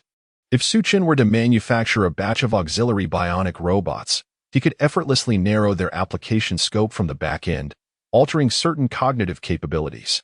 Furthermore, should Su Chun produce domestic robots, he could precisely define their operational parameters from the back end. For instance, if one required the robot to prepare meals, clean the house, care for patients, or transport children to and from school, even to assist in driving vehicles, Su Chun could disassemble these functionalities and sell them as modules. This strategy represents one of Su Chin's methods for capitalizing on foreign markets. As for the potential to decipher these technologies, that is beyond Su Chin's assurances. On a planet that is yet to achieve even a secondary civilization status, the ambition to unravel the creations of a level 5 civilization is rather audacious. Without relevant technical documentation or manufacturing data, even with 3,000 years at your disposal, could you truly accomplish it? To speak recklessly, 3,000 years could suffice to give birth to another civilization. As for whether those remnants of your past still exist, that remains an enigma. After further deliberation, Su Chun and Liu Yusin resolved to expedite the construction of the Su Group's educational institution. Upon the conclusion of the holiday, they would immediately hire additional construction teams to work in shifts, ensuring that the school would be completed around the clock. Secondly, they would collaborate with the Ministry of Education, Huazhong University of Science and Technology, and the Ministry of Culture and Sports to request national support, transforming this corporate endeavor into a national administrative initiative. Thirdly, after the school had been operational for a year, they would have Xiao Mo analyze the transformations of the students from various perspectives to establish a mathematical model, aiming to promote this educational methodology throughout the nation. Fourthly, they needed to submit an application to the central authority to enhance the physical fitness of the populace, ensuring that more individuals could adapt to the lifestyle of interstellar travel in the future. Lastly, they would seek approval from the central authority for Su's leadership, or in collaboration with the state, to intensify efforts in the collection and storage of marine resources and minerals. After all, gathering these materials on land carries a significant risk of environmental pollution, whereas the oceans still hold an abundance of mineral resources. Coupled with the production of industrial bionic robots, the depths of the ocean, once unreachable by humanity, would become a veritable treasure trove for Huagua. Ultimately, Su Chun aimed to establish Huagua's absolute self-sufficiency before extending his reach into the vastness of space for mineral resource collection. For instance, the moon, rich in helium, 3 rare earth elements, and halogens, far surpasses the meager offerings of Blue Star. At that juncture, Su Chun could feasibly establish mining and manufacturing bases on the moon or other celestial bodies. These planets are inherently unsuitable for human habitation, thus alleviating concerns regarding environmental pollution. When Huagua can mine, refine, and transport finished products back to Blue Star in bulk, it will mark a new epoch in resource utilization. I believe those foreigners will rise up and proclaim, "The moon does not belong to your China. It belongs to all humanity." When that moment arrives, our spokesperson can merely squint and respond, "Indeed, it belongs to all humanity. What is wrong with our nation taking a small portion for itself? We have not touched your belongings. They are still reserved for you. We welcome you to take them." I trust that their expressions will be quite revealing at that time. Chapter 68. Super Quantum Radar. That night, Su Chun and Liu Yusin embraced in slumber, while far away in the capital city, the Huaka Institute remained brightly illuminated, reflecting the same bustling energy in its central hub. In the office of Huang Kewu, a gathering of esteemed generals convened. Suddenly, Huang Kewu exclaimed, "Goodness! This Su Chun truly knows how to stir up trouble. He has utterly ruined what should have been a splendid new year. This lad is nothing short of a phenomenon." First, it was the aircraft engines, followed by an array of heavy planes, armored vehicles, and warships, and now he has introduced a space fighter. And now, he has brought forth a bionic robot. Does he perceive me, old Huang, as an easy target? Are we not to celebrate the new year anymore? The generals responded, "Indeed. Academician Su is a fine comrade, albeit his pace of development is rather swift. It is a pity such talent is not within our defense team. If he were to visit, I would gladly shower him with accolades, extracting the brilliance from his mind." "Haraha," Huang Kewu remarked, "you have a point, oldly. It seems a splendid idea. I see his wife is about to graduate. Should we not bring her to the administrative office? And as for his mother-in-law, it might be time to transition her from civilian to active duty, allowing that young man to work his magic. As for Su himself, I shall consult the first elder about this." General Wang interjected, "Old Huang, your clever ideas abound. Should he indeed join the defense team, our Anchi Equipment Research Institute would undoubtedly hold the advantage in every aspect. I am determined to secure this individual. When do you plan to approach the first elder? I shall accompany you. I am willing to cast aside my dignity to recruit him. We must bide our time. The validation results for these projects have yet to materialize. I anticipate they shall be ready by tomorrow morning." That troublesome lad. To verify his contributions, I have engaged 10 supercomputers to their utmost capacity, and we have only managed to verify 70%. Once the results are in, I shall certainly burden him with additional tasks to keep him occupied, vexing me with his antics. However, the more we have, the better, provided it does not carry the same confidentiality as this current endeavor. This has truly exhausted my old bones, Huang Ku lamented. Meanwhile, far away in Anxi, Su Chen suddenly sneezed, glancing around in confusion. What a fine evening. Why am I sneezing? Is someone thinking of me? Xiaolan. Xiaohong. Goodness. Old Z is already married. Where would these Xiaolan and Xiaohong come from? Besides, I do not know anyone by those names. Never mind. It is far more pleasant to cradle Cece in my arms and listen to her stories. During the entire New Year period, Su Chen's daily routine revolved around caring for Cece and Tongdong. Lu Yusen, in contrast, spent most of her time with Zhang Ming and Zhao Ming, indulging in shopping, beauty treatments, and preparing her graduation thesis, leaving little room for Su Chen's company. Despite Lu Yusen's daily revelries, her earnings paled in comparison to even 100 printing factories. According to her agreement with Su Chen, she ensured that Xiao Mo displayed her stock operations daily at the Treasury office. She systematically swept through established capital powerhouses such as Zairili, Fengye, Jubianji, and Ribulo, amassing substantial wealth alongside the gains of Huagua. During this time at home, Su Chen took full responsibility for Cece's daily needs. Washing one's face, bathing, combing hair, changing clothes, feeding supplementary food, nursing, recounting stories, and so forth. During this period, Su Chen suddenly realized that both Shi and Tong Tong, as well as the little dumpling, had undergone considerable changes after spending time together. At this moment, how could Shi still resemble a baby not yet a year and a half old? Have you ever encountered a 1.5-year-old who can recite tongue twisters without faltering? Or seen a 1.5-year-old who can leap onto the dumpling's back without stumbling? Or perhaps you have witnessed a 1.5-year-old bursting with energy, akin to a machine, remaining active for 7 or 8 hours without the slightest inclination to sleep. During his time caring for Shi, Su Chen had triggered the system several times, and the rewards were indeed generous. He was bestowed with technologies such as holographic projection, ultramicro intelligent brain manufacturing, superquantum radar, and spatial leap technology. After Shi fell asleep, Su Chen meticulously studied these technologies. He discovered that, at this stage, the most practical for both himself and Huagua was the quantum radar technology. The production process of quantum radar is not overly complex, but it necessitates the collaboration of holographic projection technology and artificial intelligence to be realized. Furthermore, with the enhancement of micro-controllable nuclear fusion technology, one could envision it as the mythical Haoyan mirror of Huagua. The most compelling aspect is that, with the synergy of holographic projection and artificial intelligence, it can visualize all electronic devices within a 1,000-kilometer radius of the entire blue planet and its outer space as a panoramic sandbox. All electrical devices, aircraft, ships, and satellites within this range would be laid bare.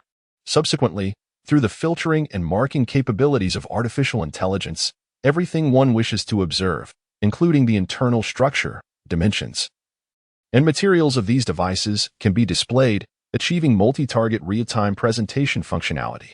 At that juncture, what secrets could any nation possibly hold before such a miraculous device?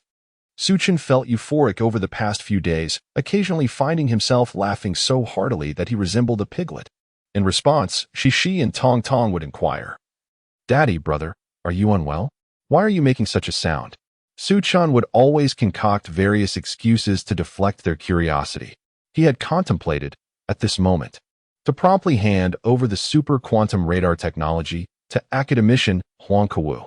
However, reflecting on the multitude of technologies acquired recently, Su Chen was apprehensive that they might be overwhelmed by too much at once, requiring time to digest these advancements. To put it bluntly, taking too large a step might lead to unforeseen complications. Su Chen resolved to wait a while longer, at least until after the Lantern Festival. Should academician Huang become aware of Su Chen's current thoughts, he might not take it lightly. Chapter 69, The Press Conference at precisely 8 o'clock a.m. on February 1st, 2022, the press conference for the Su Group's innovative solar technology and solar battery commenced. Young Haoyu, clad in a sharp suit, approached the podium with a brisk gait. Esteemed guests and leaders, we warmly welcome you to the Su Group. After a few months apart, we gather once more. Today, I am honored to represent the Su Group in unveiling our groundbreaking solar technology and solar battery storage advancements. Through relentless efforts, we have successfully revolutionized solar technology. The new solar system enhances power generation and heating capabilities by 50 compared to its predecessor, achieving an astonishing 99% efficiency in solar utilization, thereby providing cleaner energy in a more efficient and environmentally friendly manner. The accompanying solar battery technology boasts an energy density of 80,000 kilowatts per kilogram, marking a significant leap from previous battery technologies. Now, I invite our esteemed guests to view a related experimental video. Shortly after, the video concluded, and Yang Haoyu continued. With this launch of new solar technology and solar battery systems, our company has decided to authorize production nationwide and implement real-name tracking for global sales. For details on participation, please stay tuned to the Su Group's official website. Additionally, I would like to take this opportunity to announce another recruitment initiative by the Su Group.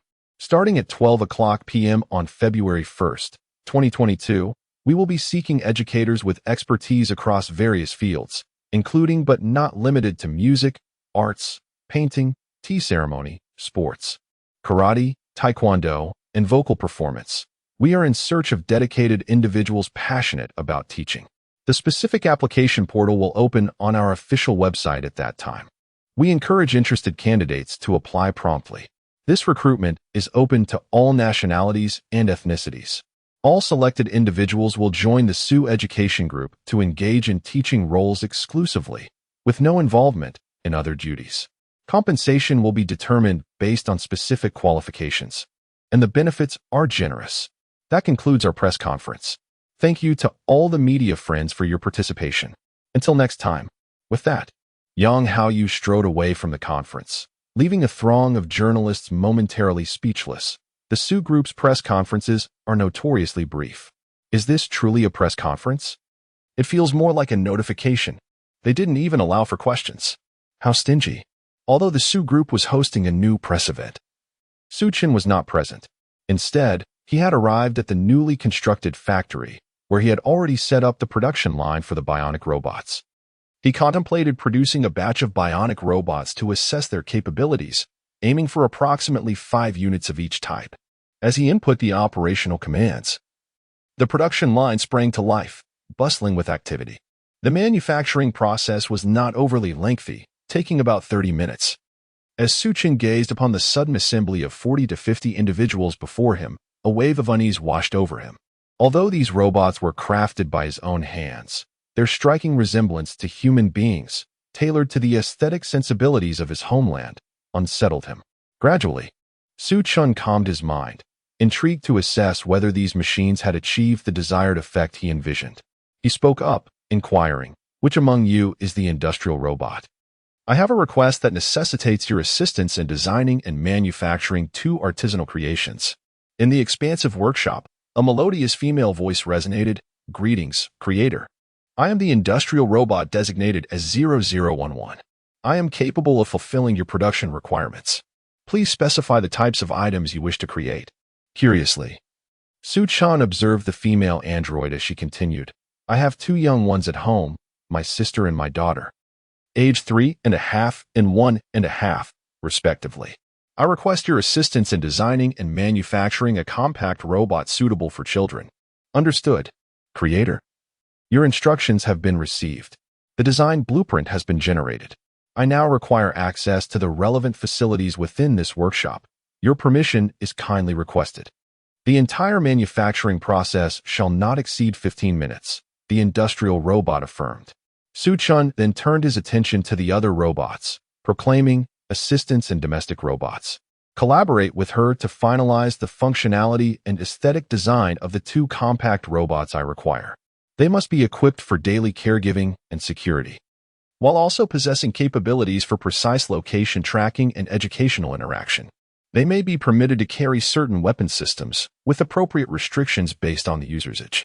The bionic robot responded, "Understood, Creator.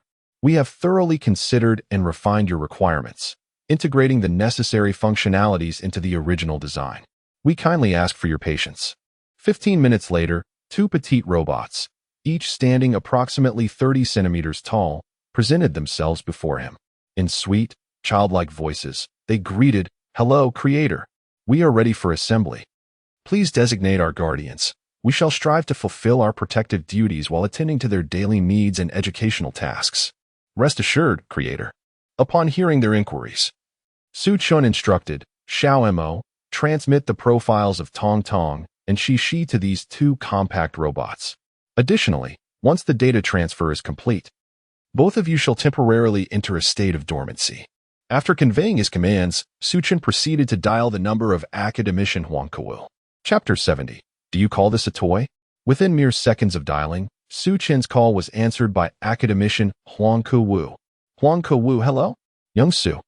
What can I do for you? I'm currently en route to the Su group and will meet you shortly."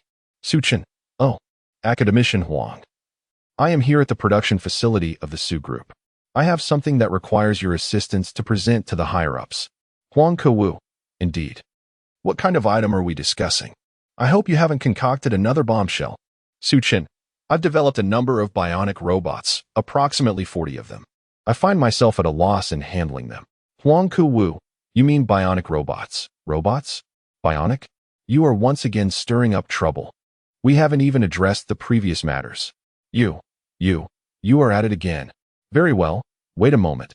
We shall be there shortly." Su Chun. "All right, I will await your arrival." After concluding the call, Su Chun addressed the bionic robots. "Please enter a temporary hibernation mode. I shall awaken you shortly." Bionic robots. "Understood, Creator." With that, they swiftly assembled, standing still as they gradually closed their eyes. Su Chun waited in the production workshop for less than half an hour before academician Huang Kewu arrived with a group at the entrance. Su Chun looked up and thought to himself, "Why are there so many people? Oh, my mother-in-law Zhao Huilan is also among them." Academician Huang Kewu was the first to speak. "Young Su, you truly have a knack for stirring things up. You have made this holiday quite eventful for us old-timers. And the previous project is still not fully resolved. What are you planning now? Speak quickly. My old heart can still take it, for the moment." Haraha. Su Chun. "Academician Huang, you jest. How could a mere youth like me cause you such trouble? Recently, while preparing gifts for my daughter and sister, I had some ideas regarding robots. Fortunately, today I managed to produce a few samples, which is why I asked you to come and take them for experimentation." Academician Huang Kewu. "You've already created them? You mentioned bionic robots earlier. Where are they? Let us see them." Su Chun. "They are right here. Take a look." He gestured towards the bionic robots standing nearby. "What? These are robots? You must be mistaken. They look just like real humans." Academician Su. "Do not try to deceive us with lifelike appearances. Their skin feels so soft. Are you certain they are robots?" As they examined the robots, the group began to touch and prod them, feeling around curiously. Among them, only Zhao Huilan, the mother-in-law, understood the scope and classification of these bionic robots. She remarked, "Young Su, you claim they are robots. How can we prove that? I recall you mentioning this some time ago. But I never imagined they would turn out like this. They appear almost indistinguishable from real humans." Su Chun. "Mother, I too did not anticipate they would be like this. Let us first make do with what we have." After saying this, Su Chun called out, "Deactivate hibernation mode. Awaken." As Su Chen's voice faded, the bionic robots standing there simultaneously opened their eyes, including the two miniature robots. They spoke in unison. "Creator, how may we assist you?" Su Chen replied, "They now require you to demonstrate that you are indeed robots. How will you proceed?" The bionic robots responded eagerly, "Understood, Creator." With that, a series of clicking sounds resonated through the air. The limbs, legs, and chests of these humanoid figures began to transform. Some manifested additional arms and tools, resembling beings with 3 heads and 6 arms, while others sprouted wheels from their legs or revealed compartments in their chests filled with cables and miniature controllable nuclear fusion reactors. The two petite bionic robots then levitated off the ground and swiftly approached Su Chun, their voices sweet and innocent as they asked, "Creator, we can also assist in the demonstration. Do you require us to showcase any other functions?" The onlookers stood in stunned silence, Indeed, these were robots. Su Chen's mother-in-law, Zhao Huilan, suddenly interjected, Xiao Su, these little ones, did you create them as toys for Tong Tong and Cici? They are quite exquisite. What can they do? Before Su Chen could respond, the two diminutive robots chimed in, Greetings, Grandma. I am Tong Tong's Cici's guardian. First, we can provide real-time location tracking of our charges with millimeter-level accuracy, unaffected by environmental factors. Secondly, we can monitor the physical data of our charges in real time. We can also utilize virtual reality technology to conduct daily education and training, although the content is limited to subjects below a doctoral level. Moreover, we can assist in their daily lives, handling cooking, laundry, and household chores with a comprehensive set of traditional Chinese medical skills and Western emergency response capabilities. Lastly, as their guardians, we are equipped with certain weaponry, such as electromagnetic cannons, miniature quantum missiles, and a complete repertoire of Chinese martial arts. However, these weapons will only be deployed with special authorization in the event of a threat to their safety. As for the destructive capabilities of the weaponry, a single shot from the electromagnetic cannon can instantly subdue 50 cows, while the miniature quantum missile can accurately strike any target within the entire blue star, including those in space, with the power to vaporize 100 cows instantaneously. Due to the restrictions imposed by the creator, these weapons can only be activated with his explicit permission, and we will not trigger the weapon systems during regular use. Upon hearing the introduction from the two miniature robots, the crowd collectively gasped in astonishment. Goodness, what on earth have you created for those children? You called them toys. An education, cooking, and an electromagnetic cannon? Miniature quantum missiles? Are their powers truly that immense? And martial arts skills? Are you a devil? Zhao Huilan questioned. Xiao Su, are you certain these are toys and not combat robots? Su Chen affirmed, yes, Mom, these are merely two small toys for the children. My paramount concern at present is to ensure their protection. For I shall create even more formidable entities in due course. While there may be little issue in Huagua, certain factions remain utterly shameless. They are still quite young, and thus require a measure of safeguarding. Academician Huangkou, Xiao Su speaks the truth. Some individuals abroad lack any sense of honor or shame. Mother-in-law Zhao Huilan, if that is the case, so be it. But will they? Su Chen, mother, are you worried they might harm humanity? Rest assured, they adhere to the 3 laws of robotics, albeit with slight modifications. Mother-in-law Zhao Huilan, what modifications? Su Chen, originally, the first law states, a robot may not injure a human being or, through inaction, allow a human being to come to harm. The second law, a robot must obey the orders given it by human beings, except where such orders would conflict with the first law. And the third law, a robot must protect its own existence as long as such protection does not conflict with the first or second laws. I have adjusted the first law. A robot may not injure a human being or, through inaction, allow a human being to come to harm, except when the creator, the highest authorized entity, or the protective target is under threat to their life, in which case humans identified as enemies by the authorities or recognized by the artificial intelligence in the background are exempt. Mother-in-law Zhao Huilan, very well. There appear to be no flaws. A toy is merely a toy. Let us hope this weaponry does not have the opportunity to be activated. Su Chen nodded in agreement. The crowd behind him exclaimed, What? You dare call this a toy? Do not deceive me. Chapter 71. The meeting academician Huang Kuwu continued. Xiao Su, are these 40 or 50 bionic robots entrusted to us for verification? Su Chen replied, Indeed. As for their specific capabilities, you may inquire with them after you take them away. I shall not provide individual introductions. I kindly ask you to expedite their removal. Huang Kuwu responded. Then I would like to express my gratitude to you in advance, Xiao Su. He then turned to General Wang from the Equipment Research Institute. Huang Kuwu said, Old Wang, perhaps you could arrange for your personnel to take them away first. It would not be prudent to leave them here. General Wang chuckled. Ha, Old Huang. I will make the arrangements right away. After addressing Academician Huang, he picked up the phone and dialed. Hello, is that you, Team Leader Zhao? Immediately bring your team to the production base of the Su Group. We require you to transport a batch of materials. Yes, you are permitted to be fully armed. Speed is of the essence. Su Chen, overhearing General Wang's conversation, felt a wave of incredulity. It's merely a transfer of robots, not some monstrous entity. Must they really be fully armed? He mused.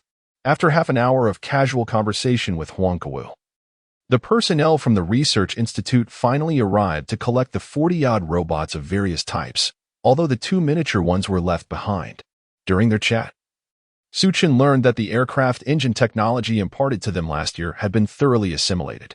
The corresponding aircraft designs had entered production and successfully completed test flights, with mass production expected to commence shortly, to be distributed to the Guard unit. The technologies provided by Suchin, including armored vehicles, had also been successfully trialed and would soon be outfitted to the entire Guard unit. Huang Kuwu had additional matters to discuss with Suchin. In the course of their conversation, Huang Kuwu requested that Lu Yusin be brought to the meeting.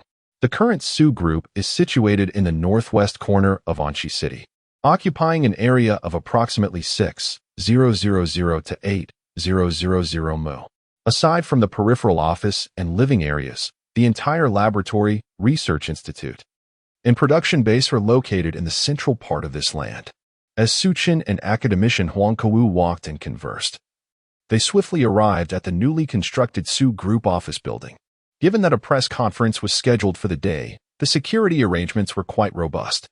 Upon reaching the office building, Suchin led everyone directly to a large conference room on the top floor.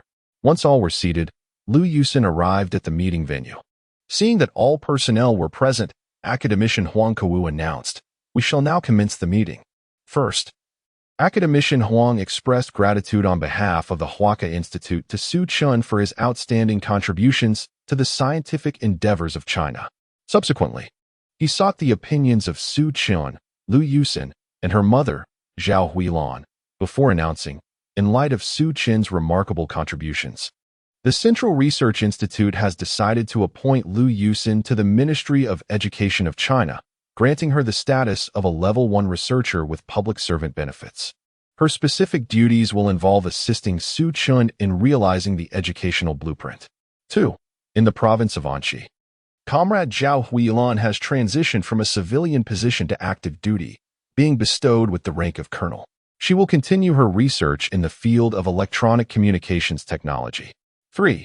At Anchi Polytechnic University, Professor Liu has been awarded the title of 5-star academician by the Huazhong University of Science and Technology in recognition of his exceptional contributions to the field of genetic biology, along with the associated benefits.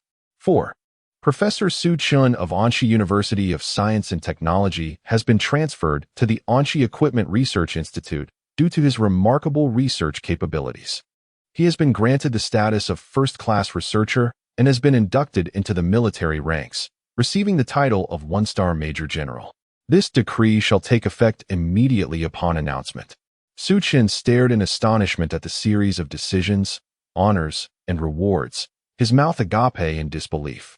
After regaining his composure, he realized that this was precisely the kind of plot one often encounters in novels. He never expected such an occurrence in his own life. Undoubtedly, this also highlights the nation's esteem for him and his family. However, Suchin still felt a hint of surprise. If he were to join the Equipment Research Institute, what would become of his students at Anchi University of Science and Technology? Thus, Suchin spoke up, "Academician Huang, General Wang, I have no objections to moving to the Equipment Research Institute, but I still have teaching responsibilities at Anchi University of Science and Technology. How shall we address this?" General Wang responded, "Well, Academician Su, our Equipment Research Institute also has affiliated educational institutions. I will communicate with Secretary Wang regarding your teaching duties. If it proves difficult to resolve, we can simply designate Anchi University of Science and Technology as a military-civilian cooperative institution. Moreover, with your exceptional abilities, it would be unacceptable if you were unable to nurture at least a couple of outstanding students. Your teaching responsibilities must continue." Suchin replied, "That sounds reasonable. If you could take on a few students, I believe my burden would be significantly alleviated. However, which level of students would you need me to mentor?" Huang Kuwu interjected, "Any level is fine. As long as you are willing, we will assist you with student recruitment." Suchin agreed, "All right, I have no objections." Cultivating capable individuals will be beneficial for both myself and our nation. Huang Kuwu remarked, "It's commendable to see such high ideals in you, little Su. By the way, do not hold back." Suchin responded, "Academician Huang, what do you mean? Once a decision is made, there is no reason to withhold anything. However, I do have another question for you." Suchin continued, "This may sound a bit awkward, but here it goes. My father-in-law, Professor Liu, is already an academician, and I am also an academician. When will my mother-in-law be recognized as an academician?" His inquiry elicited laughter from those present, as it seemed he viewed the process of academician evaluation as trivial as purchasing cabbages. General Wang chuckled, "Little Su, regarding the matter of becoming an academician, I cannot provide you with a definitive answer. However, if your mother-in-law achieves a significant breakthrough in a specific scientific field, it should not pose a problem to the general." Suchin replied, "That works too. Recently, I happened upon some discoveries in a certain area. After the meeting concludes, I shall have a thorough discussion with my mother-in-law to see if I can assist her in resolving some issues. If possible, I would like this general. Zhao Huilan, Xiao Su, do not speak carelessly. If we can truly resolve this issue, the rank of general is of little significance." Suchin, "Mother, I genuinely have some thoughts on this matter. However, there are slight complications that I have yet to address adequately. I require your counsel on this issue." Mother-in-law Zhao Huilan, "Well then, let us discuss it further once we return home." General Wang suddenly interjected, "Xiao Su, there is a situation I need to explain to you. Currently, based on your position and level of confidentiality, we will assign you dedicated security and personnel. Some of the previously assigned individuals will transition from covert to overt roles. Rest assured, they will not interfere with your daily life. In fact, among them are qualified research personnel. We have also considered the security of your family, unless absolutely necessary. Do not allow those two little ones to take action. After all, they are not suited to appear publicly." Su Chun, "Understood, General Wang." Chapter 72. The meeting too. After responding to General Wang, Su Chun once again directed his gaze towards Huang Kuwu. Observing Su Chin's attention upon him, Huang Kuwu smiled and remarked, "Young Su, you must allow us old fellows a moment's respite before we discuss further matters." Recognizing their need for a pause, Su Chun refrained from pressing them, and instead instructed the staff to serve hot tea and refreshments. During their intermission, the personnel from the Education Department of Anxi Province had already completed Liu Yusin's onboarding registration and associated formalities.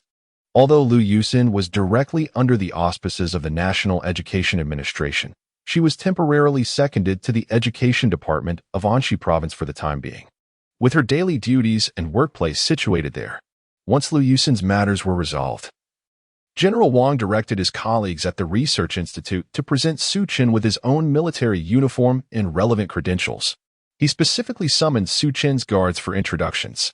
Meanwhile, Su Chin's mother-in-law, Zhao Huilan, was promptly adorned with new insignia, officially transitioning to active service. After all preparations were completed, academician Huang Kuwu resumed, "Young Su, your previous application has been approved. The Central Research Division has decided that you will jointly establish a deep-sea mineral development company with the state, with both the Su family and Huagua holding a 50 stake each. Should you consent, we shall arrange for the business license to be issued on-site." Su Chun expressed his gratitude. "Thank you, Academician Huang, and esteemed elders of the Central Committee. I accept this proposal." Huang continued, "Furthermore, regarding your submission concerning the recruitment of teaching staff for the Su Corporation's educational institutions, the Education Department, Huaka Institute, and the Department of Culture and Sports have all given their preliminary approval. The administrative office can assign and mobilize some outstanding teachers to assist you, as certain matters are indeed more manageable under the company's auspices. Additionally, your suggestion to analyze the transformation of these students after a year of operation and establish a mathematical model for this educational approach to be comprehensively promoted across Huagua has also been sanctioned. We are merely awaiting the commencement of your school. As for the proposal to enhance the nation's physical fitness and continue rigorous training, our country has consistently advocated this initiative. Perhaps your previous explanation was insufficiently clear, resulting in indecision and a lack of definitive response. Young Su, Could you elucidate why continued exercise is essential even after employing enhancement agents? Suchin replied, Academician Huang. My advocacy for ongoing physical training and fortification of bodily health stems from a significant rationale. Given the current trajectory of our technological advancement, it is likely that we will soon embark beyond the confines of Blue Star, in the vastness of the cosmos. Possessing robust physical and psychological fortitude is paramount to confronting the darkness and solitude encountered therein. While our technology has reached remarkable heights, we must not forget that the foundation of our technology, equipment, and weaponry remains the human element itself.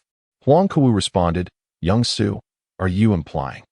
As he raised his index finger, gesturing towards the heavens. Su Chun, indeed, during this period, I have developed certain ideas, yet the specific plans remain somewhat nebulous. This is a significant reason why I propose that our nation collaborates with me in the endeavor of collecting marine mineral resources. After all, our great nation, or indeed the entire blue planet, is endowed with limited resources. My vision is to first extract the necessary minerals from the depths of the ocean to construct substantial transportation vessels. In the vastness of outer space, there exists an inexhaustible bounty of various resources. Subsequently, we could deploy robots to refine and transport these materials back to our homeland. As for their utilization, will we sell them? When shall we sell? To whom? At what price? The quantity? Such decisions are ultimately left to our whims. Suchin continued to elaborate.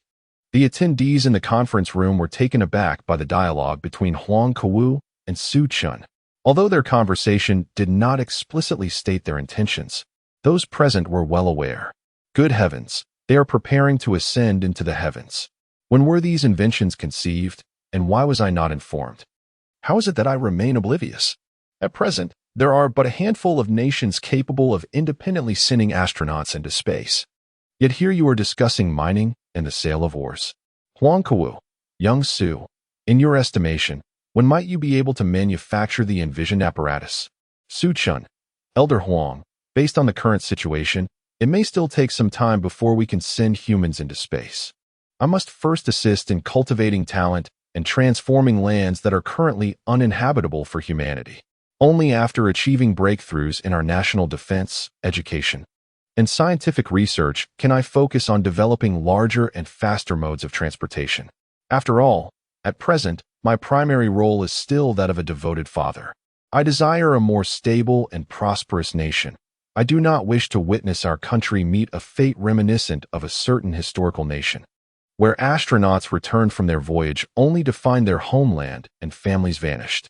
That would indeed be tragic. As the audience absorbed Su Chen's rationale, they too fell into contemplation. Throughout history, it has always been true that a country must exist for a family to thrive.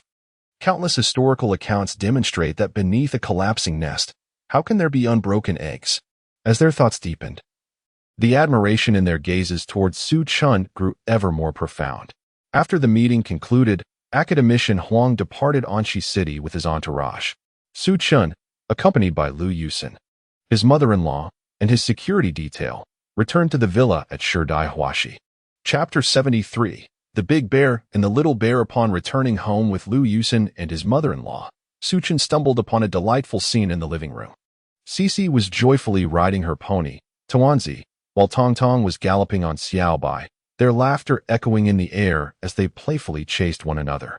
As soon as the two girls spotted Su Chun and Lu Yusin entering the house, they guided their steeds towards the three of them.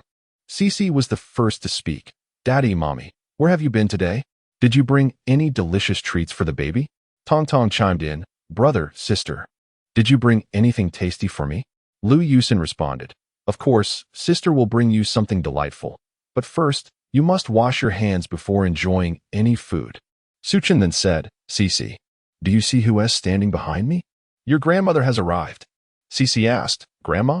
Where is she? Su Chun and Lu Yusin exchanged bemused glances. How can you not see her, my dear? She is right behind me. In truth, Su Chun and Lu Yusin had somewhat misjudged Cici. Today, due to a meeting, her grandmother Zhao Weilan was dressed in a uniform. Cici, having never encountered anyone in such attire, was momentarily bewildered. Suddenly, the mother-in-law spoke up.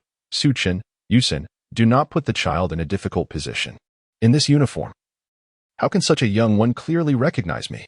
As she spoke, she removed her hat. Now, Cece, look at me again. Do you see who I am? Is it Grandma? Cece's eyes widened in realization. Ah, it really is Grandma. I missed you so much. With that, she leaped off to Anzi and plunged into her grandmother's embrace. Her grandmother replied, "You sweet-talking child. Come here for a hug and let us see if you've gained any weight." Cece inquired, "Grandma, what kind of clothes were you wearing just now? They look so beautiful. Can I have a set too?" Her grandmother explained, "This outfit is my work uniform.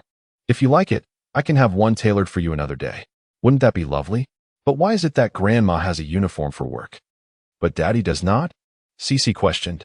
Tongnong added, "Yes, why doesn't he brother have such beautiful clothes for work?" Her grandmother reassured them, "Your brother, Daddy, has a work uniform too. If you don't believe me, we can ask him to change and show you later, all right?" In unison, Tong Tong and Cece urged, "Daddy, brother, hurry and change into your work clothes so we can see how beautiful they are." At that moment, hearing the commotion, Sue's father and mother approached. Upon hearing the girls' requests, they were equally puzzled. In their minds, their son was a professor at Anchi University of Science and Technology, and they had never heard that professors were required to wear uniforms to class. Moreover, what kind of uniform could a professor possibly have? They looked at Su Chun with expressions of confusion. Now it was Su Chin's turn to feel helpless. What work uniform do I even possess? Observing the look of confusion on Su Chin's face, Lu Yusin immediately understood. "Darling, have you forgotten? Just a moment ago, when Academician Huang and General Wang left, did they not hand you something?" With Lu Yusin's gentle prompting, Su Chin quickly recalled that his military uniform was indeed the attire required for his position at the Equipment Research Institute. Turning to the security personnel behind him, Su Chin received a leather case without delay. He grasped the case and hurried into the bedroom, all the while addressing his two little ones, Cece and Tong Tong. "Please wait a moment. I shall change and show you shortly, all right?" The two girls eagerly nodded their heads in agreement, responding with enthusiastic, "Okay." After about 10 minutes, Su Chan emerged from the bedroom, now clad in his military garb. His father, mother, Lu Yusin, and mother-in-law were all witnessing Su Chan in uniform for the first time. Standing nearly 185 meters tall, the crisp military attire accentuated his imposing stature. Su Chin's parents looked on with a mix of confusion and pride. They couldn't comprehend how their son and daughter-in-law had returned with such news. When had he joined the guard? It was one thing to enlist, but how had he attained the rank of a one-star major general? Meanwhile, Lu Yusin gazed at Su Chin in his uniform, her eyes brimming with profound affection. Aware of the curious expressions from his parents, Su Chin realized it was time to provide them with a thorough explanation. Up until now, they had known him simply as a professor at Anchi University of Science and Technology, but he had withheld the entirety of his accomplishments from them. At that moment, Cece and Tong Tong clapped their tiny hands in excitement, exclaiming, "Daddy, yes, brothers, outfit is so beautiful. We want one too." Lu Yusin interjected, "Cece, Tong Tong, you are still young. When you grow up, you will undoubtedly wear such splendid uniforms. For now, you must eat well and grow quickly, and immerse yourselves in learning. For only through knowledge can you achieve your dreams." In unison, Cece and Tong Tong replied, "All right. Sister, Mama, we understand." They then hurried to Su Chen's side, raising their arms in a plea for a hug. Without hesitation, Su Chen scooped them both into his embrace. Once everyone was settled, he introduced the security and protective personnel who had accompanied them back to the villa. After the introductions, these individuals gradually withdrew from the living room to their designated posts, resuming their duties. It was only then that Su Chun had the opportunity to share the full extent of his life with his parents. Upon learning that he was not merely a professor at Anchi University, but also one of the few 5-star academicians in the nation and a top-tier researcher at the Anchi Equipment Research Institute, his parents were overwhelmed with joy, moved to tears. After allowing his parents a moment to regain their composure, Su Chun turned to his father and suggested, "Dad, considering you have little to occupy your time at home, might you be willing to lend me a hand? Given my current position, I no longer find myself suitable to serve as the chairman of the Su Group. Would it be possible for you to oversee the company's affairs for me?" "Su father, Chinchin, my cultural knowledge is rather limited. To lead your company, I fear I might not last long before it falls into disarray. Perhaps you should consider having Yusin assist you instead. Su-Chun, Dad. You can confidently take on the role of chairman. Yusin, like me, is no longer fit for business. Just now, she has officially joined the Ministry of Education as a primary researcher, which requires her to commute daily. Rest assured, the company's matters are manageable. Have you forgotten about Xiaomo? She can assist you with many tasks, and it's not necessary for you to be at the office every day. When you feel bored at home, you can always drop by the company for a visit. I will provide all the necessary support for the company's research products and technologies. And as for selling the products, Wang Peng and the others will handle that proficiently. Su, father, hearing you say this, it seems this is the most effective solution for now. After all, your mother must stay home to look after your sister and daughter, leaving her little time for other matters. Then it's decided. I shall assume the role of chairman for now. I never imagined that at my age I would still have to take on such responsibilities. What if someone asks me what I know?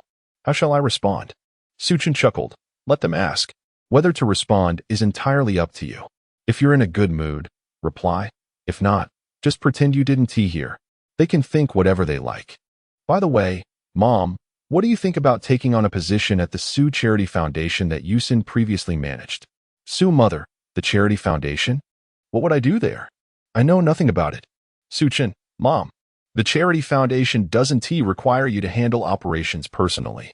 We selected an operational team for it before the new year. My intention in appointing you is to supervise them, ensuring that all funds are genuinely allocated to those in need. You need not worry about the accounts, as Xiao Mo will oversee their usage from behind the scenes. Also, Mom, this charity foundation does not accept donations from the public. All funding comes from the Su Group. Additionally, Xiao Mo will invest a portion of the funds on the books. Currently, the foundation's funding has reached 30 trillion huabei. I wish to ensure that every bit of this capital is directed towards those who genuinely require assistance. Moreover, Mom, Yusin and I initially planned for Xiao Mo to create an official website for the Charity Foundation to publicly disclose all fund flows and usage records. I am now entrusting this task to you. Feel free to contact Xiao Mo and have him develop an official website according to your specifications, then launch it. Su, mother, all right. I will keep an eye on it for you. After all, with such a significant amount of money, what if someone mismanages it? By the way, you mentioned ensuring that every penny is spent on those who truly need help. What are your thoughts on that? Suchin, Mom, you seem to have forgotten. You can always seek Xiao Mo's assistance. Please publish the methods and channels for applying for assistance on the official website. And allow Xiao Mo to utilize big data analysis to sift through the authenticity and validity of those applications. Suma, alas, am I not a distinguished academic? I am certainly far more astute than this old body of mine. Su-chun, mother, you jest again. Suma, what of it? I merely speak the truth. Are you in disagreement? Seeing his mother speak in such a manner sent a shiver down Su-chen's spine. Meanwhile, Lu Yusin was stifling a laugh, covering her mouth. Suddenly, Su-chen recalled that in his conversation with his parents, he had neglected to present the toys he had prepared for the little girls. Looking down at the two girls nestled in his embrace, he said, "Cici, Tong Tong, today I went out, and though I did not bring you any tasty treats, I have a particularly delightful toy for you. You must pay special attention and ensure that you do not lose it." Cici, Daddy, where's the toy? Cici is eager to have it. Tong Tong, brother, where are they? Su-chan gently placed the two girls before a box, opening it to reveal two miniature bionic robots. After activating the robots, he presented one to Cici and the other to Tong Tong. Upon seeing the little robot, Cici was utterly enchanted and attempted to pick it up to play, but after several unsuccessful attempts, her eyes welled with tears as she looked up at her father and asked, "Daddy, I can't lift her. Does she not like Cici? Does she not want to play with me?" Witnessing his daughter's pitiful expression pierced Su-chen's heart like a knife. He quickly reassured her, "Cici, this little robot is not meant to be held in your arms. First, you must give it a name, and then when you call it, it will interact with you. Why not give it a try?" However, the little one was at a loss for a name. "Daddy, can you help me name her?" Cici continued. Su-chun, Cici, Tong Tong. Look at these two little robots. They are identical in size and function. How about we name them Big Bear and Little Bear? The two girls lifted their heads to look at Su Chin and responded, "That's fine." Chapter 74. You use electromagnetic cannons as a filler. Su Chin observed Shi and Tong Tong as they playfully interacted with Big Bear and Second Bear, directing them to perform somersaults and execute intricate maneuvers. Occasionally, they engaged in lively chatter with the bears. As the time for the afternoon meal approached, Su Chin changed his attire and proceeded to the kitchen to prepare lunch for his family. After dinner, Su Chin, Lu Yusin, and his mother-in-law Zhao Huilan entered the study. Once they were seated, Su Chin began, "Mom, actually, I completed the radar development last year. I hesitated to submit it sooner due to the substantial amount of technology one had provided them previously. I feared they might be overwhelmed, which is why I delayed the submission. Today presents a perfect opportunity to discuss this matter and potentially secure some advantages for you. Mother-in-law, little Su, since you had already developed it last year and chose not to submit it, you must have your own reasons. However, addressing the issue you raised today seems rather abrupt. Does it not? Su Chin, Mom, rest assured, it is not. I possess numerous technologies that must be revealed only at the appropriate moment. Although we are operating domestically, we need to ensure we can safeguard these innovations and guarantee their application in the right contexts. Mother-in-law, well, I shall not dwell on it any longer. The youth have their own perspectives. Now, could you enlighten me about your new radar technology? Su Chin responded, the quantum radar's manufacturing process is not overly complex, requiring the integration of holographic projection technology and artificial intelligence. If coupled with miniature controllable nuclear fusion technology, this device could be likened to the mythical Haotian mirror of our nation. Most notably, with the synergy of holographic projection and artificial intelligence, it can transform the entirety of Blue Star and its outer space within a 1,000-kilometer radius into a panoramic model. Every electrical device, aircraft, vessel, and satellite within this scope would be utterly exposed. Through the filtering and tagging capabilities of artificial intelligence, any desired information, including the internal structure, dimensions, and materials of these devices, can be displayed in real time, even for multiple targets. With such a radar, I firmly believe that no secrets would remain in any airspace or maritime domain before us on Blue Star. Mother-in-law, little Su, your description indeed portrays this technology as both astonishing and practical. However, is its cost prohibitively high? After all, the actual economic situation in our country is not as affluent as the media suggests. If it is excessively expensive, it may hinder its production. I just heard that you intend to utilize artificial intelligence and miniature nuclear fusion technology, along with what you described as holographic projection technology. Su Chin, Mom, the artificial intelligence and miniature controllable nuclear fusion technologies involved are already in mass production. As for the holographic projection technology, I have recently made significant breakthroughs in that area. The most remarkable aspect of this amalgamation of technologies lies in the carrier technology, along with the systematic integration of the entire suite. At the heart of this integration and systematization are the databases and logic libraries, painstakingly crafted in the Chinese language, which have already achieved significant breakthroughs. I shall now provide you with comprehensive explanations and relevant materials concerning these technologies. The timing of their unveiling rests solely upon your discretion.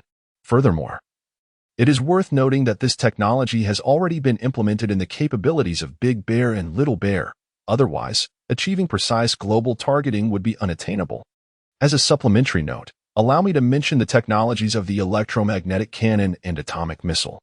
Mother-in-law, are you suggesting we utilize the technology of the electromagnetic cannon and atomic missile as mere fillers? Su Chin, what I mean, Mother, is that we must not only be able to see and locate these targets, but also strike them with precision. Otherwise, it would be immensely frustrating to merely observe without the ability to engage. Mother-in-law, you make a valid point. This approach seems beneficial. How formidable is the striking power? Su Chin, it possesses a power comparable to that equipped on Big Bear and Little Bear, but significantly greater. As for the holographic projection, we can allow the two little robots to showcase a film shortly, which will provide an immersive experience. Mother-in-law, oh, what are we waiting for? Let us venture out and see. Suchin perceived that his mother-in-law was quite eager. He then sought out Shishi and Tong Tong, saying, Shishi, could you have your little bear project a film for Grandma? Let us see if it's feasible. Shishi, what is a film, Grandma? Can it be eaten? Lu Yusin and Su Chan exchanged glances, both bemused by her innocent curiosity. Lu Yusin, Shishi, a film is akin to a television program. It is a cultural product. Its content and material derive from life, presented in various forms that often surpass ordinary existence. Shishi, is it beautiful? Su Chun, Shishi.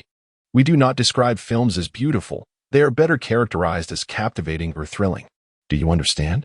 Shishi, got it. Daddy, I remember. What film are we watching?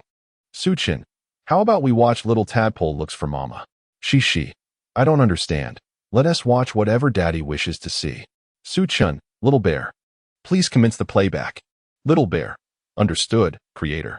Chapter 75, The Application of Holographic Projection Technology. After Urshung finished speaking, he initiated the holographic projection. Cici and Tong Tong gazed with wide, curious eyes, reaching out in disbelief to touch the ethereal images suspended in the air. However, their small hands merely passed through the projection, leaving them in astonishment, mouths agape.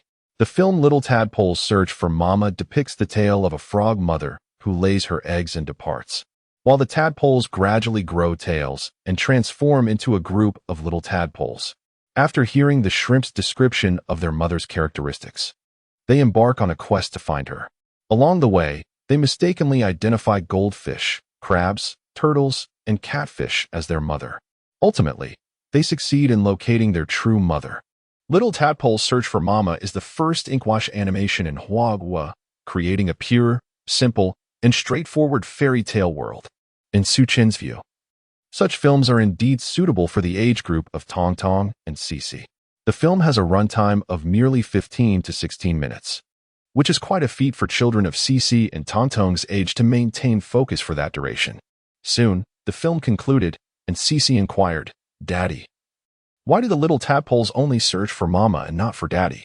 Suchin was momentarily at a loss for words, feeling the weight of the awkward silence before he replied, because their mother gave birth to them, and they only have a memory of her. They must first find Mama in order to locate Daddy. The journey of searching for Mama is, in essence, a vital experience that life bestows upon them. Do you understand? Thus, he provided what he deemed a reasonable explanation to Cici, pondering whether she would hold him accountable for this explanation in the future. At this moment, Lu Yusin and her mother-in-law exchanged glances, their lips twitching. Are children today truly this challenging? Lu Yusin then spoke up, Darling, what are your plans for the holographic projection technology you are researching? Is it merely to be applied to this super quantum radar? In my opinion, the scope of its application is quite broad. How do you intend to utilize this technology? Suchin replied, Indeed, the application of holographic projection technology is extensive. I plan to integrate this technology with artificial intelligence and then unveil it through the Su group. Let me think for a moment and organize my thoughts. First, I will have Xiaomo generate a pseudo-artificial intelligence program along with a mobile operating system framework constructed in the Hu language. Once these two components are complete, they will be delivered to Wang Peng and his team, allowing the company personnel to populate the system based on what Xiao provides. I am primarily referring to the mobile operating system aspect. Secondly, I will ensure that the Su group is well prepared to enter the markets of mobile phones, portable computers, and wearable electronic devices. If necessary, I will authorize Xiao Mo to oversee the manufacturing of industrial robots. The design products must align with the usage habits of our fellow citizens. The product characteristics must eliminate the drawbacks of the Android system, such as excessive memory consumption and intrusive advertisements, particularly those obnoxious splash screen ads. We aim to earn money, but it must be done transparently. Finally, we shall merge this holographic projection with the artificial intelligence program. The Su family group has contacted the publicity department to announce the creation of a virtual idol. It is high time to put an end to the chaos surrounding idols and celebrities in our nation. I do not wish for future generations or students to respond blindly when asked about their dreams, saying, I want to be a star or I want to be an internet celebrity. I cannot fathom how others feel, but every time I see such reports, it pains my heart. Reflecting on our youth, our answers were different. Most aspired to be pilots, doctors, or scientists. Though few realized these dreams, they were all positive, optimistic, and upward-looking aspirations. What do we see today? Each time I open an app, what do I encounter? Reports of celebrities' infidelities or how much money a certain star earned from a film or television show. This direction, in my view, is misguided. While we cannot expect everyone to pursue scientific research, as human beings, we should at least strive to contribute something beneficial to society. Only then can we embody the fundamental value of being human. In today's entertainment industry, although there are some exceptionally talented and virtuous artists, the threshold has become alarmingly low. The overall quality of actors varies widely, with an increasing number of those merely filling the ranks. In stark contrast, true researchers earn incomparably less than these stars. Should we really place the hope for a nation's rise upon them? They have already consumed far too many public and social resources.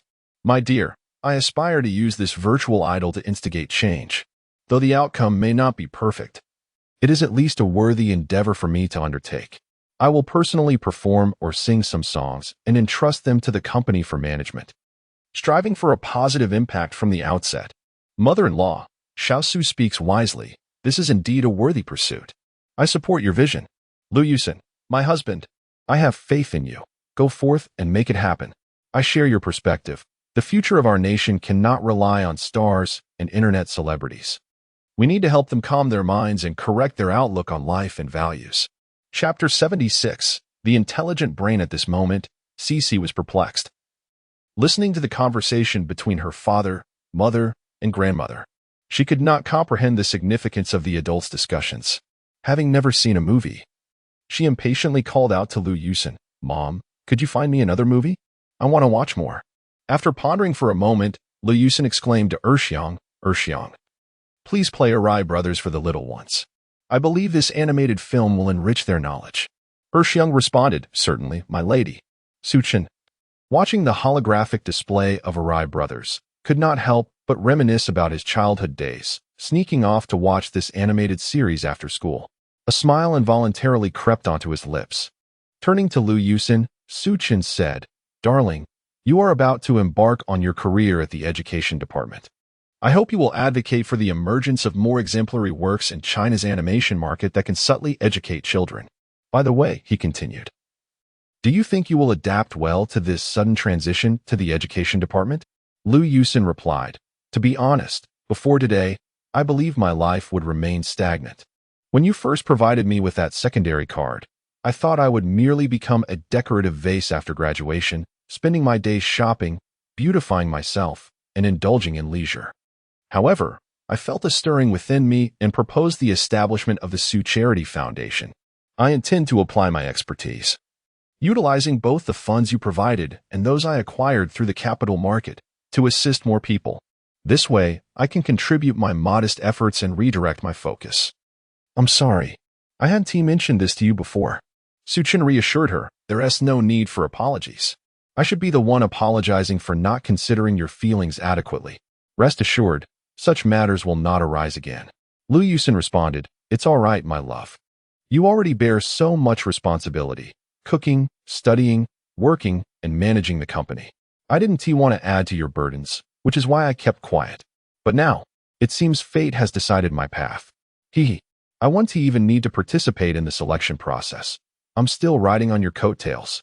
You may not know, but I obtained my teaching qualification certificate back in my sophomore year. I never imagined my dream would come true. But what does it mean to be a first-level researcher?" Her mother interjected, "Child, why are you so naive? Allow me to explain the role of a first-level researcher. It is one of the ranks within the civil service management category. It is not a position but a rank, part of the new grading system for civil service promotions. A fourth-level researcher is at the deputy department level. A third-level researcher is a senior deputy department level. A second-level researcher is at the department level. And a first-level researcher is at the senior department level.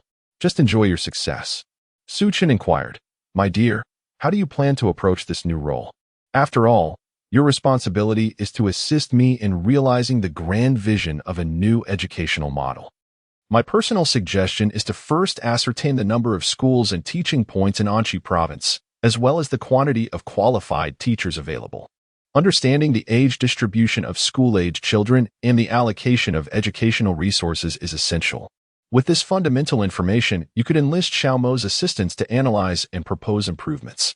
Subsequently, you could undoubtedly introduce the Su Charity Foundation to establish schools in appropriate locations, thereby addressing the challenges faced by students in remote areas regarding access to education. For regions with a scarcity of teaching staff, you might consider establishing virtual classrooms. Lu Yusin, wow, darling, you are truly remarkable. Your foresight is commendable. Let us proceed with this decision.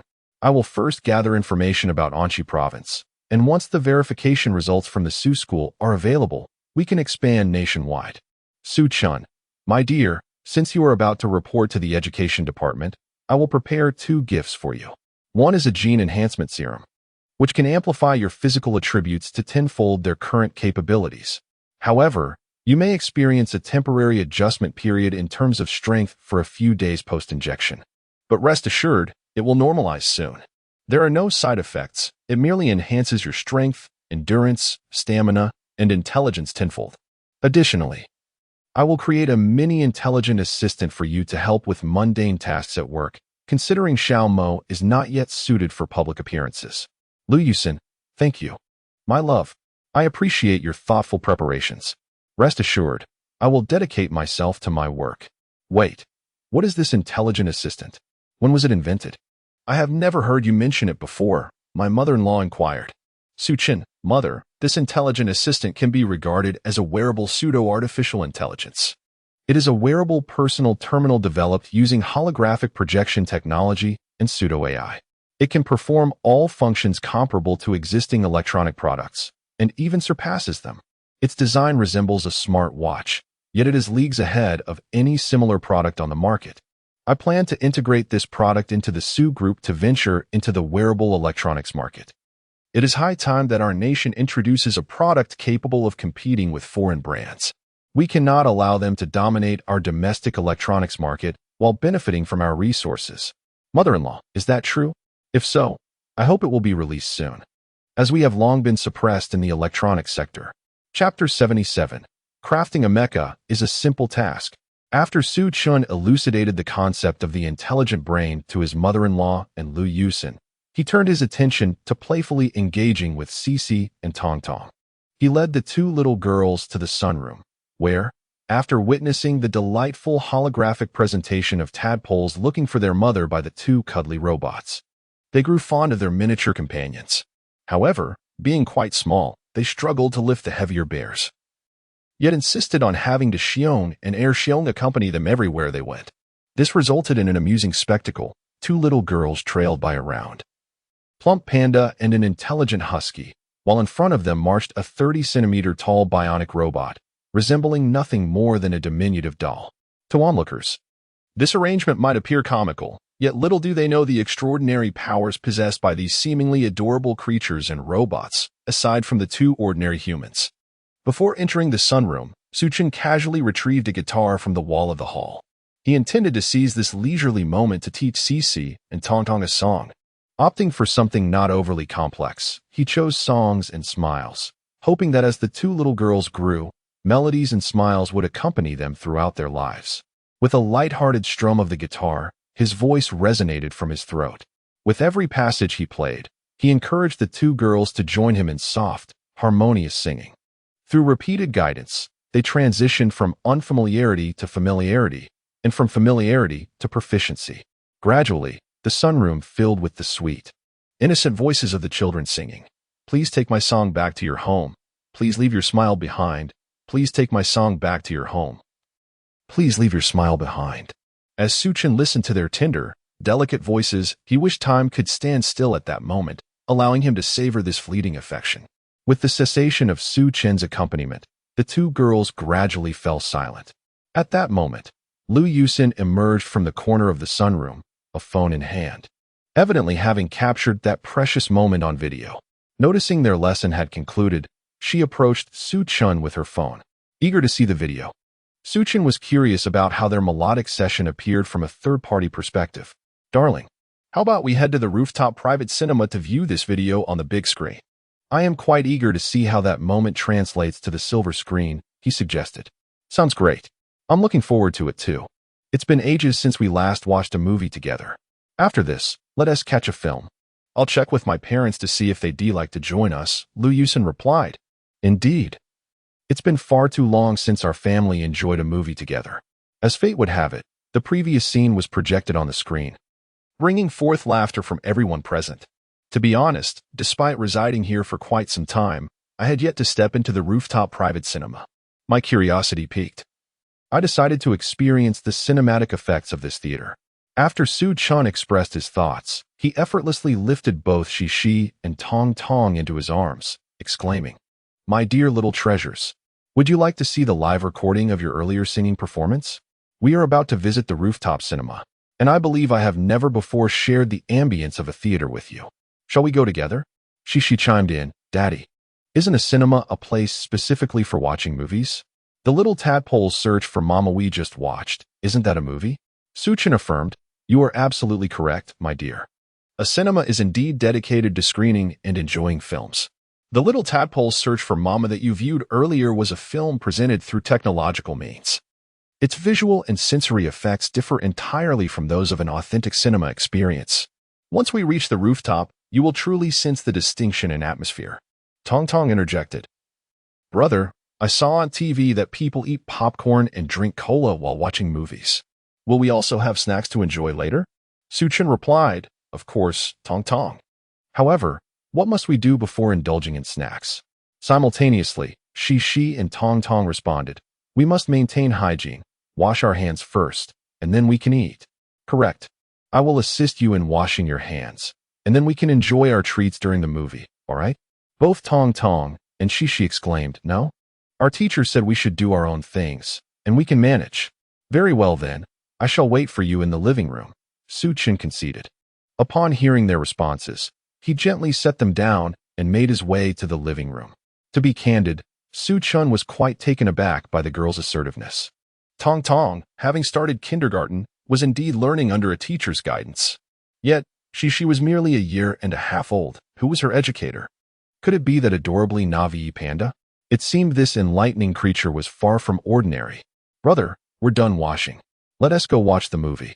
I've never seen a real cinema before," Tong Tong exclaimed. "Daddy, I want to see it too," Shi added. Upon hearing their voices, Suchin immediately crouched down, lifting both girls once more, and proceeded towards the rooftop private cinema. At that moment, Lu Yusin had also arrived, accompanied by her mother and Suchin's parents. At the rooftop venue, after a brief setup, the video of Suchin teaching the two little girls to sing was beautifully displayed on the cinema's grand screen, creating a heartwarming atmosphere. Once the video concluded, Suchin inquired, "What movie shall we watch today?" Suddenly, Shi exclaimed, "Daddy, are there any movies about robots? I still want to learn about robots. Shall we watch the Transformers series?" Suchin inquired. The family members nodded in agreement. As the movie unfolded, Cici and Tong Tong temporarily halted their incessant nibbling, their eyes fixated on the screen in rapt attention. Soon, the film concluded. Cici eagerly asked, "Daddy, I want a bumblebee just like in the movie, but when will I be able to have one?" Upon hearing Cici's inquiry, Su Chun felt a wave of exasperation. "My dear, isn't it delightful to be a soft and sweet little princess? Why the sudden fascination with those colossal transformers? Where on earth can I procure one for you? However, I can certainly help you acquire a transformer toy. Sweet daughter, I can indeed buy you a transformer toy right away. But as for the kind depicted in the movie, it is not available in the market. If you would like, I can attempt to create one for you, although it might not be as wondrous as the film version. Would that be acceptable?" Cici inquired, puzzled. "Why is that?" Suchin was at a loss for words, unsure how to respond, when suddenly he heard a voice resonate in his mind. Ding. System notification. This system has detected that the host has accompanied the child to watch a movie for the first time, which has sparked the child's curiosity. As a special reward, the host is granted the ability to manufacture a superior mecha. Relevant theoretical materials have been transmitted to the host's mind, along with accompanying technical documentation, miniature mecha models, and related blueprints, securely stored in the system's virtual space. The system hopes the host will promptly review them and fulfill the child's wish by creating the mecha. Su-chan inwardly scoffed. Goodness, this system is absurd. It's merely watching a movie, and now I'm expected to create a mecha? Is that even feasible in our country at present? Nevertheless, fulfilling my daughter's wish is paramount. All right, my dear daughter, I already have some ideas. Trust in your father. I shall endeavor to create a transformer for you. And then you can play with it, all right? Lu Yusin, Su dad, and Su mom stared in disbelief at Su Chun, each thinking, you boast so grandly. That contraption is enormous, far beyond a mere robot. We shall see how you manage this. Only his mother-in-law, Zhao Huilan, felt a surge of excitement within. This fellow, with his newfound ideas. Knowing his style, once he has an idea, he will undoubtedly have a complete set of technical materials and a feasible plan. Thus, the creation of the transformer is sure to succeed. The mother-in-law spoke up. Little Su, are you serious about what you promised Cece? Su-chan replied, Mom, of course I'm serious. Our precious daughter finally has a wish, and as a father, it is my duty to help her realize it. Although it may not possess the transforming abilities depicted in films, crafting a mecha is still a manageable task. Creating a mecha is a remarkably simple endeavor. It is even somewhat manageable. Crafting a mecha. Is this truly a statement befitting human discourse? Chapter 78. Establishment of the deep-sea mining company. Ignoring the astonished expressions of those present, Su-chan turned to Shishi and inquired, what kind of transformer would you like, my dear? This way, Daddy can create it according to your wishes. How does that sound? Shishi replied, can you make one just like that bumblebee? Please, Daddy. I want to sit on its shoulder. It's so big, I would feel safe. Just like sitting on your shoulder. Shishi tilted her head back, her long eyelashes glimmering under the lights, her large eyes twinkling enchantingly. Su-chan responded, your idea is splendid, Shishi. However, what would happen if it rains while you are riding Bumblebee? Shishi asked. Rain? What rain? Su-chan explained. What I envision for you is similar to a transformer, but we can sit inside its cockpit like in a car. This way, we can avoid the rain and the wind. Think about it. If the sun is too strong, you might get sunburned, and that wouldn't be pretty. It would be more comfortable to sit inside the cockpit, wouldn't it? Shishi pondered. Daddy, is its cockpit like a little car? If I want to see the stars, can it take me there? This robot is technically called a mech. If you wish to go somewhere, you can drive it yourself. For instance, to gaze at the stars or to visit the ocean. Lu Yusin interjected. Mech? Are you truly going to create a mech, dear? Su-chan affirmed, indeed. This has always been part of my plan. Moreover, I promised Shishi I would make it happen. However, the issue with deuterium is a bit tricky to resolve for now. It seems we need to hasten our pace in various aspects. His mother-in-law asked, from which angles do you intend to begin? The construction of this mech is unlike anything else you have made. It involves numerous complexities. Furrowing his brow, Su-chan contemplated for a moment before saying, Mom, do you remember that I previously applied to the government to establish a deep-sea mineral mining company? His mother-in-law responded, yes, I recall that. But how do you plan to retrieve materials from such great ocean depths? Given current technology, it seems quite impractical. Su-chan reassured her.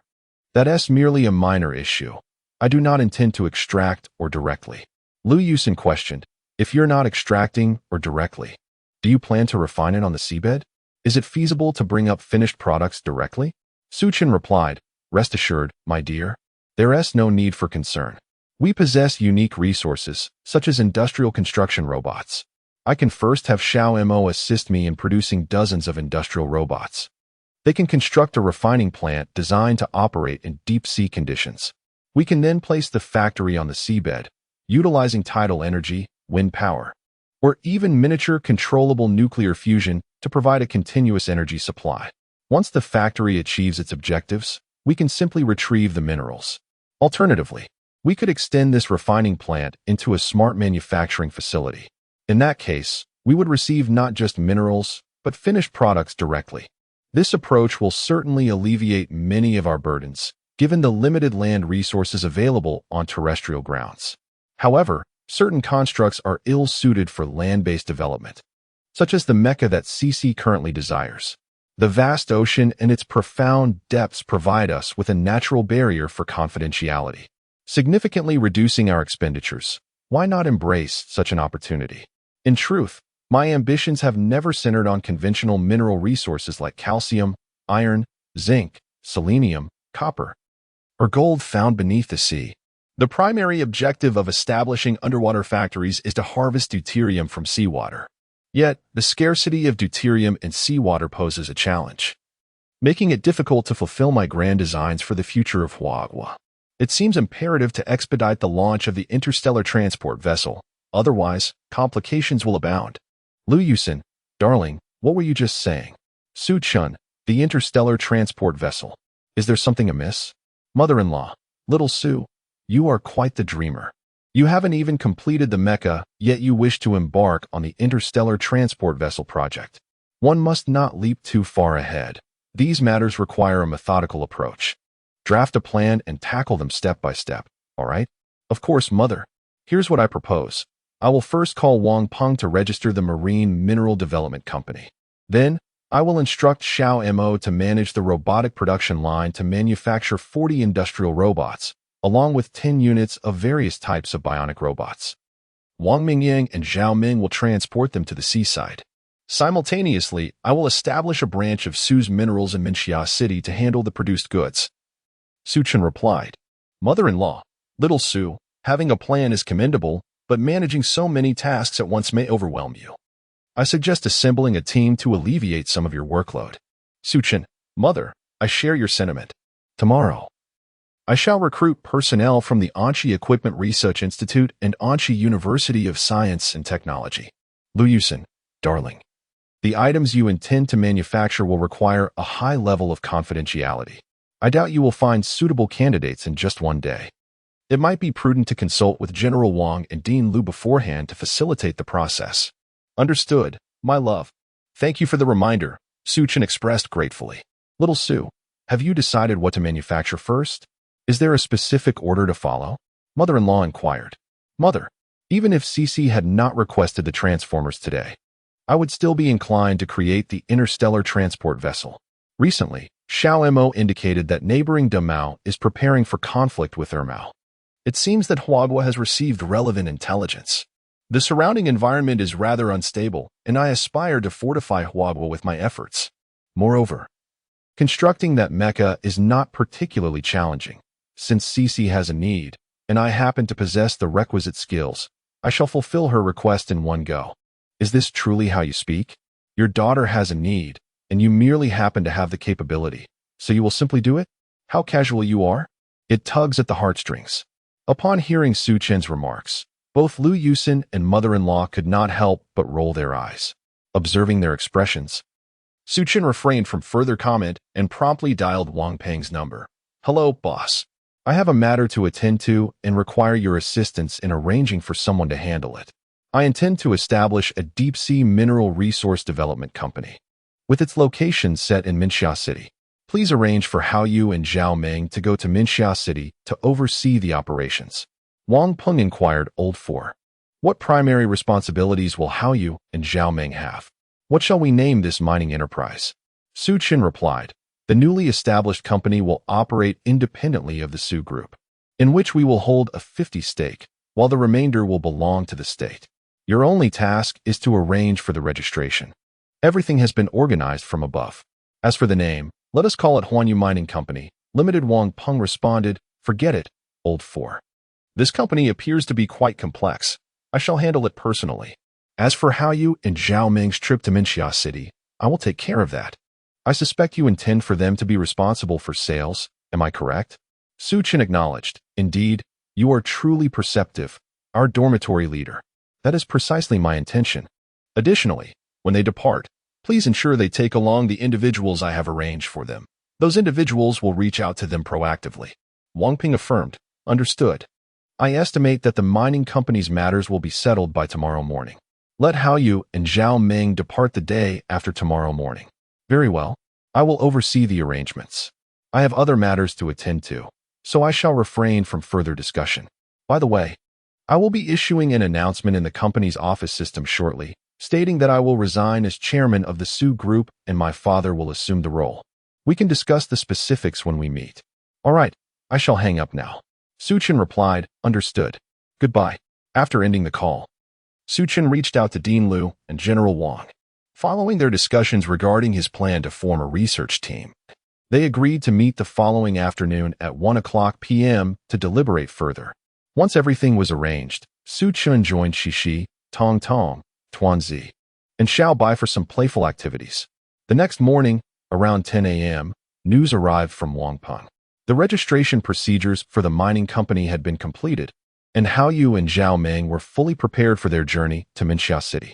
Chapter 79, Mission 0. At precisely 1 p.m., Suchin arrived for his appointment.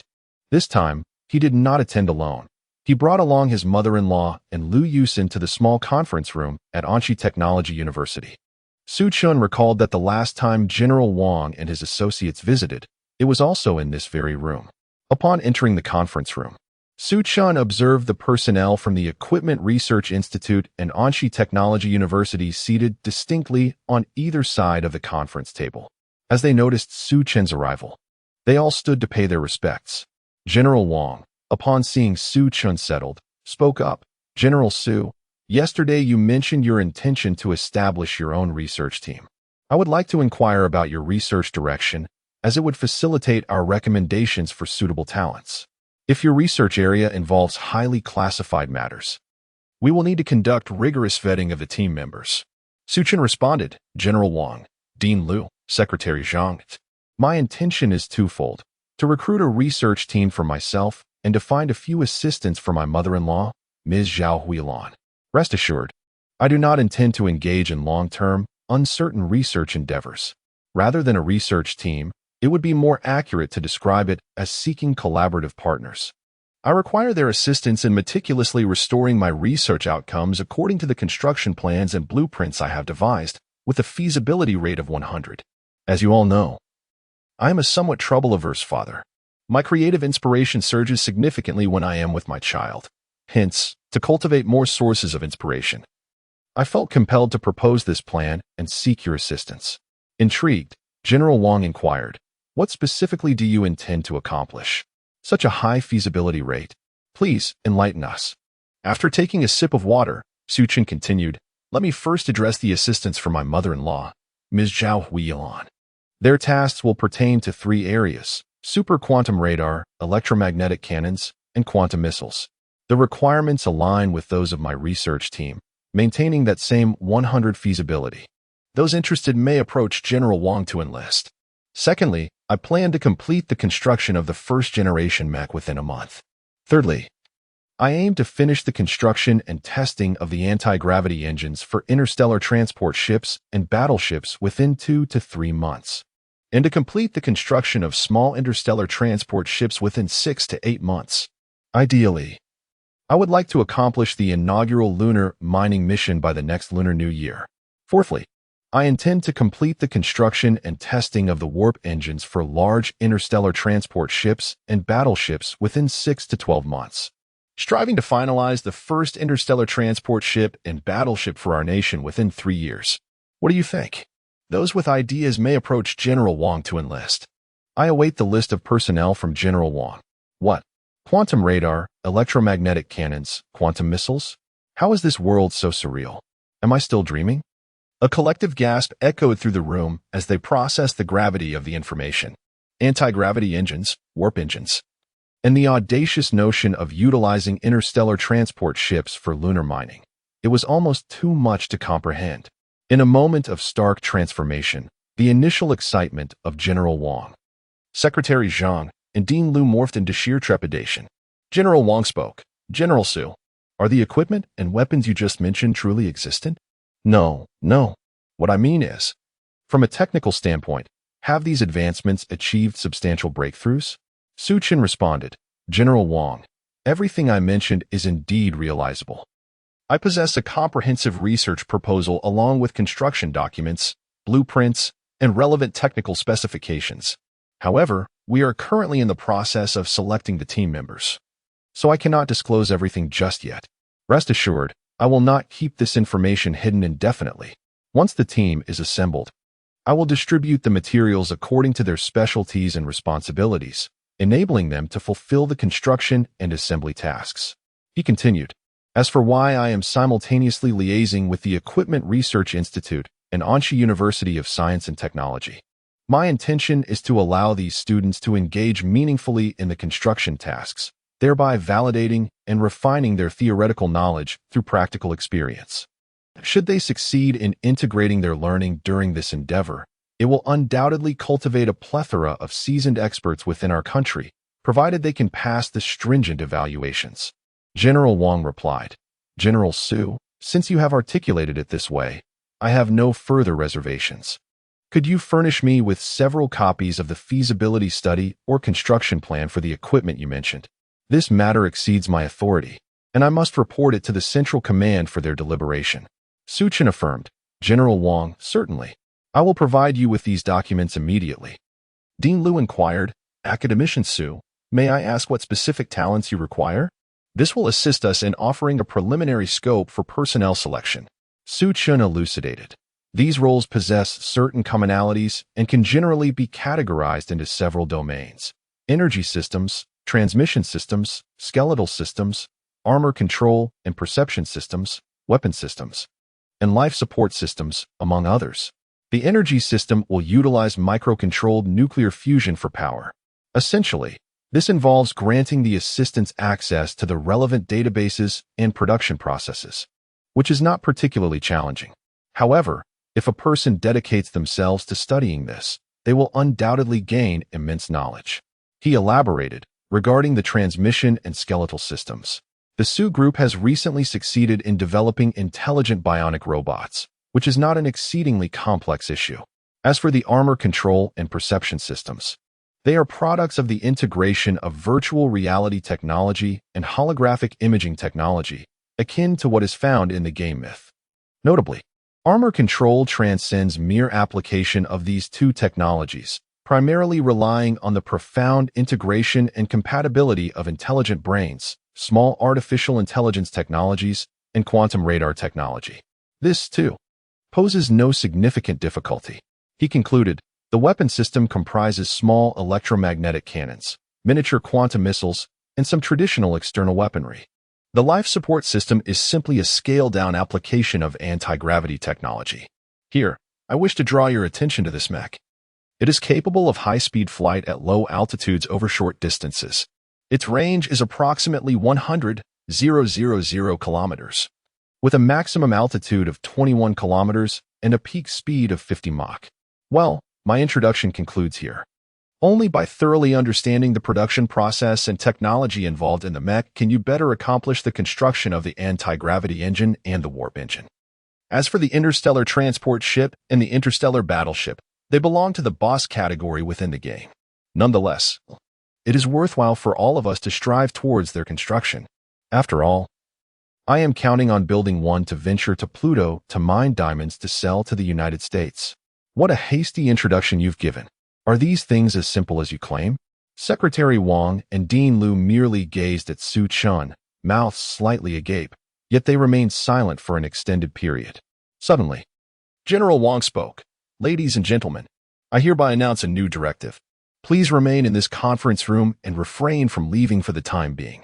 We will immediately collect all electronic devices in your possession and will instantly suppress all radio signals within a 5-kilometer radius.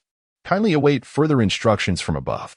With the conclusion of General Wang's order, the guards at the door promptly entered the conference room to collect the attendees' electronic devices, while all radio signals within a 5-mile radius vanished. General Wang led Su Chen to the adjacent office, where he retrieved his satellite phone and contacted the office of the second elder. After an extensive conversation and verification lasting an hour and a half, instructions from higher-ups arrived, requiring all personnel present at the meeting to participate in this construction mission. Additional technical specialists will be collaboratively assembled from institutions such as the Huazhong University of Science and Technology, the Equipment Research Institute, Anshe University of Science and Technology, Tokyo University, Peking University, and Harbin Institute of Technology. The task has been designated as Code 0. All personnel are to assemble at the Su Group Research Institute at exactly 6 o'clock this afternoon. Task 0 has officially commenced. 3 hours before the initiation of the task, The Sioux Research Institute was formally declared a restricted zone following meticulous security checks by the guard unit, prohibiting all personnel from approaching or even casting a glance. The periphery of the restricted zone was heavily fortified with various security forces. After the meeting concluded, Su-chun returned home with Liu Yusin. It is not to say that Su-chun and Liu Yusin are exempt from participating in this mission. After all, these matters were orchestrated by Su-chun, making him the most familiar with the production and manufacturing processes involved. Upon returning home, Su-chun and Liu Yusin spent less than half an hour there before hastily making their way to the Sioux Research Institute. Amidst the reluctant gazes of Shi and Tong Tong. Chapter 80, Task Allocation upon arriving at the Sioux Research Institute. Su-chun and Liu Yusin found that the clock had already struck 4 in the afternoon. Given the urgency and complexity of the current mission, which involved multiple disciplines and personnel coordination, Liu Yusin was entrusted with overseeing all matters concerning personnel, equipment, and logistics. Meanwhile, Su-chun assumed the role of chief engineer for the undertaking. His mother-in-law, Zhao Huilan, was appointed as the project leader for the super quantum radar, electromagnetic cannon, and quantum missile projects. Su-chun arrived at the assembly point 2 hours earlier than the others to prepare robust auxiliary facilities for the researchers. He contacted Xiao Emo to arrange for the production of 200 personal intelligence units and instructed him to manage the bionic robot production line, manufacturing 300 industrial robots and 100 assistance robots to address logistical needs. Additionally, Su-chun tasked Xiao Emo with overseeing the research support system, allocating greater computational power to tackle potential issues that might arise during the equipment fabrication process. Of course, Su-chun did not neglect security. He instructed Xiao Mo to monitor all network signal interfaces within the Research Institute in real time, ensuring that all information dissemination and transmission underwent Xiao Mo's scrutiny before being circulated. This significantly mitigated the risk of leaks. In a bid to save time, Su-chun even implemented holographic projection technology across the personal intelligence units. This innovation streamlined communication among all personnel. As for Liu Yusin and her mother, they already possessed the relevant permissions granted by Xiao Mo, enabling them to engage in comprehensive real-time management and oversight, with the exception of Su-chun. When Su-chun established the Research Institute, he had already accounted for the living arrangements and supportive facilities for everyone. The institute is fully equipped with various amenities and recreational facilities. Within the sprawling 500-acre area, alongside large laboratories, material warehouses, and fire safety equipment, there exists a residential area where all accommodations are constructed to a standard of 3 bedrooms and a living room, complete with all necessary appliances and utilities. One would hardly perceive this as mere institutional housing. As for Su-chun's rationale behind designating a month for the construction of the prototype mech, this time frame still seemed excessively long to him. He firmly believed that with the assistance of industrial robots and the availability of all essential materials, the construction period for the prototype mech would not exceed a week. In truth, the month-long timeline was intended to encourage the researchers, those exceptional talents, to delve into the theoretical underpinnings and fabrication processes of mech manufacturing. By 6 in the evening, all researchers had arrived at the institute. After convening a brief meeting, Su-chun divided them into several small groups. One composed of the Huazhong University of Science and Technology and Capital University to tackle the energy and transmission systems, and another formed by the Equipment Research Institute and Anxi University of Science and Technology to address the control perception system and weapon systems of the mech. A research task force for the Mecha Life Support System and Emergency Rescue System has been established, comprised of elite scholars from Tsinghua University, Peking University, and Harbin Institute of Technology. Once the personnel were grouped, Su-chun granted them relevant permissions for the research assistance system. Personal intelligent terminals were distributed to them on-site. Upon receiving their personal devices issued by Su-chun, all researchers looked at him in confusion. Su-chun remained silent, allowing Liu Yusin, the project coordinator, to step forward and address the assembly. Esteemed experts, greetings. I am Liu Yusin, the chief coordinator for this project.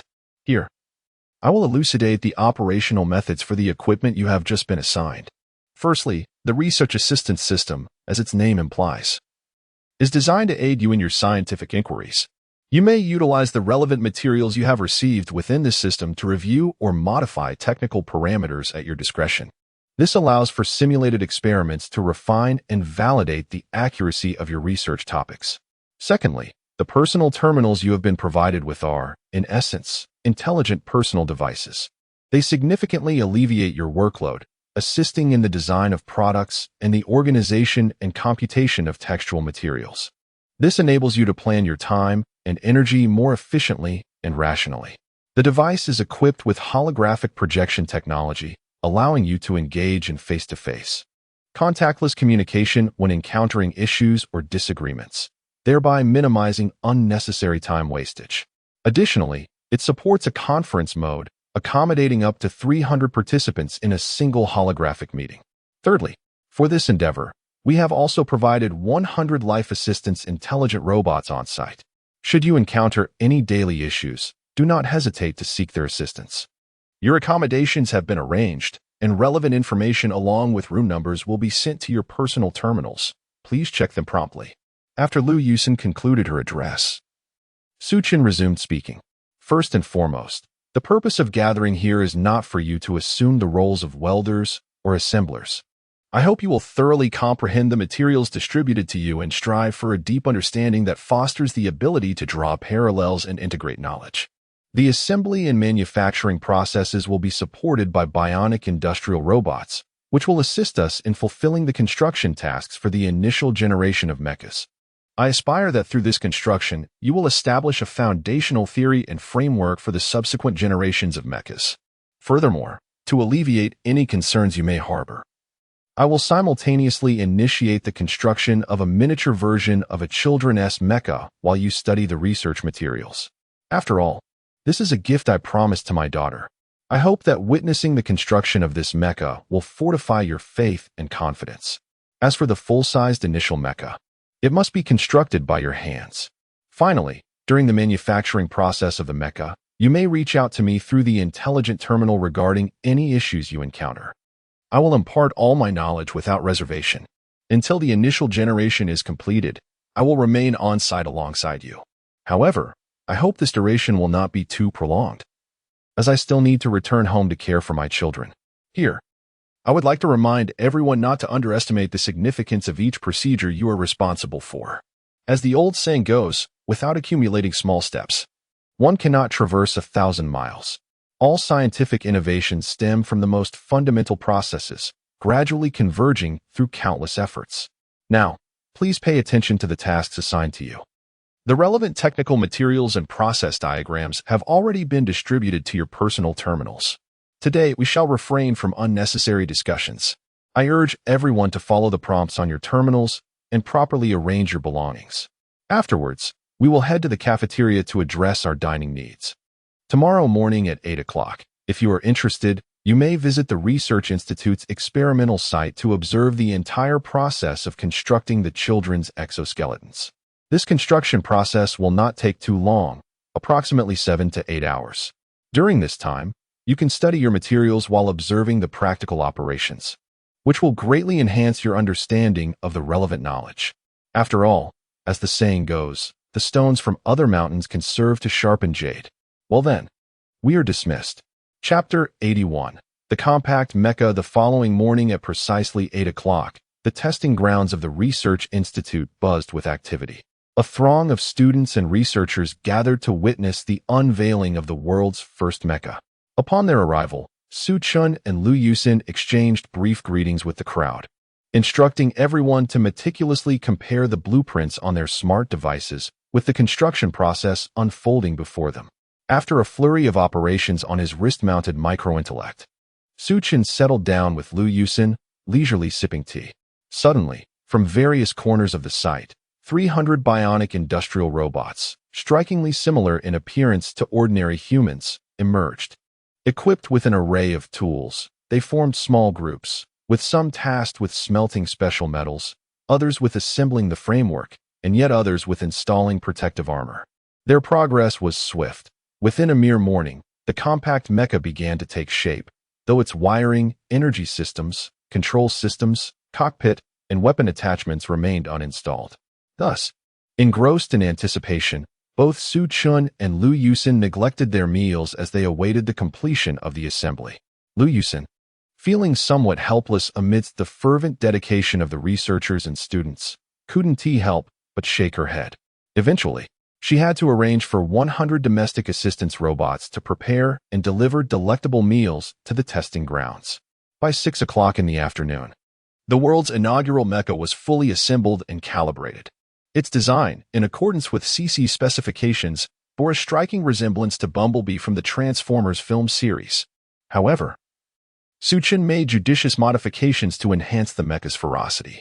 He equipped it with 10 miniature controllable nuclear fusion reactors as its power source and mounted a tri-barreled electromagnetic cannon on its left arm, capable of continuous fire for 3 hours. The right arm housed 100 micro-quantum missiles, while a custom-designed 3-meter-long alloy greatsword was affixed to the mecha's back.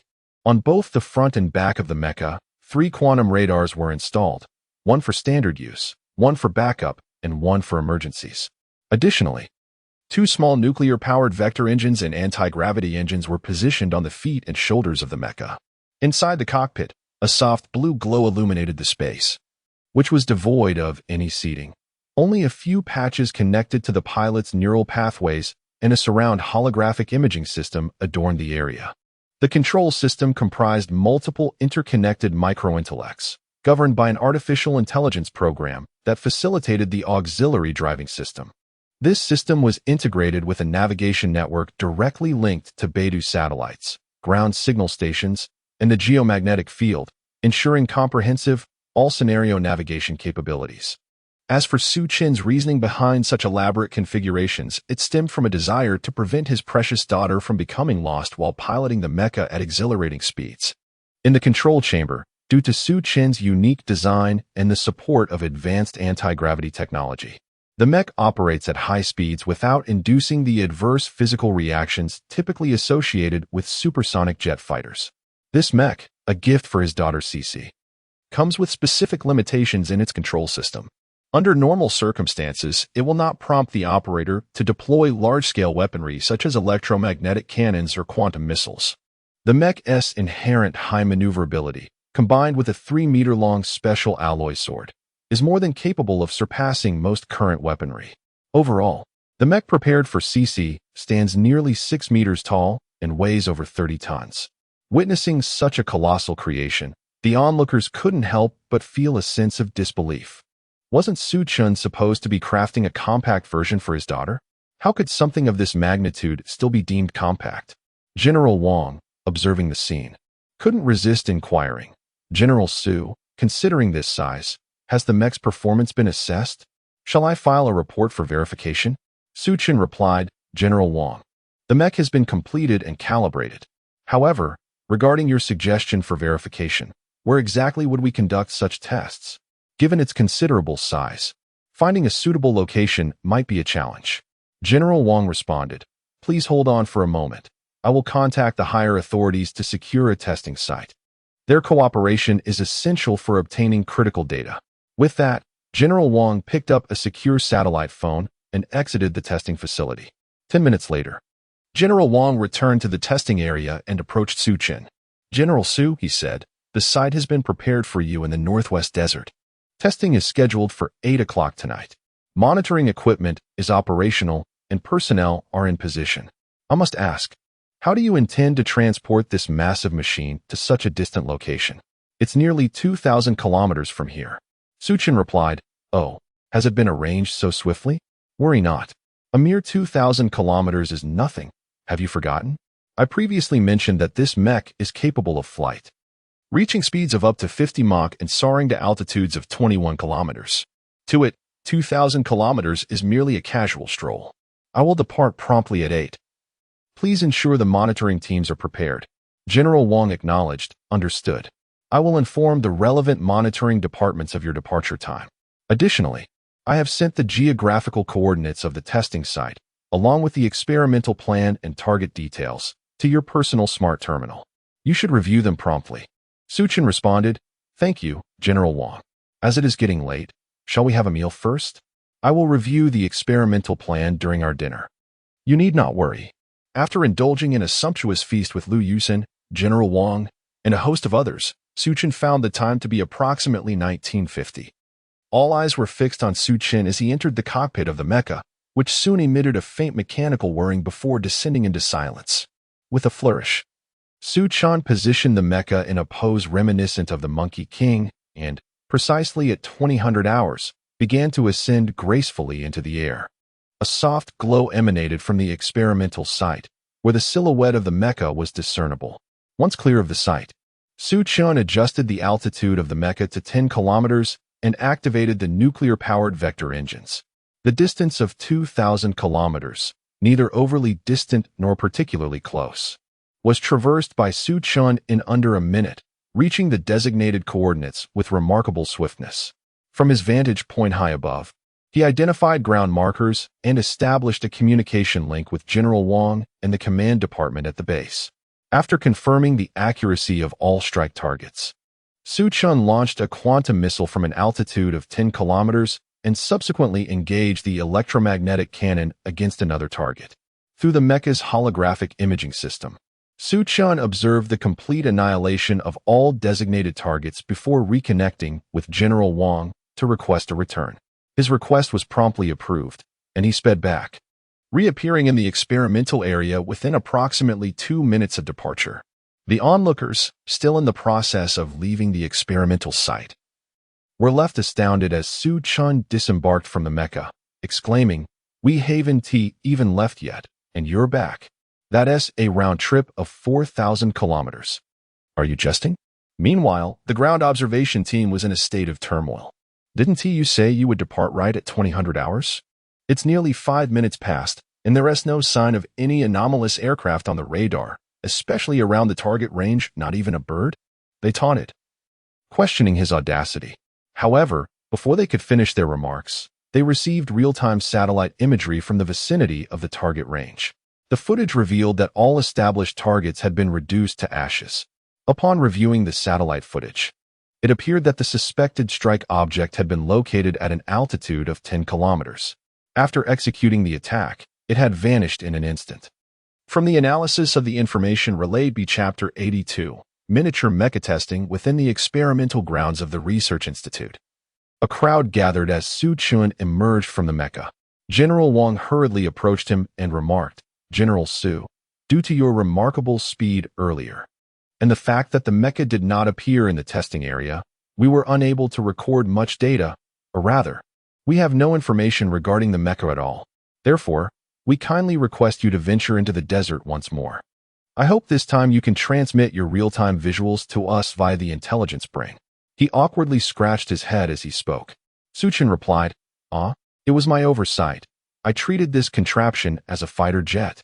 I thought to myself, the mecha can certainly be hailed as the king of land combat. On my way back, I even pondered whether I might have been a tad too swift. Rest assured, I shall head back immediately.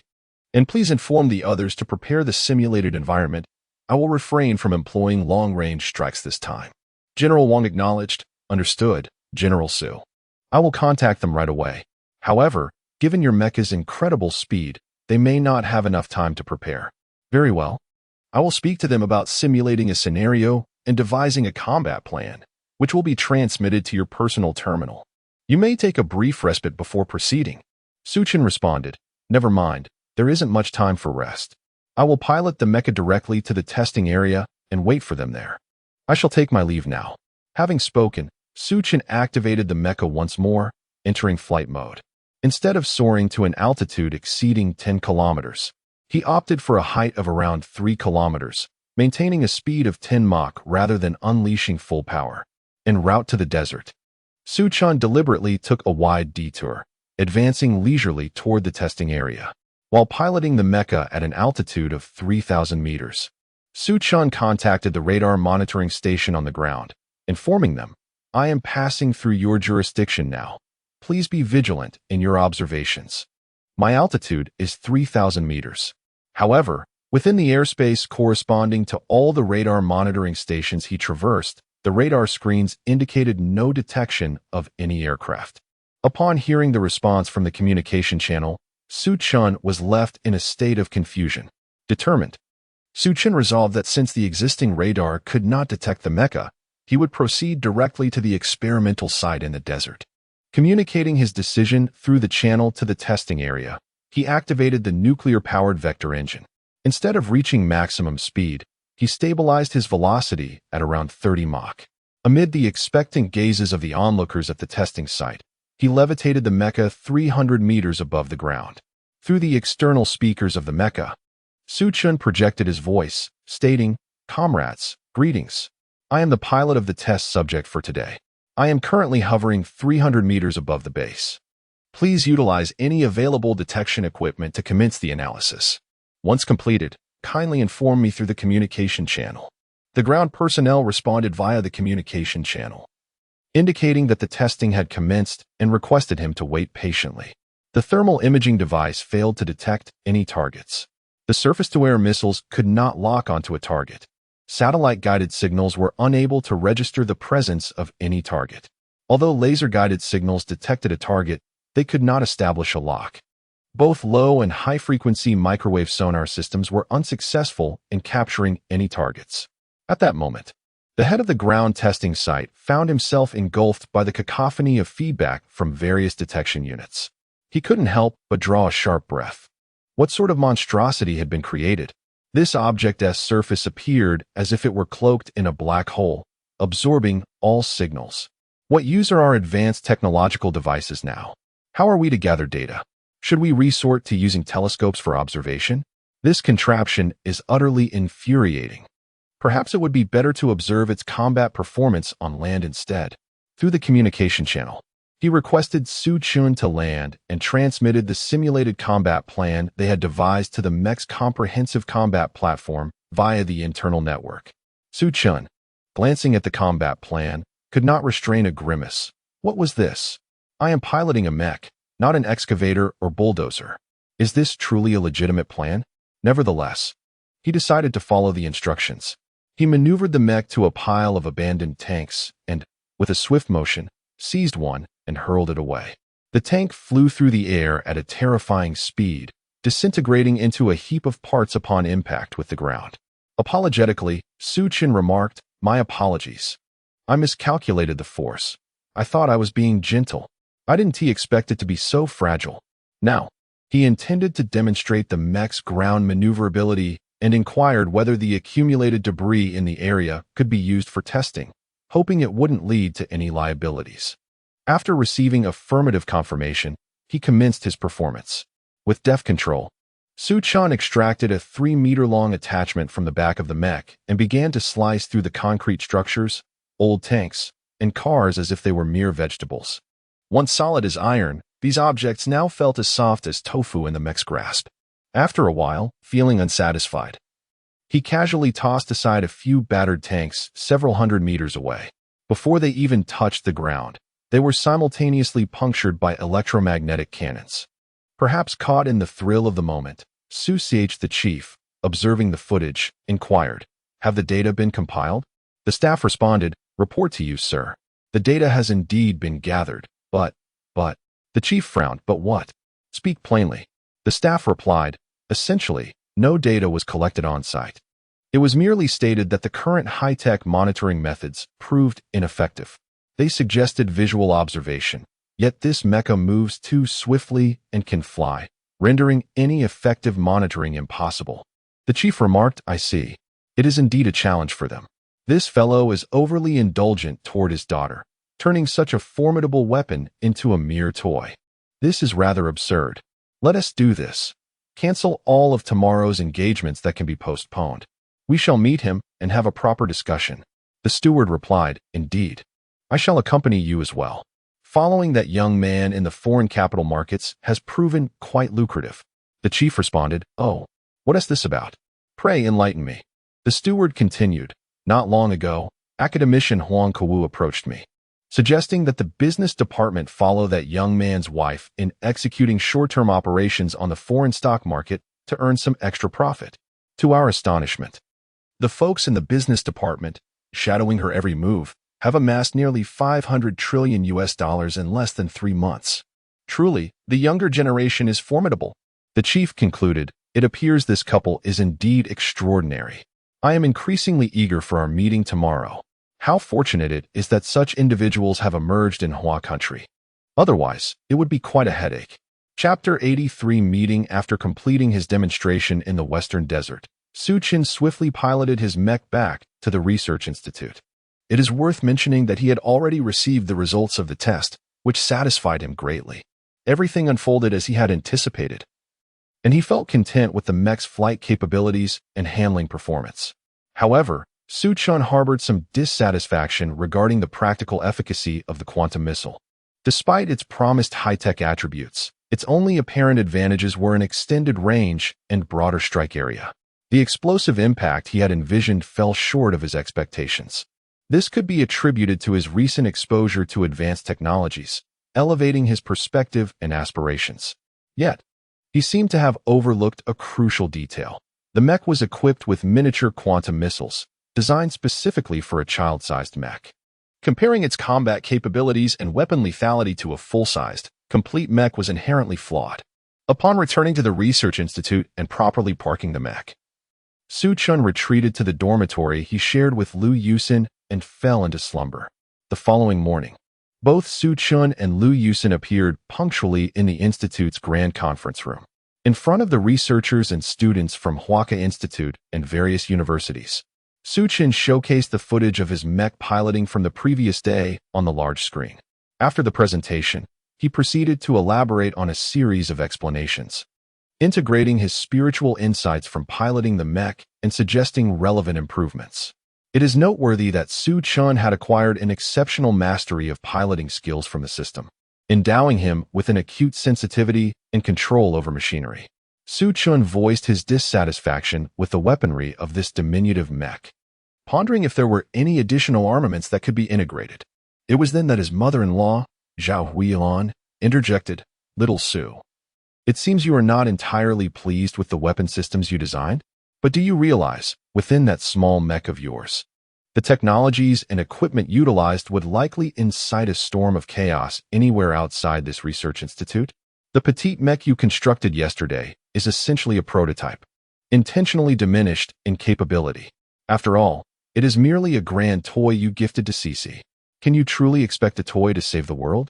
Presently, the nation's foremost researchers are gathered here. Is there any doubt that such brilliant minds can devise solutions? As the old adage goes, it is better to teach a man to fish than to give him a fish.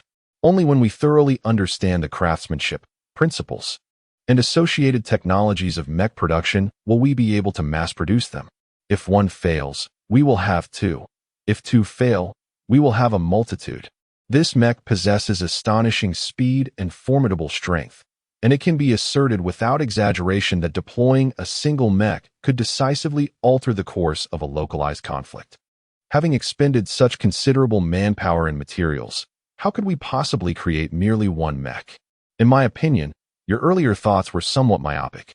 As you mentioned, we are currently developing the first generation of mechs. It is inevitable that subsequent generations will emerge, rendering your current concerns obsolete. Our immediate priority is to thoroughly assimilate the knowledge and manufacturing processes contained within the blueprints and materials you have provided.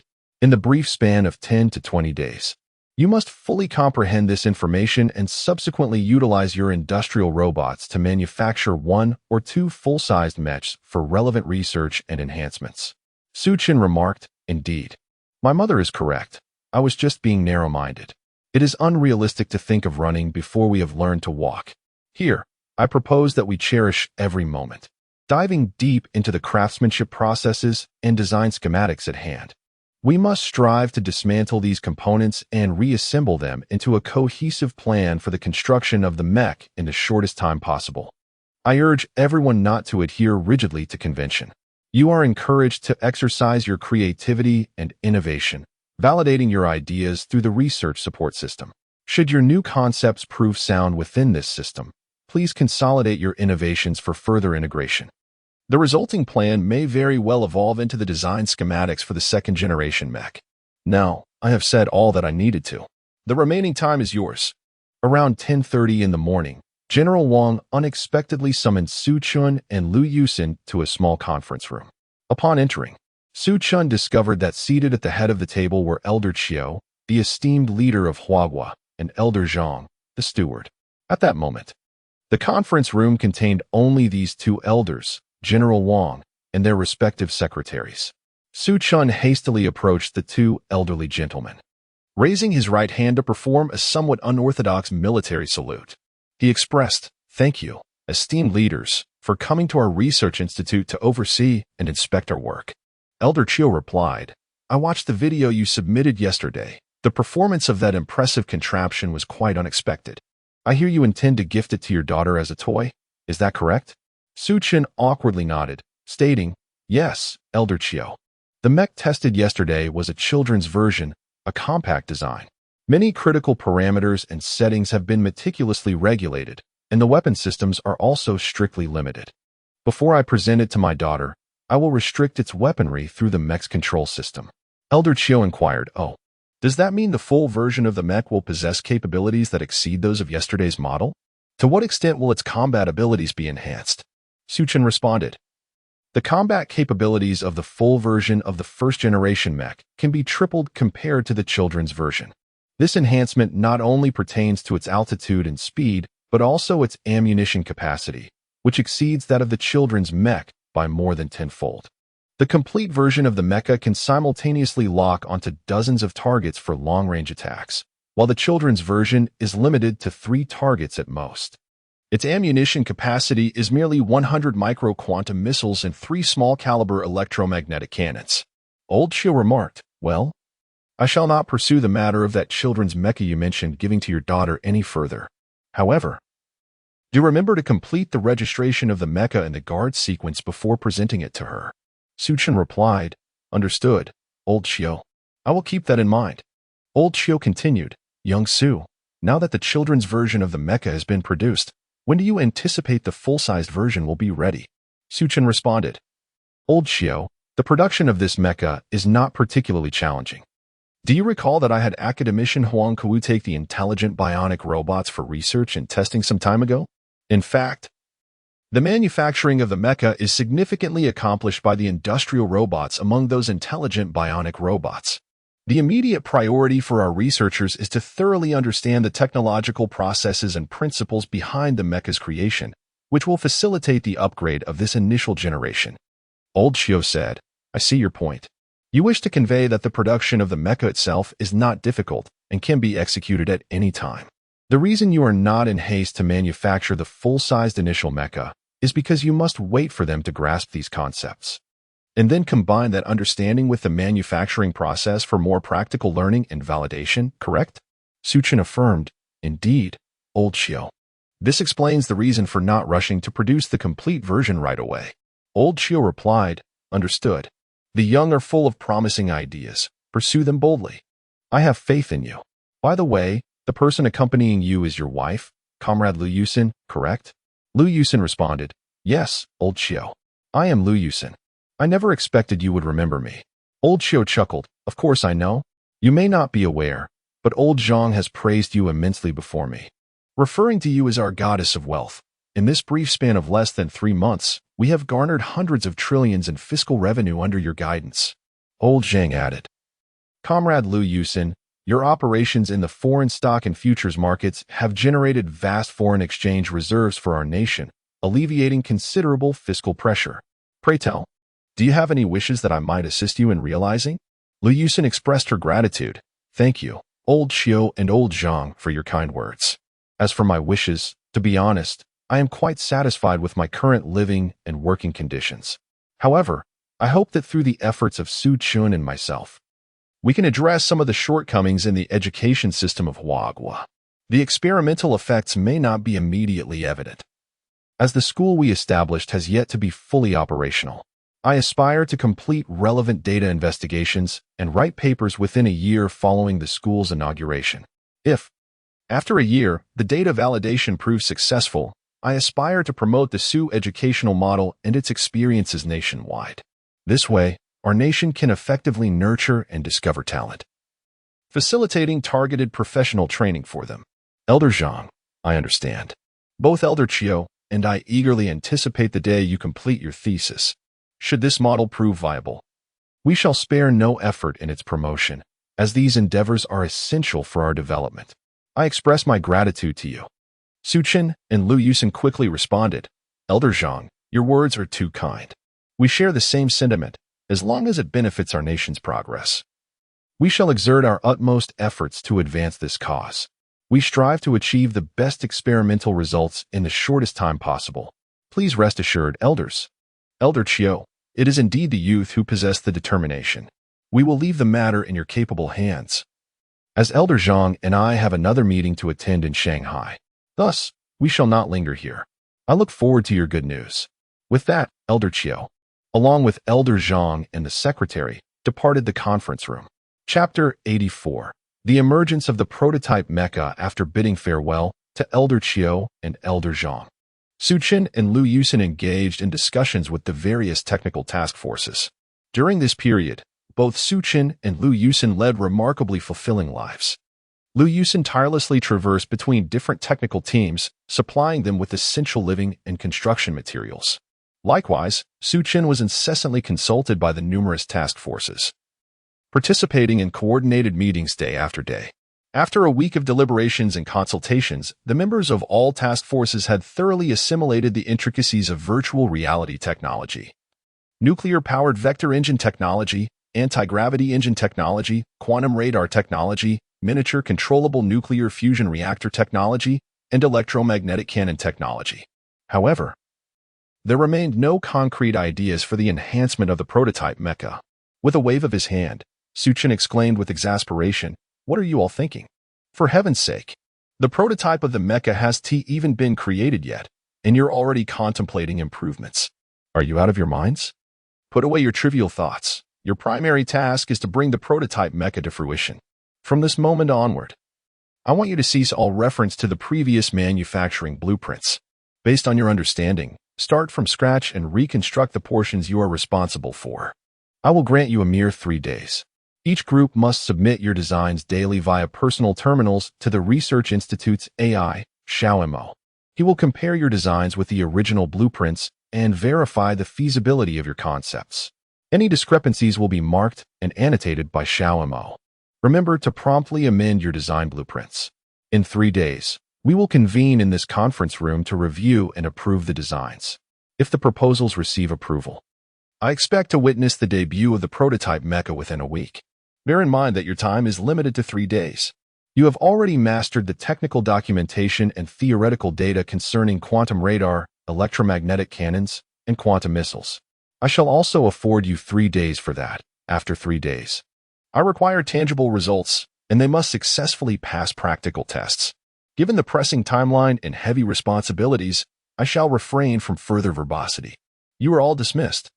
Upon returning to his office, Suchin gazed at the projected progress bar of the mecha design displayed by Xiaomo, lost in contemplation.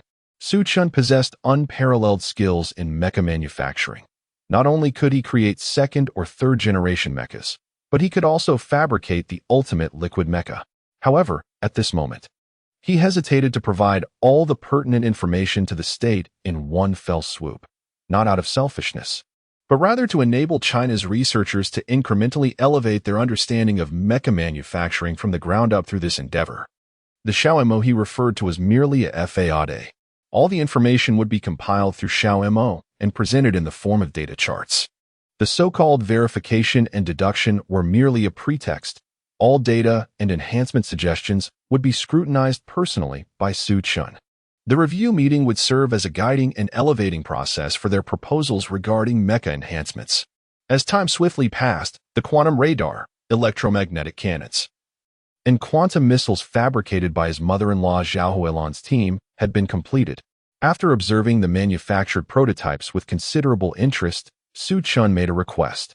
He asked for 10 additional units of each prototype to be produced, and for Commander Zhao Guanglong of the Anxi Provincial Guard to send personnel to collect them and facilitate practical testing of the equipment. Once he had arranged matters concerning his mother-in-law's group, Suchin entered the large conference room of the Research Institute with Lu Yusin. His purpose today was to engage in discussions regarding the initial mech design blueprints and construction plans created by them. The objectives and agenda of this meeting were exceedingly clear, to thoroughly evaluate the feasibility of the mech construction plans and design blueprints they had authored. Through the materials transmitted by Xiao Mo over the past period, Suchin had already formed his conclusions. During the seminar, he expressed full affirmation of their inspection plans and design blueprints, addressing areas in need of improvement with corresponding modifications and enhancements.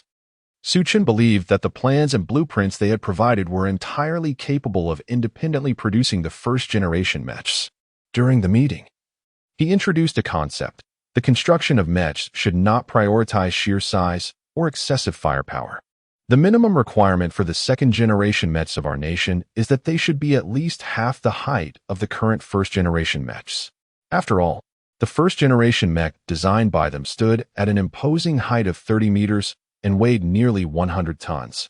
In terms of weaponry, they had set the quantity of quantum missiles to an extreme limit of nearly 300. Even more extravagant was their decision to exaggerate the caliber of the electromagnetic cannon on the mech's left arm to a staggering 2 meters. They had even equipped the back of the mech with an alloy shield approximately 6 meters wide. What purpose does this serve? With such a towering mech, do they intend to stand there and simply absorb blows?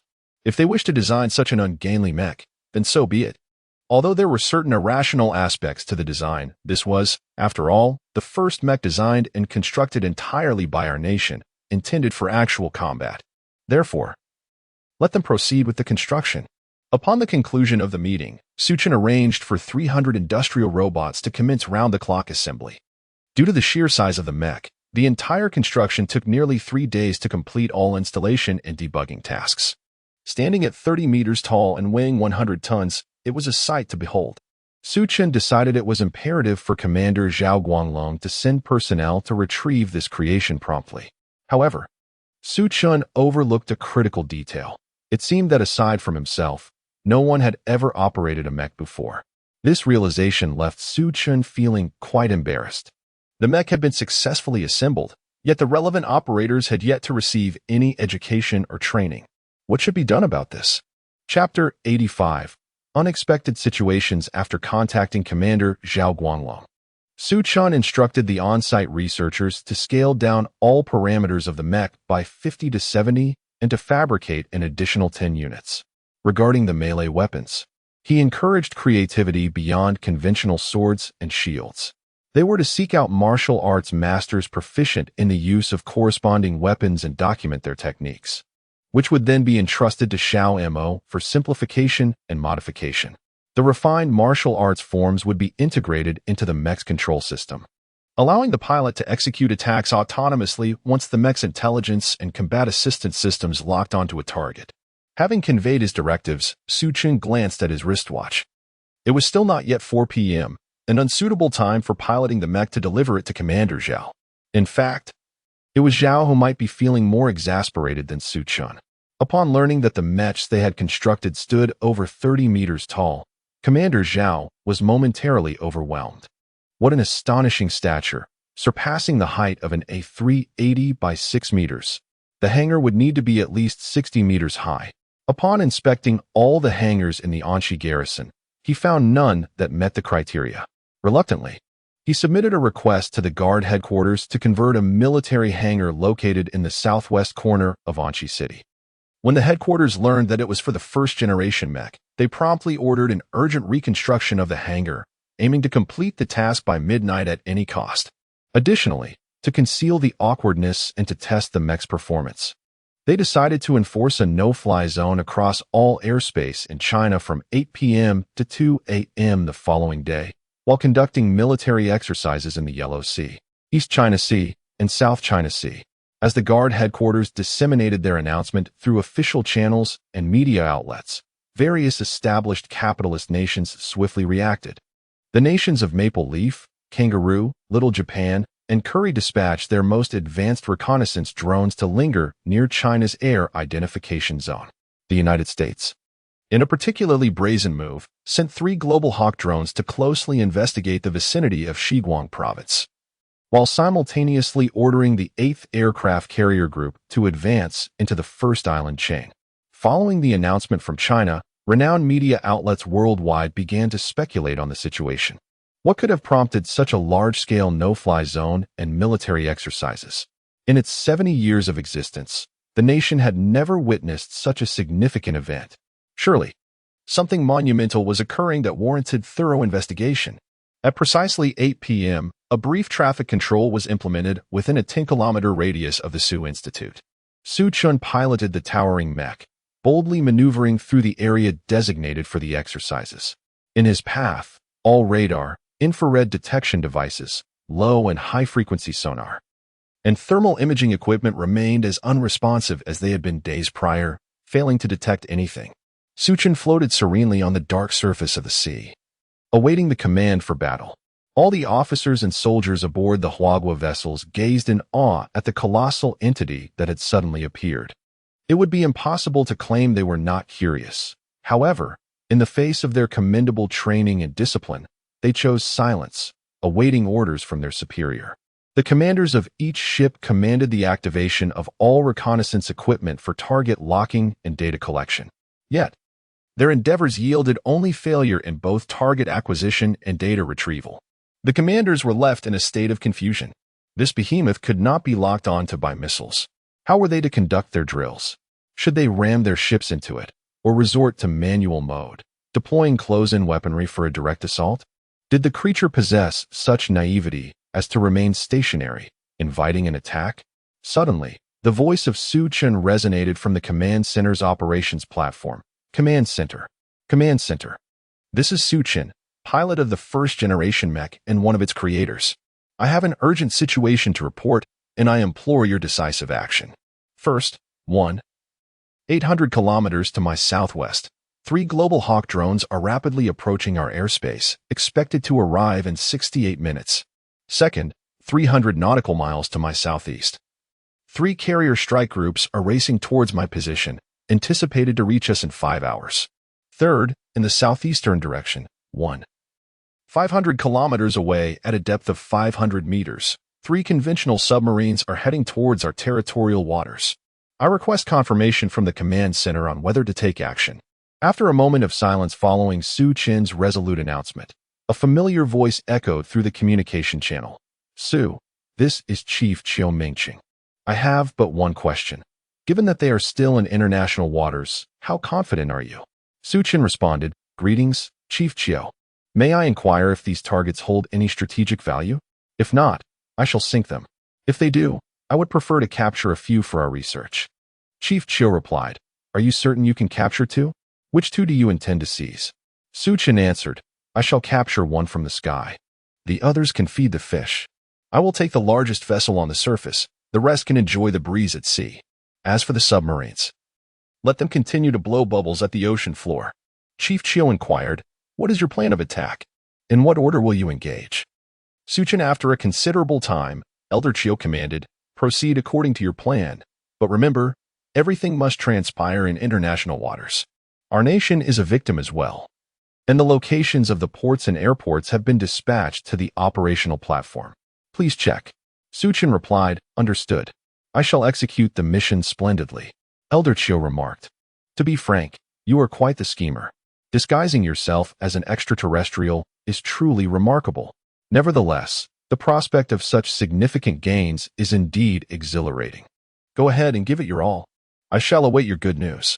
Su Chun responded, All right, I'm commencing now. Should I synchronize the holographic imagery from my end to the command hall? Elder Chiu replied, Certainly, synchronize it. We are eager to witness the live footage. We anticipate your performance. Su Chun confirmed, Very well, Elder Chiu, the holographic imagery has been synchronized to the command hall. Please enjoy my presentation. In the command hall, the prominent figures watched in silence as the real-time images displayed on the screen. A towering mech, standing at 30 meters, hovered quietly above the ocean's surface. From the mech's right arm, a flurry of cool, ethereal lights erupted, vanishing in an instant. Su Chun piloted the mech, appearing above a Global Hawk drone as if catching a chick, and then instantly descended from over 20,000 meters to a military airport. After approximately 2 to 3 minutes, the quantum radar panorama revealed that the underwater bubbles and aerial drones had disappeared, leaving only the flickering light denoting the presence of the USS Ronald Reagan aircraft carrier.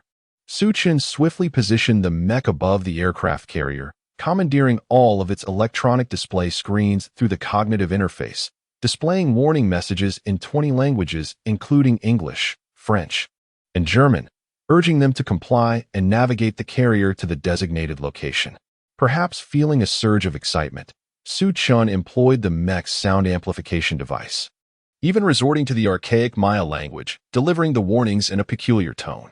The American soldiers aboard the carrier were utterly unprepared for such an encounter. Some even dropped their weapons and knelt, drawing crosses over their chests in prayer. Witnessing this scene, Suchin was momentarily speechless, yet found it amusing. So, after praying, you believe the aliens will spare you? How utterly fascinating. With a disdainful glance at the carrier and its soldiers, Suchin shouted in multiple languages. This wretched vessel is painfully slow. It appears I must intervene. After declaring this, he maneuvered the mech to the rear of the carrier, activating 2 nuclear-powered vector engines, thus initiating the acceleration mode for the vessel. This sudden shift proved torturous for the soldiers aboard the carrier. They had never experienced anything akin to the sensation of navigating a carrier as if it were a jet fighter. They clung desperately to anything nearby, fearing they would be thrown overboard. Yet, despite their efforts, the abrupt acceleration, reaching speeds exceeding 5,000 kilometers per hour, forcefully pinned 90 of the soldiers against the deck, leaving them grievously injured. Apart from the carrier-based aircraft, which remained undamaged in the hangar, those stationed on the deck had already transformed into mere detritus of the ocean. Due to excessive speed, Suchun maneuvered the aircraft carrier through several turns as it approached the coastline, dissipating the immense waves generated by acceleration before finally guiding the vessel into the harbor. Suchin did not depart immediately. Instead, he utilized the external amplifier of his mech to call out to the crew aboard the carrier. All personnel, assemble on the deck. All personnel, assemble on the deck. Once assembled, disembark immediately. Once assembled, disembark immediately. Depart once you reach the dock. Depart once you reach the dock. As Suchin observed the soldiers limping away from the aircraft carrier, he activated the large-caliber electromagnetic cannon on his mech's arm, unleashing a continuous barrage at an unidentified target beyond the maritime expanse. If one were to inquire about his shooting target, Suchun would surely respond, "What I am shooting at is of little consequence. Perhaps I'm targeting the fish in the sea. What of it? Do extraterrestrials not desire fish as well?" The soldiers watched in trepidation as this peculiar mech emitted a 3-meter-wide beam of light from its arm, their foreheads drenched in cold sweat.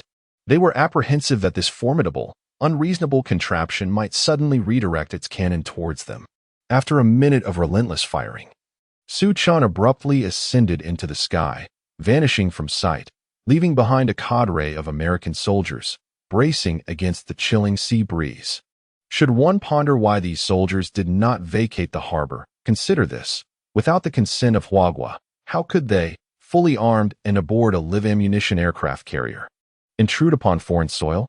To not be summoned to an international tribunal would be an act of mercy. Where could they possibly flee?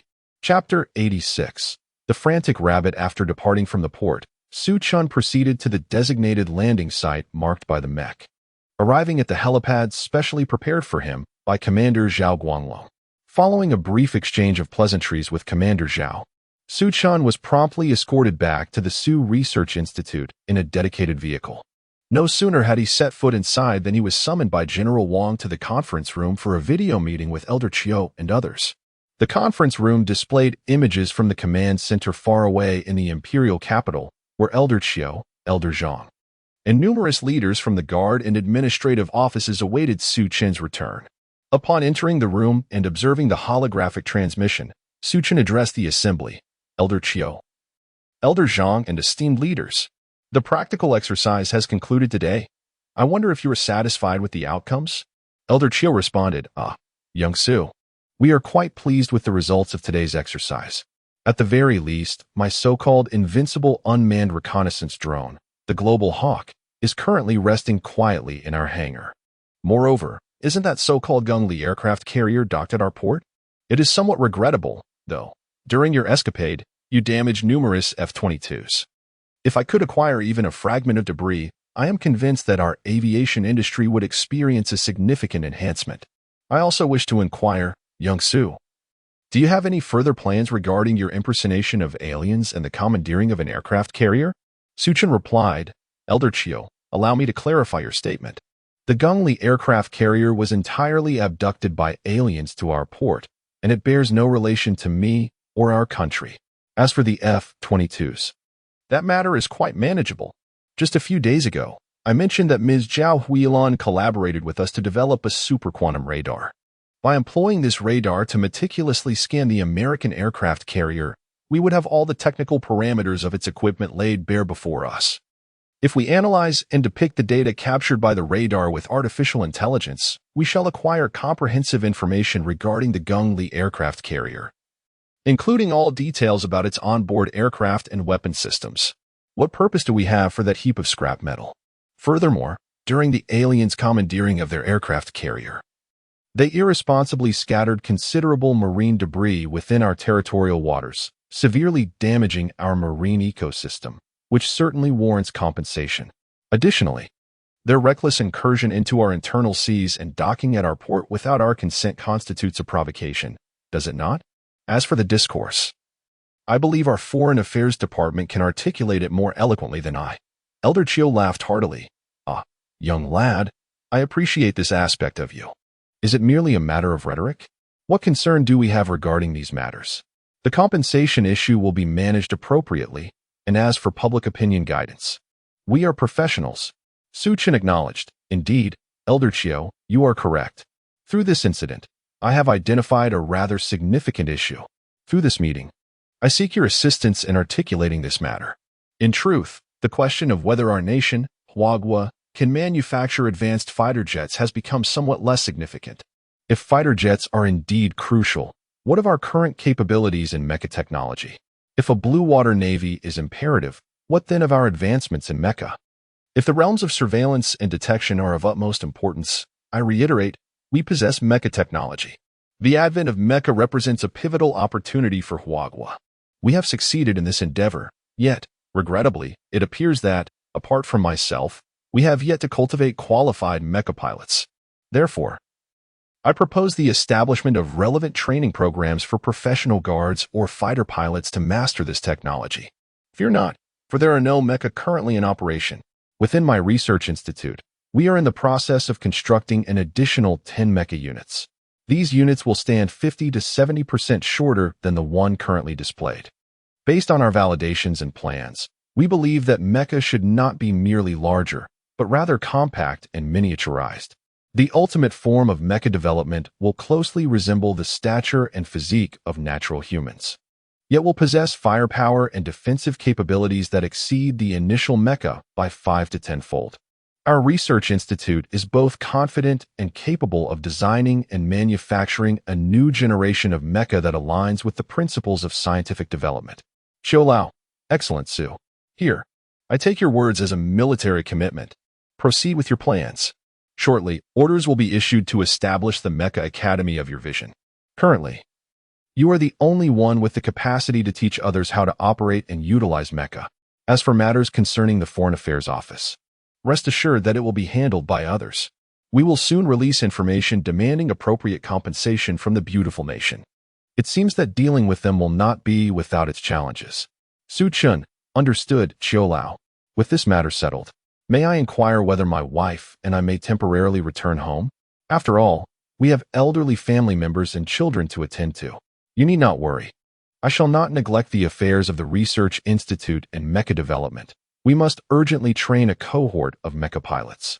However, given the young age of my children, it is not convenient for us to be away for too long. Xiao Lao Young Su, when the task was assigned, I never stated that you could not return home with your wife. Is there a misunderstanding? Family is of utmost importance, especially considering both you and your wife are exceptional individuals. Your family, along with your in-laws, has made tremendous contributions to Huagua's scientific and military endeavors. There is no need to keep this matter confidential. If necessary, you may even bring your children along while you work. After all, rules can be flexible. Very well. I shall not occupy your time further. Hurry home to see your children and elderly family members. Should any issues arise, I will reach out to you directly. Or General Wang and your squad leader will be in contact. Suchin, Thank you, Chiu Lao, and to all the leaders present. I shall take my leave now. Goodbye. After Su Chun finished speaking, he promptly exited the conference room, intending to return home with Lu Yusin that very night. For the past half-month, they had only maintained contact with Cici, Tong Tong, and their parents through holographic images. As Su Chun departed, the Ministry of Foreign Affairs of Huagua, the General Guard headquarters, and the Huagua Executive Office convened a joint press conference.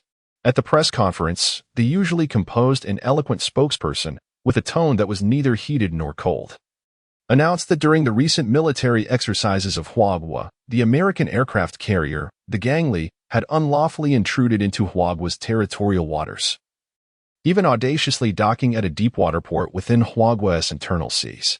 Currently, all personnel aboard the carrier, totaling 789 individuals, have been prudently secured by the Huagua Guard.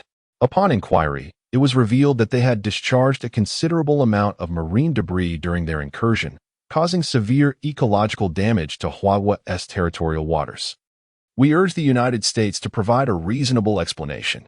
As a responsible and rational ancient civilization, Huagua strongly condemns such egregious acts of invasion and environmental pollution by the United States.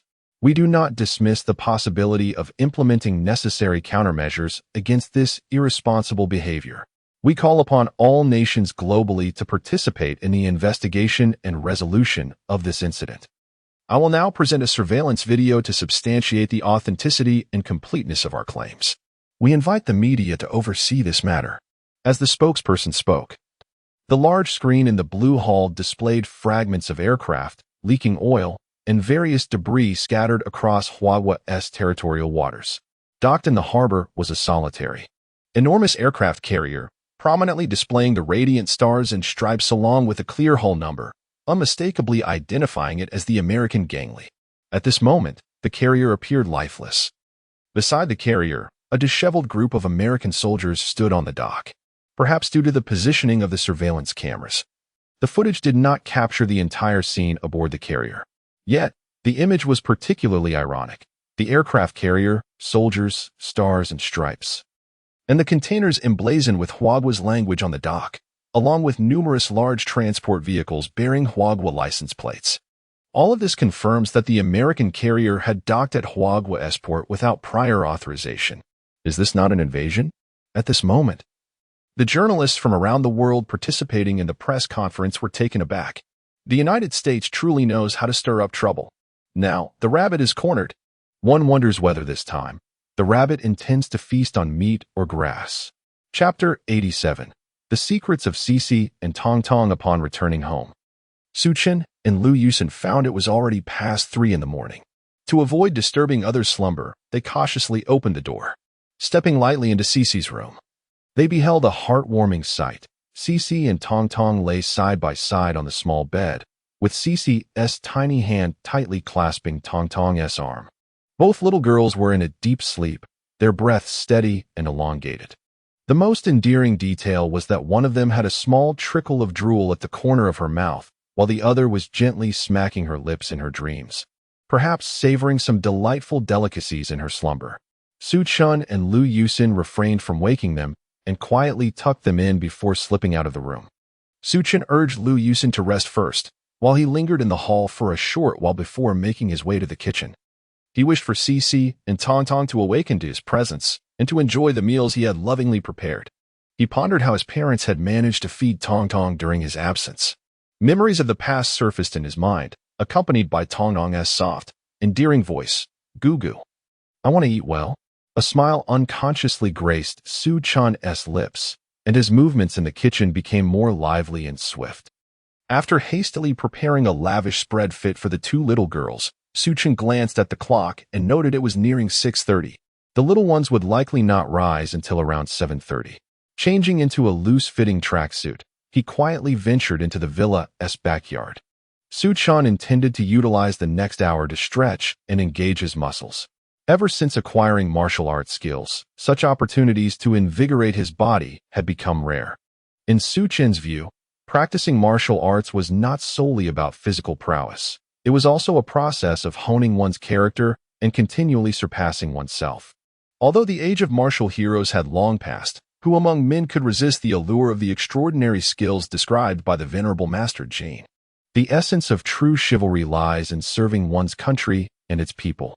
In today's seemingly tranquil world, however, unsavory deeds still lurked in the shadows. Was this not akin to another form of the martial world? Among traditional martial arts, Suchin held a particular fondness for Baji Quan.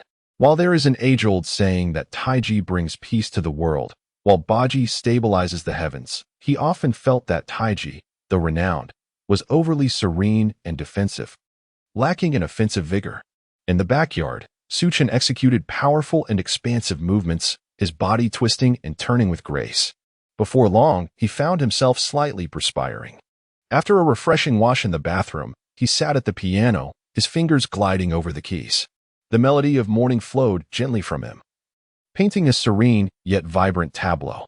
The crisp, full notes seemed to evoke the scent of fresh air, the sound of babbling brooks, and the harmonious chirping of birds woven through the morning mist. Upon completing the performance, Suchin seemed to be ensnared in the ethereal realm evoked by the piano piece, unable to extricate himself from its enchantment. It was only the sound of a bright brother that jolted him back to reality. Turning his head, he beheld Tong Tong, adorably clad in a plush costume, standing there with a lively demeanor, gazing at him. Swiftly rising from the piano stool, Suchin embraced Tong Tong in his arms and inquired, "Little Tong Tong, during the time that brother and sister have been away, have you been eating well? I can't help but notice that your weight hasn't increased. What could be the reason?" Tong Tong replied, "Baby has been eating well, but Mama's cooking isn't as delicious as yours, so I only eat a little each time. By the way, brother, when will you cook for me again?" Suchin admonished gently, "Tong Tong, you must not do this. You are already a big sister. You should set a good example for your younger sister. How can you only eat a little at every meal? This will hinder your growth." Tong Tong reassured him, "It's all right, brother. As long as you cook for me every day, I will grow tall very quickly." Observing the mischievous girl in his arms, Suchin found it hard to be angry. After all, Tong Tong's appetite had been spoiled by his indulgence, a habit not easily corrected. He resolved to prepare delightful meals for Tong Tong, Shi, and the rest of the family whenever he had the time. "Daddy, you're finally back. Baby has missed you so much." At that moment, Suma descended from the second floor, cradling Shi in her arms. Upon seeing Suchin, Shi began to squirm in her grandmother's embrace, yearning to be held by him. Suchin welcomed her without hesitation and asked, "Shi, I heard you say you missed Daddy. Just how much do you miss me?" Shi illustrated with her hands, forming a large circle, and exclaimed, "So much that baby can't eat." Suchin sighed inwardly, realizing he had another little one spoiled by his affection. He then queried his daughter and sister, "Do you both miss me more, or do you miss my cooking more?" Shi replied, "I miss Daddy more. I also want to eat what Daddy cooks." Tong Tong chimed in, "I feel the same way. I miss the delicious food brother makes just a little bit more than I miss brother himself." Suchin was speechless, thinking to himself how he had brought this upon himself. Why had he asked such a question? With a slight twitch at the corner of his mouth, he announced, "The breakfast is already prepared for you both. Tong Tong, please go call Grandpa and Grandma. We are ready to eat." With that, he gently set the two little girls down on the floor. Suddenly, Shi inquired, "Daddy, since you're back, did you bring my transformer with you?" Suchin knelt down to meet her earnest gaze and replied, "Baby, I've already crafted your transformer. However, it is too large for our home. If you wish to see it, you will have to wait until after we finish breakfast. Daddy will take you and your sister Tong Tong to see it, all right?" Shi exclaimed, "It's finished? Really? Then let us hurry and eat. After breakfast, we will go see it together." Gazing into the hopeful eyes of his daughter, Suchin could not resist lifting Shi once more. Her petite form nestled in his embrace, wriggling to find a comfortable position. He felt the rhythm of her tiny heart beating, thud, thud, thud, and he was momentarily lost in thought. The weight of responsibility on his shoulders was immense. Although the system had incessantly emphasized the need to nurture Shi into an empress, Suchin, to be honest, felt an internal resistance. What was this about an empress? Isn't it far better for the baby to grow up healthy and happy? Yet, from Suchin's current perspective, perhaps the notion of an empress wasn't so bad after all. He would conquer the world for her. If Blue Star was unsuitable, he would venture into the cosmos to seek out a better home. With so many stars scattered throughout the universe, surely there must be a planet fit for human habitation?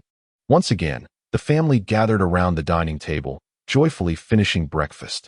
Su-chun took Tong Tong and Shishi back to the research institute. The two little girls, like two fledgling ostriches, would squeeze into Su-chin's embrace whenever they encountered a stranger, making him feel as though they perceived everyone as a potential kidnapper. Su-chin understood that these girls rarely met unfamiliar faces. As the future empress and the legitimate princess, how could they be so shy? If possible, he intended to find them some playmates. Engaging with others might help them come out of their shells. Carrying both girls, Su-chin approached the diminutive mech. Upon seeing such a grand machine, they were left speechless. After a moment, Shishi suddenly asked, "Daddy, is this the transformer you made for me? Why isn't it moving? Is it asleep?" Su-chin replied, "Shishi, this transformer is currently in a dormant state. It is waiting for you to awaken it." Shishi inquired, "What does dormant state mean? And why do I need to wake it up?" Su-chin explained, "The dormant state means it is awaiting your arrival, Shishi. It is your exclusive mech." Shishi exclaimed, "Exclusive mech? Isn't it a transformer? Daddy said it belongs to me." "Indeed, it is your mech, which is also a transformer. I specially crafted it to fulfill your wish. What do you think? Do you want it?" "I want it. But I must thank Daddy first. Your happiness is all that matters. Shall we go inside and take a look?" "Yes. Yes." Suddenly, Tong Tong wrapped her arms around Su-chin's neck and said, "Brother, I want a transformer too. Can I have one?" Su-chun was taken aback. How could children today be so demanding? That was a weapon, a mech, not merely a prop from a film or a model. Seeing the longing in Tong Tong's eyes, Su-chun felt defeated once more. He finally said, "All right, I will make one for you too. But Shishi and Tong Tong, this is our little secret. You mustn't tell anyone else, all right? This is a special secret just for us three." Shishi and Tong Tong simultaneously exclaimed, "All right, this is our secret with Papa or brother. Let's not share it with anyone." Chapter 88. Please mind your manners after speaking. Little Tong Tong extended her small hand and raised her pinky, inviting Su-chin to make a pinky promise. Observing her earnest expression, Su-chun reciprocated with equal seriousness, linking his pinky with hers. In his arms, Cece watched as her sister and father made the promise, and she too, eager to imitate, requested to join in. Su-chin, reluctant to interrupt their innocent moment, understood all too well that the greatest deception of humanity lies in promises. Su-chun guided the two little girls, Tong Tong and Cece, on an extensive exploration of the compact mech, thoroughly examining its every nook and cranny. Eventually, under the lingering gaze of the two girls, he made his way to the office. Rather than handing them over to someone else, he settled them comfortably on the large sofa in his office, thoughtfully providing a variety of delectable treats, allowing them to play and frolic freely. Today, Su-chun had two matters to attend to. The first, having shown Cece and Tong Tong the mech, was complete.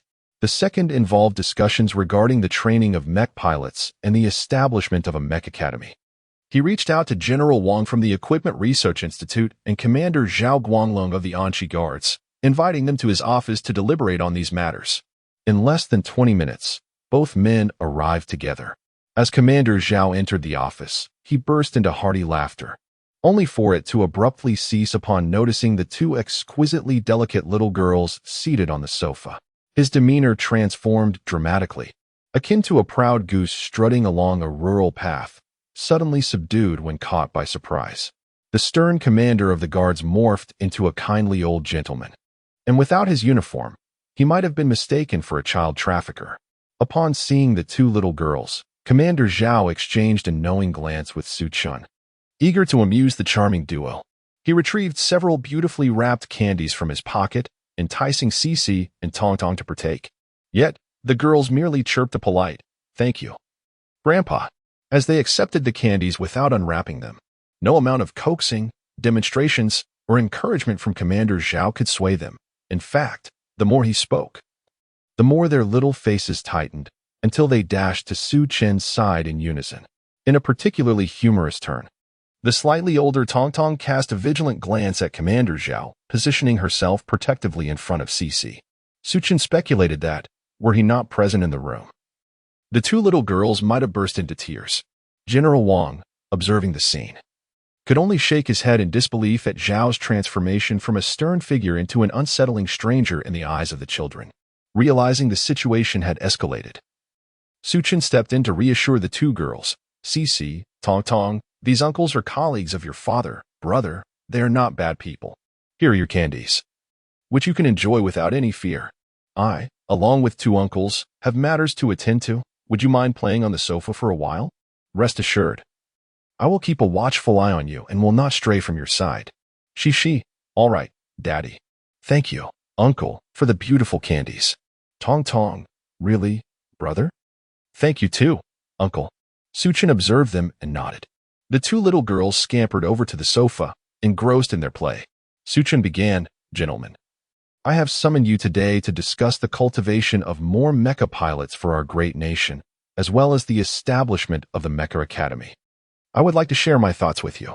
General Wang responded, regarding mechas, being a novel concept, we initially lack a solid foundation. It can be said that the mecha industry in our country has been largely propelled by your efforts. No one understands mechas better than you, nor the research directions and piloting techniques. I believe it is essential for you to personally assume the role of the Academy's president. And the training of mecha pilots should indeed be conducted within this institution. Commander Zhao added, General Wang's assertion holds true. No one possesses a greater understanding of mechas than you. I will report to the higher-ups, recommending you for the position of president. However, what curriculum do you intend to impart to the students at the Mecha Academy? Suchin replied, Gentlemen, I envision the curriculum of the Mecha Academy to encompass 5 key areas. First, we will recruit a batch of mecha pilots for specialized training, ensuring they can operate the mechas and identify faults along with basic troubleshooting methods. Second, we will train individuals dedicated to the maintenance and repair of mechas. Third, we will select a group of high-caliber, capable, and committed young individuals, whether they are social youths or students, to join the Mecha Research Institute. Their primary objective will be to advance the upgrading and modernization of mechas. Fourth, I plan to recruit a cohort focused on designing mecha weaponry and communication devices, ensuring our mechas can operate independently while also coordinating effectively with one another. We must guarantee uninterrupted communication under any conditions. Fifth, I require a group of innovative, capable, and daring young individuals eager to engage in the field of computer science, specifically in the development of mecha operating systems and auxiliary combat systems. After all, we will encounter increasingly diverse environments in the future, and we must ensure that our systems can withstand various harsh natural conditions without failure. For the training of mecha pilots, I intend to utilize virtual reality technology, holographic imaging, and artificial intelligence to conduct comprehensive simulation training. Once all participants achieve satisfactory results in their simulations, I will arrange for them to engage in practical mecha operations. By the way, I plan to manufacture 10 mechas for educational purposes. I wonder if that will suffice? If not, I shall produce an additional 100 or so.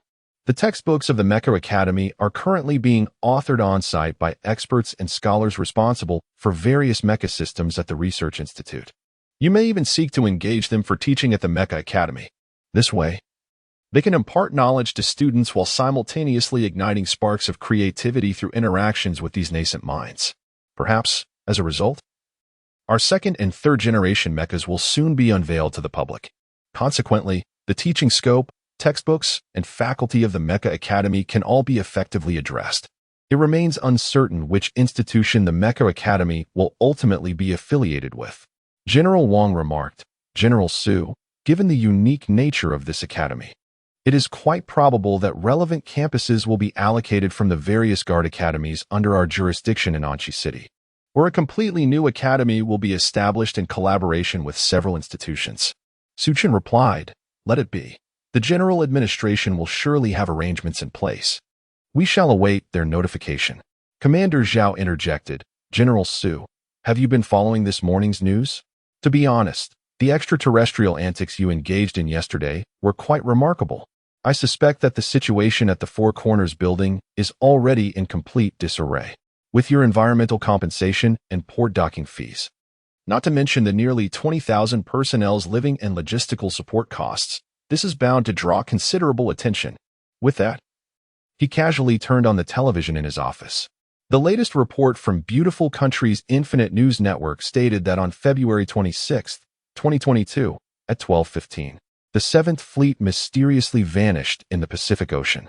On the same day, 3 submarines from Little Sun Country, Curry Country, and Kangaroo Country engaged in a covert operation in the same waters, along with the globally renowned Global Hawk unmanned reconnaissance aircraft, also mysteriously lost contact. Insider reports suggest that the disappearance of these vessels and aircraft is attributed to an alien attack. We will continue to monitor this situation and provide ongoing updates. The Bear Country's Solar Daily reported that at 1:30 a.m. on February 27, 2022, the General Administration of the Hwagwa Guard, along with the Foreign Affairs Office and the Administrative Office, jointly held a press conference. They accused the Beautiful Country's currently aircraft carrier of unlawfully intruding into Hwagwa's internal sea and forcibly docking at a certain port. All crew members aboard the currently aircraft carrier are currently under temporary control by the Hwagwa Guard. Furthermore, Hwagwa has accused the currently aircraft carrier of indiscriminately discharging pollutants within its exclusive economic zone, resulting in environmental pollution and ecological damage in that maritime region. Hwagwa has submitted relevant evidence and has invited nations worldwide to participate in the investigation of this incident. According to insiders, the crew aboard the currently aircraft carrier is in a state of emotional distress, claiming to have been attacked and taken hostage by aliens. After being pushed into Hwagwa's internal sea, their aircraft carrier suddenly vanished. A reporter raised a question. Is it possible that aliens are preparing to attack Blue Planet? We urge the people of Beautiful Country to exercise restraint and refrain from fabricating stories. Chapter 89. Can Brother Shark be eaten? As Su Chun watched the news report, a sense of satisfaction welled up within him. He smirked, thinking to himself, "Dare you come again? If the opportunity arises, I shall certainly make you aware of why the flowers bloom so vibrantly." After engaging in conversation with General Wang and Commander Zhao for a while longer, Su Chen bid them farewell as they took their leave. Noticing that it was still early, Su Chen decided to call Wang Peng. It had been nearly a month since he had arranged for Yang Haoyu and Zhao Meng to go to Minxia City, and he was curious about their current situation. During this period, Su Chen had been preoccupied with matters concerning the mechas and had not followed up on the deep-sea mining project. "Hello, this is Su Chen. I have been quite busy with other affairs lately, and Haven T had the chance to visit the company. I wanted to inquire about the progress of the school construction and teacher recruitment," Su Chen inquired. Wang Ping replied, "Fourth brother, we all understand you are a busy man. Rest assured, the company's matters are well looked after by us brothers and uncle. We provide you and uncle with daily updates on the financial transactions for your review. Additionally, the infrastructure and renovation of the schools have been completed. We have successfully recruited nearly 5,000 teachers from various disciplines worldwide. The recruitment plan is essentially accomplished." Su Chen responded, "Oh, why so many? Our schools surely won't require such a large number." Wang Peng explained, "All 5,000 individuals possess genuine skills and expertise. I anticipated that you would have further plans in the future, so we decided to recruit a few extra to serve as a reserve of talent. This includes various skilled personnel in areas such as martial arts, horticulture, music, and more. In fact, when broken down, each class would ideally have around 30 teachers of different types, facilitating students' choices regarding their educators and the subjects they wish to study." Su Chen acknowledged, "Considering your explanation, the number does not seem excessive. Very well, let us proceed as you suggest. However, please do not halt your recruitment plans. Continue to seek out 10,000 to 20,000 talented individuals to join the Su Education Group. Rest assured, we will place them in suitable educational roles." He then inquired, "By the way, how has Haoyu and Zhao Meng fared since their arrival in Minxia City?" Wang Peng replied, "Upon their arrival, they established the Huanyu Mining Company and a branch of Su Corporation in Minxia. Recently, the first batch of 200,000 tons of minerals including calcium, iron, zinc, and tin has been delivered. Originally, the output was expected to be double that. But the team leader you sent insisted on utilizing a significant amount of mineral resources for constructing the underwater factory. Additionally, the extraction of deuterium is nearing 5,000 tons. Suchin noted, these matters were all arranged in advance. We shall continue according to the plan. But please remind them to avoid disrupting the original ecological environment and topography of Blue Star. After all, this is our shared homeland. Wang Peng assured him, understood. You can rest easy. By the way, when do you have time? Let us visit the newly established school together. Suchin replied, sure, I will notify you in advance. Also, please arrange for the newly recruited teachers to begin their positions early. Firstly, they should undergo training to swiftly become acquainted with the holographic imaging equipment and the utilization of the virtual academy. It is essential for them to rapidly familiarize themselves with the educational environment and pedagogical model of the school. Additionally, it is imperative to expedite the procurement of various teaching aids and office supplies across all grade levels. The cost may be higher, but the materials must meet our specifications. We must ensure that no harmful or irritating gases or unpleasant odors are produced. The quality must be impeccable. An ample supply of sports equipment, training attire, and protective gear should be prepared. Moreover, a comprehensive assortment of musical instruments must be acquired, ensuring that no class is left to share a single piano. Wang Peng understood. My esteemed Su, you truly invest effort and resources into the students. Rest assured, I will manage everything meticulously. Suchin, all right, my friend. We brothers are reliable in our endeavors. Now, I have some matters to attend to, so I shall not keep you longer. Come visit when you have the time. Wang Peng, certainly, I will drop by when possible. Who could resist your exquisite cooking? A few of us might drop by for a meal someday. Farewell for now. Tong Tong and Shishi observed as Su Chun ended the call. They scampered over to him and inquired, Brother, are you done with your tasks? Are we heading home? Su Chun, indeed. We are preparing to return home now. Shishi, Daddy, can we please take a moment to see the Transformers before we leave? Suchin, certainly. Daddy shall fulfill his little one's wish. Let us head over and take another look at the mechas. Upon reaching the mechas, Shishi suddenly asked, Daddy, can this transformer also fly like Bumblebee? Suchan, Shishi, since it is a transformer, how could it possibly lack the ability to soar? One day, I will take you and Tong Tong to the seaside to see sharks, shall we? Tong Tong, brother, what are sharks? Can they eat? Shishi, yes. I can hardly wait. Can we fly soon? Su-chan, well, we can indeed, but we must wait until evening. For now, let us return home for a meal. And after we've eaten and had a nap, we shall go see the sharks. Chapter 90. Star Domain Coordinates Atlas. Su-chan cradled Cece and Tong-Tong as they departed from the research institute. Along the way, the two little girls gazed at him with hopeful eyes, leaving Su-chan somewhat speechless. Was it truly necessary to be so eager just to see a shark? After enjoying their lunch, the little ones nestled against a plush toy and drifted into slumber.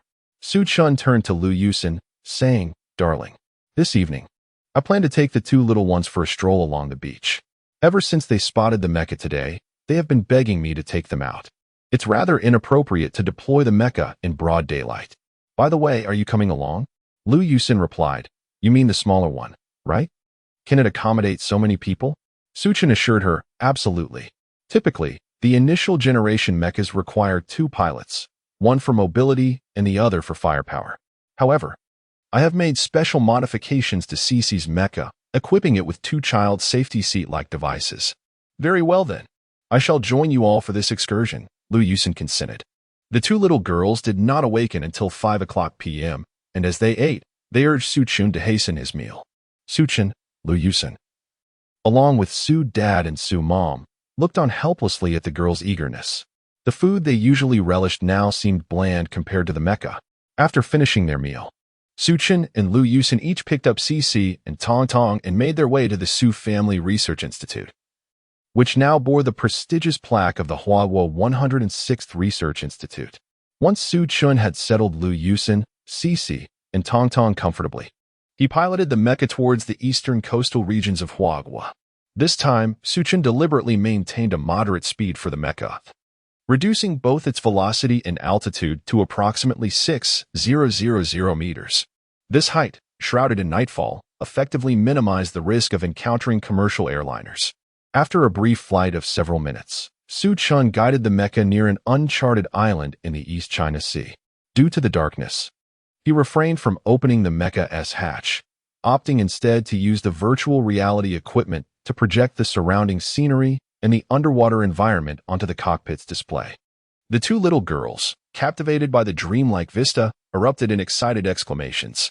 "Brother, brother, what kind of fish is that? It looks so ugly. Not pretty at all.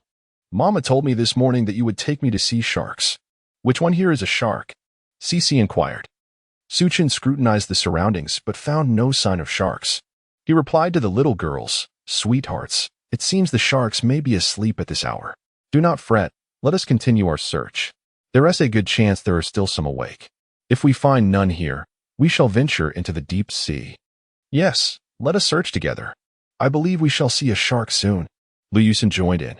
As the two little girls searched for sharks, Suchin began to pilot the mecha, gliding slowly at an altitude of less than 20 meters above the ocean surface.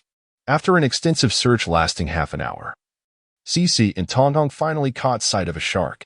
However, upon seeing the creature, both girls promptly covered their eyes, exclaiming, "The shark is so ugly. Daddy, brother, is deceiving us.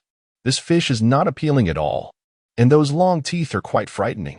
This fish must be inedible." Suchin and Lu Yusin shared a moment of exasperation. It was they who had longed to see the shark, yet upon encountering it, they expressed disdain. Truly, it was a challenge to please them. Once Suchin had fulfilled the girl's wish to see a shark, he ascended the mecha, preparing to return home. At that moment, the mecha's combat assistance system suddenly alerted him. A fleet of warships from the beautiful country and the Little Sun country was approaching the waters of Hua country, expected to enter in approximately 15 minutes. Suchin remarked to Lu Yusin, "The Little Sun and beautiful country are quite restless, aren't they? They're encroaching upon our waters again. Should we give them a fright?" Lu Yusin inquired, "What do you plan to do?" "The children are still here." Suchin reassured her, "We'll merely frighten them. Rest assured, it won't be overly violent." Nodding, Lu Yusin turned to the little girls and said, "Darlings, shall we witness the true might of this transformer?" Cece and Tong eagerly replied, "Yes." Suchin then, just as before, swiftly maneuvered behind a beautiful country cruiser. He activated all engines, propelling it toward a port in the land of the Russians before vanishing from sight. During this act, Suchin paid no heed to the other vessels trailing behind, which inevitably fueled the growing rumors of alien encounters. Some high-ranking officials in the beautiful country even speculated whether this alien bore a grudge against them. Pondering why it targeted their ships twice, was it a peculiar habit of the extraterrestrial to push vessels? On the return journey, Cece queried, "Daddy, when I grow a bit more, can I pilot a flying transformer like you?" Suchin replied, "Of course. Otherwise, I wouldn't have crafted a mecha for you that can fly. But by the time you're older, I'll likely have constructed a grand ship that can soar through the skies. At that time, dear, you won't have to endure the hardships you do now. You can play aboard the spaceship with Taanzi and Dubai, and visit the cosmos with Grandpa, Grandma, and your other grandparents to gaze at the stars." Cece asked, "With so many stars in the sky, which one will we visit?"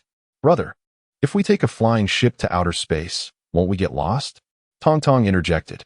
Lu Yusin reassured them, "When the time comes, your brother or father will certainly have that problem sorted. Don't worry." Suchin chimed in, "Am I truly such an unreliable person?" The two little girls nodded in unison. "Yes. The shark was ugly, yet you still brought us to see it." Suchin found herself at a loss for words, while Lu Yusin erupted into laughter. Ding! The system notification chimed. This system has detected that the host has constructed the inaugural mech for the baby and has guided the baby in piloting it. As a reward, the system has provided the host with a galactic star chart. Pertinent information has been transmitted to the host's mind. Please review it promptly. Ding! Another system notification sounded. This system has detected that the host has created a holographic projection of an oceanic biological ecosystem for the baby. As a reward, The system has granted advanced level 6 stellar ecological transformation technology. Relevant information has been sent to the host's mind. Please consult it in a timely manner. Suchin, is it truly necessary for the system to be in such a hurry? Chapter 91.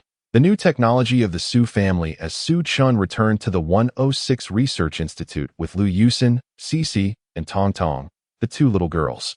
Akin to a suddenly powered-down phone, lost all their energy and slumbered heavily in the embrace of Su Chun and Lu Yusin. By the time Su Chun and Lu Yusin arrived home, it was already 10:30 at night. After a brief wash-up, Su Chun placed Cici between them. This marked the first occasion in a long while that the three of them shared the same bed. That night, both Su Chun and Lu Yusin enjoyed a restful sleep. However, Cici was rather restless as she slept, often placing her feet on Su Chun's abdomen or clutching his arm with her tiny hands. When dawn broke, the little girl opened her eyes, still drowsy, and exclaimed, "Daddy, did you sneak me away last night? How come I'm sleeping with you and Mommy?" Lu Yusin replied, "Cici, children naturally need to sleep with their parents. It's just that your daddy and I have been quite busy lately, which is why you haven't been sleeping with us." Cici then asked, "So, Mommy, will we always sleep together from now on?" Suchin answered, "Of course not. When you turn 3, you will need to sleep on your own. By then, you will have grown up and require your own space and bed. You cannot continue to sleep with Daddy and Mommy." Cici responded cheerfully, "Okay." Afterward, Su Chun took Cici to the bathroom for her morning routine, and they enjoyed breakfast together. This day marked the meeting that Su Chun had arranged with Wang Peng, who had been eagerly insisting on coming over for a meal. Once breakfast was finished, Su Chun waited in the living room for Wang Peng's arrival. At around 9 o'clock, Wang Peng appeared punctually. After a round of pleasantries, they proceeded to the study. Wang Peng proceeded to elaborate on the research achievements of the Su Group in various fields during this period, as well as the products set to be launched soon. Firstly, through the diligent efforts of Su Electronic Technology Service Company, Limited, they had made significant enhancements and adjustments to the Huayu language mobile operating system that Su Chun had provided. After months of refinement, this operating system was now equipped with a complete ecosystem, qualifying it for entry into the mobile operating system or mobile production and sales industry. Secondly, regarding the personal micro-smart brain that Su Chun had offered through the collaborative efforts of Su Electronic Technology Service Company, Limited, and Su Biotechnology Company, Limited. They successfully integrated the micro-smart brain with neuron connection technology and comprehensive projection technology. This groundbreaking creation was a wearable smart device that revolutionized ordinary perceptions. The device could entirely replace a phone by projecting the phone's display onto the user's retina and transmitting sound to their ears via neuron connection technology, effectively transforming the conventional understanding of wearable smart devices. Thirdly, Su's Biotechnology Company, Limited has successfully cultivated a novel hybrid rice, wheat, and corn that can withstand drought and saline alkali conditions. Furthermore, it has pioneered the development of vegetables and fruits that can be cultivated in mildly desertified land. According to the projections of the Research Assistance System, staple crops can yield up to 200 kilograms per mu. Vegetables and fruits can achieve an impressive yield of over 2,000 kilograms per mu in barren, desertified soil. The seeds have already been cultivated, and it is anticipated that sowing will commence in mid-March. Upon hearing Wang Peng's report, Su Chun remarked, "The 3 points mentioned above are, in my opinion, insufficient. Our primary task is to develop a computer operating system written in Mandarin. As for the mobile operating system, it is not unfeasible. We can launch mobile phones equipped with this operating system in overseas markets. Ensure that the bionic robots design these phones to be aesthetically pleasing and lightweight. If achieving the utmost slimness proves challenging, we may consider incorporating a weakened solar panel produced by our company on the back cover of the phone. It is essential that our phones at least possess the reputation of being able to operate without the need for charging. Additionally, it would be prudent to submit the developed mobile operating system to Xiaomo for further optimization and upgrades before integrating it into our manufactured phones. Next, we must ensure these phones penetrate the international market, competing fiercely with Yali and Sihong. Our operating system must be decidedly more fluid, the devices more slender, and their appearances more stunning. Our pricing in foreign markets must consistently remain 20 lower than that of Yali and Sihong. For high-capacity premium devices, we can indeed price them higher than their counterparts. As for the operational strategies, I shall leave that to your discretion. By the way, the wearable personal smart terminal should be produced and sold domestically, with no allowance for international sales. It is imperative to implement a regional restriction within the foundational logic of this smart terminal, permitting its use solely within the borders of our nation. Outside of these boundaries, the device should automatically revert to a basic mode, allowing only for time checking, photo browsing, and music listening, with all other auxiliary functions disabled. Moreover, when you sow these seeds in mid-March, be sure to inform me. I am eager to witness the remarkable yield potential and adaptability of these crops in adverse ecological conditions. Su Chun and Wang Peng. Understood? I assure you, we will not forget to include you in this. Su Chun. By the way, upon your return, you must find someone to promptly establish an eco-environmental subsidiary. Soon, Su's group will embark on a more significant undertaking, likely as an opportunity to ameliorate the currently harsh ecological environment. To put it plainly, my research on employing technological means to combat land desertification and rehabilitate saline alkali soils is on the verge of breakthrough. Wang Ping, what did you say, fourth? Are you really nearing the development of techniques to combat land desertification and address saline alkali soils? This cannot be a dream. Su Chen, boss, you are not dreaming. Everything I just mentioned objectively exists. It's merely that I have yet to fully compile this information. Please prepare the company for me, as I intend for Wang Mingyang to oversee this matter. As graduation approaches for all of you, it is high time he ventured out to gain some experience. That lad, burdened with excess weight, should traverse the globe.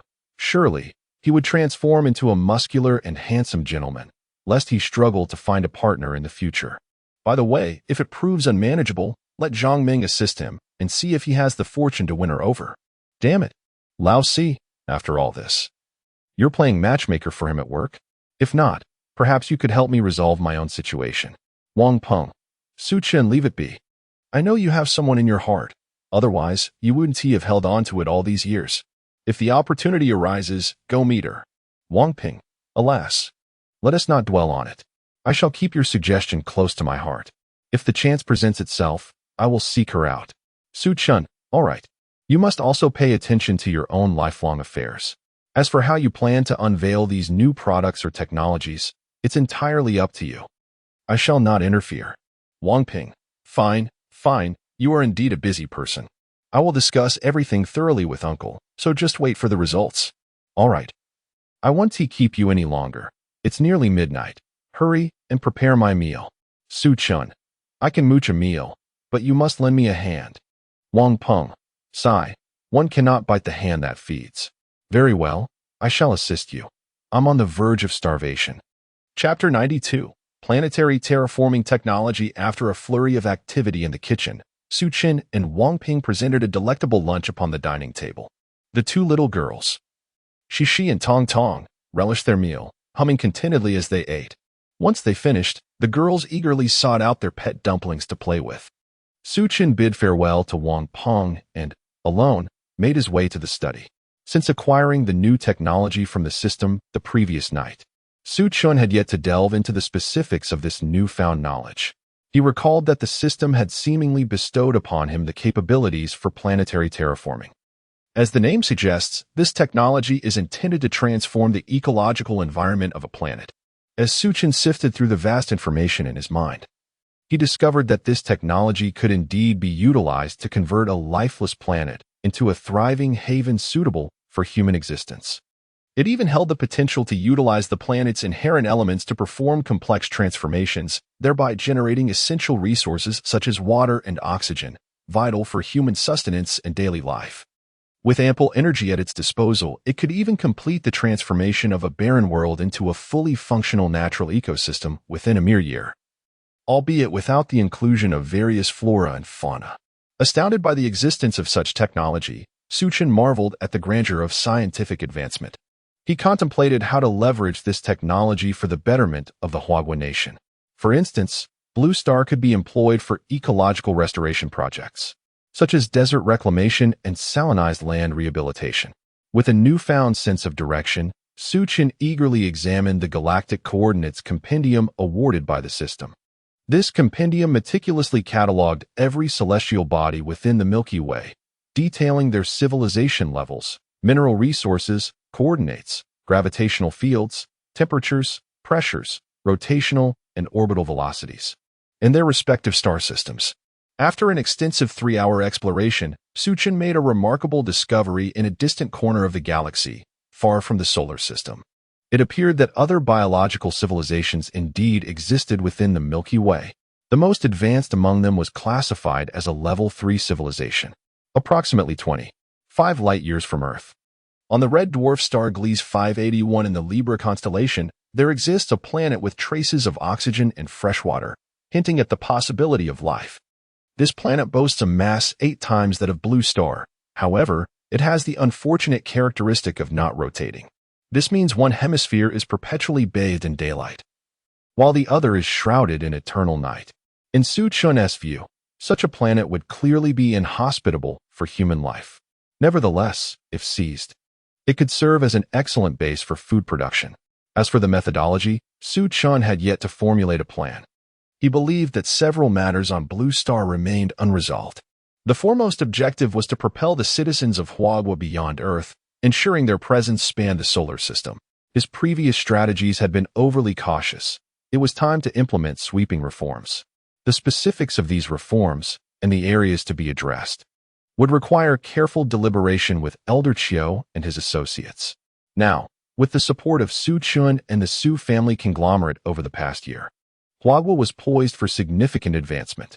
A profound transformation has taken place, yet progress in talent cultivation and technological innovation appears somewhat sluggish. Suchun understands that this is not an issue that can be resolved overnight. Rather, it necessitates the passage of time for maturation. Given that the current situation cannot be altered in the short term, he resolves to stoke the flames of change. As Suchun contemplates this, Lu Yusin enters the room. Lu Yusin, darling, I am preparing to report to the Education Department of Anxi Province tomorrow. Do you think I need to prepare anything else? Suchun, my dear, there is nothing particularly concerning. Have you fully adapted to the changes brought about by the genetic enhancement serum? Lu Yusin, who do you underestimate? It has been a month. Have I embarrassed myself in the past 10 days? Suchun, as long as you have adapted, it's good. We wouldn't want you to be perceived as a monster upon reporting. By the way, has your father mentioned the results of the secondary experiment with the genetic enhancement serum? Lu Yusin, oh, you remembered. I thought you had forgotten. Dad said the experiment yielded promising results. We have now entered the 3rd phase of testing, and all personnel from the guards, inspectors, and administrative staff have completed their injections. It is expected that by mid-March, injections will commence for all faculty and students at universities. Younger students are anticipated to begin receiving injections gradually by mid-July. By the end of this year, a nationwide injection campaign will commence. However, due to the vast population of our country, full coverage may not be achieved until June of next year. Suchun, the timing is just right. It won't interfere with our school's teaching schedule. I plan to submit an application to the Education Department for the school we are constructing. I intend to officially commence classes on July 1st, as there is an abundance of material to cover and time is somewhat limited. Lu Yusin, are you referring to kindergarten or high school? Suchun, all levels, including university. Lu Yusin, university? Won't that be too rushed? The college entrance examination scores aren't out yet, are they? Suchun, there is still time, if necessary.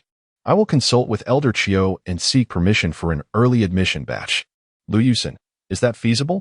Wouldn't that mean you would be selecting all the talent from across the nation? Suchun, I want to be targeting those so-called top scorers or exam prodigies. What I seek are those with specialized skills, such as in language, mathematics, physics, chemistry, and biology. Lu Yusin, I believe that could work. But starting in July means the students will essentially forego their summer vacation. Might there be some pushback? After all, they are accustomed to having a summer break.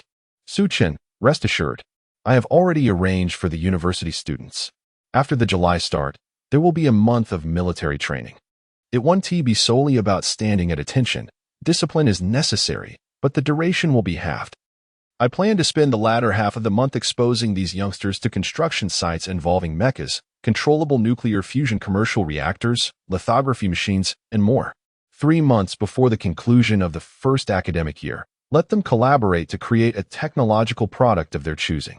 If they fail to produce anything, deductions from their credits will ensue.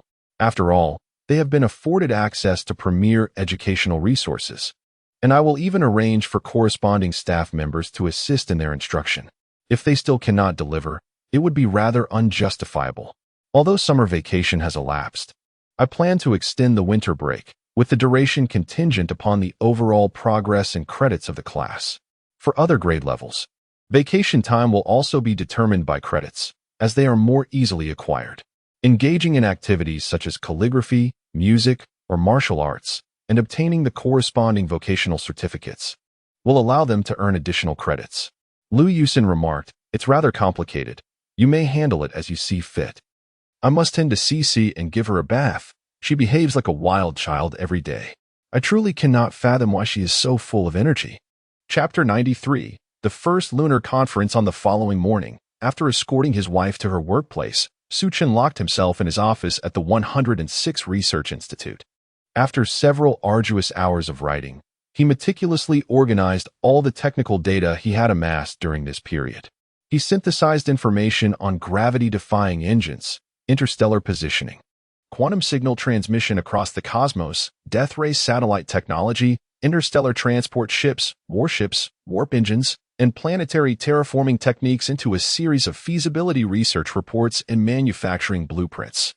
He even composed drafts for the 3-year development plan for the technological sector of manhwa, the feasibility study on resource collection from the Moon and Pluto, the technical proposal for establishing a human civilization hub on Mars, and the implementation outline for the Blue Star Interstellar Defense Plan.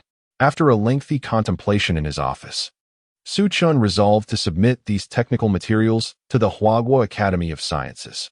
He envisioned them utilizing their research assistance systems, artificial intelligence programs, and personal intelligent terminals to realize these projects. However, he intended to personally deliver his drafts, feasibility studies, technical proposals, and implementation outlines to Elder Chiao, allowing the true powers of Huagua to deliberate and weigh their significance. He summoned his guard captain, Gao Sheng, and entrusted him with the task of delivering these crucial materials. He instructed him to ensure that the documents were handed over in their entirety to Academician Huang Kewu.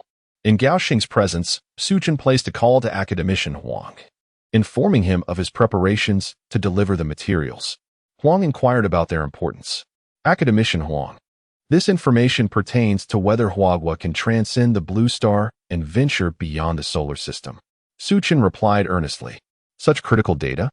You are sending Gao with just a few people to deliver it? This is absurd. I will contact Commander Zhao of the Anshi Guard immediately to arrange for a dedicated aircraft to deliver it directly to me. Enough of this chatter. I must discuss this matter with Commander Zhao. Have Captain Gao remain here for the time being. Someone will come to escort him shortly. Understood, Academician Huang. I will ensure Captain Gao stays at the 106 Research Institute, Suchin affirmed. After hanging up, Suchin dialed the phone of Elder Chiao's confidential secretary. Hello, Secretary Wang. This is Suchin. I have some very important matters to discuss and would like to schedule an appointment with Elder Chiao. Hello, Academician Su. Is this a convenient time? Could you inform me of the general subject matter so I can arrange the appointment with Elder Chiao? Secretary Wang inquired. It concerns aerospace and interstellar resource extraction. Suchin replied. Very well. Please hold on for a moment. I will get back to you shortly. With that, Secretary Wang ended the call. Half an hour later, Suchin's phone rang. Noticing it was Secretary Wang, he answered promptly. Hello, Secretary Wang. I hope I haven't kept you waiting too long for the appointment. Academician Su. Thank you for your patience. I have secured your meeting with Elder Su for tomorrow morning at 8 o'clock in the Shanghai Hall of the Grand Auditorium. At that time, a host of leaders from the Central Authority, along with the guards and relevant officials from Huaka Institute, would also attend the meeting, Secretary Wang informed. All right, thank you. Secretary Wang. Suchin replied. I will arrive at the venue punctually at 8:01 tomorrow morning. Suchin glanced at his personal smart device and realized it was already 21:45, meaning he had missed the time to pick up Liu Yusin from work.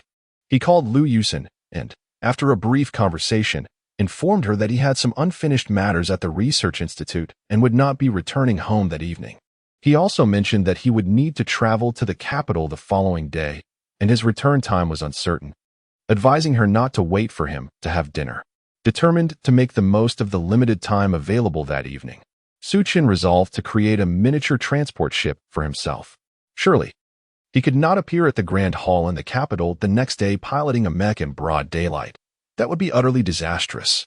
Suchin checked his personal terminal and discovered that there were nearly 200 idle industrial bionic robots at the research institute. He swiftly issued construction orders and design blueprints, clearly stating the requirement to see a completed product by 7 o'clock the next morning. Once the task was dispatched, Suchin succumbed to a deep slumber in the office lounge. At precisely 7 o'clock the following morning, after finishing his morning routine, Suchin arrived at the assembly site of the miniature interstellar transport ship. He discovered a peculiar vessel, approximately 30 meters in length and 6 to 7 meters in width. Docked on site, the ship was entirely painted black, and upon closer inspection, there seemed to be no visible exhaust outlets or similar apparatus. Had the design blueprints not been signed and sent by Suchin himself, he might have confused it with a submarine, although the transport ship's design bore significant differences. As Suchin approached the transport ship, a green light flashed at the hatch, and after scanning him, a voice prompt emanated. Designation 0001, Micro-Interstellar Transport Ship AI. Welcomes the captain aboard. Suchin responded, all right. Open the hatch and set the destination for Blue Star, Grand Hall of the capital of Huagua. Understood. Please log in, Captain. The transport ship will ascend in 1 minute. The destination is located 1,456 kilometers away. Due to the short distance, neither the quantum acceleration engine nor the warp engine will be engaged. The journey will take approximately 2 minutes, the ship's AI replied. Suchin said, all right, understood. Let's see. I shall name you Xiaoqi for convenience.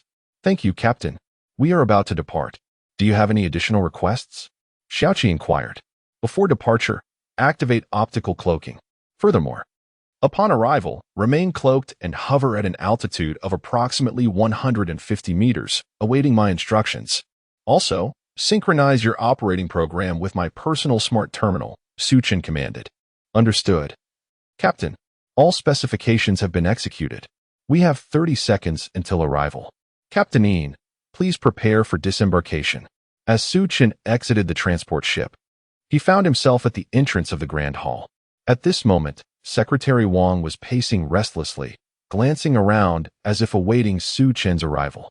Suchin took a few steps forward, and Secretary Wang quickly spotted him, hastening over. Academician Su has finally arrived. With less than 10 minutes before the meeting commences, we should enter promptly, said Wang. Indeed, Secretary Wang, I have only just reached the capital. I appreciate your patience, replied Suchin. As they conversed, Suchin swiftly made his way towards the Shana Hall. Upon entering the Grand Hall, he noticed that most of the attendees were prominent figures frequently seen on news programs. Before he could greet them, he was called over by Elder Chiu. Young Su, you failed to clarify your points from last night. I gather your discussion pertains to aerospace and that interstellar mining endeavor. Are you serious about this? Elder Chiu inquired. Sir, do I strike you as one who fabricates nonsense? I have brought all the relevant technical materials and supporting documents for your review. You may consult experts in the respective fields for validation. Regarding interstellar mining, I have made some arrangements. Although time is tight, and I could not bring mining equipment, I can demonstrate that, according to my technical specifications and construction methods, we can indeed reach the nearest moon, Suchin explained. Elder Chiu, are you suggesting that you currently possess the technology or equipment to reach the moon? How can you substantiate this? Elder Chiu pressed. Sir, if you permit, I observe that the attendance today is relatively modest, perhaps around 20 individuals. With your escorts, it should not exceed 30, Suchin noted. Are you implying? Elder Chiu began. Sir, I believe that the documents I possess may not hold substantial significance for you. Therefore, why not hold this meeting directly on the moon? Suchin proposed. Young Su, how shall we travel? We are all of advanced age, and a round trip to the moon would surely take at least a week. It's a lengthy endeavor, and our health may not withstand it. Elder Chiu responded. Please don't belittle me, Elder Chiu. The lunar lander is prepared and currently hovering 150 meters above the auditorium, albeit in an optical stealth mode, rendering it invisible. What do you say? Shall we conduct our meeting on the moon and simultaneously conduct an on-site inspection? Suchin suggested. Very well. It is settled. We shall depart immediately, Elder Chiu declared, promptly gathering everyone to head to the rooftop of the auditorium. 30 minutes later, the first genuine lunar conference was convened by Huawu on the moon, transcending previous terrestrial communications. This meeting lasted 5 hours, during which they enjoyed a delightful nutritional feast on the lunar surface. What resolutions were made during this gathering cannot be disclosed at this moment. However, it is evident that subsequent to this meeting, Huawei's policies across various domains underwent subtle transformations. For instance, 1. In international settlements, the use of the US dollar will be discontinued, allowing for mineral resources to serve as a medium for such transactions. 2. The densely populated regions of the empire, such as Guangzhou and Shenzhen, will see a planned migration of their populace towards the currently desolate fringes of the desert. 3. In the realm of remanufacturing and industry, the scrutiny of product quality has escalated to an exceedingly stringent level. Previously, a certain online shopping platform inundated with counterfeit and pirated goods was even permanently shut down. The enterprises responsible for the production, manufacturing, and sale of these counterfeit items have had their operating licenses revoked. Following the conclusion of the meeting, Su Chun, with his seasoned demeanor, secured the approval of Elder Chiu. He consented to the establishment of 5 educational institutions under the Su Group, which will officially commence classes on July 1st. Simultaneously, the Mecha Academy will be incorporated into Yanhuang University, becoming a specialized institution directly managed by the Guard and the Central Authority. Chapter 94. The unusual actions of Suchin after the day's meeting concluded. Suchin returned home from the imperial capital. He did not linger in the city, as there were numerous matters requiring his personal oversight and arrangement. In Suchin's perspective, the significant transfer of advanced technology to Huagua necessitated a period for the nation to assimilate these innovations. Regarding planetary transformation technology, Suchun believed that the priority should be to modify the many inhospitable regions within Huagua, such as the Taklamakan Desert and the uninhabited area of Kikexili. He swiftly initiated a series of arrangements, first instructing Yang Haoyu and Zhao Ming to expedite production at the deep-sea mineral facility. Subsequently, he tasked Wang Mingyang and Zhang Ming with establishing a biotechnological environmental transformation company with a scope that encompassed the entirety of Blue Star. The fee for transformation was set at 2 million Hua bills per square kilometer or equivalent mineral resources. Through the biomanufacturing production line, Suchin provided them with an impressive workforce of 30,000 employees.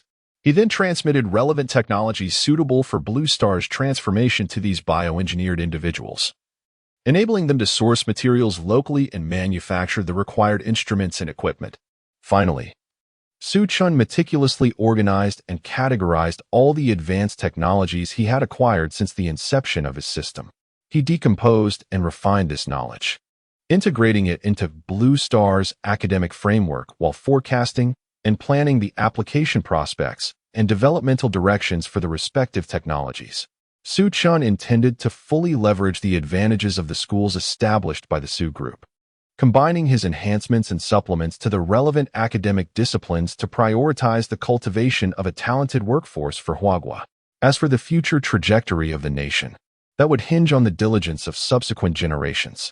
After all, Suchin's willingness to devote all his strength to the rejuvenation of Huagua was no small feat.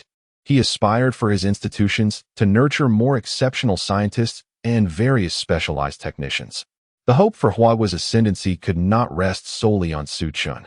It required greater collective effort from the populace to realize this ambition. Suchun planned to complete the compilation of data within 1 to 2 months, aiming to reconstruct the entire academic framework by June. He also intended to update the Virtual Academy's curriculum before the end of June. During this period of preparation, Huawei's infrastructure development flourished remarkably. Notably, the following announcements were made. 1. Huawei suddenly declared its mastery of controllable nuclear fusion technology and commenced the construction of commercial controllable nuclear fusion reactors, with plans to establish no fewer than 24 reactors nationwide, the earliest of which was expected to be operational by the end of September 2022. 2. Beginning April 1, 2022, Huawei planned to initiate the Blue Star Interstellar Defense Program. 3. Huawei announced its intention to launch a scientific research probe to Mars on August 15, 2022. 4. Huawei revealed plans to achieve a manned lunar landing by June 13, 2022. As Huawei's government embarked on a series of ambitious space initiatives, the nation's aspirations soared. The entire blue planet is engulfed in a whirlwind of activity, with even the Russians and the Americans convening for nearly a week behind closed doors. The Su Group has officially announced that it has mastered comprehensive technologies for the reclamation of deserts, swamps, and saline alkaline lands, along with detailed cost assessments for such endeavors. To instill confidence in the global populace, the Su Group has proposed to the Chinese government the reclamation of the nation's largest desert, the Taklamakan Desert. They plan to deploy 30,000 personnel to complete the task within 45 days, broadcasting the entire process live for public oversight. On May 1, 2022, Suchin successfully accomplished the reconstruction of the entire knowledge system across various disciplines as planned. By June 1, 2022, he had also completed the reconstruction of the virtual academy's teaching content. On April 13, 2022, the 106 Research Institute delivered promising news, announcing that, through the relentless efforts of all staff, they had successfully tested both a large anti-gravity engine and a small interstellar transport ship engine.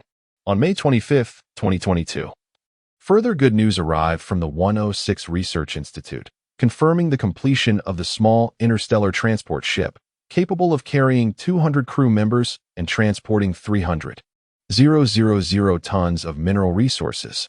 On June 21, 2022, the Huazhong Science Institute reported the successful testing of a small warp engine. Throughout these 4 months, Su Chun remained in one place, diligently escorting Lu Yusin to and from work, preparing meals, caring for children, and organizing materials, rarely making an appearance at the 106 Research Institute. Whenever they encountered insurmountable challenges, Su Chun would merely assist through virtual reality projections or via Xiaomo, facilitating their scientific breakthroughs. To encapsulate the peculiar actions of the Chinese government, the Su Group, and Su Chin, one could only describe it as a flamboyant display of brilliance, an array of dazzling exhibitions. Chapter 95. The opening of Yanhuang University on June 25, 2022, the day had arrived for the announcement of the National College Entrance Examination results in Huagua. Su Chun, accompanied by Lu Yusin, made their way to the admissions office. Yanhuang University had already secured the qualifications for the early admission batch. At the admissions office, Su Chun embarked on a series of enigmatic operations. He dismissed candidates with perfect English scores, those with severe subject imbalances, and those with perfect scores in the humanities.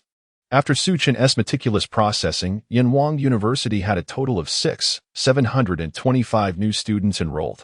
Among all admitted students, 90 exhibited significant subject imbalances, with 90 of these students excelling particularly in mathematics, physics, or chemistry. Su Chun aimed to identify suitable candidates through this enrollment process.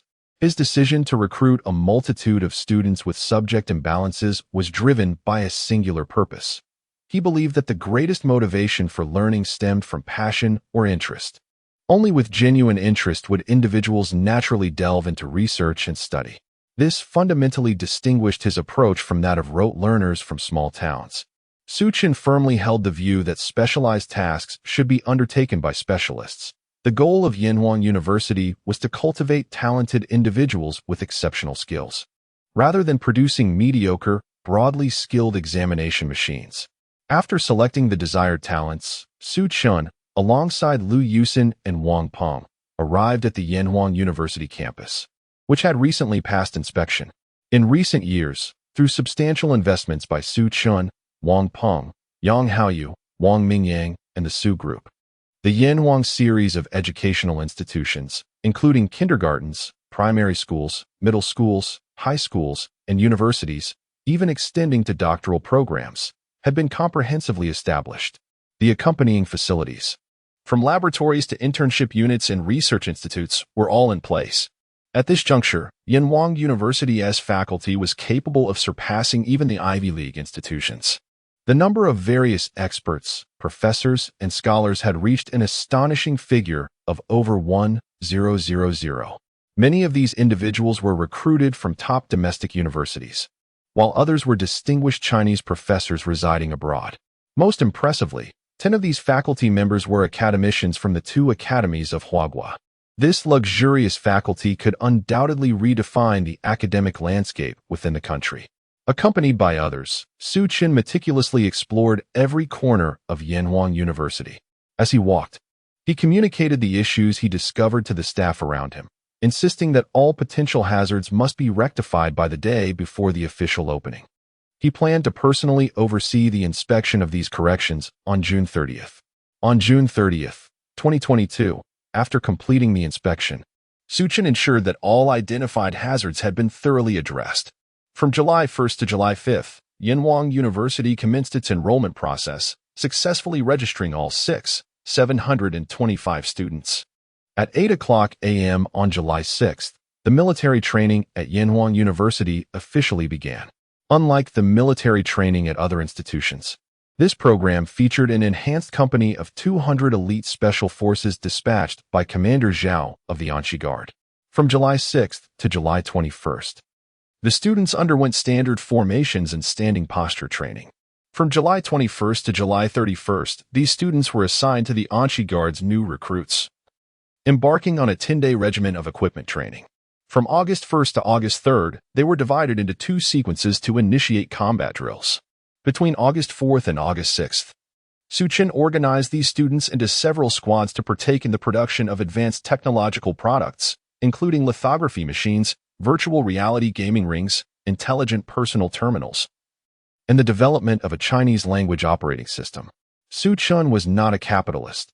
The students' 3 days of labor earned them a deposit of 3,000 yuan each into their campus cards, courtesy of the Su Group. From August 6th to August 8th, the students of Yanhuang University were granted a rare 3-day holiday. However, the university enforced strict closed management, restricting students' freedom to enter and exit the campus at will. During this period, the school prepared a plethora of cultural and sporting activities.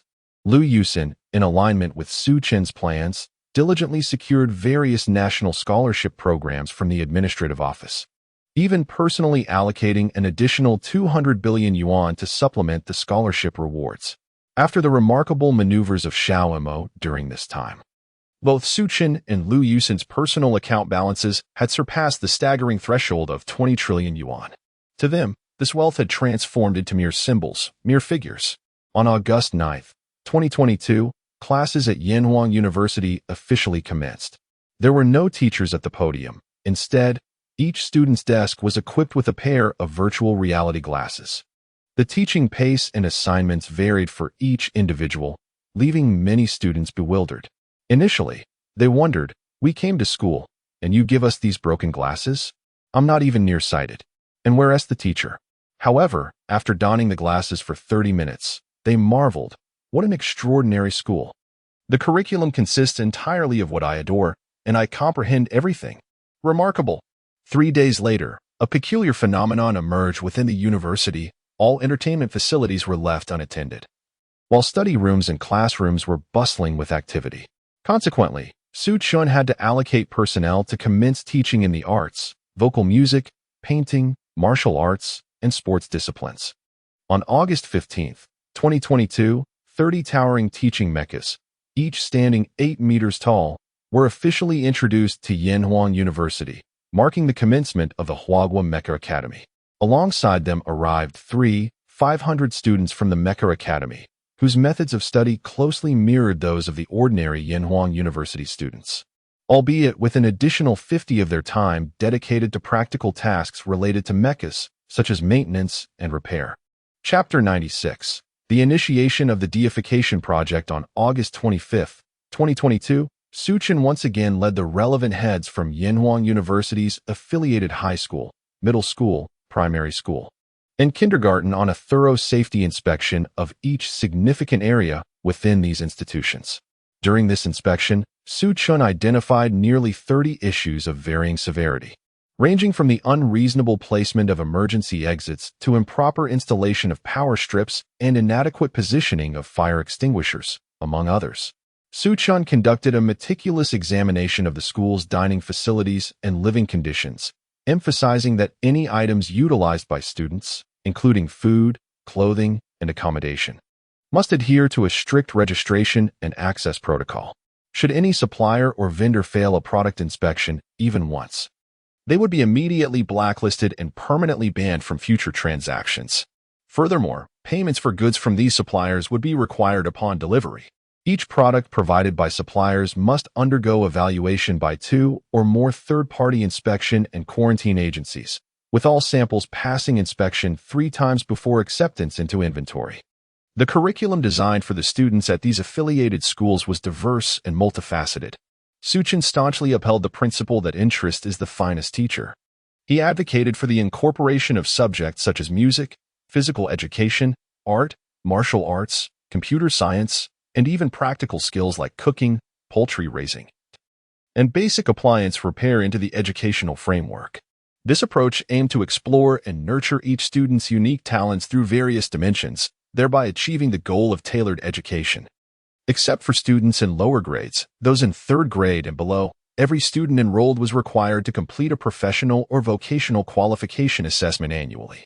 Each semester, every student was mandated to engage in physical exercise for a minimum of 1,000 hours. Suchin envisioned that every student emerging from Yenhuang would possess not only a robust physique but also a sound mind, steering clear of producing mere small-town exam takers. Suchun referred to the series of educational initiatives he had devised for these students as the deification project.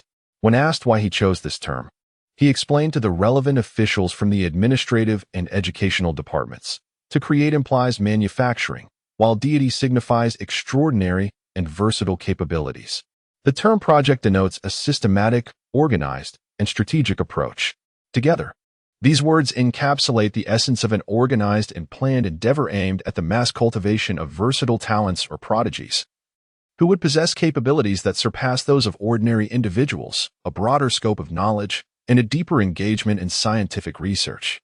They would also exhibit superior physical and mental qualities. From September 1st to September 2nd, 2022, enrollment at Yenhuang University's affiliated schools commenced. On September 3rd, all grades and educational levels began their routine military training, mirroring the experience of Yenhuang University, with participants undergoing a 15-day training period. The sole distinction lies in their tender age, rendering them unsuitable for live-fire exercises, confrontational drills, and wilderness survival activities. Consequently, the month-long military training has been condensed to a mere 15 days, prior to the official commencement of the academic year. Suchun organized a visit for the faculty and students of various schools to the Mecha Academy of Yenhuang University, igniting their fervent interest and insatiable curiosity.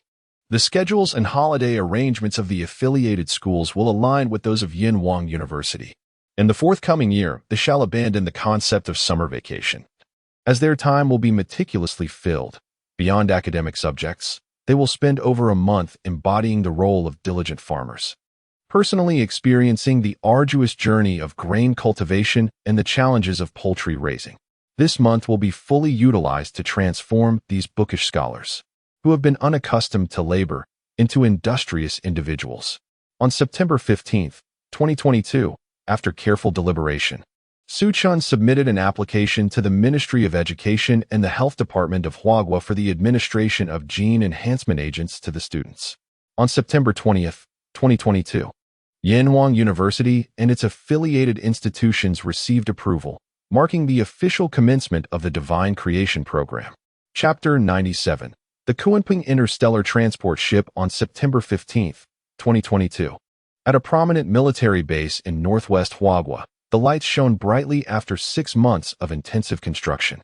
the nation's inaugural interstellar transport vessel was completed, boasting a total capacity of 300,000 tons of cargo. The ship measures an impressive 7.5 kilometers in length, 3.6 kilometers in width, and stands 325 meters tall, weighing 170,000 tons, constructed from advanced high-strength composite materials. The transport vessel is designed to accommodate 865 personnel and is equipped with 685 various types of intelligent bionic robots. It carries 200 sets of engineering machinery, along with 3 small transport ships, 10 landing vessels, and 15 emergency escape crafts. Additionally, it is accompanied by a fleet of 100 small nuclear-powered combat frigates.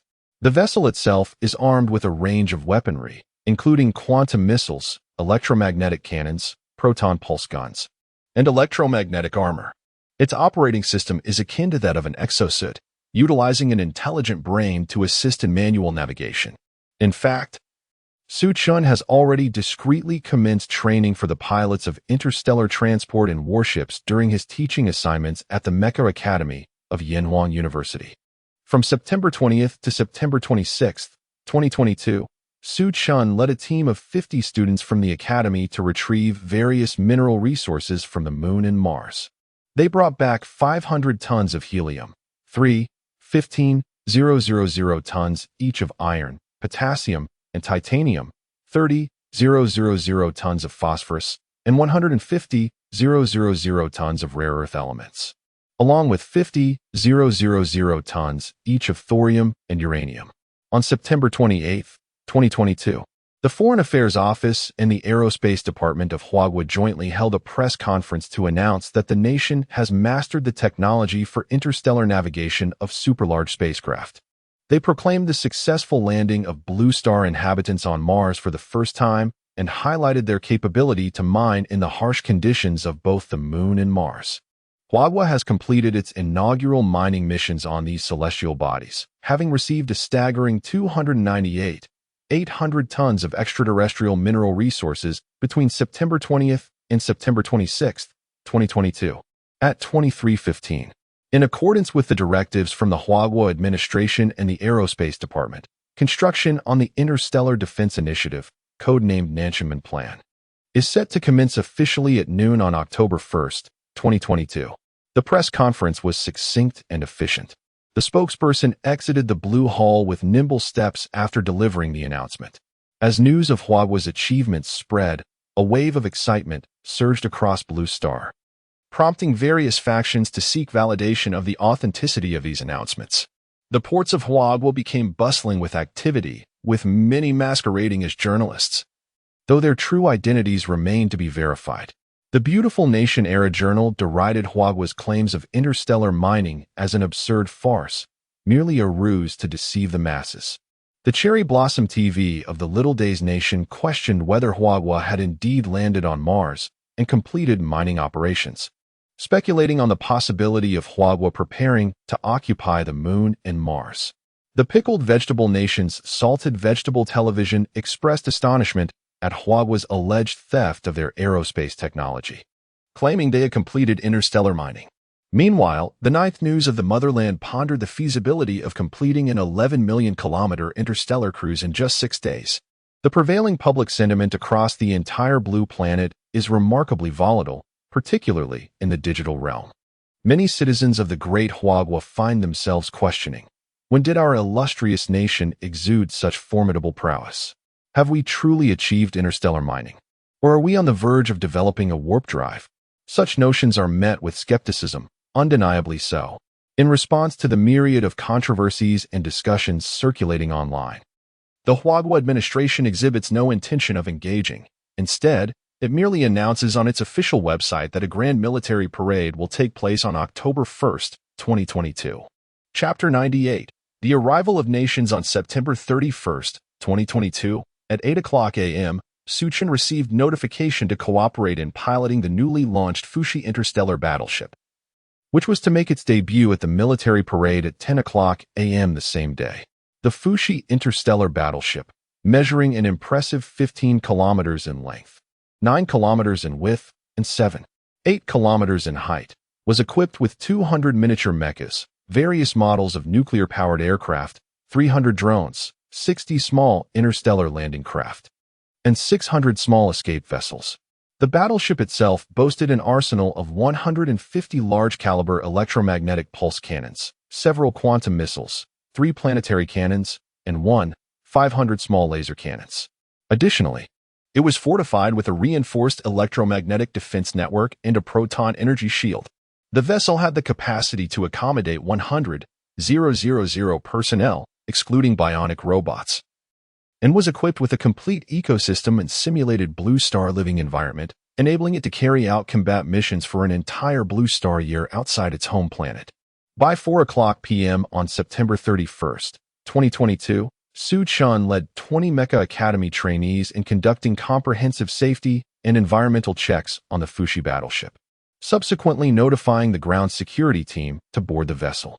At 4:00 a.m. on October 1st, 2022, after all 400 trainees from the Mecha Academy had boarded and assumed their positions, Su Chun proclaimed that all personnel aboard the Fushi battleship should familiarize themselves with their respective roles and the spatial and geographical layout of the ship, as well as the division of functions within various operational zones. Should there be any uncertainties, they were instructed to consult their personal intelligent terminals or inquire with the deployed bionic robotic staff. He further announced that at 9:00 a.m. on October 1st, 2022, the ship would officially enter a state of heightened combat readiness, and the parade display plan would be disseminated through the personal terminals. He urged all personnel to adhere strictly to the established protocols and remain prepared for immediate transition into combat conditions. At 9:15 a.m. on October 1st, 2022, the Fushi battleship's onboard intelligence system established communication with Captain Zhao Guanglong of the Kunping transport ship, which was also participating in the parade. Su Chun provided final instructions to the pilots of the Kunping transport ship, composed of Mecha Academy trainees.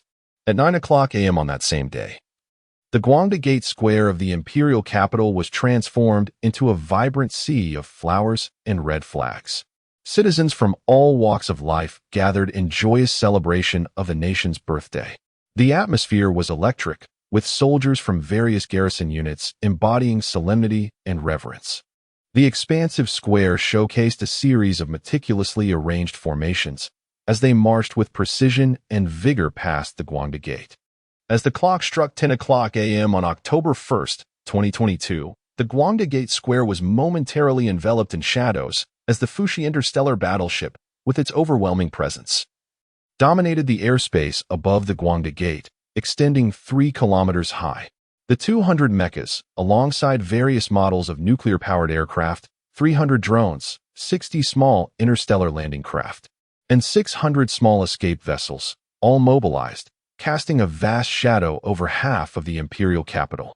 After a lengthy 30-minute demonstration, all military equipment affiliated with the battleship returned to the vessel itself, suddenly ascending to an altitude of 800 kilometers above the blue planet. The interstellar cruiser embarked on its mission.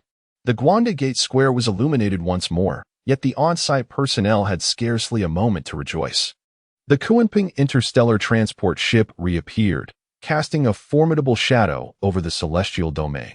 It did not showcase any abilities. After a brief pause, it ascended directly to a distant orbit 2,000 kilometers from the blue planet, initiating the implementation of the Southern Heavenly Gate Plan. Thus, the military parade of Huagua in 2022 drew to a close. The spectacle was broadcast live across the globe. And at the moment the Fushi interstellar battleship and the Kunping interstellar transport ship made their appearance, time seemed to freeze for the blue planet. The once loquacious nations, Manhwa, Maoxiong, and Paokai, were rendered speechless.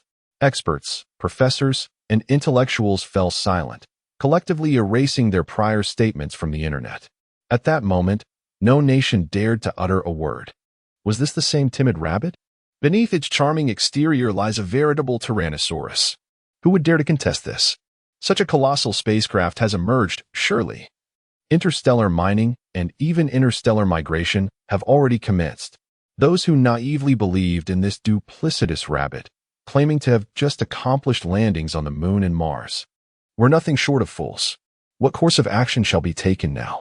It is not a matter of resistance, but rather an eager rush to Huagua, fearing that they would miss out on their share.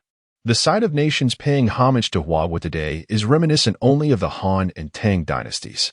Chapter 99. A bounty of achievements on December 30th, 2022. The final day before the winter break at Yenwang University and its affiliated schools arrived.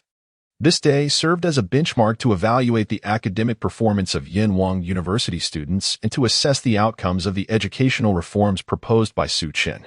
The overall pass rate for the final exams at Yenwang University reached an impressive 99.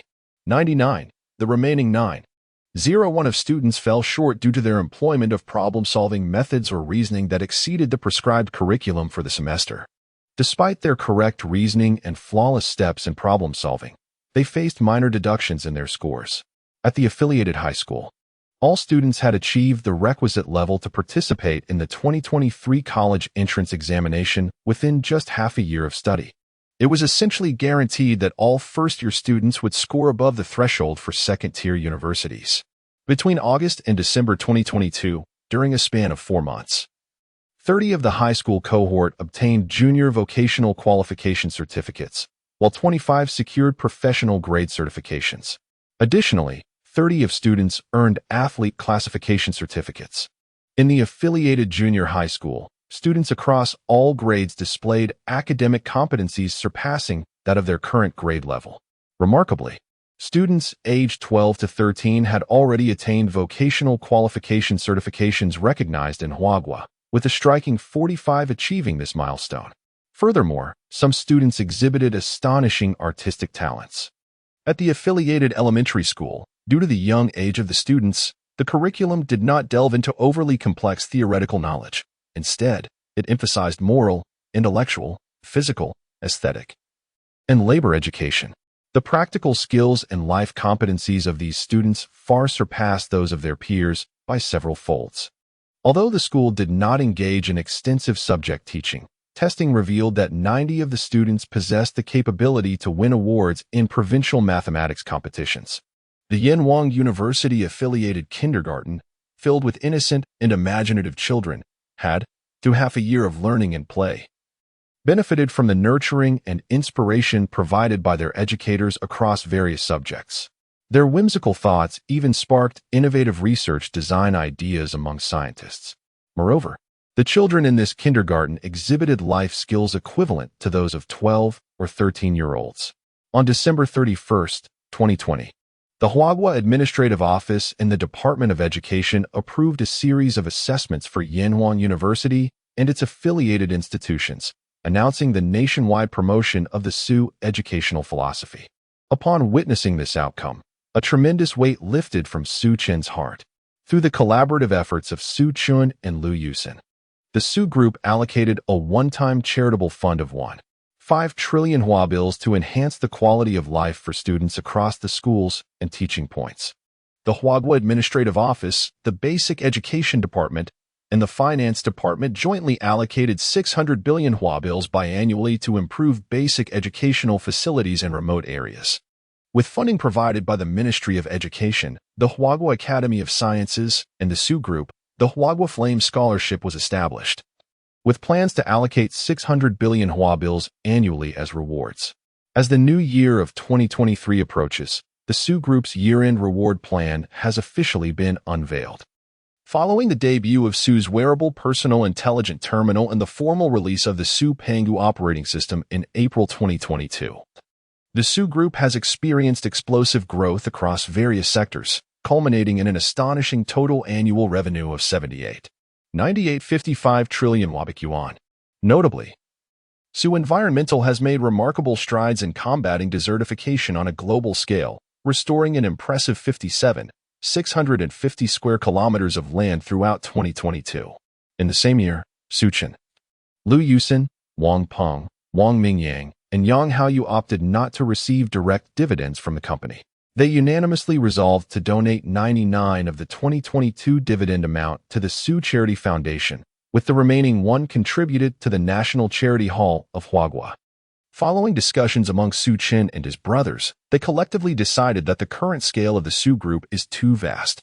Given that Su Chun has already established a robust educational and research framework for Huagua, it will require years, if not generations, of effort for the nation to break free from its limitations.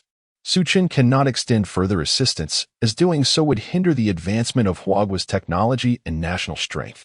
He and his family, along with his brothers, have resolved to transfer all companies, research institutes, and schools under the Su Group to the Huagua government without any conditions. Their immediate relatives will embark on a quest through the vast cosmos in search of new habitable planets, seeking pathways for Huagua and all humanity. Chapter 100. Farewell to Blue Star.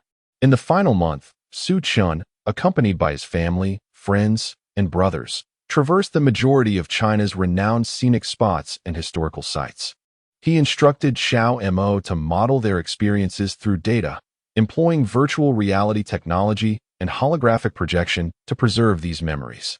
This would provide his parents and grandparents, as well as himself, with a tangible reminder of Blue Star and moments of longing. Su Chun meticulously collected and stored seeds from all common plants in China, utilizing the personal compressed space awarded by the system to amass a considerable stockpile of essential supplies and provisions. On January 25, 2023, the 5th day of the Lunar New Year, Su Chun formally submitted his resignation to the Chinese government, the Chinese Academy of Sciences, and the General Administration of the Guard, alongside the handover procedures for all assets of the Su Group. In his letter of resignation, he expressed, "Respected Elder Qiu, Elder Zhang, and the Chinese government, as we bid farewell to the old and embrace the new, I, on behalf of my family, submit my resignation to our motherland. Over the past 2 years, through our collective efforts, the landscape of our nation has flourished and transformed.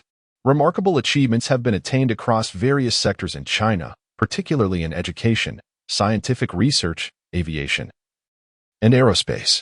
Breakthroughs have been made in initiatives such as the Southgate Plan, interstellar transport ships, interstellar warships, artificial intelligence, and controllable nuclear fusion. China has successfully navigated the solar system, and I yearn for the day we venture beyond the Milky Way. My family, friends, and I are willing to serve as the vanguard and pioneers for China as we take the first step into the galaxy. Herein, I resolve to entrust the Su Group and all its subsidiaries to the people of China and the government, contributing my modest efforts for the benefit of our nation.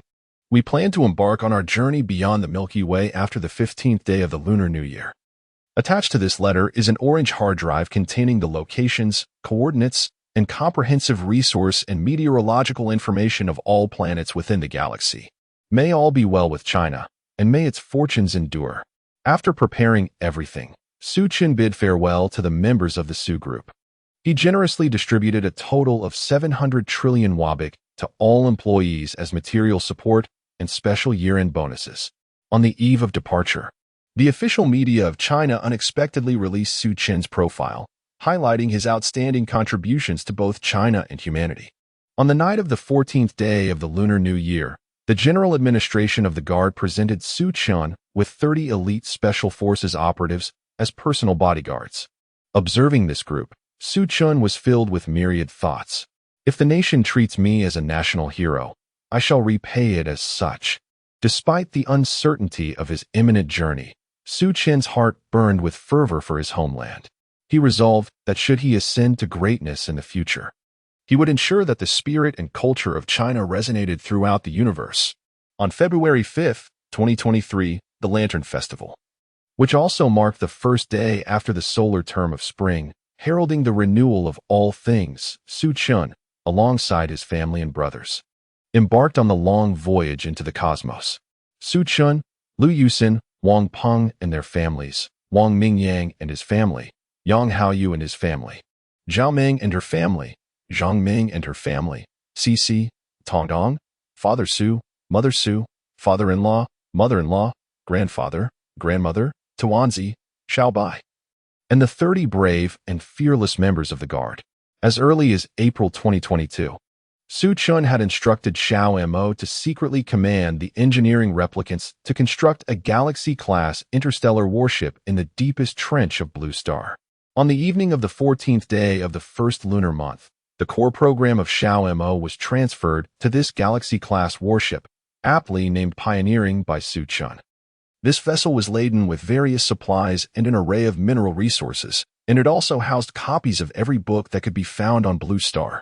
On February 5, 2023, Su-chun boarded the warship in Anchi City, with a total of 235 individuals embarking. As the ship was about to depart from the airspace of Huagua, the escort vessels Fushi and Kuanping accompanied them. Upon breaking free from the atmosphere, many gazed back at their nurturing and beloved home with tears in their eyes. With a blast of the horn, the voyage commenced. The space-time warp engine was activated. At that moment, Tongtong suddenly inquired, "Brother, where are we headed?" Su-chun replied, "We represent our homeland, embarking on a quest to discover new habitats for humanity." Cece exclaimed, "Daddy, that blue star is so beautiful. I adore it." Su-chun responded, "Cece, that is our root, the root of humanity. It is where our homeland and land nurture us. Look at it one more time, and remember its visage well." Ding. A system notification. This system has detected that the host has led the child away from their birthplace. As a special reward, 235 longevity potions and 1,000 rejuvenation potions have been granted to the human race. These have been deposited into the host's personal compressed space. Please distribute and utilize them promptly. Ding. A system notification. This system has met the conditions for an upgrade. It has evolved into the Supreme Empress Cultivation System. The host is urged to establish their own faction swiftly. This system will periodically issue tasks to ensure the host achieves their set goals. Su-chun. What does this mean? An upgrade? The system has changed its name? Why is it no longer the Universal Daddy System? The Supreme Empress Cultivation System. Isn't it still a daddy system? What is the difference? Nonsense. Just because you changed your disguise doesn't mean I won't recognize you. Volume 1, End, Chapter 101. Warning. Warning. Su-chun, Liu Yusin, and their companions stood in the command hall of the Pioneer spacecraft, gazing at the shimmering lights outside the vessel. At that moment, their emotions were akin to cold water splashed into a hot pan, difficult to articulate. Su-chun's gaze swept across each person's face, filled with excitement and anticipation. Suddenly, he waved his right hand and conjured a box of moderate size from thin air. This was the reward bestowed upon him by the system, containing the longevity elixir and the beauty potion for the human race. Su-chun addressed the group in a clear voice. "First and foremost, I wish to express my gratitude to all of you for your unwavering trust and support. During this prolonged interstellar journey, we may encounter various challenges. Although this spacecraft is equipped with formidable firepower, our lengthy wanderings through the vast cosmos will require us to resolve all issues with our own hands. Even with a substantial supply of various types of bioengineered beings at my disposal, I still hope everyone can rely on their own capabilities to tackle certain problems. I do not wish for us to forget the skills or knowledge we have acquired after such an extensive voyage. In this boundless universe, we are bound to face environments and difficulties far beyond our imagination. I hope everyone remembers the original purpose of our expedition. As pioneers, we must be willing to give more and shoulder greater responsibilities. Here, I have prepared 2 small gifts for everyone, hoping to add a touch of joy to our lengthy interstellar journey. In the box to my left lies the longevity elixir and the beauty potion. The longevity elixir can extend your lifespan to 300 years, while the beauty potion can preserve your youthful appearance for a century. I must remind you to carefully consider the order in which you consume these potions. If you wish to maintain your current appearance, take the beauty potion first. However, if you consume the longevity elixir first, your body will automatically revert to the peak of your health and beauty. Please choose wisely. One by one, Su-chun distributed the longevity elixir and beauty potion to the gathered individuals. Half an hour later, everyone in the hall had consumed the longevity elixir, and each person's appearance reverted to its prime state, including significant changes in the faces of his grandparents, parents, and all elder relatives. At this moment, Su-chun did not administer the beauty potion to Cece and Tongtong, as they were still quite young and showed little physical change after the longevity elixir. Their resistance and physical condition experienced only subtle improvements. Tongtong and Cece playfully asked Su-chun, "Brother, why does everyone get 2 candies while my sister and I only get 1? Is the second one spicy?" Cece chimed in, "Daddy, can I have another candy, please? Su Chun hurriedly explained. Cece, Tong Tong, you just took the candy that extends your life. It can allow you to live up to 300 years. As for why you are not permitted a second jelly bean, it is due to your tender age, rendering you unsuitable for the elixir of youth. Should you insist on partaking now, you would remain in your current state for the next century, failing to mature. Cece exclaimed. No, I shan't eat it. Consuming it will hinder my growth. Tong Tong added. If it prevents me from growing, then I shall refrain as well, and wait until I am older to partake. The two little girls shook their heads vigorously, as if fearing that Su Chun might suddenly seize them and force the potion upon them. After their exchange, the two little lasses skipped away to play. The journey through the cosmos is destined to be solitary and monotonous. Fortunately, aboard the vessel are approximately 200 of their kin. Su Chun has opened the library, mahjong room, and fitness center for them, allowing them to enrich themselves during this tedious interstellar voyage. Yet, despite this, a gentle nostalgia lingers in their hearts. To distract them, Su Chun employed bionic robots, holographic projection devices, and virtual reality technology, subtly imparting knowledge of France's illustrious history and cultural heritage, as well as skills in music, chess, calligraphy, and painting. Remarkably, the two little girls have already mastered the martial arts routines that Su Chun has shared with everyone, observing the training hall where everyone skillfully displayed their martial prowess. Su Chun could not help but smile faintly. Interestingly, Wang Mingyang and Zhang Ming have found companionship in one another, while Yang Haoyu and Zhao Ming have also paired up. This left Wang Ping as the solitary figure among his dormitory mates. Su Chun had previously engaged Wang Ping in conversation, yet he remains unable to forget the shadow of his cherished one. The interminable journey through the stars lacks the cycle of day and night, and the concept of time has faded. Fortunately, just before departing from Blue Star, Xiao Mo displayed the time on the command hall screen. Otherwise, the crew would lose all sense of temporal awareness. Su Chun lifted his gaze to check the time. It had been 6 months since their departure from Blue Star aboard the Pioneer. In these 6 months, they have traversed Venus, Jupiter, Mercury, Mars, Pluto, the Sun, the Andromeda Galaxy, and the Orion Nebula. It has been 3 months since they last beheld the Milky Way. As Su Chun pondered, one might find such erratic thoughts surface when one is idle. He could not fathom why his mind was so uncontrollable. Suddenly, a sharp alarm sounded in the command hall of the Pioneer. Warning! Warning! The Pioneer has encountered an unidentified energy surge along its course, suspected to be a spatial rift or a micro-wormhole. All passengers are to return to their quarters and implement safety measures to brace for impact. Countdown initiated. 10, 9, 8, 7, 6, 5, 4, 3, 2, 1. Abruptly, the ship shuddered, and the monitors and electronic devices in the command hall plunged into a brief darkness. Chapter 102. Life Planet Prepare for Impact. Prepare for impact. Prepare for impact. The urgent voice of Xiao Mo echoed throughout the battleship. The crew quickly returned to their respective posts, accompanied by those who had emerged from Blue Star with Su Chun. Just a day after their departure, Su Chun had arranged for them to receive gene enhancement injections. Their physical capabilities had already been vastly amplified, and with the dual effects of longevity serums and gene enhancers, their enhancements surpassed the initial tenfold increase. The exact multiplier remained unclear to Su Chun. Su Chun himself, having initially boosted both his IQ and physical attributes through the system, had developed a physique that far exceeded that of ordinary individuals. With the added benefits of longevity and gene enhancement agents, his physical attributes could easily be likened to those of a superhuman.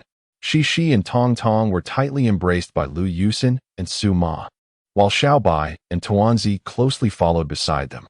Their bodies emitted a visible spectrum of colorful light, enveloping Tong Tong, Shi, and Lu Yusin in a protective aura. Fortunately, the vibrations did not last long. After approximately an hour, the ship stabilized, and the display screens returned to normal. Su Chun spoke up. All units, report current status. Power system, normal. Ecological system, normal.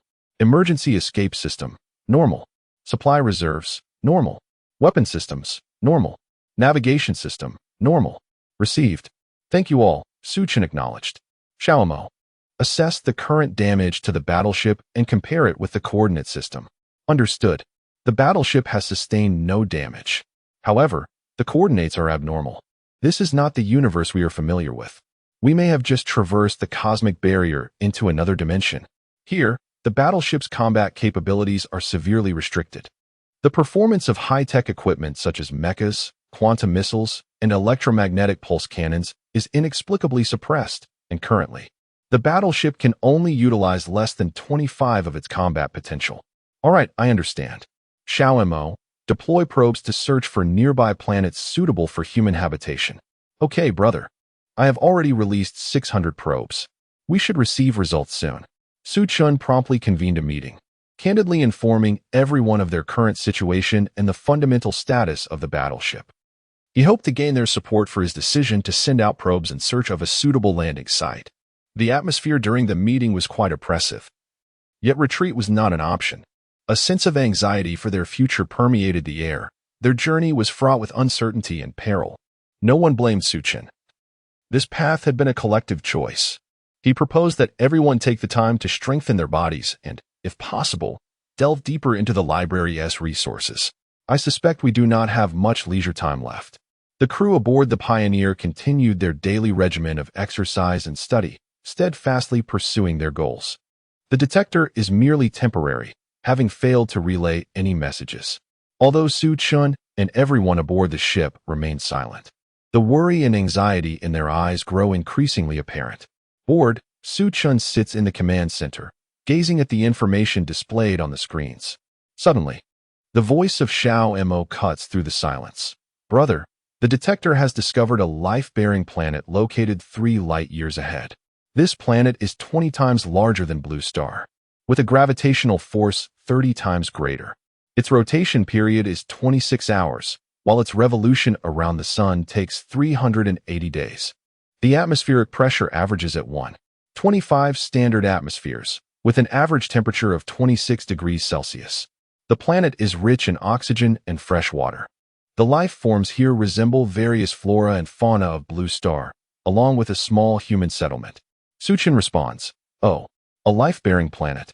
Its size is 20 times that of Blue Star, with a gravitational force 30 times greater, a rotation period of 26 hours, and a revolution of 380 days, plus an atmospheric pressure of 1.25 standard atmospheres and an average temperature of 26 degrees Celsius. It appears quite suitable for human habitation. The presence of a small number of humans means we won't be too lonely." Su Chun then instructs Xiao Mo, "Assess the potential consequences if we were to land on this planet." Xiao Mo replies, "Brother, after my calculations, there are no adverse effects anticipated for everyone aboard the warship upon arrival at this planet.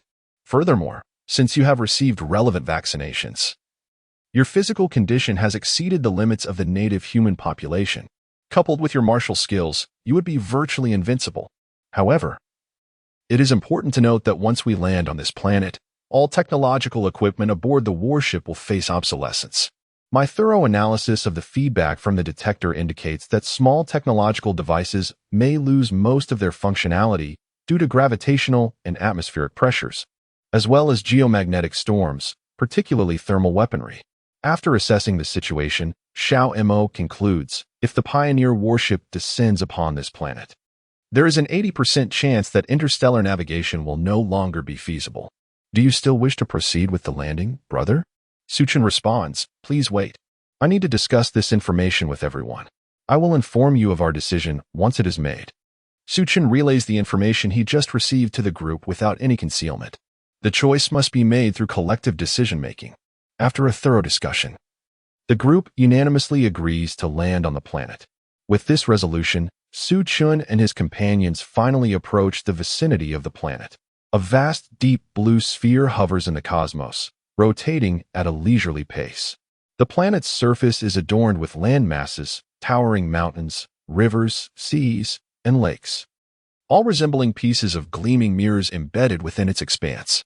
The extensive oceans and continental plates are evenly distributed across the planet, presenting a clear and bright view from space, devoid of the hazy atmosphere characteristic of Blue Star. Prior to landing, Suchin had instructed the bionic robots aboard the warship to craft suitable cold weapons for their expedition, including knives, guns, staffs, axes, halberds, hooks, and forks, along with a variety of short-range weapons. He also prepared a complete set of acupuncture tools for himself. Suchin extracted a substantial quantity of traditional Chinese herbs and various emergency medical supplies from the ship's storeroom, preparing for any unforeseen circumstances. Once everything was meticulously arranged, he instructed Xiao Mo to select the largest human settlement. They planned to discreetly land in a concealed location near this gathering of humanity. Suchin harbored a reluctance to be perceived as an extraterrestrial by the inhabitants of this planet. After all, the adage that a powerful dragon does not suppress the local snake still holds considerable truth. Chapter 103. The legend. Suchin commanded Xiao Mo to pilot the warship, activating its optical cloaking before descending near the chosen gathering place of the human race. This location, selected by Suchin, was the largest human settlement on the continent. The landing site was distanced from the main thoroughfare, situated in a remote area approximately 20 kilometers from the central city. After the warship landed, Xiao Mo conducted a thorough inspection. The remaining operational capabilities of the vessel included the ecological sphere, computational power, energy shield, and a limited array of small reconnaissance drones, mechs, missiles, and interstellar landing crafts, all of which had become largely ineffective. The disheartening report from Xiao Mo left Suchin and his companions feeling despondent. Yet, life must go on. Since this dimension forbade the emergence of advanced technologies beyond its technological level, adaptation was the only course of action. Fortunately, they could utilize the drones to scout the largest human settlement and uncover its true nature. Suchin dispatched 30 drones to swiftly approach the gathering place. After a period of reconnaissance, he concluded that this was a chaotic world.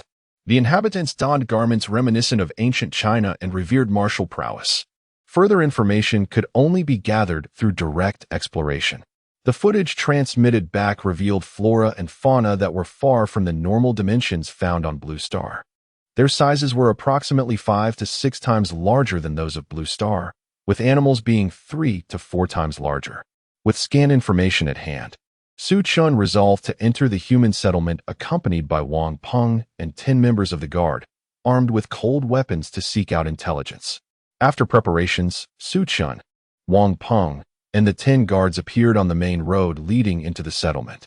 As they walked, they observed the layout, which bore a striking resemblance to ancient China, evoking the spirit of the Han and Tang dynasties, complete with shops, taverns, fabric stores, and grain merchants.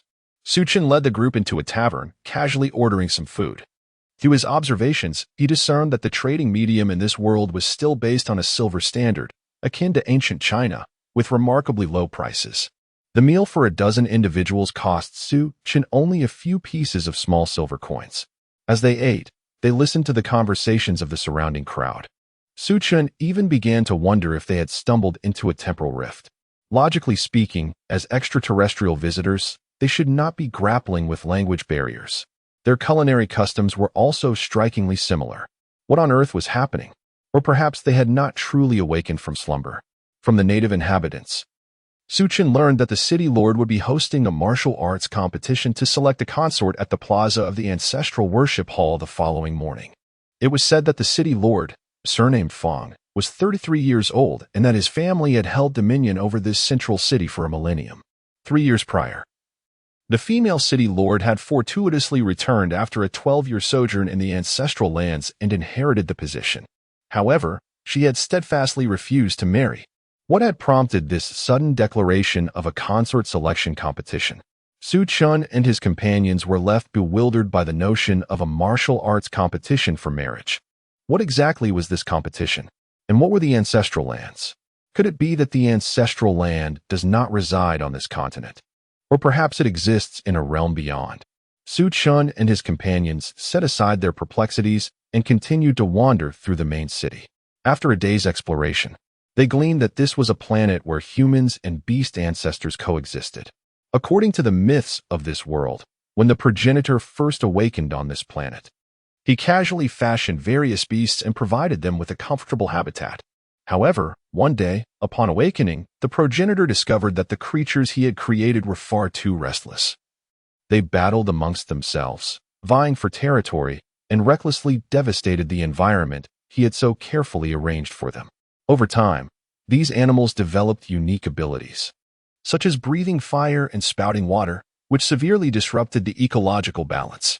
Unable to bear witness to the destruction of the world he had crafted, the progenitor summoned a brand new race from the river of time. They called themselves the human race, and the progenitor endowed them with the ability to communicate with the universe through written language and martial skills. The humans, intelligent and eager to learn, established a novel societal structure and formidable combat techniques, even domesticating a group of smaller beasts to serve them. Yet, the inherent greed of humanity incited further internal strife and resource conflicts. The progenitor prophesied that, over the vast expanse of time, a day would come when extraterrestrial visitors would arrive, bringing with them new ideologies and powerful martial arts to end this turmoil. The sovereign of the star domain would descend upon this universe accompanied by the god of beasts and the king of beasts, whose likenesses were perpetually enshrined in the progenitor's temple within the main city.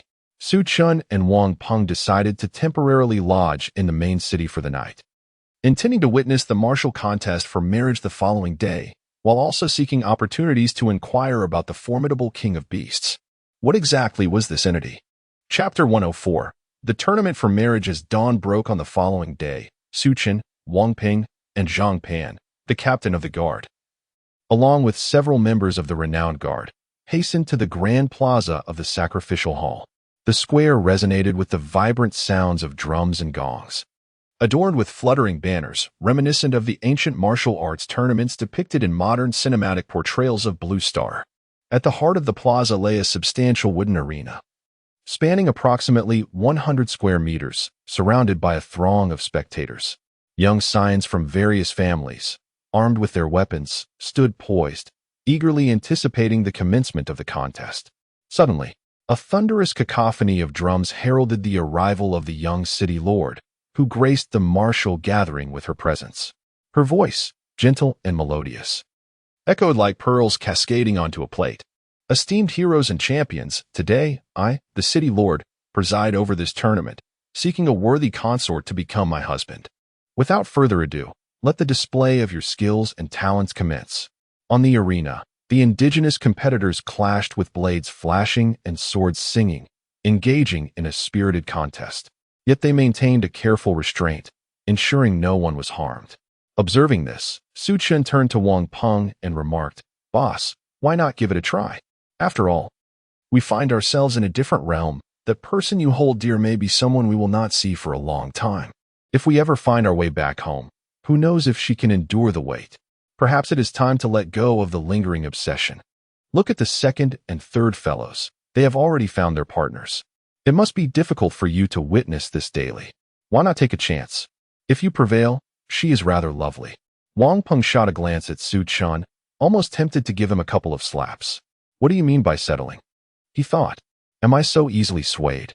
Yet, there was a semblance of reason in what Su Chen said. Perhaps embarking on a new romantic endeavor was worth considering. Acknowledging this, Wang Peng nodded in agreement. Zhang Pan and the others were equally eager, for back in Blue Star, 99.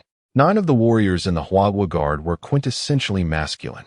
Now, in this alternate dimension, such an opportunity was rare.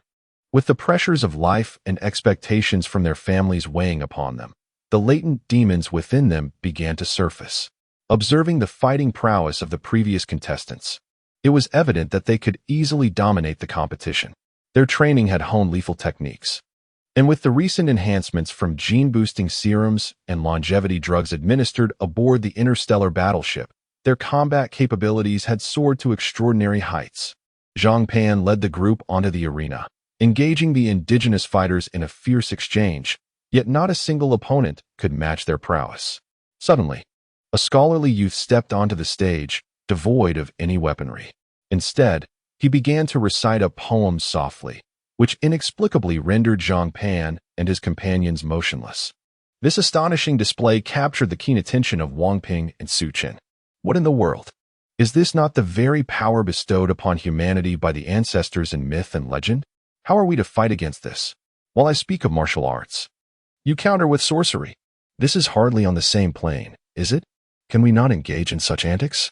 Upon witnessing this scene, Wang Peng felt a surge of eagerness within him. He inwardly scoffed. Come on, is it merely reciting a poem? It's as if they doubt my ability. After all, our illustrious nation boasts a rich poetic heritage spanning 5 millennia, with countless outstanding works. I refuse to believe I cannot best you, my friend. Wang Ping gazed at the scholar on the stage and leaped onto the platform. He inquired, My good sir, do you intend to engage in a literary duel or a martial contest? The scholar replied, Greetings, sir. May I ask your esteemed name? I am Mu Baiyang, a humble scholar. I am not well versed in martial combat, but perhaps we can settle this with poetry. Wang Ping responded, Very well, Mr. Mu. Allow me to make a fool of myself first. He then casually recited, Zhao's guest dons a cap adorned with tassels, while Wu's blade glistens with frost and snow. A silver saddle gleams upon a white steed, dashing forth like a shooting star. With every 10 paces, one may slay a foe, not leaving a trace over 1,000 miles. When the matter is settled, I shall brush off my robes and depart, concealing myself along with my name. Before he could finish the 5th line, Mu Baiyang suddenly interjected, Brother Wang, what a splendid poem. I concede here. Your verses resonate with the intensity of blades and the breath of swords. I fear that by the time you complete this poem, there may be few left alive in this arena. I humbly ask you to show mercy during the next beast tide. I hope you will lend your strength to protect the citizens under the Lord's command. I thank you deeply for your consideration.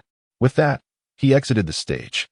Wang Ping was taken aback, thinking, What the hell? I'm merely reciting a poem. How is it as lethal as you claim? Where is this supposed intensity? Su Chen, observing from below, was captivated, pondering, Is this truly a display of ability? Why does it seem so engaging? It's just a recitation of Xia Kuxing, yet it's portrayed as if it embodies lethal energy. Could it be that the essence within this poem has been unleashed? This realm is indeed more fascinating than I had imagined. Wang Peng stood bewildered on the stage, gazing up at Su Chun and their companions. Before he could utter a word, a group of individuals brought him before the city lord. A melodious voice rang out. Wang Peng? Is it you? Have you come to find me? When did you arrive here? Wang Peng was even more bewildered. How do you know I am Wang Peng? Shouldn't this be our first meeting? What do you mean by asking when I arrived? Who are you? And how do you know my name? Chapter 105. Ancestral Land. Wang Ping stood there, seemingly lost in thought, while the city lord, Fong Qing, trembled with excitement. With a quivering voice, he continued to inquire. Wang Ping, is that truly you? How could you possibly arrive at this place? Have you encountered that? Wang Ping replied, How do you know my name? Encounter whom? Fong Qing exclaimed, I am Fong Xiaoyu. Have you forgotten? That bar. Wang Peng's eyes widened in recognition. Xiaoyu? Fong Xiaoyu. The one who was in danger at the Anshi Candy Bar? Indeed. It is I. What brings you here? Weren't you supposed to be on the ancestral star? Wang Peng's mind suddenly buzzed with confusion. How could his first love be in this place? And even more, a city lord. Was it possible that the woman he had once dated was this extraterrestrial being? Su Chen observed Wang Peng conversing animatedly with the city lord. Realizing they were evidently old acquaintances, this revelation left Su Chen and Zhang Pan dumbfounded. Hadn't it been established that they were all newcomers to this planet? How was it that Wang Ping was familiar with the city lord? This seemed utterly implausible. After exchanging glances, Su Chen and Zhang Pan refrained from interrupting the dialogue. Sensing that the situation was more complex than it appeared, the expressions exchanged between the two indicated a genuine familiarity. Suddenly, Fong Xiaoyu grasped Wang Peng's hand and briskly led him toward the sacrificial hall. Su Chun and Zhang Pan were baffled, questioning whether this was part of the competition for suitors that had been promised. Before any formalities had begun, she had whisked a man away. What happened to the contest? As the crowd in the square grew disinterested and began to disperse, Su Chun, Zhang Pan, and the other guards felt a surge of urgency upon witnessing Wang Peng being taken away. They swiftly followed, moving like shadows. Wang Peng hastily interjected, Mom. City Lord Fong, they are my brothers. May they accompany us into the hall? Fong Xiaoyu responded, Certainly. But are you truly unwilling to call me Xiaoyu? Could you please explain what is happening? My mind is still in disarray. I need you to clarify things for me. The four of them, Suchen, Zhangpan, Wang Ping, and Fang Xiaoyu, entered the sacrificial hall together. Inside the hall, there were no Buddhist images, Taoist symbols, or crosses as one might find in Blue Star. Instead, 3 portraits hung in the vast space, one of a figure whose face was obscured, another of an endearing panda, and a third depicting a husky. The sight of these portraits left everyone, except Fang Xiaoyu, utterly speechless. You constructed such a grand hall merely to honor a panda and a husky? This jest is rather excessive. Fang Xiaoyu began to elucidate. 12 years ago, by a stroke of fate, I suddenly appeared at the Anshi candy bar on Blue Star. At that time, I had no understanding of how I arrived there. I had merely been harassed by local ruffians outside the bar. Fortunately, you happened to pass by and drove them away. Subsequently, our encounter blossomed into romance. However, one fateful day, while I was preparing to visit the zoo, I unexpectedly returned to my hometown. The incident was abrupt, leaving me no means to convey a message to you. My mobile device was shattered by the force of space as I departed from Blue Star. Wang Peng, observe that I still wear the gourd pendant you gifted me. As I spoke, I revealed the gourd pendant hanging around my neck. Wang Peng exclaimed, you truly are Xiaoyu. Fang Xiaoyu, this is astonishing. I never anticipated that we would reunite. Fang Xiaoyu replied, I am unaware of how you left the ancestral star and arrived here. But simply to encounter you once more fills my heart with contentment. It is truly wonderful to see you again. Wang Peng questioned, Xiaoyu, is there something amiss? Shouldn't your departure have occurred 3 years and 6 months ago? How has it transformed into 12 years? Fang Xiaoyu clarified, we exist in 2 separate timelines, you see. When I returned, my father remarked that I had been gone for 4 years, yet I spent merely a year on Blue Star. I surmise that the flow of time here is 4 times that of Blue Star. By the way, Wang Peng, do enlighten me on how you found your way here. Wang Peng then introduced Su Chun to Fang Xiaoyu, saying, Xiaoyu, I wonder if you recall my earlier words at Blue Star. The bond between my 4 dormitory brothers transcended that of mere siblings.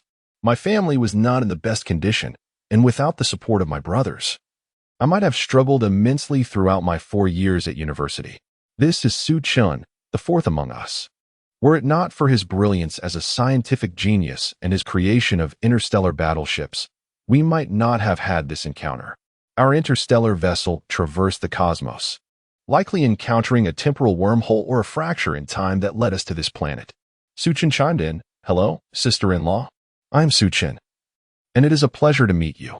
You cannot imagine the hardships our leader has endured these past few years. He has been burdened with worries and has seldom engaged with other girls. Were it not for this journey to this planet, coinciding with your martial arts contest for marriage, I suspect he would remain single indefinitely. Fang Xiaoyu inquired, Wang Peng, is this true? Why are you so foolish? What if we never meet again? Are you prepared to remain single forever? You absolute fool. 12 years, how many 12-year spans does one experience in life? Are you truly this naive? As she spoke, tears welled in her eyes. Wang Peng, being rather straightforward, stood there helplessly. Had it not been for Zhang Pan nudging him and gesturing for him to comfort Fang Xiaoyu, he might have remained rooted in place until the end of time. With the assistance of Su Qin and Zhang Pan, Wang Ping exerted considerable effort to console Fang Xiaoyu. Suddenly, Su Qin asked, sister-in-law, what is the significance of the 3 portraits hanging in this grand hall? Do they hold any special meaning? Fang Xiaoyu explained, this hall venerates the creator deity of this planet, whom we refer to as the ancestor. The other 2 are the god of all beasts and the king of all beasts. It is said that they are the attendants of the sovereign of this star domain and will one day descend from the heavens to bring an end to the conflicts here. It is said that they possess great wisdom and an invincible power, capable of commanding the beast tribes of this universe and assisting the lords of the star domains to bring an end to conflicts. I eagerly anticipate their emergence. Our Fang clan is perpetually awaiting their appearance alongside that of the Star-Lord. The ancients have prophesied that the next era will be one devoid of strife. The human race has endured immense suffering over the past millennium, frequently besieged by beast tides that result in catastrophic losses. In merely half a month, the next beast tide will arrive, and I fervently hope for the swift conclusion of such days. 12 years ago, I visited the zoo out of curiosity to glimpse the legendary god of all beasts, but I never anticipated the subsequent events. What a pity. Su-chun, sister-in-law, could you enlighten us about the situation on this continent? We are still unfamiliar with this place. Additionally, I would like to know why the poem our leader recited earlier caused such a commotion. Feng Xiaoyu. This realm is divided into 2 continents. We reside on the eastern Dawn continent, while the southern Joy continent lies to the south. Due to its vast expanse, there are numerous human factions. Yet the beast tribes are overwhelmingly powerful. Although we humans have been bestowed with the ability to communicate with all things through written language by our ancestors, few can create verses of great potency. The poem recited by Wang Peng today possesses a might that has not been seen for centuries. In terms of martial skills, I have merely acquired some rudimentary techniques from Blue Star, enough to govern a city. This should give you an inkling of the plight of humanity on this planet. Su Chun, Wang Peng, and Zhang Pan were momentarily taken aback. Zhang Pan inquired, why were we just immobilized? Is our martial skill inadequate? Feng Xiaoyu chuckled. Mu Xiaobai utilized an auxiliary communication ability earlier. Your immobilization lasted no more than the time it takes to brew a cup of tea. The human race has managed to survive amidst the beast tribes by employing this seemingly superior capability. Wang Peng. So, the beast tide is indeed arriving in half a month? What are your plans? Have you not attempted to unite all human factions to resist? Feng Xiaoyu. It is not that we have not tried, but the beast tribes are too formidable. The lords of the various gathering points are already striving to protect their kin, yet it remains a futile endeavor, and they can barely fend for themselves. I truly wonder when the Star Lord will make an appearance. Ding. System task. Please prepare a foothold for the baby on this planet and ensure residency. The area must not be less than 500 square units. Upon completion, the host will gain a loyalty rating of 100 from human followers, and the baby will receive an affinity boost of 80. The task is time-limited to 24 hours. Su-chun, you dog system, you have finally awakened. I thought logging into a planet had obliterated you, yet your level up resembles a game. Complete with affinity, Su-chun then asked, sister-in-law, could you assist us in finding a place to stay? We have just one request. It must be spacious. We have over 200 individuals who have not yet entered the main city. I fear it may be unsafe outside. They are all gifted members of our race, and I believe they could be of great assistance during the upcoming beast tide. Feng Xiaoyu. In this eastern extreme city, the largest establishment is the Lord's Mansion. Since I live alone, it feels rather desolate. Why not all of you move in? With a distinguished scientist and an academician like you around, I am certain many things will change. Su-chun, that may not be appropriate. If we were to move into the Lord's Mansion right away, it might be difficult to gain the people's trust. Feng Xiaoyu, just say you are relatives of my husband. That should resolve the issue easily. Who doesn't have a few relatives? Su-chun nodded in agreement. Zhang Pan, Lord Feng, when you mentioned the ancestral land, were you referring to Blue Star? Feng Xiaoyu, yes. Indeed, it is Blue Star. Legend has it that 600 years ago, during the transition from the Sui to the Tang dynasty, the ancestors of humanity were brought here from Blue Star. Due to a cultural disconnection, our forebears were endowed with the ability to communicate with heaven and earth through written language, though the results were rather unsatisfactory. Su-chun, wow. So there were time travelers as early as the Sui-Tang transition. That's how the ancestral land came to be. Chapter 106. Task completion. Su-chun observed Wang Peng and Feng Xiaoyu, lost in their affectionate exchanges, and felt as though he were being inundated with an abundance of dog food. Typically, he regarded their leader as quite amiable, yet their incessant displays of affection were becoming unbearable. Unable to tolerate it any longer, Su-chun and Zhang Pan departed from the sacrificial hall following Wang Peng and Feng Xiaoyu's suggestion to fetch someone. As they made their way toward the warship, Su-chun took a moment to scrutinize the eastern extreme city. Although the city walls appeared imposing and robust, the garrison was noticeably weak. There were no large-scale defensive mechanisms or fortifications. The defense relied solely on the thickness of the walls and the inherent sturdiness of the stone. It was no wonder that the human race had faced such adversity in its development over the past millennium. The disturbances caused by the beast tribe could not be overlooked. Su Chun and Zhang Pan moved swiftly, reaching the concealed location of the warship in under an hour. Upon entering the vessel, Su Chun quickly gathered everyone and shared his observations from within Eastern Extreme City, including the developments concerning Wang Peng and Fang Xiaoyu. When Su Chun mentioned the intention to temporarily take refuge at the Lord's Mansion of Eastern Extreme City, Cici abruptly inquired, "Daddy, why must we stay at someone else's residence? I dislike it. Can't we construct a new house for ourselves?" Tongnong chimed in, "Indeed, living in someone else's home is quite inconvenient. And it lacks the toys that my sister and I enjoy. It's unacceptable." Su Chun sighed inwardly, realizing his efforts were in vain. "What are your thoughts, dear?" he asked Lu Yusin.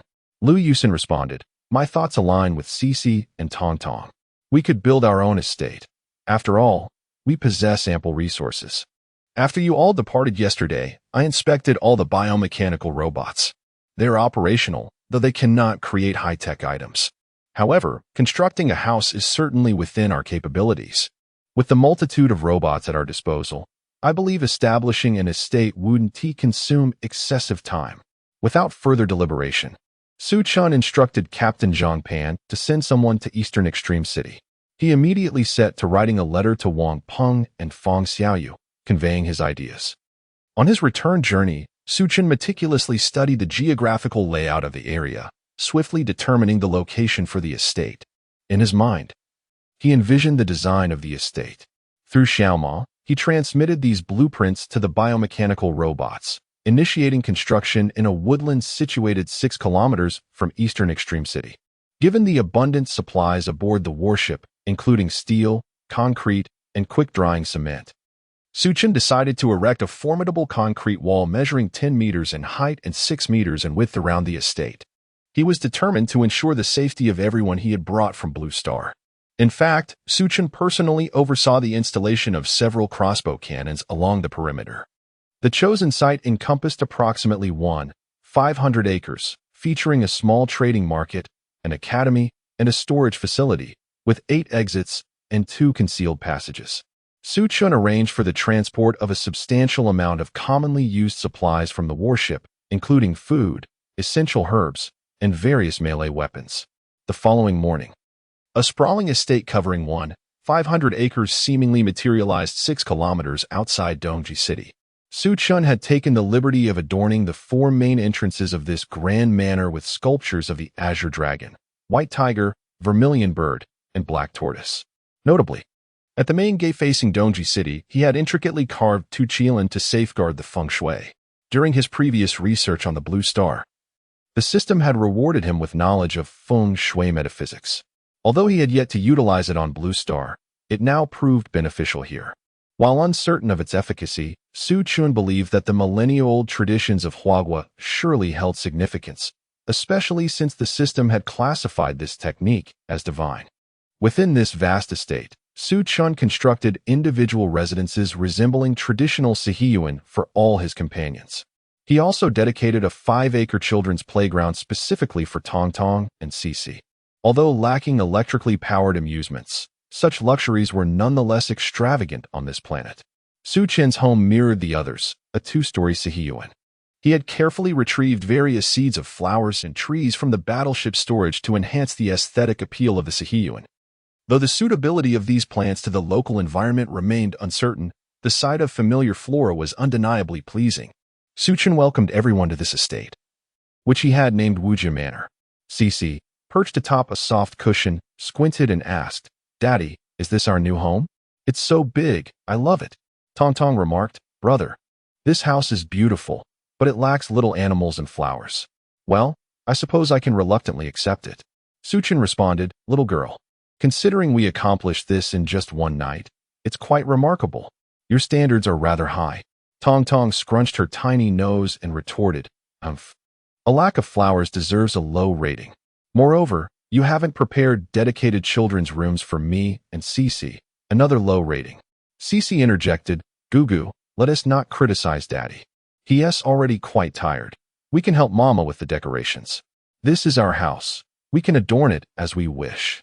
Tong Tong agreed, "You're right. Cici, let us go explore our new home and ignore them." With that, she patted the neck of their little pet and walked away. Ding. The system notification chimed. Host has completed the task. All rewards have been distributed. Ding. Another notification followed. Host has triggered a mission. Protect the safety of the human residents in Dongji City during the beast tide in 10 days. Completing this task will reward the host with the title of City Lord. Failure will result in a punishment of an 18 centimeters reduction in a random body part. Su Chen grumbled. Random body part? 18 centimeters? You can't be implying. This system is absolutely ridiculous. I don't even comprehend what a beast tide entails. Yet, you expect me to protect the human residents of Dongji City? Such nonsense. He sighed. Well, having established a dwelling here, Dongji City is now my home.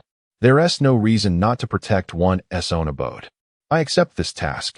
I shall uncover the true nature of this beast tide. Is it akin to the siege of monsters depicted in games?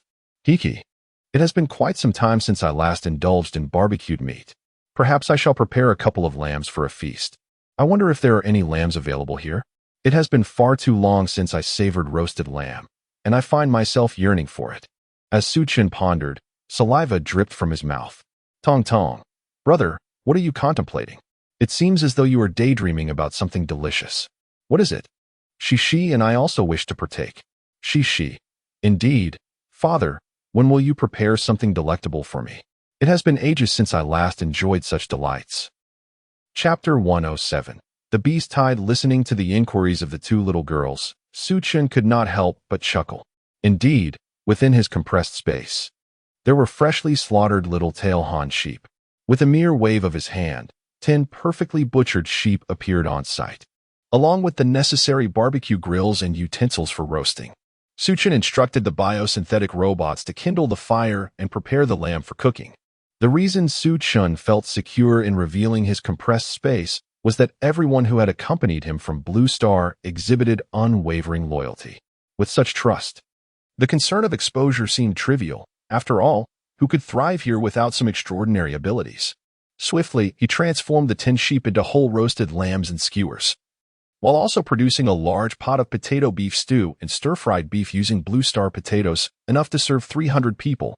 Perhaps due to the prolonged interstellar journey or the extraordinary appetites of his martial companions, the culinary delights of 10 sheep and 1 cow vanished in an instant.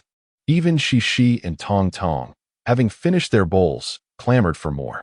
Unfortunately, the pot was empty, leading Su Chen to prepare a separate dish of century egg and lean meat porridge for the two little girls. That night, apart from a few individuals on duty, everyone else succumbed to sweet slumber in their respective quarters. As the estate was only in the preliminary stages of construction, Su Chen was kept exceedingly busy over the following 10 days, transplanting trees here and hanging paintings there. After a decade of effort, the estate, named Wuji, underwent a remarkable transformation, rivaling even the Lord's Manor of Dongji City. During those days, Wang Ping and Fang Xiaoyu visited several times.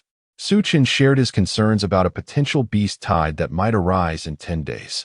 Fang Xiaoyu immediately became alert and hurriedly excused herself to return to Dongji City for strategic preparations. However, after assessing Wuji's defenses and walls, she resolutely decided to keep Wang Ping there, despite his numerous complaints. Reluctantly, Wang Ping complied with her decision. On the 10th day, as Su Chen and his companions prepared to witness this so-called beast tide, they found nothing amiss. Not even a feather was spotted, nor any unusual sounds within a 10-mile radius. The 11th day was eerily quiet. The 12th day was equally silent. On the 13th day, just as dawn began to break, a myriad of various flying and running creatures surged toward Wuji Estate and Dongji City like an overwhelming tide. The only distinction was that this beast tide was subdued by a mysterious force before it could breach the walls of Wuji. However, the walls of Dongji City were perilously close to collapse.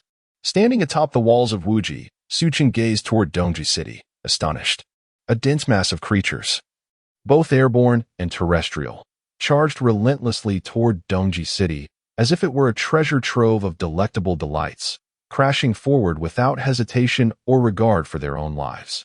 Shattering horns and breaking wings in their desperate onslaught, Su Chen pondered, what could incite such fervor? Was there an immense grudge behind this? It is utterly foolish. Cannot you and the human race coexist peacefully? Must it be this way?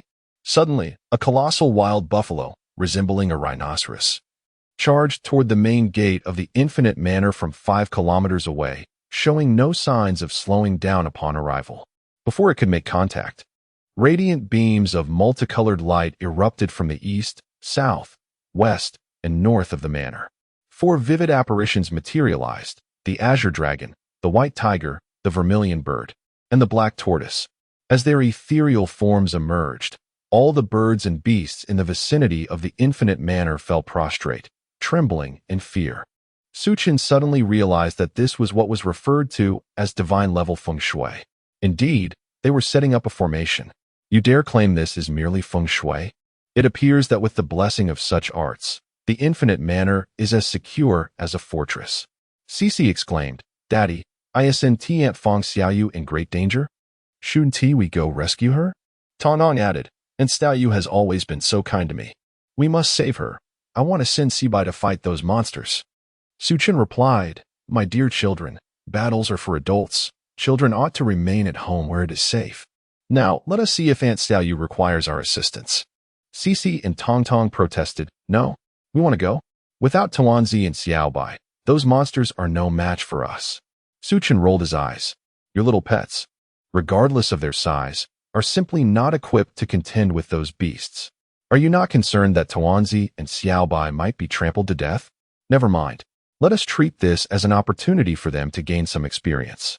Nodding, Suchin said, "Children, our journey to East Extreme City may be perilous.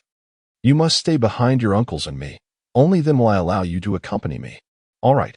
The 2 little girls chimed in unison, climbing onto the backs of Xiaobai and Tuanzi, eagerly awaiting Suchin's lead. Suchin, accompanied by Wang Ping and Zhang Pan along with other members of the guard, swiftly approached East Extreme City. Curiously, their path was crowded with various beast tribes, yet none of the birds or beasts attacked. Even more strange, all creatures they passed lay flat on the ground, as if under a spell of paralysis. No obstacles hindered their arrival at the city walls of East Extreme City.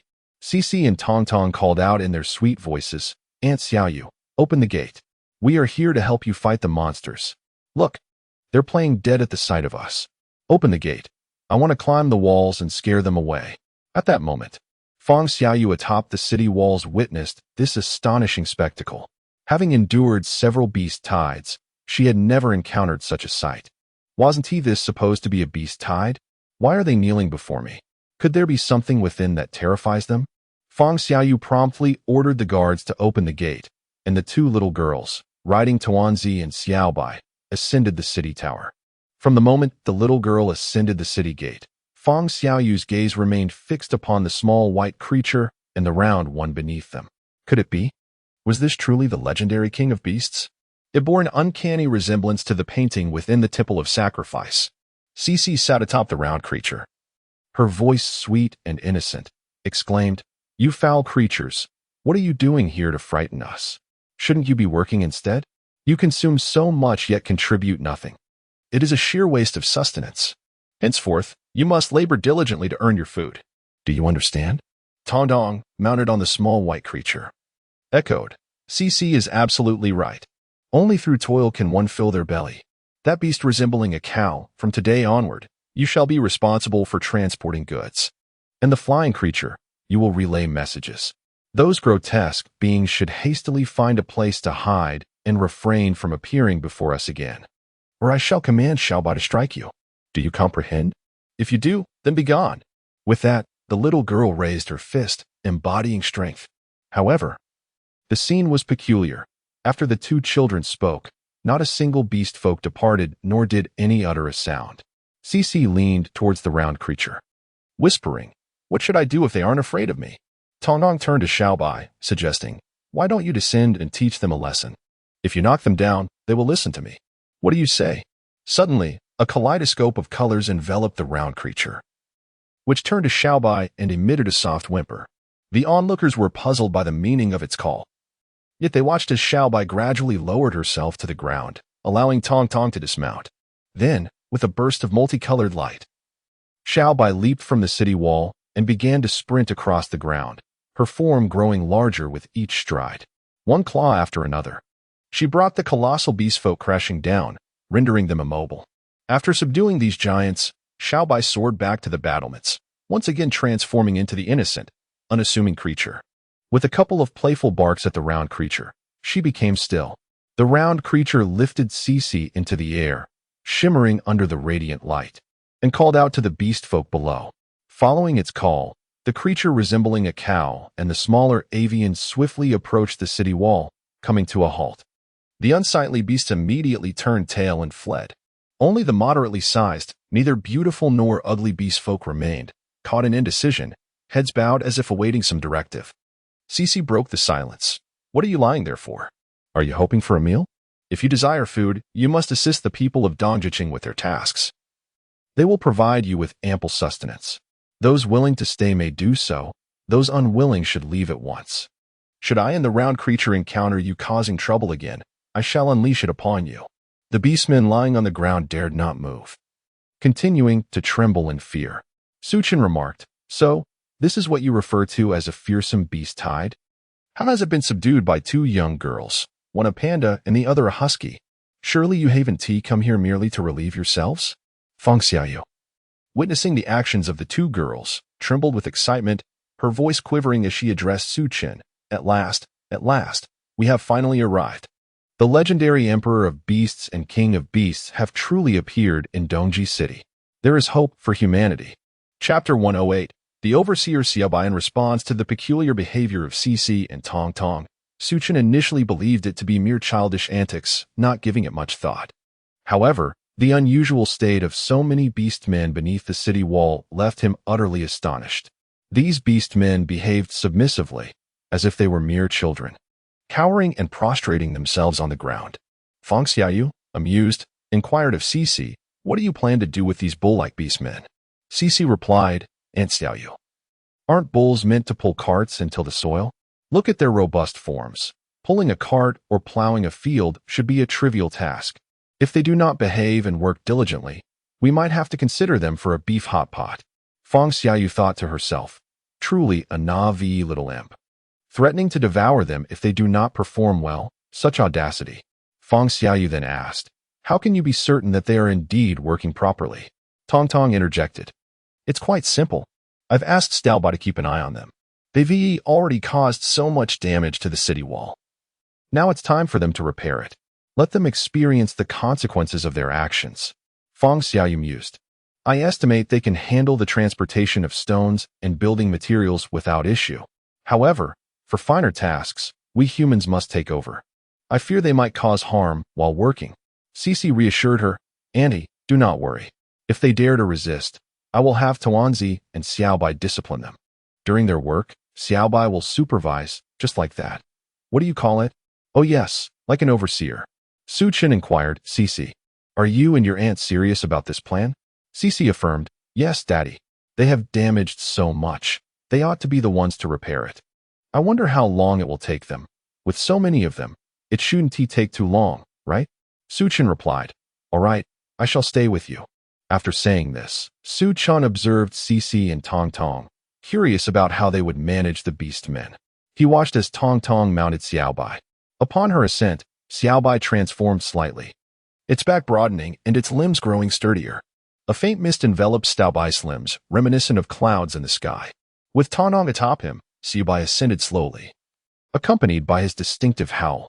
The beastmen below retreated in unison, like a well-trained army, moving back 10 kilometers. Upon reaching their destination, these beastmen employed their own methods. Some, resembling the groundhogs of Earth, began digging foundations, while various other beastmen commenced construction tasks. Though the scene appeared chaotic, it was, in fact, a whirlwind of activity. In less than half a day, a magnificent wall, 6 meters wide and 9 meters high, emerged before everyone. Throughout this time, Suchin harbored concerns for Tong Tong's safety and had personally come to check on her. Seeing her small figure floating in midair eased his worries considerably. Cece observed her aunt, who had begun directing the beastmen in constructing the wall. Uncertain of the motivations behind her thoughts, Cece urged her companion, Tuanzi, to swiftly traverse the 3 other directions. Her reasoning was straightforward. If they were to repair the city wall, it must be entirely restored. Merely fixing one side would not suffice. Perched upon Tuanzi's back, she basked in the creature's radiant, multicolored glow. Wherever they ventured, the beast folk bowed in reverence, as if in the presence of their ancestors.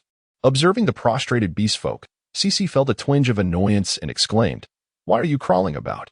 Get to work. As for those flying above, you can scout the southern wall and report back on its condition. Once repaired, it must be adorned appropriately. I refuse to accept an unsightly wall. Now, go forth and labor."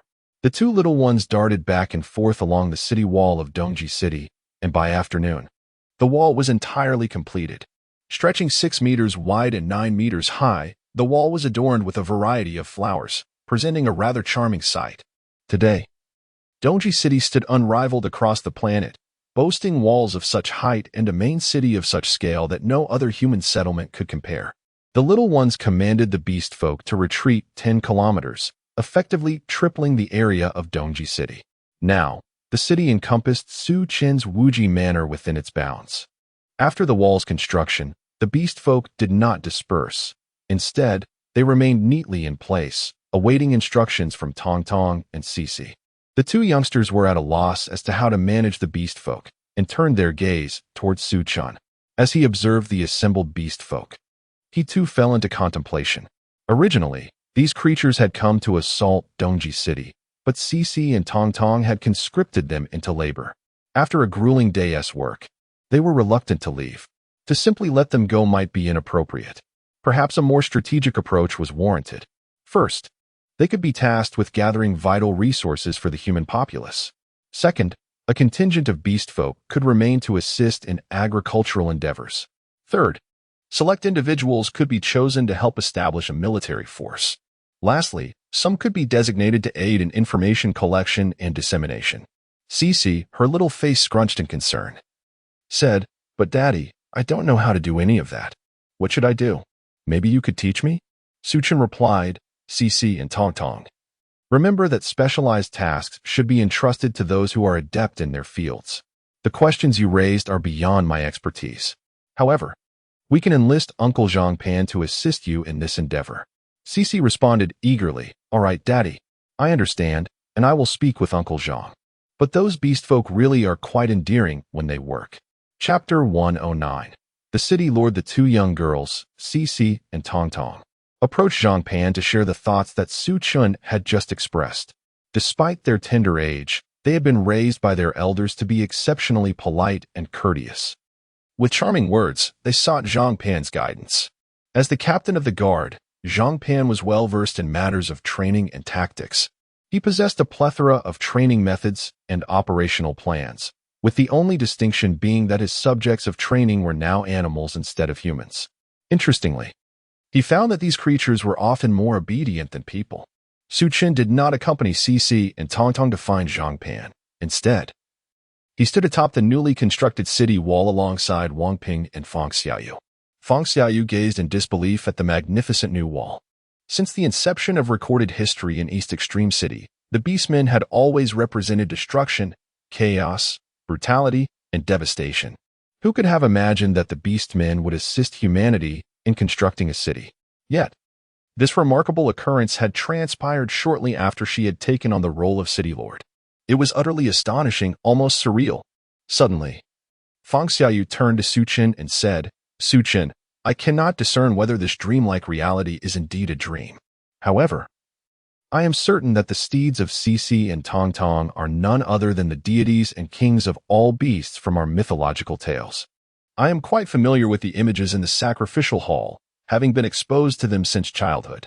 Although I do not know which of them is the sovereign of the star domain, I sincerely wish to entrust the position of City Lord to you. Please do not hastily refuse. To me, what truly matters is ensuring the ordinary human populace of East Extreme City can live in peace. The title of City Lord is of little consequence. With you as the City Lord and the presence of these two young girls, I believe the Beastmen will find it challenging to stir up any trouble. Moreover, you are not indigenous to this planet, which suggests there is much potential for effective governance. I long to witness a united and progressive human race, rather than the current state of disarray, where we act as disparate factions." Wang Peng interjected, "Fourth brother, Please give this serious thought. Xiaoyu's perspective is quite valid. Humans are inherently social beings. If possible, I hope you can use East Extreme City as a starting point to gradually unify this continent and even this planet. On Blue Star, you were revered as a great scientist and academician, the first to lead humanity beyond the solar system, achieving interstellar mining and cross-galactic travel.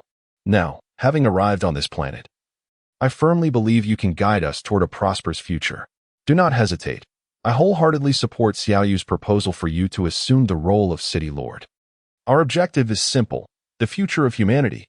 Suchun responded, all right. If I do not acquiesce after hearing your words, I would be hindering the advancement of our race. I am willing to become the City Lord, but you, along with the second and third, must assist me. Bring your wives and lend your strength together. We shall embark on a new chapter for humanity. Wang Peng scoffed him.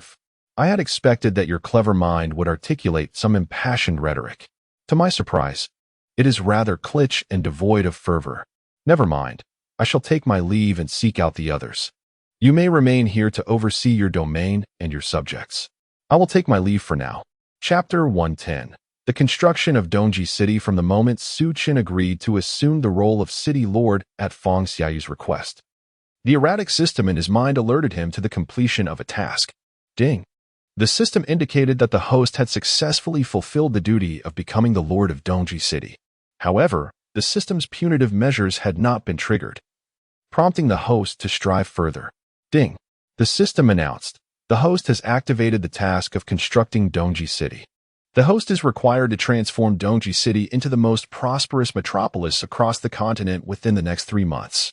The assessment will encompass various dimensions, including livelihood, economy, and education. Successful completion of the task will reward the host with a royal-grade Beastman guard. Failure will result in the host being cast into the endless abyss for 3 months of trial. Suchun mused, this wretched system is far from endearing. It was better when it merely provided technological advancements before the upgrade. Now it has introduced punishments that are utterly terrifying. What on earth is this endless abyss? By its very name, it cannot be a pleasant destination. Nevertheless, the construction of the city is not a task that can be accomplished overnight.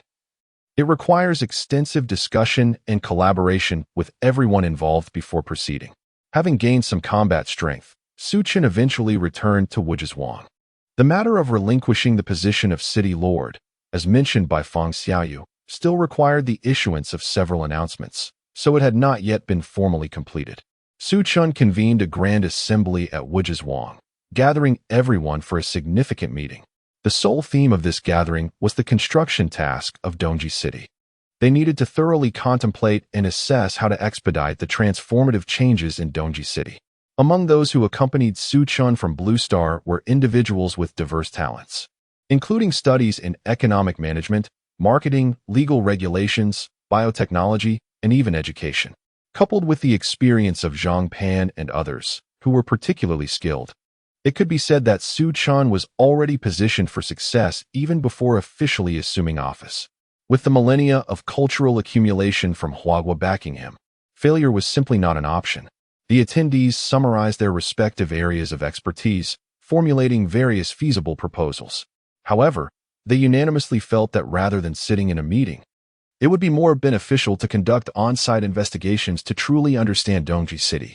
They aimed to closely examine the area, identifying potential oversights in their proposed plans.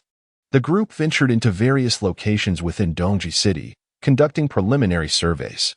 In certain areas, they undertook multiple rounds of investigation. The indigenous inhabitants of Dongji City appeared remarkably simple and sincere, their deeper anxieties and helplessness concealed beneath the surface, manifesting instead as expressions of despair and uncertainty. Based on past experiences, every siege by the Beastmen had resulted in significant casualties and prolonged durations. How was it that, after merely half a day's time, the besieging Beastmen retreated as if they had seen a ghost? Were they preparing for a more ferocious assault? Or were they gathering strength to seize Dongji City in one fell swoop? Meanwhile, the ordinary citizens within the city remained blissfully unaware of the Beastmen's construction of their siege walls outside. The announcement from Feng Xiaoyu has yet to be officially released, and at this moment, Suchin has not truly assumed control over everything in Dongji City. While the scene outside the city appears exhilarating, a palpable anxiety grips the hearts of many within. The sudden influx of strangers into Dongji City raises suspicions among the local inhabitants, who speculate that these newcomers may be refugees fleeing from distant lands. However, the inquiries they pose do not seem characteristic of mere wanderers in search of safety. After an extensive field investigation lasting 3 days, a series of governance outlines, economic stimulus plans, educational training programs, and initiatives for improving livelihoods have all been meticulously crafted. During this period, Su Chun has also completed the transfer of authority from Fang Xiaoyu. In her words, "Oh my, finally someone is here to take on this mess. I can finally enjoy some time alone with Wang Ping. By the way, I wonder if our baby will be as adorable as Cici and Tongdong?" Su Chun, unwilling to dampen her spirits, refrains from voicing his thoughts, recognizing the couple's arduous journey to reunite across the stars, culminating in their current aspiration to start a family. To dissuade them now would be utterly inhumane. Su Chun replied, "If you were to have a baby, it would surely be a joyous occasion, celebrated by all. So why hesitate? Take action." Fang Xiaoyu responded, "But Wang Ping, I don't think I've met my future in-laws yet. What if they don't like me?" Wang Ping reassured her, "Don't worry. I'll handle the arrangements for you to meet my parents. Just focus on the little one growing inside you." Chapter 111. The Law. Wang Ping's parents were diligent middle school teachers, and their journey through the stars was motivated by the desire to live harmoniously as a family. At one point, the couple pondered whether their son harbored unconventional inclinations, though they dared not voice their concerns. Their son had quietly formed a connection with the female lord of Dongji City, an astonishing development that had begun back on Blue Star, truly beyond comprehension. It is widely acknowledged that women from Huagu are gentle, virtuous, and resilient. However, the burdens of exorbitant bride prices and soaring housing costs are overwhelming. In some regions, the demands can be staggering, including a requirement for extravagant gifts and significant financial stability, one might say, a veritable fortune. Some even stipulate that the male party must possess a vehicle, a residence, and substantial savings, preferably with the added condition that his parents are deceased. Such expectations are nothing short of outrageous. Nevertheless, with Wang Ping's exceptional qualifications on Blue Star, he was undoubtedly a catch of the highest caliber. Yet, his heart remained steadfastly bound elsewhere, rendering him impervious to all entreaties. Fortunately, fate intervened, and he met Fang Xiaoyu, a serendipitous encounter that fulfilled his parents' long-held wishes. The introduction between Fang Xiaoyu and Wang Ping's parents transpired seamlessly, with the in-laws showering her with unparalleled kindness. Fang Xiaoyu found herself questioning whether Wang Peng was truly their biological son, given how youthful they appeared, seeming scarcely over 30. Seeing Wang Peng struggle to explain, Su Chan interjected, "Your youth, uncle and aunt, is thanks to a youth-preserving elixir I've administered to them." Fang Xiaoyu, puzzled, inquired, "A youth-preserving elixir? What does that mean? Is it truly that effective?" Su Chin elaborated, "This elixir can maintain one's youthful appearance for a century and will automatically optimize the user's physical condition." Fang Xiaoyu, astonished, asked, "How can such a miraculous potion exist?" Su Chin replied, "Sister-in-law, I have already prepared this elixir for you. This little vial contains it. Find a moment to take it. You will discover its benefits in due time. There are 3 doses, so allocate them according to your needs. I want to interfere further. If you require more, feel free to approach me or Yusen. Remember, we are all family, so let us not be too formal." Fang Xiaoyu retorted, "Enough with the chatter. I'll keep that in mind, but you should focus on developing Dongji City. I'm off to speak with Yusen." With that, she departed like a gust of wind. Only Su Chun, Wang Peng, and others remained, left in a state of bewilderment. Wang Peng remarked, "I truly had not realized she possessed such a side. Is it too late for regrets?" Su Chin replied, "It is too late now. Besides, would you truly want to?" Wang Peng chuckled, "It was merely a jest. Do not take it to heart." Su Chin responded, "If you know it was a jest, then why voice it? It makes things quite awkward." The two exchanged playful banter before returning to the topic of Dongji City's development. Throughout their time together, they had discerned a fundamental issue. Dongji City lacked any formalized regulations. It can be understood that there exists no set of compulsory and effective laws. The customs of Dongji City merely reflect the everyday conventions of its inhabitants, lacking any form of compulsion or punitive measures. Adherence relies solely on the moral inclinations and preferences of the people, which is utterly insufficient. Su Chun, Wang Peng, Yang Haoyu, and Wang Mingyang, all of whom hail from legal studies, found it quite a straightforward endeavor to craft a legal framework tailored for Dongji City. Thus, they adhered to the following principles. 1. Law serves as an effective means of disseminating morality. 2. Morality acts as the evaluative standard and driving force of law, serving as a beneficial complement to it. 3. Law should encompass a minimal standard of morality. With these points in mind, they commenced drafting the inaugural legal code of Dongji City, titled the Dongji Charter. This legislation aims to regulate and constrain the actions of all human beings while also significantly limiting their fundamental rights over the subdued beast races. However, a dilemma arose concerning the execution of these laws. For whom do they truly serve? The individual, Dongji City itself, or its ruler? This necessitated thorough deliberation. If the subject is a city, how would they address the outside world should they unify the planet? Conversely, if it pertains to an individual, would that not be regressive in the annals of history? The brothers engaged in incessant discussion on this matter. Suddenly, Cece wrote in on her toy, declaring with a single phrase that quelled the argument, "Oh dear, you are all so foolish. Is it really that complicated? If worst comes to worst, I shall become the queen. Although I am a bit small, my daddy and the uncles and aunts can help me manage things. You all can handle the work, and I will take care of the fun." Doesn't he that solve everything? Suchin exclaimed, "Wow, my daughter is truly clever, but being so direct might not be ideal." Yang Haoyu, Wang Mingyang, and Wang Peng stared in astonishment at the 3-year-old girl before them. This resolves everything. It seems the little one is quite astute. This could indeed work.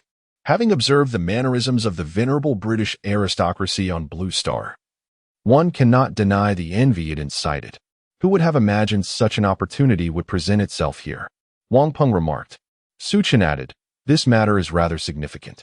It is best we seek the consensus of everyone before proceeding." Chapter 112. System Unbinding. Without waiting for Suchun and Wang Peng to finish their discussions, she swiftly rode away on her companion, leaving only Suchun and Wang Peng to continue their deliberations. Despite their extensive discussions, a satisfactory conclusion eluded them, compelling them to resort to a public vote. The following day, Suchun and his companions convened an internal meeting with the intention of transforming Dongji City into a nation. The outcome of their deliberations was rather amusing, perhaps influenced by the classical culture of Huagua. There was an irresistible inclination among the participants towards establishing a significant legacy, and a unanimous agreement emerged regarding the formation of a nation. In terms of governance, there was a prevailing preference for a constitutional monarchy akin to that of the West, wherein a hereditary monarch, king, or emperor serves as the head of state, albeit with varying degrees of power curtailed by a constitution and parliament. Consequently, the highest authority and legislative body under such a system would be the parliament, with the monarch not wielding direct control over state power. Under this governance structure, the cabinet must be formed from the parliament, and should it lose the confidence of the parliament, it must resign or request the monarch to dissolve the parliament, who is also required to formally express consent. The monarch, serving as a ceremonial figurehead, exercises formal power according to the cabinet's will and primarily represents the nation in ceremonial affairs, retaining a prominent status and symbolizing national unity, remaining an indispensable part of the political system. The formation of the parliament was to involve a selection process among all human inhabitants within the entirety of Dongji City. The examination topics were collaboratively devised by 13 individuals, including Suchin, Wang Ping, Liu Yusen, Zhao Huilan, Zhang Pan, Zhang Ming, Zhao Ming, and Fang Xiaoyu. The assessments encompassed various domains, including poetry, music, military affairs, geography, general knowledge, legal principles, and economics. Once the examination materials were prepared, Suchun, as the lord of Dongji City, promptly issued an announcement that the assessments would commence 3 days later at the plaza in front of the sacrificial hall. To be frank, the topics they devised did seem somewhat daunting for the indigenous populace. It was almost humorous. To challenge them with the essence of a culture that had flourished for nearly a millennium was nothing short of unfair. However, in this realm, to progress, one must submit to the more advanced scientific and cultural knowledge. The results of the selection process did not keep the participants waiting for long. An initial evaluation of the candidates was conducted on-site, resulting in the selection of over 400 individuals who would form the parliament. From this group, 20 cabinet members were chosen, who would directly report to the monarch. On January 1st of the first year of the Dongji calendar, Empress Su Chinsi ascended the throne, establishing the cabinet and appointing her father, Su Chun, as the chief prime minister.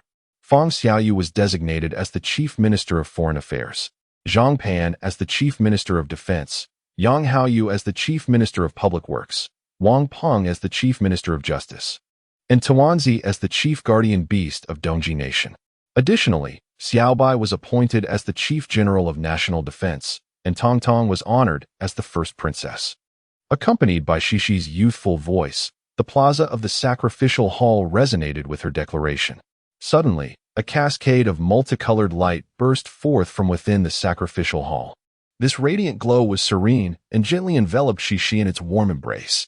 As the voice of Cece gently faded, the radiant light transformed into 3 distinct beams. One morphed into a resplendent, multicolored crown that delicately adorned Cece's head. Another took the shape of a vibrant scepter that appeared in her hand. The third beam manifested as a slightly smaller crown, which gracefully settled upon Tong Tong's head. Within the sacred hall of the ritual, 2 portraits emerged, floating gracefully before descending upon Tuanzi and Xiaobai, transforming into exquisitely crafted metallic armor. The ancestral portraits that had once adorned the hall now shimmered, casting a luminescent glow that enveloped the entirety of East Extreme City. As the brilliance dissipated, the inhabitants beheld an astonishing sight. East Extreme City had expanded over 100-fold, with its population swelling to nearly 50 times its original size. The charter for East Extreme City, which Su Qin and his companions were poised to announce, seemed to be etched indelibly in the minds of all present, rendering any need for individual study unnecessary. Each word was comprehended instinctively. The once majestic hall had undergone a remarkable transformation, evolving into a splendid palace, with the inscription East Extreme Palace prominently displayed upon its entrance. Before Su Chun could fully absorb the magnitude of these changes, a familiar system notification echoed in his mind. Ding!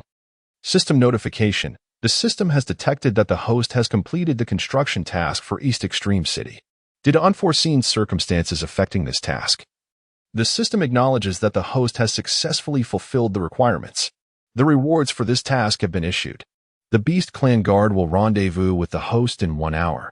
Please remain alert for updates. Ding! System notification. The system has confirmed that the host has accomplished the unique ultimate task assigned, which involved nurturing a daughter to become an empress. This task is now complete. In light of the host's exceptional performance, the system rewards the establishment of 3 academies within East Extreme City: the East Extreme Military Academy, the East Extreme Medical Academy, and the East Extreme Humanities Academy. These institutions will aid the host in expanding territories for the future. Please ensure that personnel are dispatched promptly to claim these rewards. Ding! System notification. The Super Daddy system has achieved its task objectives. The system is now in the process of disbinding. Chapter 113. The Development and Future of the Yin Wang Star. From the moment the system was unbound, Su Chen truly grasped the essence of being a nurturing father. The system's assertion was indeed accurate. It was he, Su Chen, who led the human race out of Blue Star. With the aid of the system, he had developed various forms of advanced technology. Yet, these were merely superficial manifestations. For the human race to flourish and attain glory, it required the relentless efforts of each individual. Although the system had severed its ties and departed from Su Chen, the resources and technical materials within the system space and compressed space remained. Upon leaving the sacrificial hall, now referred to as the Eastern Extreme Palace, Su Chen chose not to bring Shishi along, as he felt that he was not yet deserving of such honor. Su-chan intended to utilize the study room in Wujizwang to compile and organize all that he had learned over the years into a comprehensive educational material that could be widely disseminated. The content would encompass literature, calligraphy, language, musical instruments, music theory, sculpture, singing, medicine, pharmacology, life sciences, bacteriology, mycology, virology, law, economics, and martial arts. He did not wish to lead the inhabitants of this planet down a path overly reliant on technology and harsh realities, thereby neglecting the exploration of their inherent potential. He envisioned a flourishing civilization of the human race, rather than one that excelled only in specific domains. Su-chen's perspective received widespread support from the inhabitants of Blue Star. Following their review of his compiled materials, they even undertook a thorough revision. This undertaking consumed 3 years of Su-chen's life. Why did it take so long? He believed that, having determined the future direction for the human race on this planet, it was imperative to start with himself, rather than overly relying on Xiao Mo's capabilities. Xiao Mo and the interstellar battleship, the Pioneer, needed to remain concealed, safeguarding the cultural treasures he had brought from Huagua. After all, they represented a cherished legacy. During these 3 years, the Eastern Extreme nation thrived, progressively reclaiming other human settlements within a vast radius. It became the undisputed first power. Over these years, tens of thousands of students graduated from the Eastern Extreme Military Academy, Business School, Humanities College, and Medical School. They were all aptly placed in various positions across other cities, contributing their talents. At the dawn of the 4th year, Su Chun, Lu Yusin, Wang Peng, Zhao Huilan, Zhang Pan, and others transformed into educators at these institutions, imparting systematic teachings to the new students. They embodied their decisions, fulfilling the roles of pioneers and guides, steering the human race on this planet towards the grand objectives they had delineated. In the subsequent 5 years, Su-chan tirelessly continued his educational endeavors for the inhabitants of the Yin Wang Star domain. His parents-in-law, as well as Lu Yusin, took great pleasure in their fulfilling and meaningful lives. On this alien planet, devoid of intricate intrigues, the simplicity of life was astonishingly comfortable. Throughout the decade of silence shared by Su-chan and Lu Yusin, they experienced a profound sense of tranquility. Under the collaborative efforts of Zhang Pan, Tong Tong, Xiaobai, Tuanzi, and the Beastmen Guard, the Eastern Extreme Kingdom has finally achieved complete integration and unification of the human and beast factions across the entire planet. The influx of rich cultural heritage from the Huagua, brought by Su-chan, has given rise to a remarkable number of formidable individuals among the humans here. With the exquisite application of poetry and prose, they can accomplish feats of limited aerial flight, and even move mountains and fill seas. However, in the presence of Zhang Pan, Wang Ping, Yang Haoyu, Wang Mingyang, Zhang Ming, and Zhao Ming, their prowess still falls short. For instance, Tong Tong, should you dare to exhibit arrogance before her. Her small mouth may utter incomprehensible words, yet the forces of heaven and earth would swiftly bring you to heel. Once, a hapless simian-like warrior, in her presence, flailed about nonsensically, only to be dispatched to an unknown realm of suffering with but a single phrase from her. Thus, a saying has long circulated among both humans and beasts: do not provoke the royal family, especially the seemingly delicate women among them.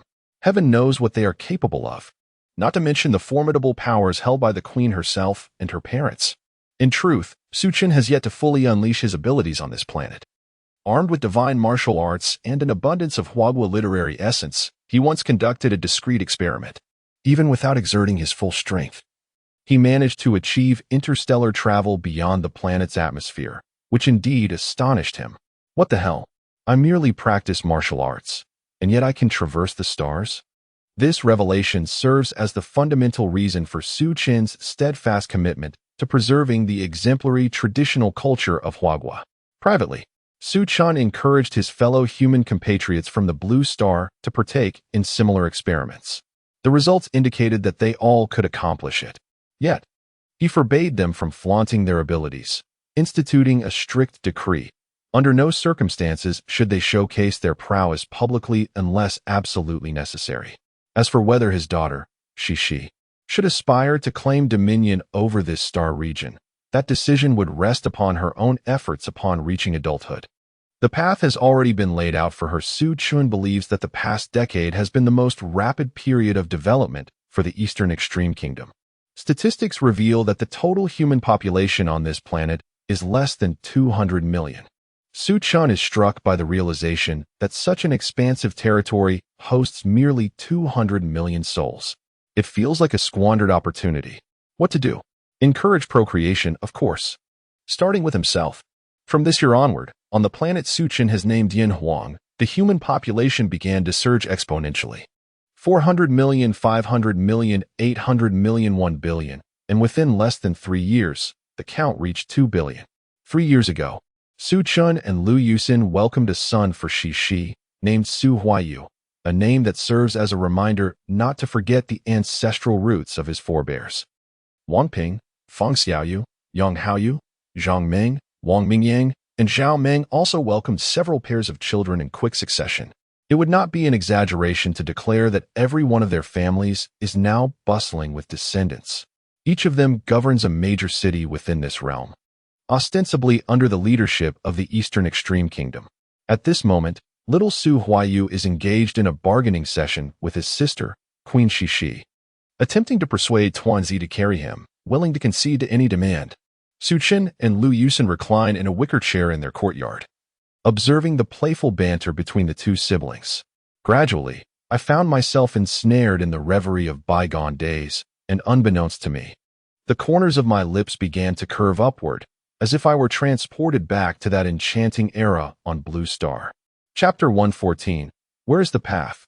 Su-chun and Lu Yusin sat quietly, illuminated by the golden hues of the setting sun. They seemed to radiate their own brilliance, much like the vibrant clouds adorning the sky. Over a decade ago, Su-chun, empowered by the omnipotent father system, witnessed the emergence of countless groundbreaking technologies, flourishing like mushrooms after rain, far surpassing the pinnacle of that era. Frequently, in the solitude of night, he would reminisce about those bygone days.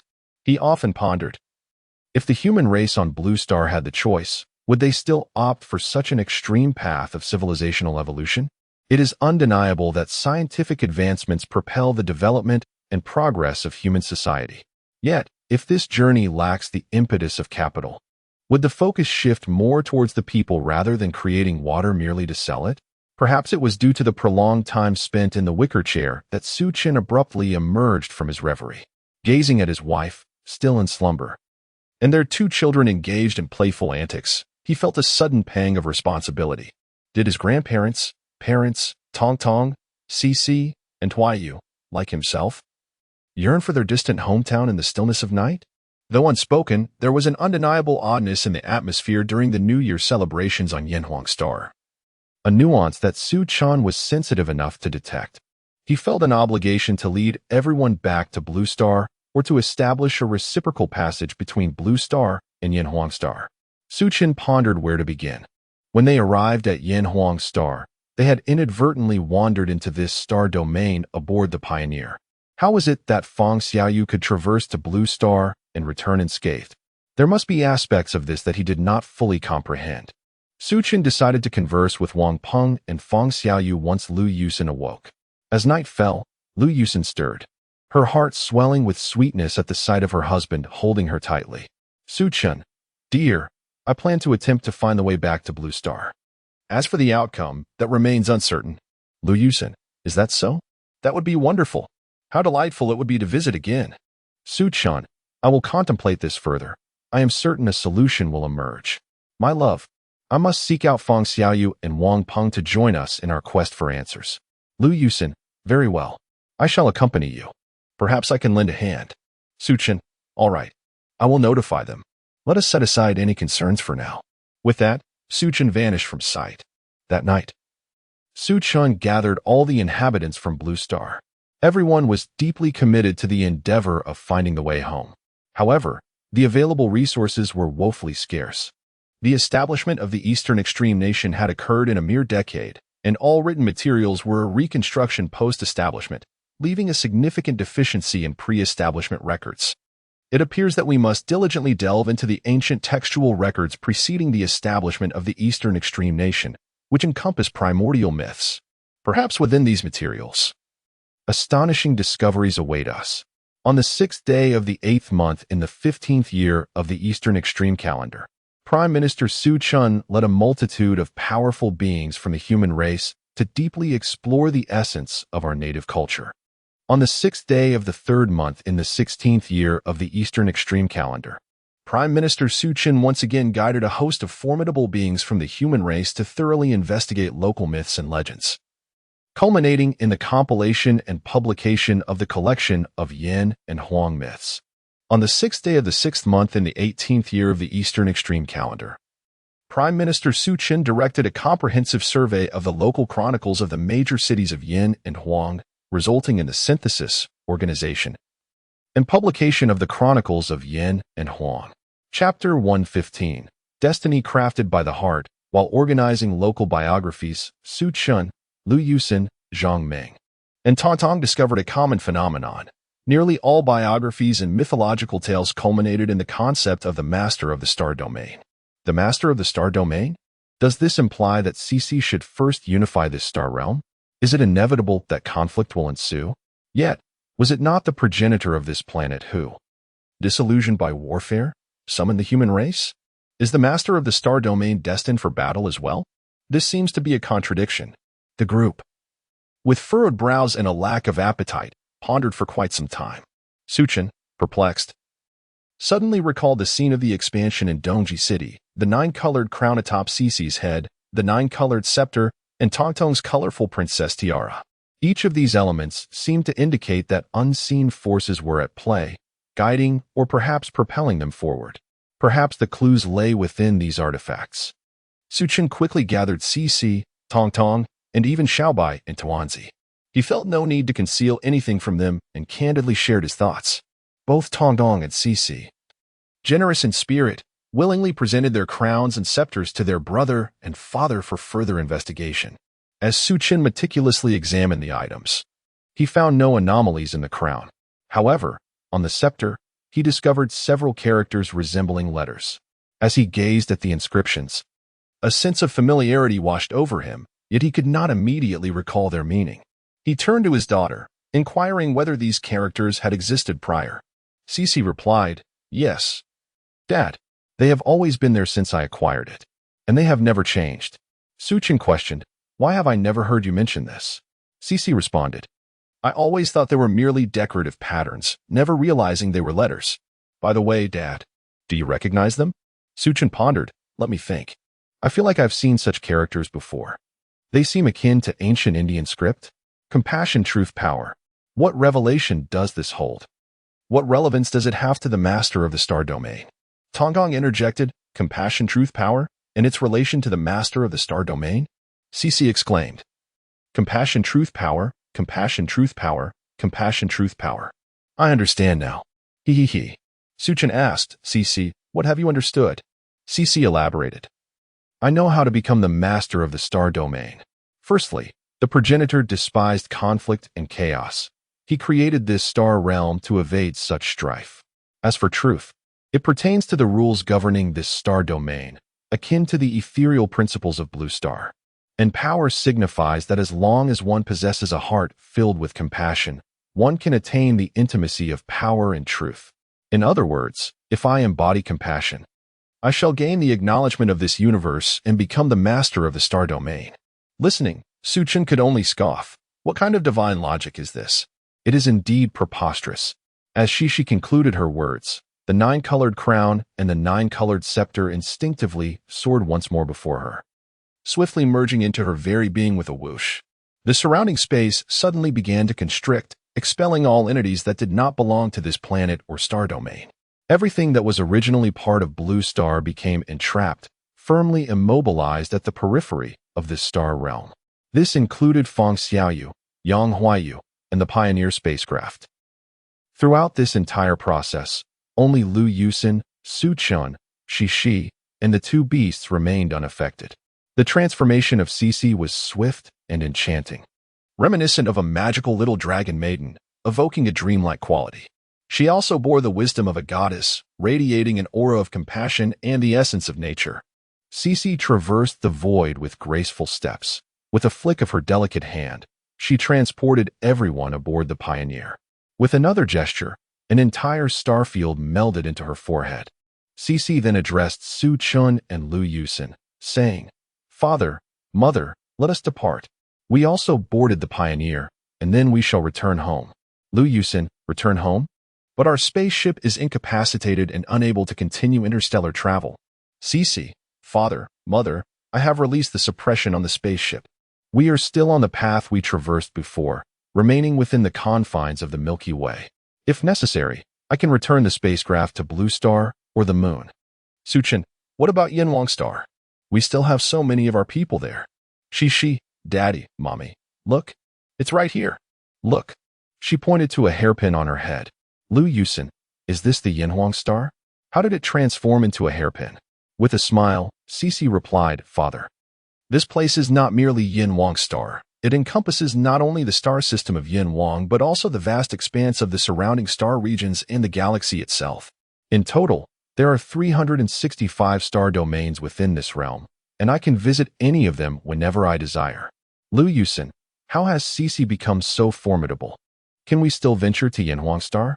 She. In fact, I have already marked those individuals, allowing them to re-enter the Yenwang Star at any moment.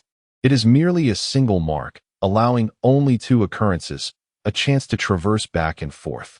I wish to spare them any regret. Hence I have granted an additional opportunity, and it remains a reciprocal journey. Su-chun, how should I explain it to them? She, let's just speak the truth. After all, the people closest to me are not bound by any restrictions. My aunt remains the esteemed princess of the Yenwang Star domain, and I, too, remain unchanged as I am. She, by the way, Dad and Mom, how about I rewind the flow of time a little further? I still cherish the feeling of my childhood. Lu Yusin, is that even possible? Why do we cherish the feelings of our childhood? Are we not on a quest to reclaim the essence of our blue planet? Cece, indeed, because in our youth, we could be lifted high by our father and mother. Su-chun, however, you have already grown up. She, in truth, I have always been the sovereign of the starry realm. The desire to return to my childhood is quite simple. Each time I go back, my intention remains pure, solely to relish the sensation of having both a father and a mother by my side. I refer to each journey back to the past as a cycle. Today marks the 5th time. In my pursuit of more time spent with my father and mother, I devised an all-encompassing paternal system. Yet, each time my father is preoccupied with scientific endeavors or leaves the household in disarray, it is utterly disheartening. Despite my dissatisfaction, I have persistently endeavored to rectify this. And this time, however, things took an unexpected turn when I inadvertently altered the flow of time and spatial coordinates. Consequently, we found ourselves in the Yenwang Star domain, where technological prowess is suppressed. Only by curtailing the advancement of technology can I secure more moments of companionship. Suchin pondered, companionship? To experience the presence of a father and mother? He reflected on his actions over the years, recognizing the increasing debt he owed to his daughter, She, for not being present enough. Contemplating this, he resolved to accompany her into the next cycle, fulfilling her heartfelt desires. She, shall we embark on the next cycle? This time, I vow to be an exemplary father, ensuring you have no regrets. But let us refrain from any further systems. He firmly believed that even the most ordinary parents could provide their children with authentic and fervent, albeit imperfect, love that requires no embellishments or technological enhancements. For it is this simplicity that etches memories most deeply. All right. Thank you, Dad and Mom. How about bringing my little brother along as well? After all, we are twins. As for Tong Tong, that's all right. We will meet again. It may just be a bit taxing for Mom. Lu Yusin remarked. It would be best to bring Hua Yu along. This should not cause any issues, right? Don't worry, Dad and Mom. It's merely a parallel universe, akin to a virtual reality game. What transpires there bears no relation to our reality. The Pioneer will return home according to its predetermined course, and we will return to Blue Star, to our own home. This does not conflict with our entering the next cycle. We will create several avatars to remain here or within the Yenwang Star domain, continuing our daily activities and lives. Our true selves will enter the next cycle. continuing the roles of father, mother, and child in this game. After the game concludes, all avatars can either merge back with the true self or allow the true self's consciousness to descend upon the avatars. This way, there is no interference, and the normal functioning of each world remains unaffected. Su Chun and Lu Yusin exclaimed, Shishi, let us begin. This time, you mentioned twins. Okay, Dad and Mom. Thank you for helping me fulfill my wishes. Regardless of the outcome, this is assuredly the final time. Please prepare yourselves. I am about to start. What kind of story will unfold during the next encounter of Su Chun, Lu Yusin, Su Huaiyu, and Su Qinshi? Perhaps only Su Chun, Lu Yusin, and Shishi harbor the answers within their hearts. Yet, unbeknownst to anyone, a deep worry trickled from the corner of Shishi's eyes. She was uncertain whether this time would yield success. Chapter 116. The reclusive guardian with a gentle manipulation of her small hand, Shishi caused Su Chin, Liu Xin, and Su Huaiyu to each divide into two.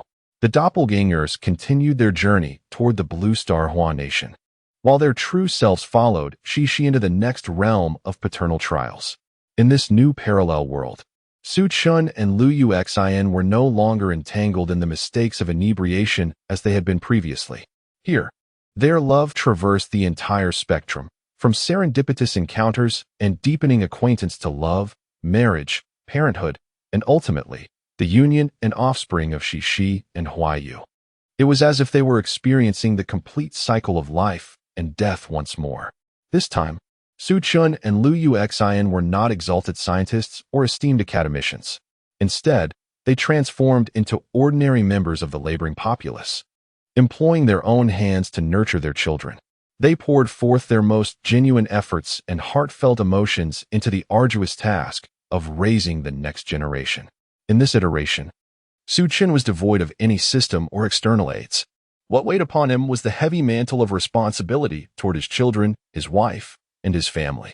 In this world, both Su Chun and Liu Xin evolved from mere mortals into omniscient and omnipotent caretakers, dedicating every ounce of their strength and effort to carve out a nurturing, warm, and harmonious environment for Shishi and Huaiyu. Yet, within this realm, both faced moments of ignorance, embarrassment, anxiety, and even helplessness. Shishi observed everything, powerless to assist her parents. In truth, she had only disclosed a fragment of reality to Su Chun and Liu Xin.